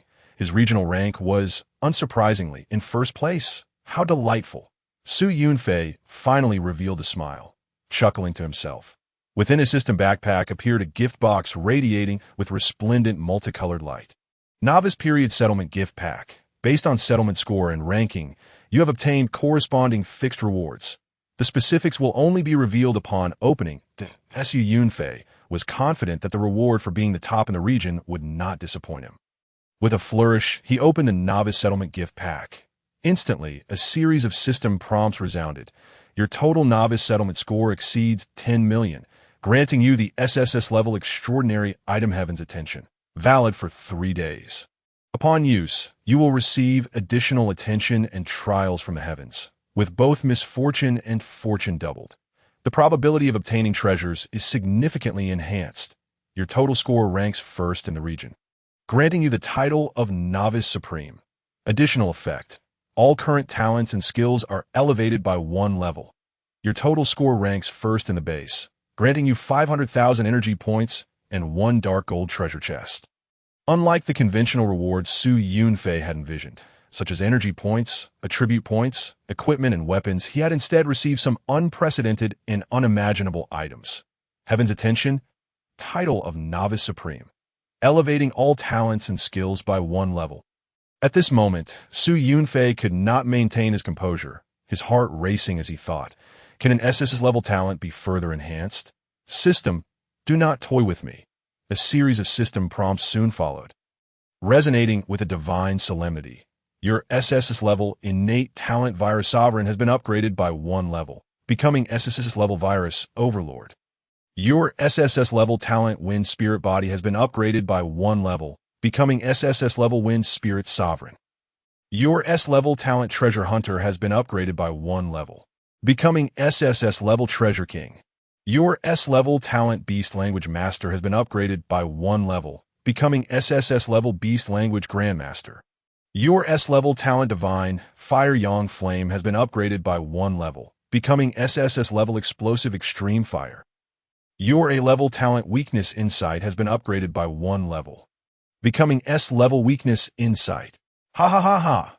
Su Yunfei burst into laughter, exhilarated, his complexion flushing with excitement. This is fantastic. The system is incredibly generous, promoting levels as promised, even for SSS level talents. The effectiveness of this reward, if achieved through personal effort, would undoubtedly require an extensive duration and immense fortune. Truly remarkable. Other lower-level talents also experienced a level increase. Next came the enhancement of skills. Your SSS level skill energy extraction has been upgraded by 1 level, becoming SSS level forced extraction. Your SSS level skill energy release has been upgraded by 1 level, becoming SSS level myriad toxins impact. Your SSS level exclusive skill Hope Seed has been upgraded by 1 level, becoming SSS level Hope Judgment. Your A-level secret skill Nightmare Abyss has been upgraded by 1 level, becoming S-level Nightmare Abyss. Your SSS level skill Energy Arrow has been upgraded by 1 level, becoming SSS level Energy Storm. With the enhancement of his D-level vocational skill card, which has now ascended to C-level, focusing on concentration, Su Yunfei felt a surge of power enveloping his entire being. Waves of warmth coursed through his body, reminiscent of a rejuvenating cleansing of both body and mind. He had grown stronger once more. Why was he so exceptional? Unable to contain the excitement bubbling within him, Su Yunfei erupted into hearty laughter. After all, he possessed an SSS level innate talent, the Supreme Novice. Just the name alone ignited a fervor within him. That moment, the entire area resonated with jubilation. Even those who had performed poorly still had their scores calculated, naturally earning corresponding rewards. Within the 3418 base, laughter echoed. Ha! 520,000 points. I did quite well, didn't I? 630,000 points. No more pretending. I'm a novice warrior, I confess. Look at the big shots above. My sister only managed 450,000 points, a senior novice warrior. Heavens, Lushan has an astonishing 2.08 million points. What title does he possess? Lushan, initially pleased, cast a glance at Su Yunfei's score ahead of him, a staggering 8-digit total. His mood turned complex, prompting him to comment in the chat. Look up at the boss. Please, don't praise me. My old face can't handle it. Unbeknownst to him, the crowd replied in unison. The boss is a god. We are mere mortals. There's no need to compare. Fear not. Su God performs consistently. Mortals will play their own game that, if all goes well, the boss will undoubtedly secure the top position in the region. So, what title accompanies a score of 2 million? Whispering. I'm more curious about the boss's title. Too quiet, he cannot hear you. Perhaps knock on 3025. S.U. Yunfei, intrigued, inquired, what title corresponds to 2 million? The crowd instantly buzzed with excitement. Wow. Su God has appeared. The boss is curious too. Lu Shan, a bit shy, replied, it's the intermediate novice war god. Many in the base expressed their awe. Heavens, a war god level. It sounds so impressive. To be that formidable and merely intermediate, the system's requirements are simply too high. Boss, you have 12 million points, nearing 13 million. What level does that qualify you for? Curious one, I'm truly dying of curiosity. Great one, let us witness the grandeur. Su Yunfei felt it was indeed time to let everyone see. Chapter 63. Triple Update. The exquisite panel, the unparalleled nature of SSSS level skills. He silently commanded his thoughts to click on his novice title, sharing the title card in the base chat. Instantly, a title card radiating 9-colored brilliance emerged. The chat channel fell into complete silence, as if everyone had been muted, not a sound for nearly a minute until someone finally gasped. Incredible. Holy smokes, my eyes from spending money have been dazzled. What in the world? I'm at a loss for words. I'm so frustrated. I'm frustrated with my own ignorance, unable to express the shock of this moment. Supreme, good heavens, it's absolutely explosive. What a peerless warrior. I bow in admiration. Seeing the stunned reactions of the crowd, Su Yunfei felt a sense of satisfaction. Displaying the title of Supreme Novice served his purpose well. If you wish to reside in my base, be on your best behavior. In truth, the survival base, as an independent force, regarded its leader as supreme, unchallenged in authority. Soon, he would establish his own base. A sharp glint flashed in Su Yunfei's eyes. He needed obedient and useful individuals. Having merely made an appearance, Su Yunfei refrained from further chatting and delved into the details of the significant update, curiously examining his attribute panel. Immediately, a lengthy array of data filled his vision, with numerous sections gleaming in gold, exuding an air of magnificence. Personal panel. Level 6, 687,513,750 energy points. Holy profession. Level 2 Seed of Hope, 119,300 reputation. Exclusive skill, SSSS level Hope S Judgment. Reputation, 119 title. Supreme Novice Profession, level 1 Card Maker, 0-100, Strength, 914, 263 points stored. A level talent. Dragon Elephant Power, Constitution, 774, a level talent. Diamond Body, Agility, 536, a level talent. Storm Knight's Medal, SS's level talent. Wine Spirit Sovereign, Spirit, 627, D-level Mysterious Sun Amulet, C-level Junior Psychic Master Certificate, B-level Cultivation Technique, Psychic Tide, Wisdom, 88, B-level Wisdom Amulet, Luck, 302, S-level Lucky Ring, Combat Power Index, 4,000 innate talent, SS level Virus Sovereign, grants SSSS level innate skill, Forceful Extraction, Toxic Release, Control Viruses, S-level, Breaking Army, C-level Zombie Virus, 1 type, D-level Zombie Viruses, 12 types, Elemental Talent, SS level Wind Spirit Sovereign, SS level Explosive Extreme, Fire other talents. SS level Treasure King, SS level Beast Language Master.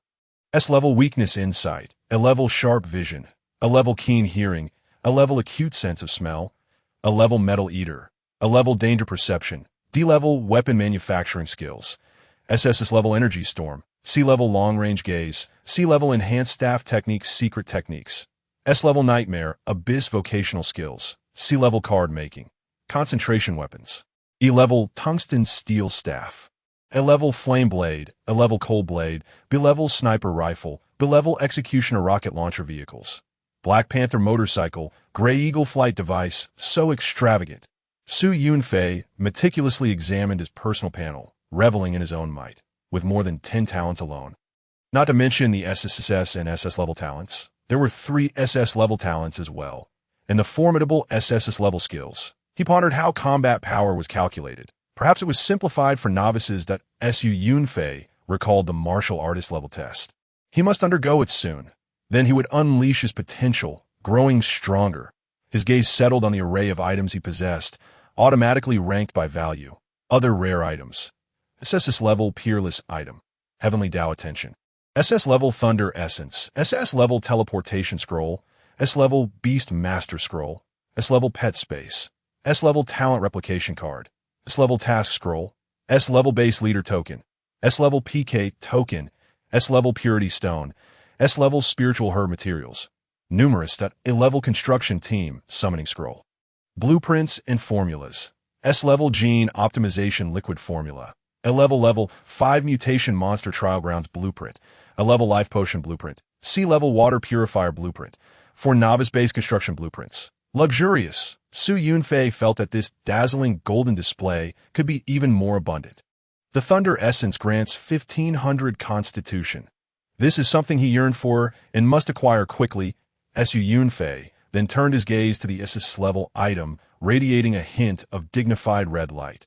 Heavenly Dao Attention. This was the first time he had encountered an item of such high caliber, adorned with the prefix of peerlessness. Perhaps, in all the world, few existed.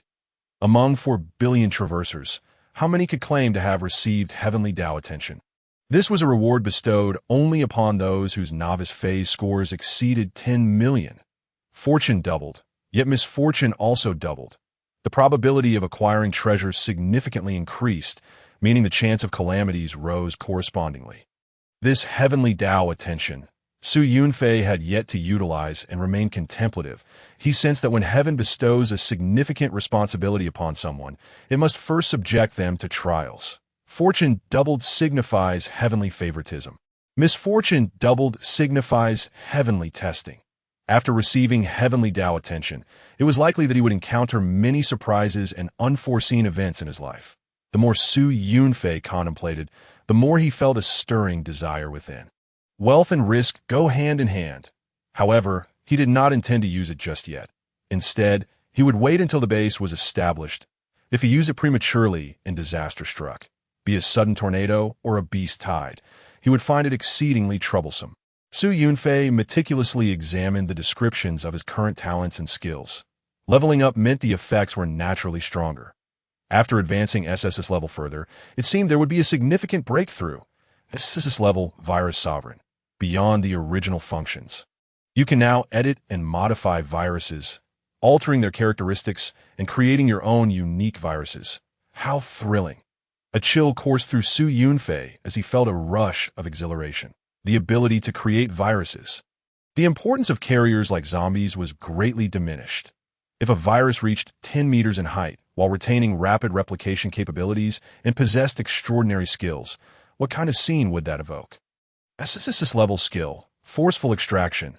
Beyond its original functions, you can now forcibly extract energy and characteristics from any item, no longer limited to toxins. Note: each item has an energy limit. SSSS level skill, Toxic Release. Beyond its original functions, you can now release mastered viruses, allowing them to merge with your spiritual energy. This means your spiritual energy can now carry toxins. This particular aspect is explosively powerful. Such an astounding phenomenon left Su Yunfei at a loss for words.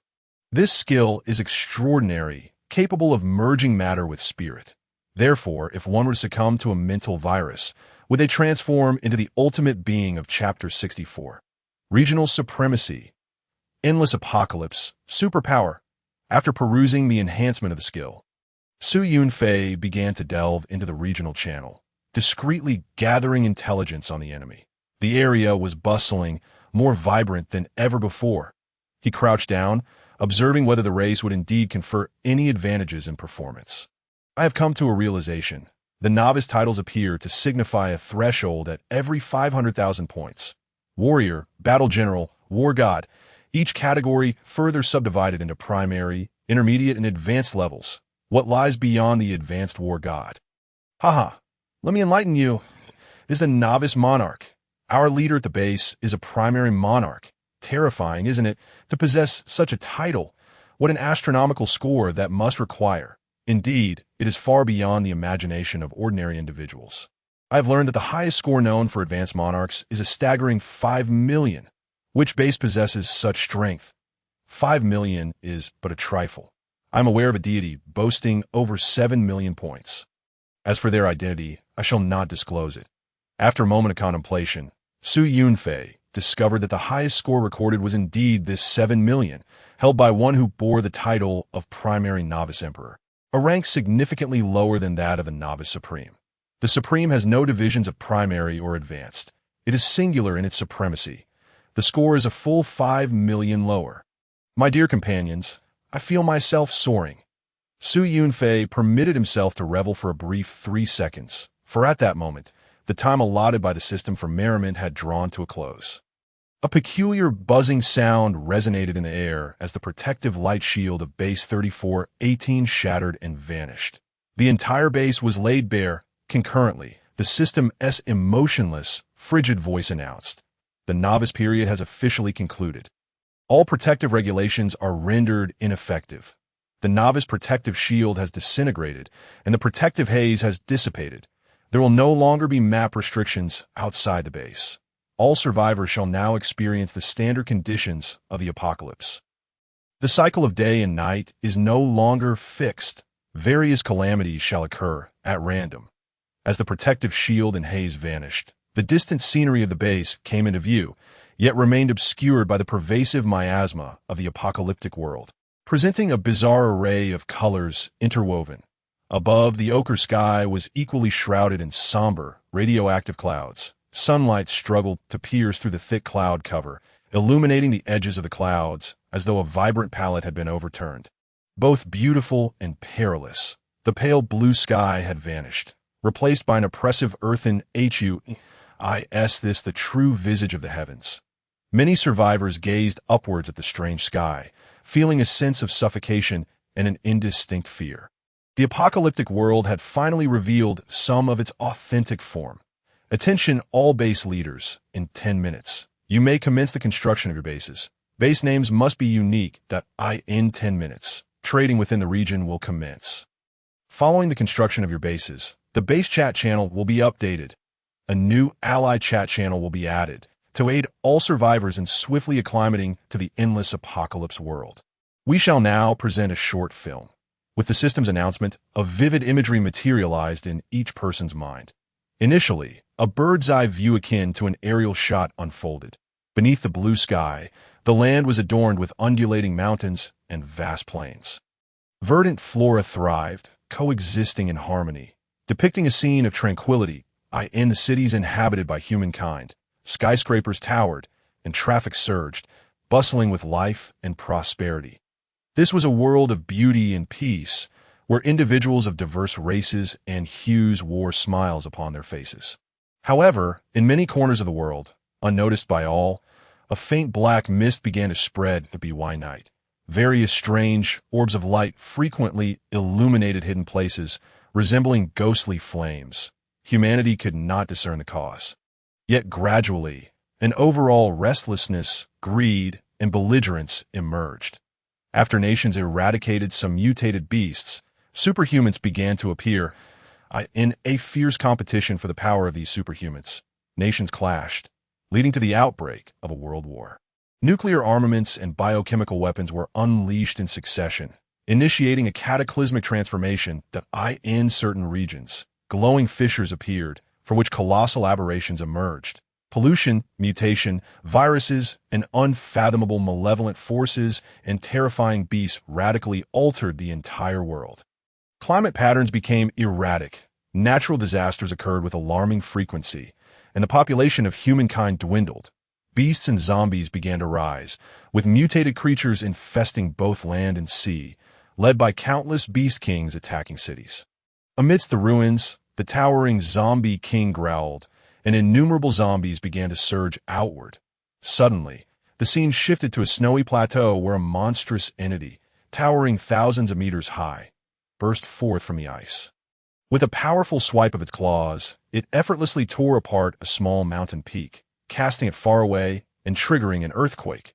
Such a formidable and terrifying beast possessed the ability to move mountains and fill seas. The enormous creature swayed its long tail, descending from the plateau, obliterating countless small hills, the tremors unyielding. Abandoned cities crumbled under the sweep of its tail. Humanity rallied forces to subdue it, yet it proved futile. Fighter jets appeared as mere toys in its eyes, a single breath sending them soaring away. Even the mightiest laser cannons could not pierce its hide. The imagery in their minds was so vivid, as though they were experiencing it firsthand. The overwhelming majority of survivors felt despair and terror. Such monsters truly existed, making them feel like pitiful ants. Just then, the scene shifted again, and a human champion emerged. Clad in black armor, with a helmet concealing his features, he emanated an astonishingly fierce aura, akin to a deity descending from the heavens. The black-armored warrior stomped his feet, growing to a height of 1,000 meters. Wielding dual long blades and commenced battle with the monster. The glint of his blades flashed continuously, his presence seemingly everywhere. Time passed, and ultimately, the beast was slain, collapsing as if a mountain had crumbled.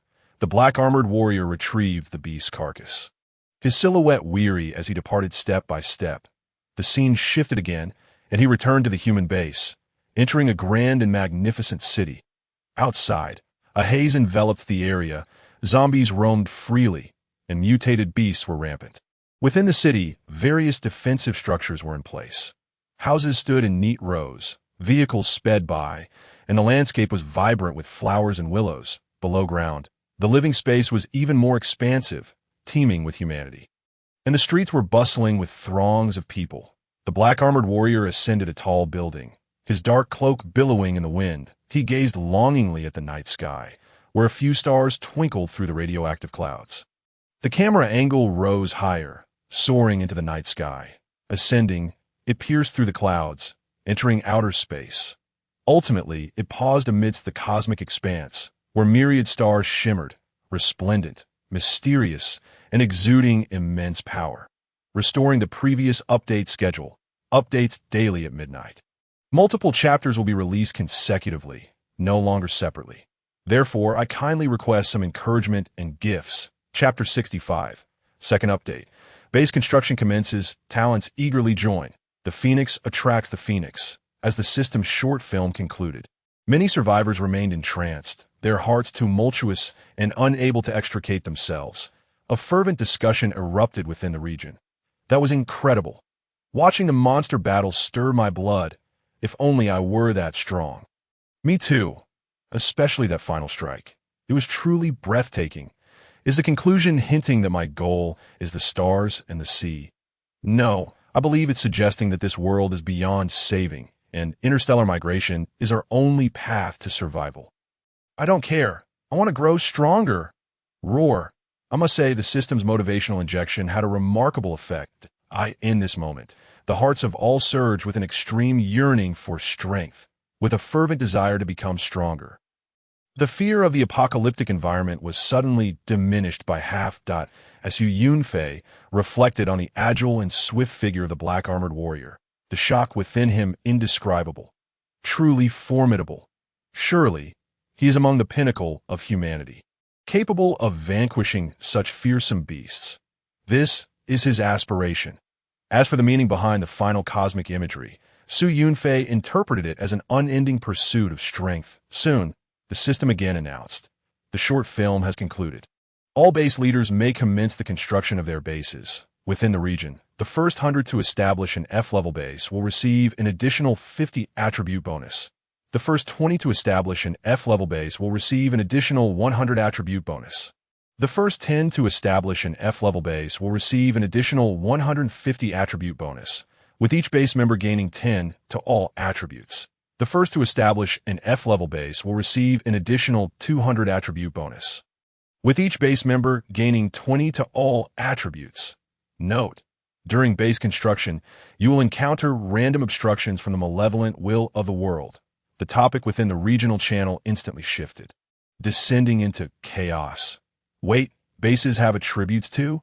Oh my, the first 100 to construct a base receive attribute bonuses. Truly, the strong grow stronger. Only the top 10 are fortunate with all attributes rewarded. I desperately want that. There are also some base leaders who have seized this opportunity to advertise. Brady Temple, a moderately skilled novice king, is recruiting members with combat power exceeding 2,000. The base in Gotham, led by a high-ranking king, is seeking individuals with talents rated B or above. Meanwhile, numerous ordinary folks are lamenting. The requirement for joining the big shot spaces are so high. We are disorganized and seek refuge. In truth, by now, at least half of the people have already decided their paths, while the rest are either still observing or lack the necessary skills. The base is just beginning its construction, a chaotic endeavor. Yet Su Yunfei is in no hurry to recruit. He believed himself to be a phoenix tree, unperturbed by the absence of phoenixes. Upon hearing the system announcement, Su Yunfei promptly retrieved the base leader's token and activated it. Congratulations, you have become a new base leader. You are about to commence the construction of your base. Please name your base. Su Yunfei had long contemplated this and, with intent, declared, Flying Dragon.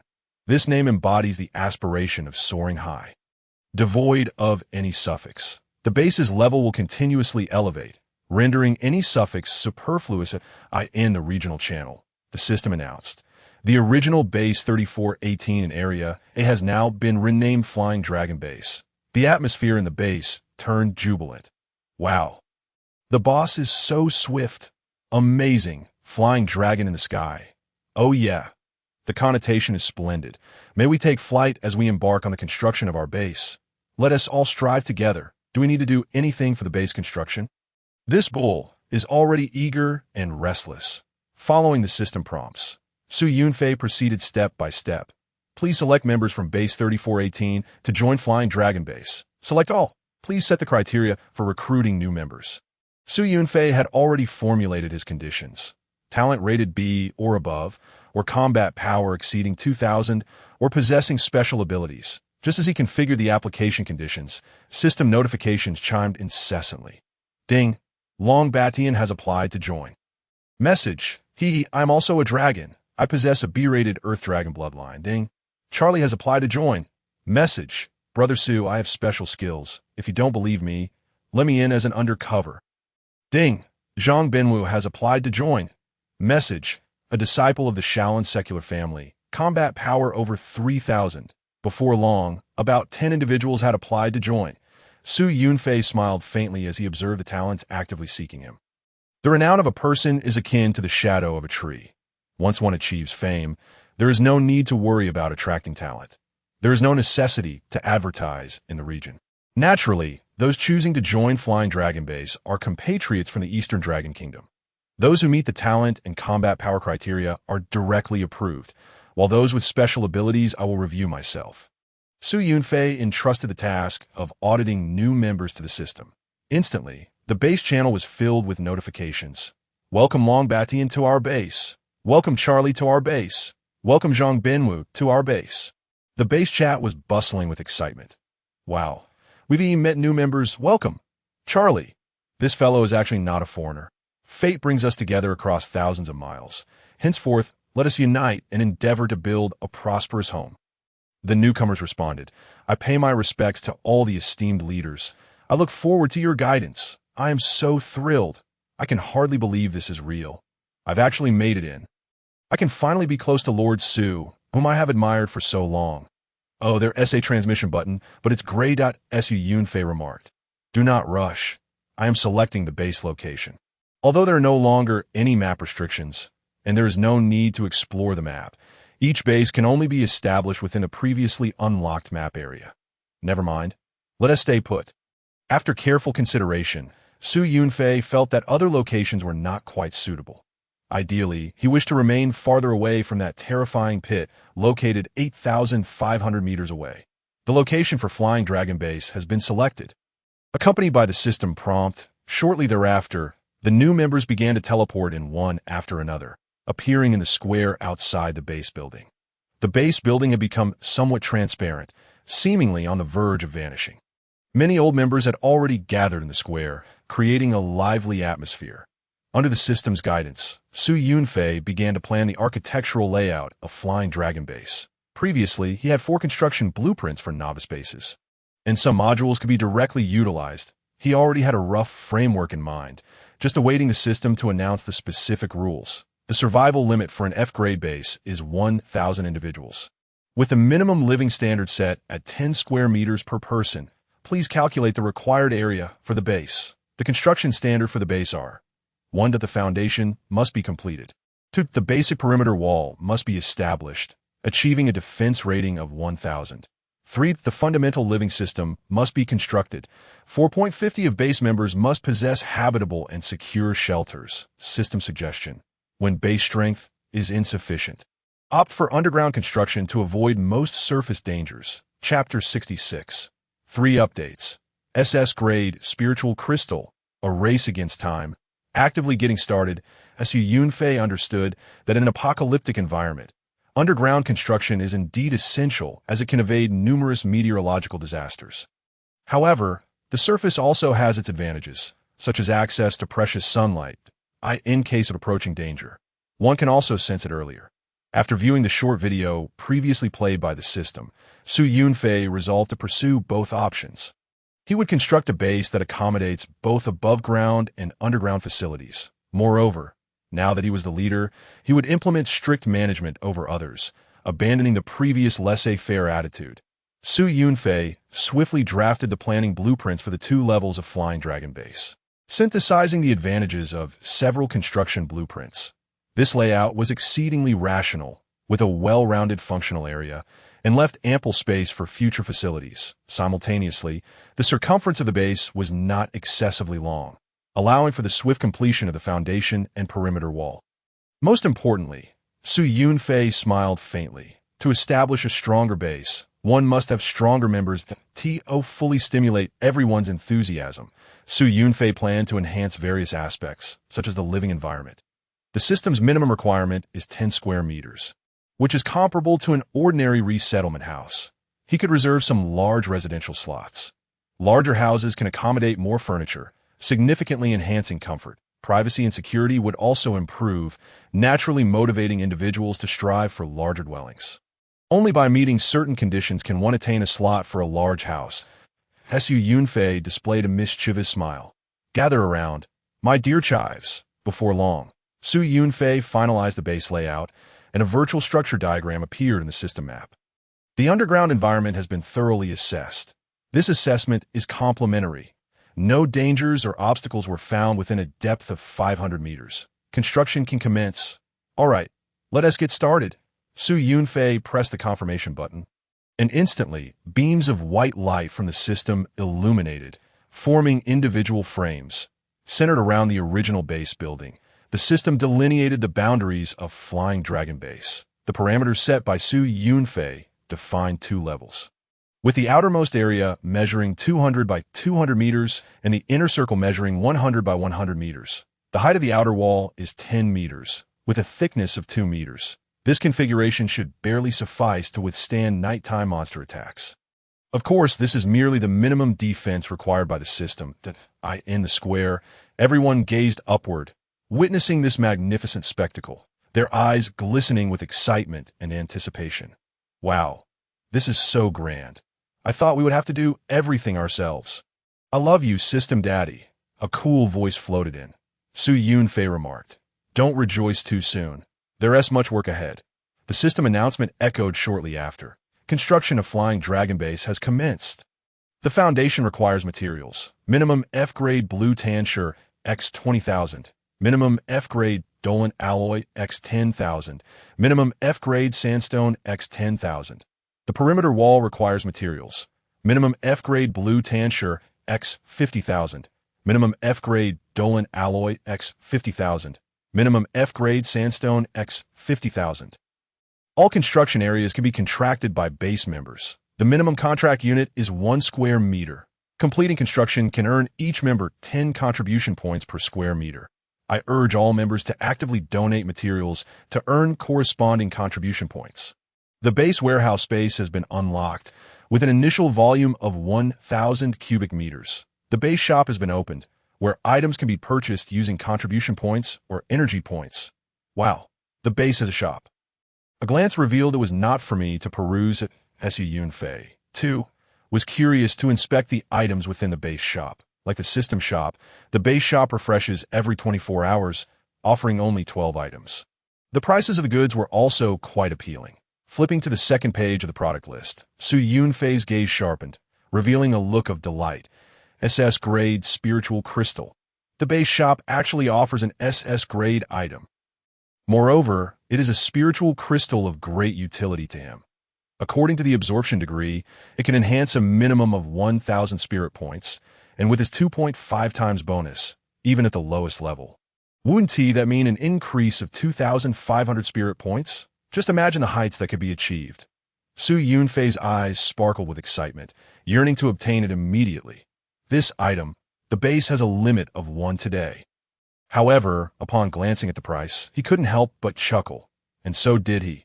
The new base was offering a promotional discount of an astonishing 90, yet still required a staggering 10 million energy points or contribution points.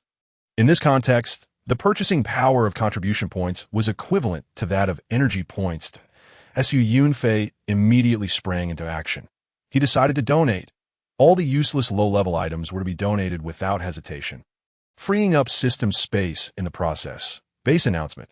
Leader Yunfei donated F-grade Qingtan stone x 62356, earning 62,356 contribution points. Leader Yunfei donated F-grade Dolan alloy x 156889, earning 156,889 contribution points.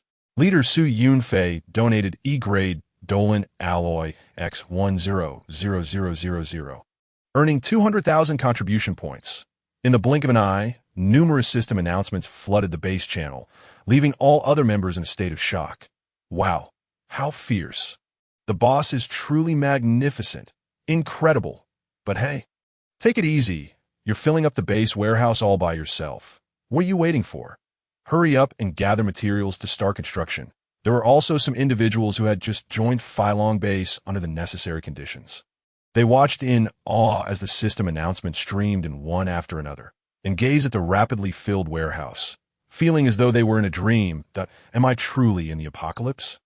My goodness, it's no wonder they call him Su Shun, renowned throughout the entire region. I made the right choice in joining this base. Thank you for letting me in. Truly, he was the man ranked first on the material contribution leaderboard. No one had any idea just how wealthy he was. They were utterly unaware of the fortune they had in being able to join Phylong Base. Fame has its merits. Charlie, in a mischievous tone, shouted to Yunfei, "Boss, I admire you so much. I want to have your children. I could even change my gender for you." Yunfei, amidst his busy schedule, took a moment to retort, "Get lost. You freak." Ha! The crowd erupted in laughter and quickly returned to their tasks, utilizing the materials from the base warehouse to construct facilities without having to spend contribution points. However, constructing personal facilities would require them to exchange contribution points for materials. In no time, the members of the base were bustling with energy. Ming Tsong donated F-grade Qingtan stone X232, earning 232 contribution points. Banki contracted 10 square meters of wall. Construction has commenced. Onfu Duo donated E-grade Dolan alloy X500, earning 1,000 contribution points. Yunfei glanced at the endless stream of system prompts and the rapidly changing base contribution leaderboard, feeling a wave of satisfaction. This was precisely the competitive effect he desired. He observed the current state of other bases. Chapter 67. A level construction team.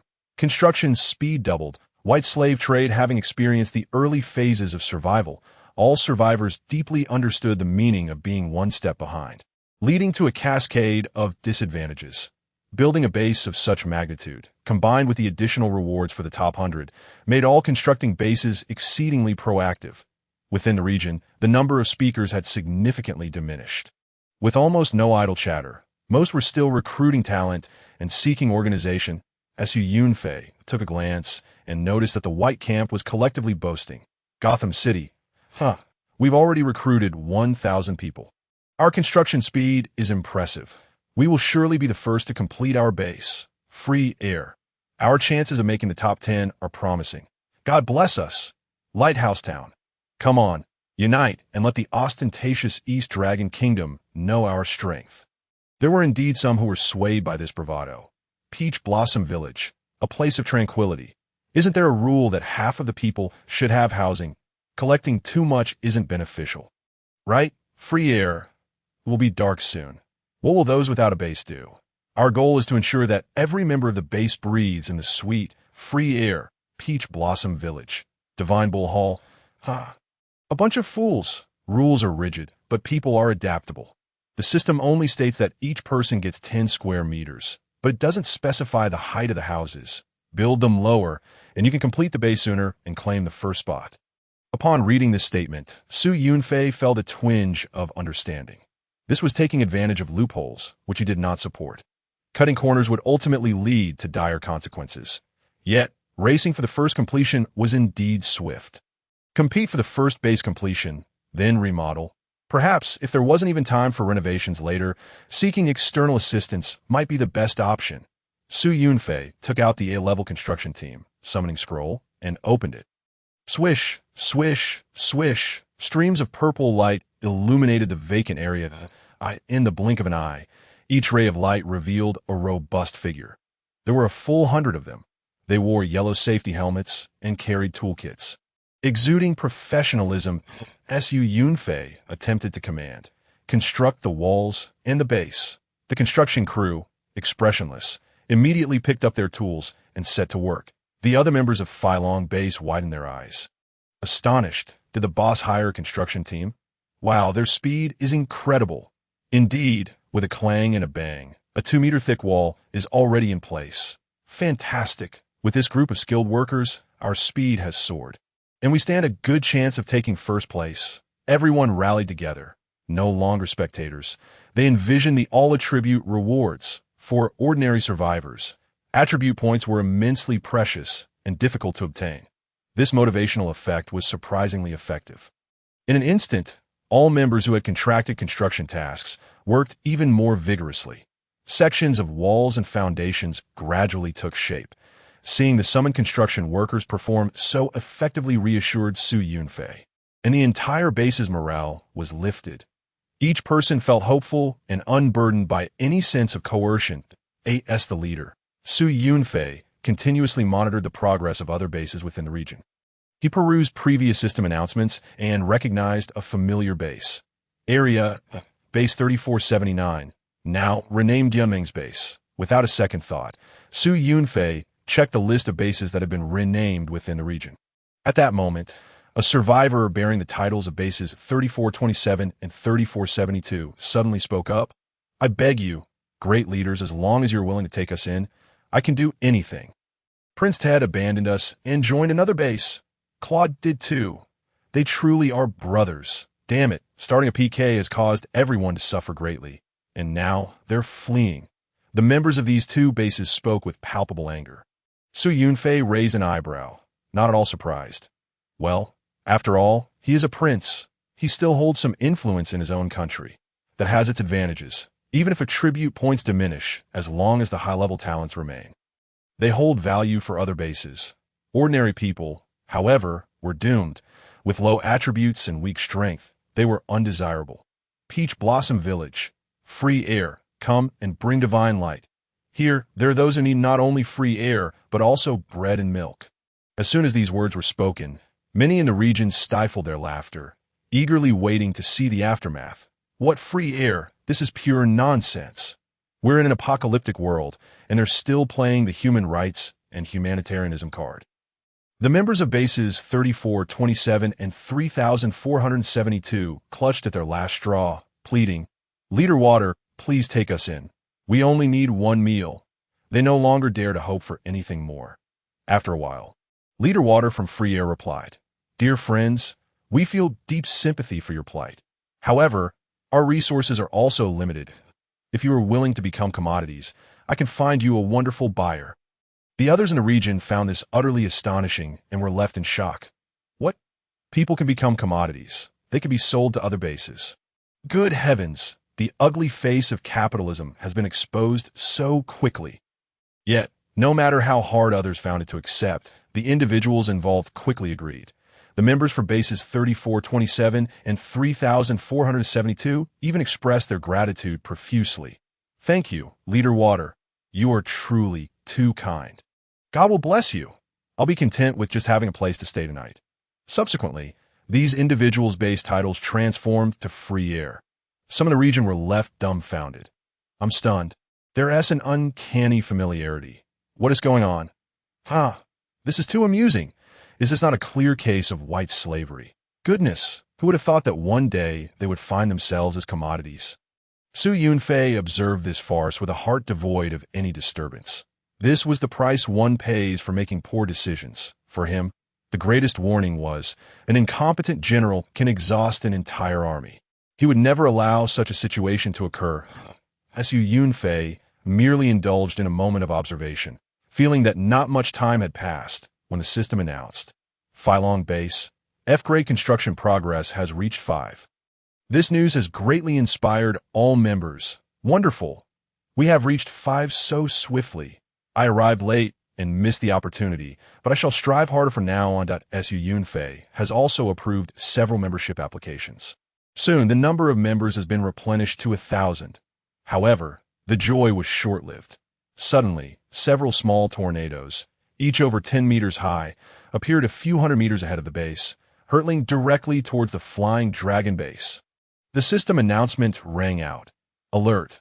The malevolent will of the apocalypse has emerged. It will jeopardize the construction of the base. Please address it promptly." Chapter 68. Second update. SSS skill, instant annihilation. Construction period assessment task, double rewards. Previously, the system had mentioned that there would be a malevolent world while obstructing the construction of the base. Su Yunfei did not anticipate that this wicked entity would manifest so swiftly. Did I not use Heavenly Dao attention? How could misfortune strike so soon? He was filled with exasperation. The system announcement declared, "Malevolent Apocalypse will, level 10 special monster storm fiend has appeared. Please eliminate it promptly. This constitutes the assessment task for the construction period." Completing the task will yield a progress boost for the base construction task, with a maximum boost of 20. The shorter the time taken, the greater the reward. In the blink of an eye. The nearest tornado had already reached the edge of the base. On the scaffolding, one member of the base hurriedly dodged, but accidentally fell. The section of the wall that had yet to be constructed crumbled, scattering materials all around. Furthermore, the areas that had already been built were also ravaged by the tornado. Warning, Wall 237 Mauritanian Aguillas has been damaged. Warning, Foundation YT988 has been damaged. Similar announcements echoed continuously. A wave of anxiety and anger surged within all members. Damn it. Everything was fine until this destruction came. This is infuriating. What is this thing? How on earth do we fight this? Who can combat the wind? It's utterly vexing. We were making progress, and now this enemy has infiltrated. While the members complained, a shadowy figure darted like lightning towards the outside of the base. Lushan shouted, "Stay calm. The boss has already gone to resolve it." Other members turned their gazes outside. Upon seeing Su Yunfei's agile figure, their hearts settled considerably, believing that their leader would surely handle it with ease. After all, it was merely a level 10 monster. What malevolent apocalypse will? It sounds grand. But it's just a storm fiend. With Su as our champion, one of him is worth a whole nest of us. A former member of Base 3418 remained remarkably composed, while the newly joined over 200 members widened their eyes in astonishment. How can Su fly? This is so cool. If I were a woman, I would definitely fall for him. My goodness, witnessing it firsthand, I realized just how vast a gap is between the base leader and Su. Just how great is that gap? The light of a firefly cannot hope to compete with the brilliance of the moon. Just as everyone breathed a sigh of relief, the system's second wave of announcements arrived. The leader of Flying Dragon Base is classified as Novice Supreme and has come under special targeting by the malevolent will of the Apocalypse. The Level 10 Special Monster Storm Fiend has been upgraded to Elite level. The number has increased to 2. The difficulty of this assessment task for the construction period has been raised to 200. The task reward has also been enhanced to 200. The maximum difficulty for the construction assessment task is now capped at 200. This announcement caused many hearts to race. No way. It has doubled in difficulty. 2 monsters. Holy hell, this is chaotic. Outside the base, what were once 5 or 6 small tornadoes had now transformed into a dozen. The airflow around the base was in turmoil. What do we do now? Double difficulty, and only we have to face this. Sigh, the boss is simply too formidable. We are being targeted. Let us go help. Many hands make light work, just as everyone was preparing to assist in the battle against the Storm Fiends. Yunfei, defying the turbulent winds, located the true forms of the 2 Storm Fiends. These special monsters were indeed peculiar. Their bodies were nearly transparent, akin to air itself. However, the mental fluctuations they emitted revealed their positions. Yunfei maneuvered the flying device through the chaotic airflow. Normally, such a situation would be highly disadvantageous for flight and extremely unsafe. Yet now, he possessed the SSSS level wind sovereign talent, even without deliberate training. His instinctive mastery of the wind elements allowed him to glide effortlessly through the turbulent air, that elite-level storm fiend. Yunfei smirked slightly as he approached within 100 meters. The storm fiend, believing it had concealed itself well, was suddenly discovered. After a moment of hesitation, it immediately opened its mouth to unleash a series of tornadoes. Yunfei swiftly ascended, positioning himself above the storm fiend. In a place where the small tornadoes could not reach. Energy storm. Simultaneously, a staggering 1,000 points of energy converged into a massive energy arrow in an instant. This form allowed the energy attack to travel at a heightened velocity. Whoosh! The energy arrow shot forth like a meteor towards the storm fiend. That moment. Some members of the base had just arrived at the periphery and gasped in astonishment. How cool! What skill is this? Terrifying? How much damage must this deal? I think we should just quietly observe. Could it possibly be an instant kill? Everyone was filled with anticipation, eager to discover the explosive power of this gigantic arrow. In the next instant, whoosh, the nearly transparent form of the storm fiend flickered slightly and vanished from sight. Yunfei had anticipated this. After all, this creature was the embodiment of a storm, moving at such speed that it appeared to teleport. Unfortunately for the storm fiend, its mental fluctuations had already been locked onto by him. Simultaneously, Yunfei also exerted mental control over the energy arrow. The originally vacant energy arrow made a sharp turn and charged once more with thunderous momentum towards the storm fiend. The storm fiend attempted to move away again. However, the enormous energy arrow was precisely aimed at its path of escape, accelerating towards it. Boom! Boom, boom, boom. Following a tremendous explosion, several subsequent detonations echoed through the air. It was a storm fiend being struck, its body shattering into multiple pieces. System announcement. Yunfei, leader of Flying Dragon Base, has successfully slain 1 storm fiend. The members still at the base's perimeter exchanged glances, all wearing expressions of sheer astonishment. Holy hell, I'm new here, and I've never seen such a spectacle. Why are you veterans so shocked? I've never witnessed such a scene before either. That colossal storm fiend, moving at lightning speed, was instantly annihilated by our boss. I only knew that Su was strong. I had no idea he was this powerful. This individual is truly terrifying. It makes me gasp in awe. I think I'll stick to repairing walls. Fighting ISNT for me. After defeating 1 storm fiend, Yunfei felt an immense sense of exhilaration. IT validated the power of his SSS level skill, with its 2,000 health points annihilated in an instant. Moreover, predicting the storm fiend's trajectory and catching it off guard was simply delightful. Su Yunfei turned in the air, pursuing the other storm fiend. Shortly thereafter, the system announcement chimed.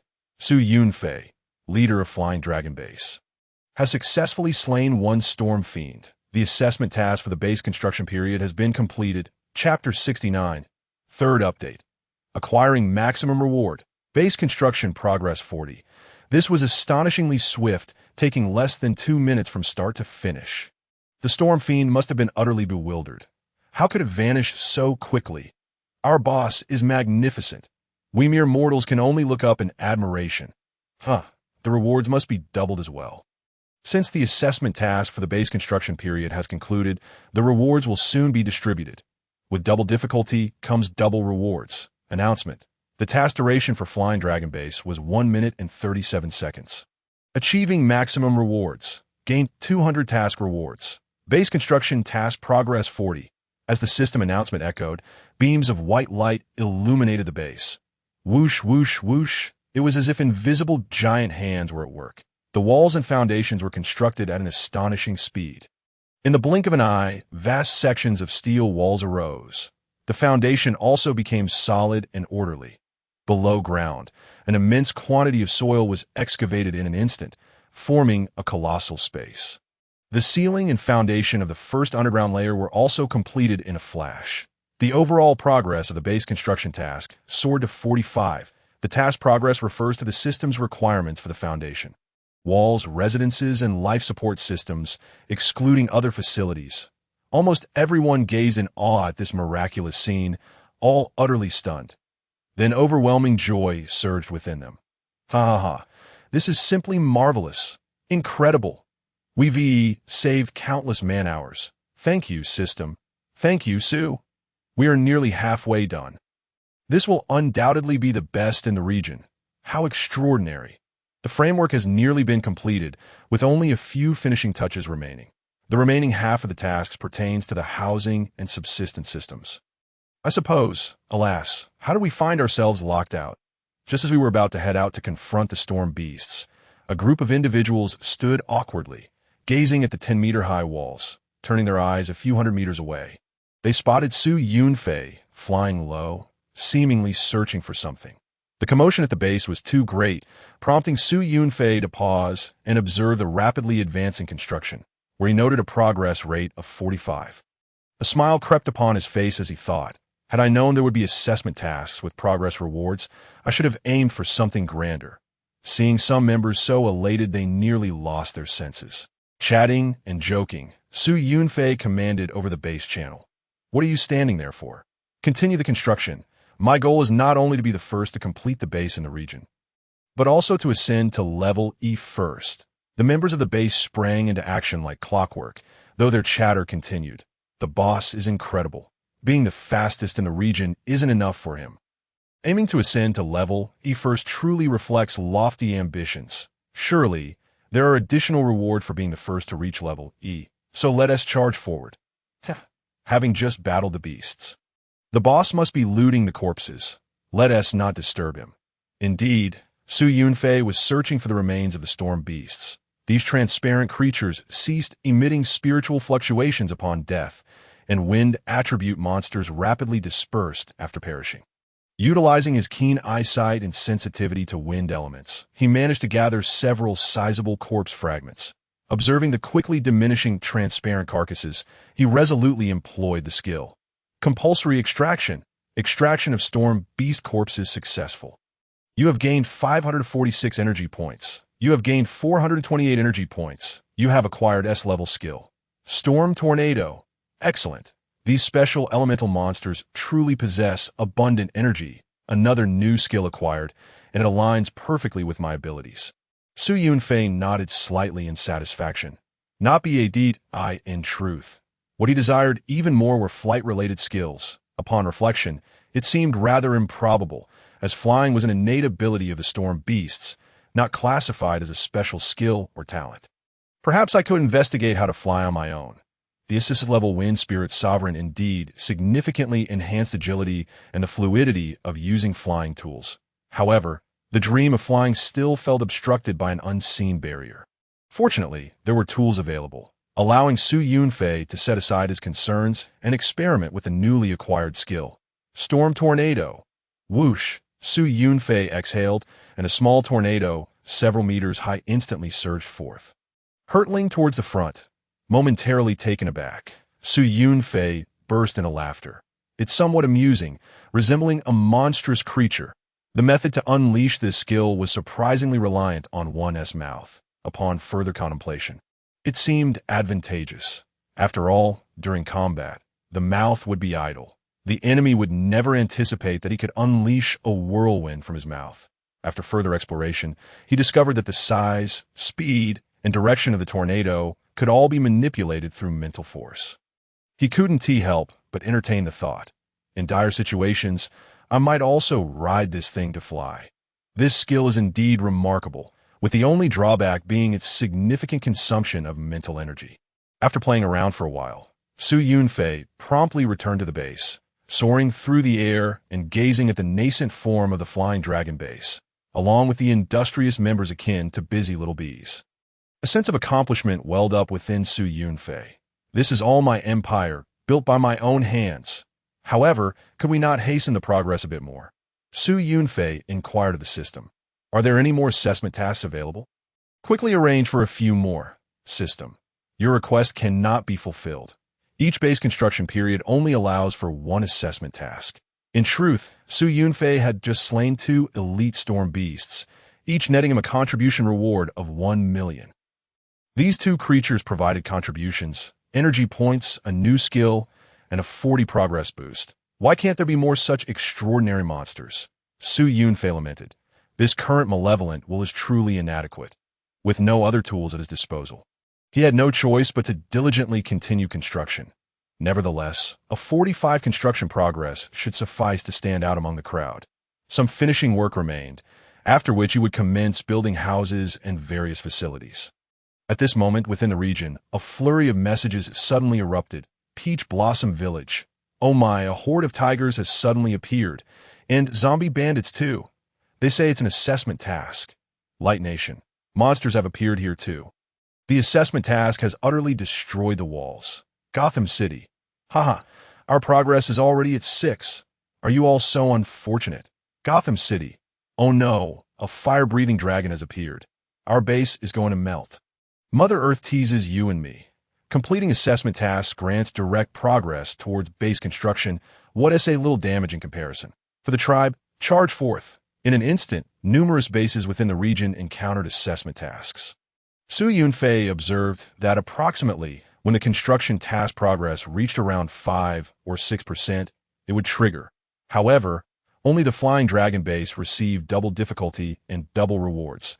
Seeing others in such dire straits brought him a sense of relief. Meanwhile, some members of the Flying Dragon base who were idly observing also shared similar thoughts. Suddenly, a new comment popped up by Lu Tsonglang. Our leader is truly formidable. The base task progress has directly increased by 20. Chapter 70. Competing for Villas. What luck? An S-level blueprint. The leader of Lu Tsonglang base, Tatum, was indeed a powerful warrior who had reached the new player limit. Battling monsters was his forte. So he effortlessly completed the construction assessment task, gaining a 20 progress boost. The entire region was astonished by this news that S.O. strong. This is utterly delightful, a direct 20 increase in progress, leaving other bases far behind. Oh, how vexing! Our base will likely struggle to secure first place. At this moment, members within the Flying Dragon base were also somewhat taken aback, who would have thought other bases could complete assessment tasks so swiftly. However, their mere 20 increase indicated it was at the original difficulty level. We, on the other hand, are at 40. If we shared this news, it would surely terrify them, haha.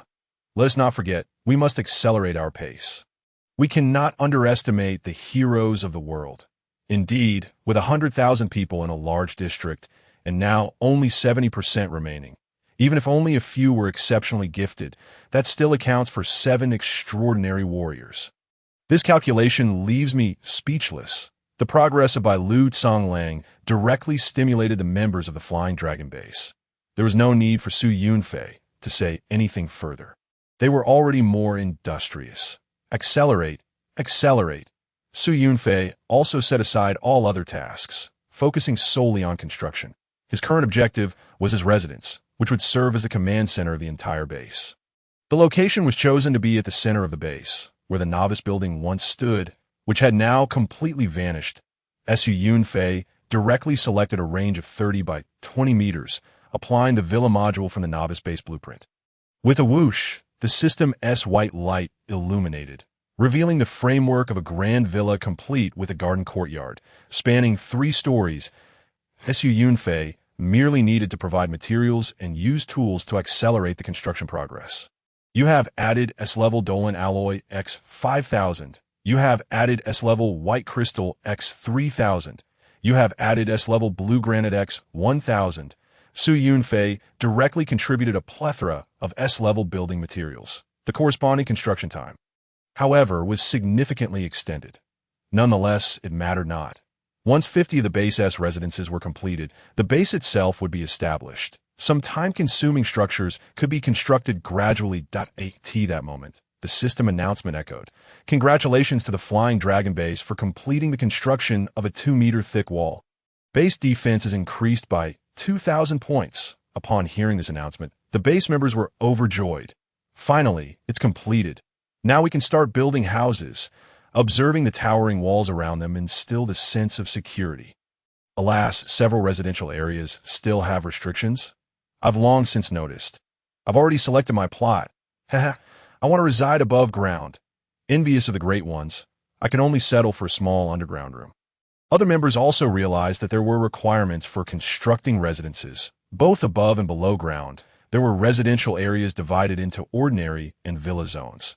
The ordinary zone represented the minimum standard, with each person allocated a small room of 10 square meters, measuring 2 meters by 5 meters. The villa zone, however, featured small standalone units, though the area was merely doubled to 4 meters by 5 meters. Even an F-level base could accommodate several stories above ground. Essentially, the overall space was significantly increased, and they could bask in natural sunlight. The underground villa district is somewhat inferior, limited to only 2 stories. Nonetheless, it comprises standalone structures that far surpass the ordinary attached residential areas. Standard residences cannot be expanded independently, awaiting upgrades to the base for enlargement. Above ground, there are a total of 20 small villas, with Yunfei imposing a requirement of 1 million contribution points. The underground villas total 80, each necessitating 600,000 contribution points AS for the ordinary residential area. A mere symbolic requirement of 100 contribution points has been established. For at this moment, no one contributes below that threshold. Theoretically, everyone has a place to reside. Oh my, I too wish to dwell in a grand villa. 1 million contributions. How long must I save? In truth, even 10 square meters would be quite satisfactory. At least it would be my own, only requiring 100 contributions, which I could purchase outright. It reminds me of the 4 million mortgage I still owe back on Blue Star. Was the boss once involved in real estate? 10 square meters is hardly spacious enough to turn around in. Just thinking about it is suffocating. I dislike it. I desire something grand. While a multitude continues to engage in idle chatter, the system announces, Lushan has expended 1 million contribution points to purchase the foundation for Villa Number 12. Lin Yongnan has spent 1 million contribution points to acquire the foundation for Villa No. 13. Several capable senior members of the base have successively made their moves, securing the ground villa plots. The other members of the base are left astounded. Wow. Are there truly such affluent individuals? Initially, they believed the boss's requirements were excessively high, only to realize that they themselves were lacking. Those players are of a higher caliber, to whom they can only look up in admiration that I feel enlightened. The resource activities are paramount, and indeed, they are exceedingly wealthy. Such extravagance, do not overthink it. It is merely a select few who are remarkable as for me. I am but a mediocre individual yearning for a villa, and I must save for a while longer. For ordinary members, even the 60,000 contribution points seem a daunting target to reach in the near term. It appears that living in a 10 square meter small house is the only interim solution. Those new members from other bases can only watch enviously, as their financial situations do not afford them such luxury, despite having some resources that must be carefully managed. Let it be. I will reside in the small space for now and upgrade to a larger house once I accumulate more contributions. Indeed, as long as I remain alive, hope endures. Observing the heated discussions within the base channel, Su Yunfei simply smiles silently. This is precisely the effect desired at this moment. The system notifications from the base warehouse suddenly increase. Jiao Lin donated the blueprint for C-grade protective gear X1. Receiving 10,000 contribution points, Lu Hao donated the S-grade building martial arts hall blueprint, earning 500,000 contribution points. Li Xinyu donated C-grade blue phosphorus rock X10, gaining 80 contribution points. Upon seeing the system notifications, Su Yunfei's eyes lit up. Immediately, he retrieved the S-grade martial arts hall blueprint. A wave of elation surged within him. Initially, he had planned to earnestly search for the martial arts hall blueprint after establishing the base, but to his surprise, it was already in the hands of the base members. If it weren't for his foray into real estate, he might not have reaped such rewards. Upon examining the donation list, Su Yunfei realized that the blueprint system value was significantly higher than that of materials of the same grade. This makes sense, as the vast majority of materials are easily obtainable, while knowledge and technology are exceedingly rare. The base members were also astonished. What luck! Who possesses an S-grade blueprint? In the blink of an eye. It was taken by the boss. The martial arts hall must be an exceptional asset, right? It sounds like it could enhance strength. Why does the boss take items without contributing points? How delightful. Chapter 71. 2 updates. Loyalty 100. The loyal level, yet another million contributions at hand. Because he is the boss. Everything within the base belongs to him, including you and me. What is the value of warehouse items? So does that make him the boss's woman? How delightful. I suspect in Su's eyes, you are at best an individual. This group of fellows within the base, while chatting and joking, swiftly selected their residences and began constructing their homes. Su Yunfei further elaborated. The current area of the base is limited, aimed at swiftly acquiring the top position in the region. Once the base upgrades and expands, there will be more larger houses. With effort, everyone will have a share. Upon hearing this, many members of the base felt a renewed sense of hope. We may not gather enough contribution points this time, but we shall save up for the next round. We believe in the boss. We not only aim to be the first to establish a base, but also to be the first to upgrade. Everyone, let us work hard. Unity is strength, Li Iliang suddenly interjected. Why are you calling for me? I'm busy. The crowd erupted in laughter. How amusing. In just a few minutes, over 10 ground villas have found their owners. Su Yunfei glanced once more at the base planning map, contemplated for a moment, and made a decision. System announcement. Leader Su Yunfei designates the owner of Villa number 20 as Zheng Yu. Upon this announcement, the entire base erupted. What? It can be done this way. Isn't this a blatant case of favoritism? How audacious. Do you dare to question the decisions made by our leader? Su Yunfei's life is one of action. Why should he explain himself to you? This is absolute power. A single word can elevate a person, instantly saving them a million contributions. The leader of the base is not just a title. He is a small emperor wielding life and death. If you are dissatisfied, you may leave at once. Who is this Zheng Yu to receive such special treatment? Is he an unparalleled beauty? You think too much. This brother is a farmer, dark and thin, not at all beautiful. Can a farmer truly receive such treatment? Surely not. The direct designation of the villa owner by Su Yunfei indeed left many members feeling perturbed. Filled with envy and jealousy, Su Yunfei, however, was well aware of this. So what? Apart from the items in the base shop, the entire base is his. Indeed, I live my life without needing to explain myself to you. Zheng Yu himself was utterly taken aback. He had already selected a 10-square-meter small house and was about to commence construction when suddenly he found his permissions revoked. Realizing this, Zheng Yu nervously spoke within the base. Boss, I think I'll stay underground. Just as Su Yunfei was about to respond, the system notification chimed. Zheng Yu's loyalty to you has reached 99 points. Congratulations, new leader, for acquiring the first unwavering member. The loyalty feature has been activated. You can now view the loyalty of base members. Su Yunfei was slightly taken aback, revealing an expression of surprise, followed by overwhelming joy.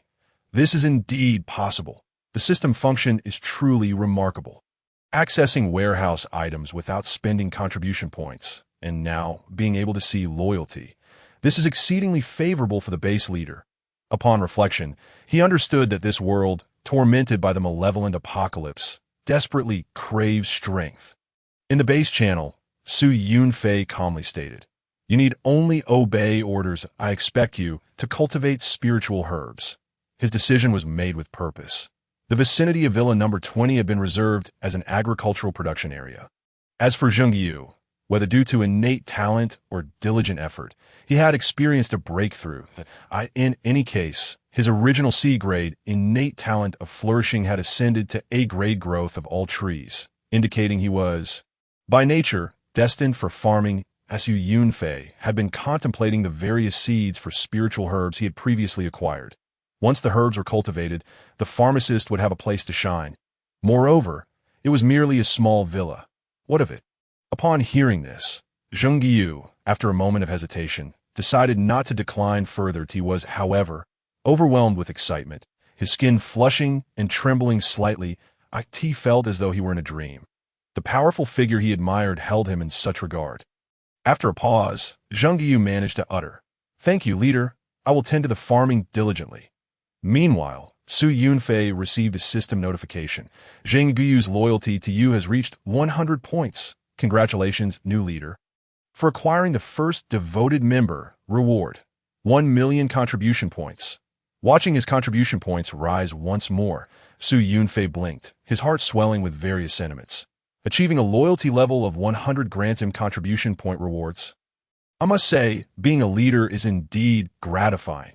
The distinction between loyalty levels from 99 to 100 may seem minimal, yet represents a fundamental shift. Unwavering loyalty signifies an unchanging allegiance, while devoted loyalty implies one would sacrifice their life for you. Yunfei was genuinely taken aback, affirming Zhengyu's expertise. This is what it means for a soldier to die for a knowing leader. He must have endured significant hardship to reveal such a fervent heart beneath his unassuming exterior. He must also be thanked for opening the door to loyalty. Yunfei promptly examined the list of base members, pondering. The notion of garnering contribution points through donations is fundamentally flawed. It is far more advantageous to reap rewards from the system. Why not extract every benefit from these delightful individuals and enjoy the system's rewards? Upon verification, he discovered that the loyalty of the original members of Base 3418 was above 90. The newcomers, though slightly less committed, still boasted loyalty ratings exceeding 80, having come out of admiration. However, at such a level of emotional investment, they had entered a period of stability. Barring any extraordinary events, it would be quite challenging to significantly increase these figures. Never mind, the immediate priority is to secure first place. Everything else can be set aside. After allocating all the residences, Yunfei immediately immersed himself back into construction. The entire base resonated with the clanging sounds of ongoing work. With the assistance of a 100-member A-class construction team, the pace of the base's development surged rapidly. 53, 56, 57, the members of the base were invigorated, as if they had been injected with enthusiasm. At this rate, everything would surely be completed before nightfall. The sense of security was palpable. Just a glance revealed that the currently fastest progressing by Lu Tsonglang was only at 31, securing first place, doubling the base's attributes. With 20 points to all attributes, at this moment, Yunfei had also set up the 3-story framework for his villa, which would require a full 9 hours for completion. He was too lazy to oversee it, leaving it to the construction team and the system to manage at their own pace.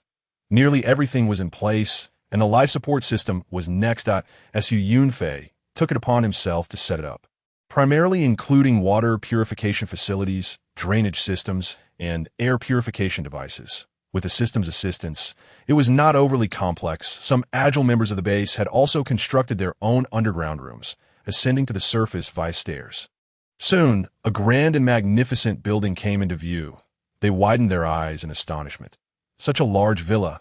It was truly impressive, without a doubt. This was the domain of the esteemed Su.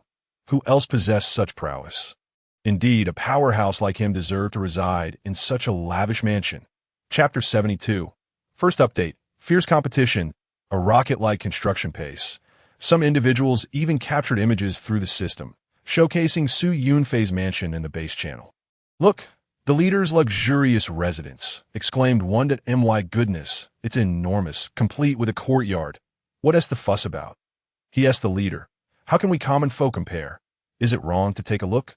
"Without dreams. What distinguishes us from mere salted fish? Once our base develops to A-class or even S-class, perhaps everyone will have the chance to reside in such a grand villa. Well said, here's your reward." It was merely a thought. There was nothing extraordinary about it.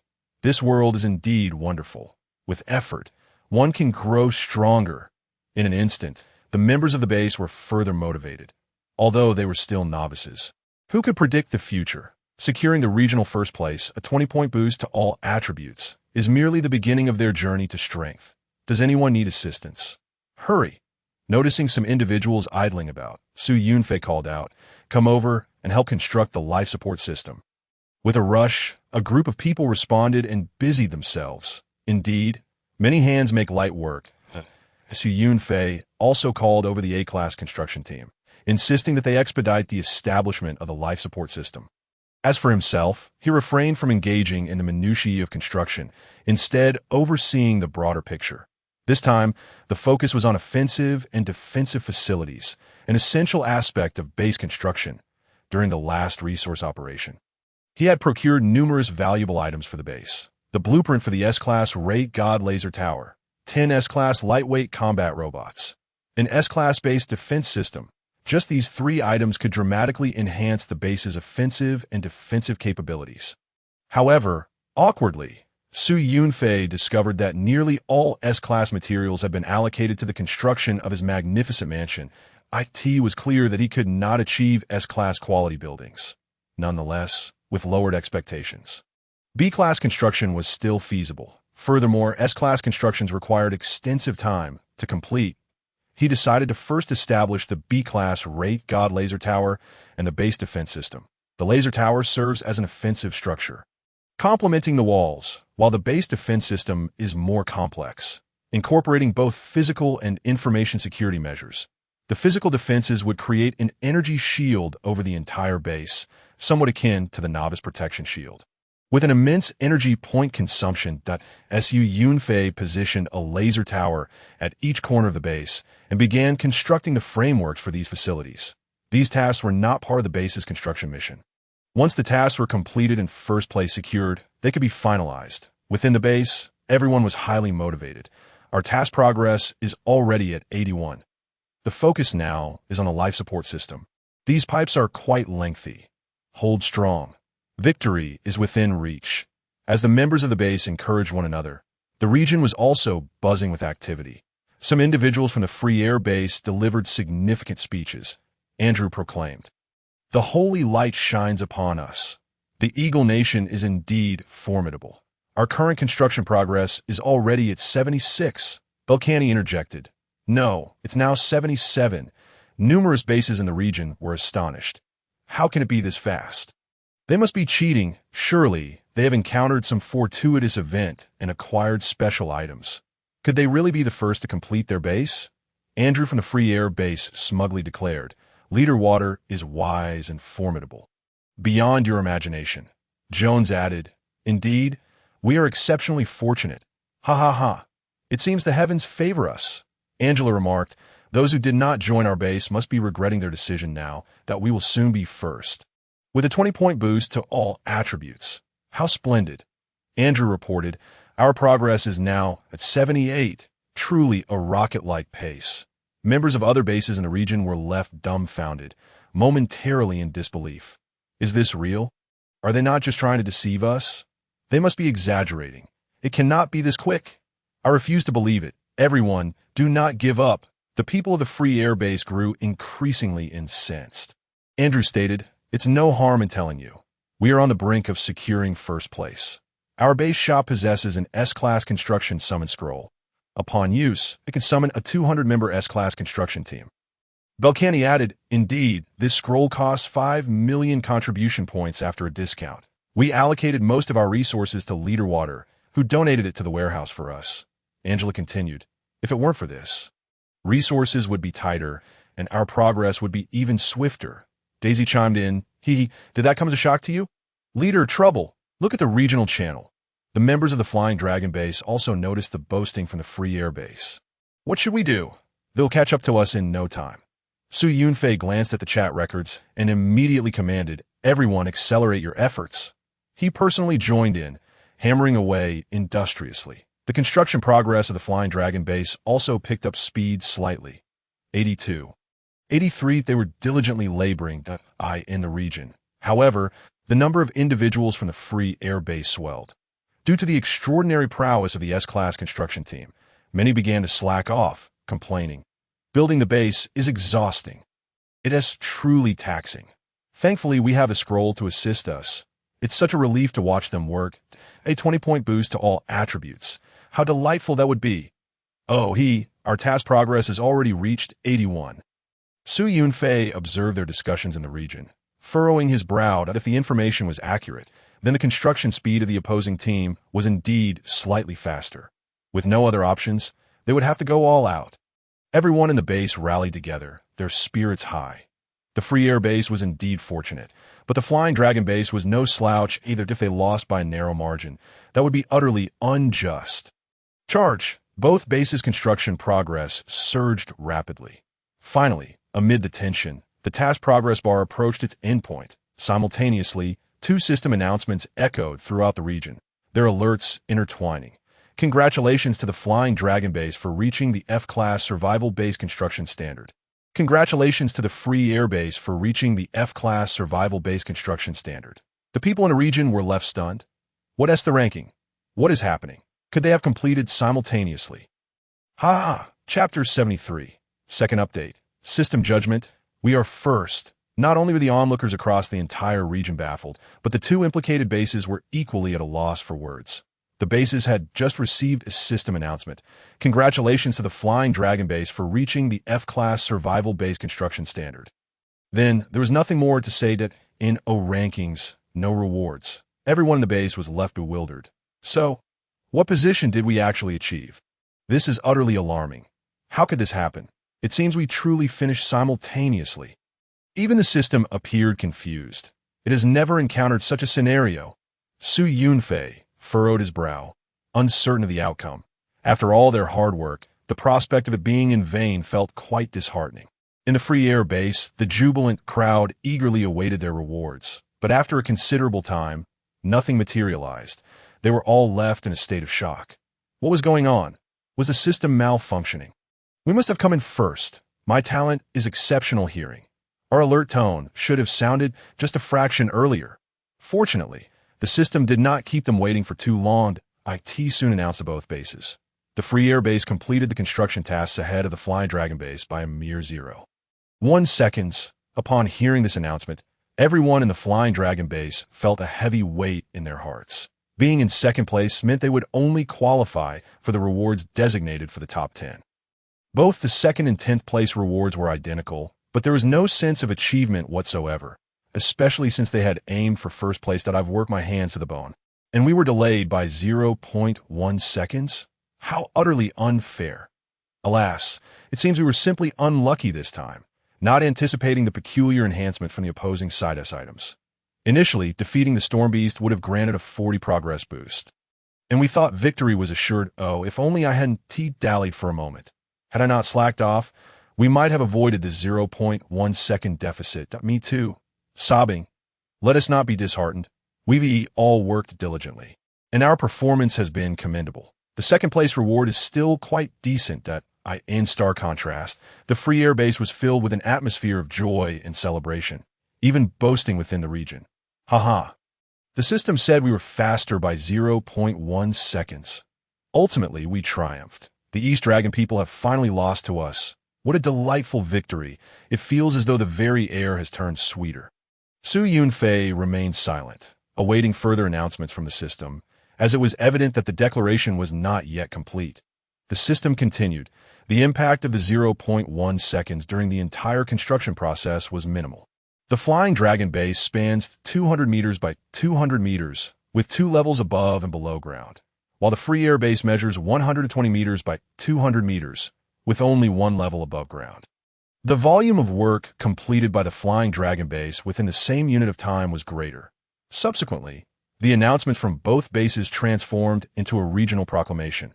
After a detailed comparison, the Flying Dragon base was the first in this area to establish an F-level survival base. The base attributes receive an additional 200 boost, and each member's attributes increase by 20. The Free Air base was the second to establish an F-level survival base in this area, with additional attributes of 150, and each member's attributes increasing by 10.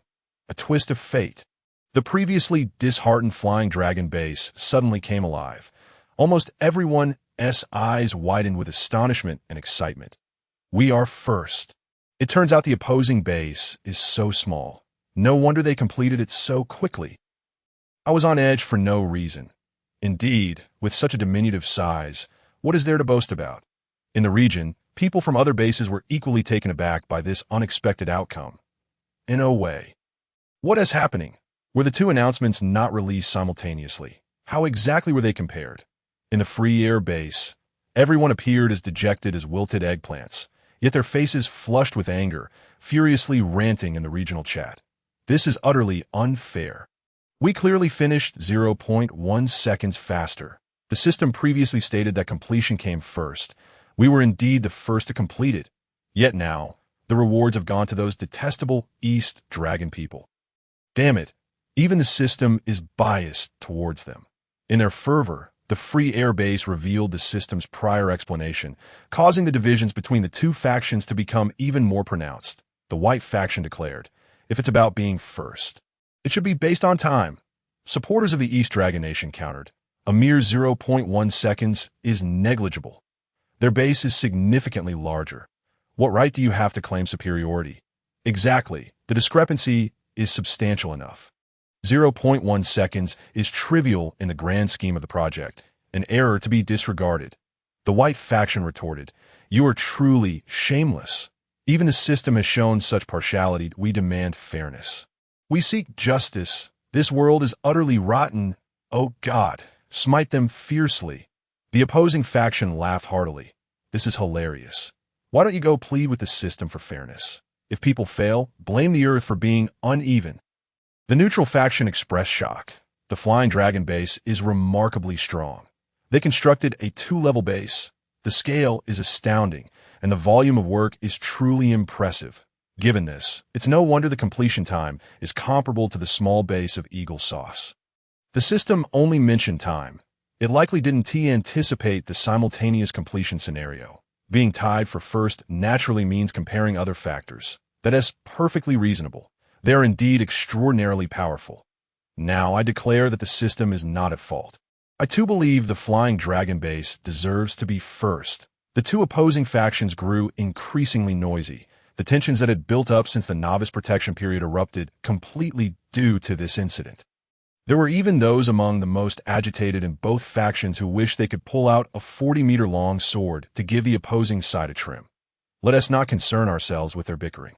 The people in the Flying Dragon base were already joyfully enjoying the rewards for achieving first place. The base attributes received an additional 200 boost, effectively tripling the original. Each member also gained an increase of 20 to all attributes. Besides the extra rewards for being the first in the region, the establishment of an F-level base also granted an additional 10 points to all attributes. Altogether, that is a total of 30 points to all attributes. What a delight! My combat power is skyrocketing. The added benefits of increased attributes can only be enjoyed during upgrades, yet they're often minimal. After our victory against Ted in the PK, we received another boost of 10. I hope such opportunities continue to arise. I envy you. You are truly formidable. Thankfully, I've allied myself with the strong. How fortunate I am to enjoy such benefits upon my arrival within the base. Jubilation reigned supreme. Yunfei finally wore a smile. The reward of an increase of 20 to all attributes may not seem substantial to him, but with the multiplicative bonuses, it became quite noteworthy. He glanced at the regional chat, observing the free airbase members bouncing about in fury that a hint of coldness flickered in Su Yunfei's eyes. Based on the historical shortcomings exhibited by these races, it would be prudent to eliminate those unruly individuals in due time. With that, Su Yunfei gathered his thoughts and addressed the base. Nightfall approaches. Let us continue our construction. Thank you for your hard work. The crowd responded in unison. Of course, this is everyone's base. Su Yunfei led some individuals to prioritize the construction of defensive facilities upon seeing the attributes of the laser towers and other structures. Everyone was astonished, bursting into laughter. Chapter 74, A New Conflict. The trial tasks commence. The attack power of these laser towers is astonishing. Even the B-level boasts an attack of 5,000. Moreover, there's an additional boost of 200. They're not even completed yet. Once they are, the attack will soar to 15,000. How exhilarating. Even the unfinished structures will receive the base attribute bonuses. Our leader is truly brilliant. This is not merely a tower. It embodies an overwhelming sense of security. Su Yunfei had not anticipated that the attribute bonuses from the first completed base would also apply to the unfinished defensive structures. What a delightful surprise. Charlie remarked. It feels like an embryo, but the system treats it as a person, awarding it its share. The crowd erupted in laughter. That metaphor is absolutely brilliant. You are quite the clever one. Su Yunfei couldn't help but chuckle as well. Now, the Flying Dragon base's walls had also received enhancements, increasing their defense to 6,000. The base's protective system features a shield with selectable protection levels. Even at the lowest level, the defense has risen to 15,000. Each of the 4 laser towers boasts an impressive attack of 15,000. One could say, indeed, that there's a profound sense of security. However, at present, these constructions remain incomplete, so their actual attributes stand at 0. Nightfall approaches. Everyone, hurry. If a zombie tide breaks out at night, it would be disastrous. Shut your crow's mouth, just as the crowd was in a ruckus. Another announcement from the base system echoed. The Flying Dragon base has become an F-level survival base. The base trial tasks have commenced. Each night, a multitude of monsters will assault the base, with a smaller number attacking during the day. The trial of the base leader has commenced. Each night, when the monsters lay siege, a trial beast leader of comparable strength to the base leader will emerge. To elevate the base level, a certain total score from trials is required. Wishing all survivors good fortune. For a moment, silence enveloped the Flying Dragon base, only to be followed by an outburst of exclamations. What the hell? It's as if they predicted this. Who just mentioned a zombie tide tonight? Step forward. Well, it's hardly surprising, is it? Isn't this what the apocalypse looks like, from the brief video released by the system? It is evident that the world has been in a state of apocalypse for some time. It is only natural that there are numerous monsters, isn't it? Sigh. After the novice phase ends, we must confront our fears head-on. I didn't expect it to commence so swiftly. A bunch of cowards. What's there to fear? As warriors, what we dread is the absence of monsters. Today is the day to achieve greatness. Well said. With trials come rankings, and with rankings come rewards. With rewards, we shall grow stronger. The issue lies in the fact that you seem to overlook the trial beast leaders, who will match our boss in skill. What's there to fear? Let the boss handle it himself while we take care of our own battles. Enough talk. Let us get these laser towers operational. Su Yunfei scrutinized the system's notification. From the establishment of the base to the initiation of the trial task, not even 10 minutes had elapsed. IT was indeed rather urgent. Just as everyone was reveling in excitement, a bucket of cold water was splashed over them. Su Yunfei calmly stated within the base, "We must swiftly adjust our mindsets. Only through relentless combat can we grow stronger and survive in this apocalypse." The crowd unanimously agreed. Master is right. The elder brother is right. The leader is also correct. I hope to surpass myself and soon become a formidable force like Su. Indeed, I am willing to embrace the trials of blood and fire to become a true hero. Among the 1,000 individuals in the base, a significant majority were combat-oriented professions, with support roles being a minority. However, Su Yunfei did not wish to lower his expectations for the support professionals. Having strength is better than lacking it. Furthermore, upgrading the base also requires trial points, So everyone must participate according to their abilities. At this juncture, the verbal skirmish between the two factions in the regional channel momentarily subsided. The raucous free air base, upon receiving the system announcement, promptly disseminated it to the regional channel. Other bases were equally astounded. No way. Is it really that brutal? Not even a moment's respite. Then, the later the base is established, the more perilous it becomes as nightfall approaches. Sigh. It's terrifying. The previous beast tide still haunts me, and now the monsters will surely be even more frenzied.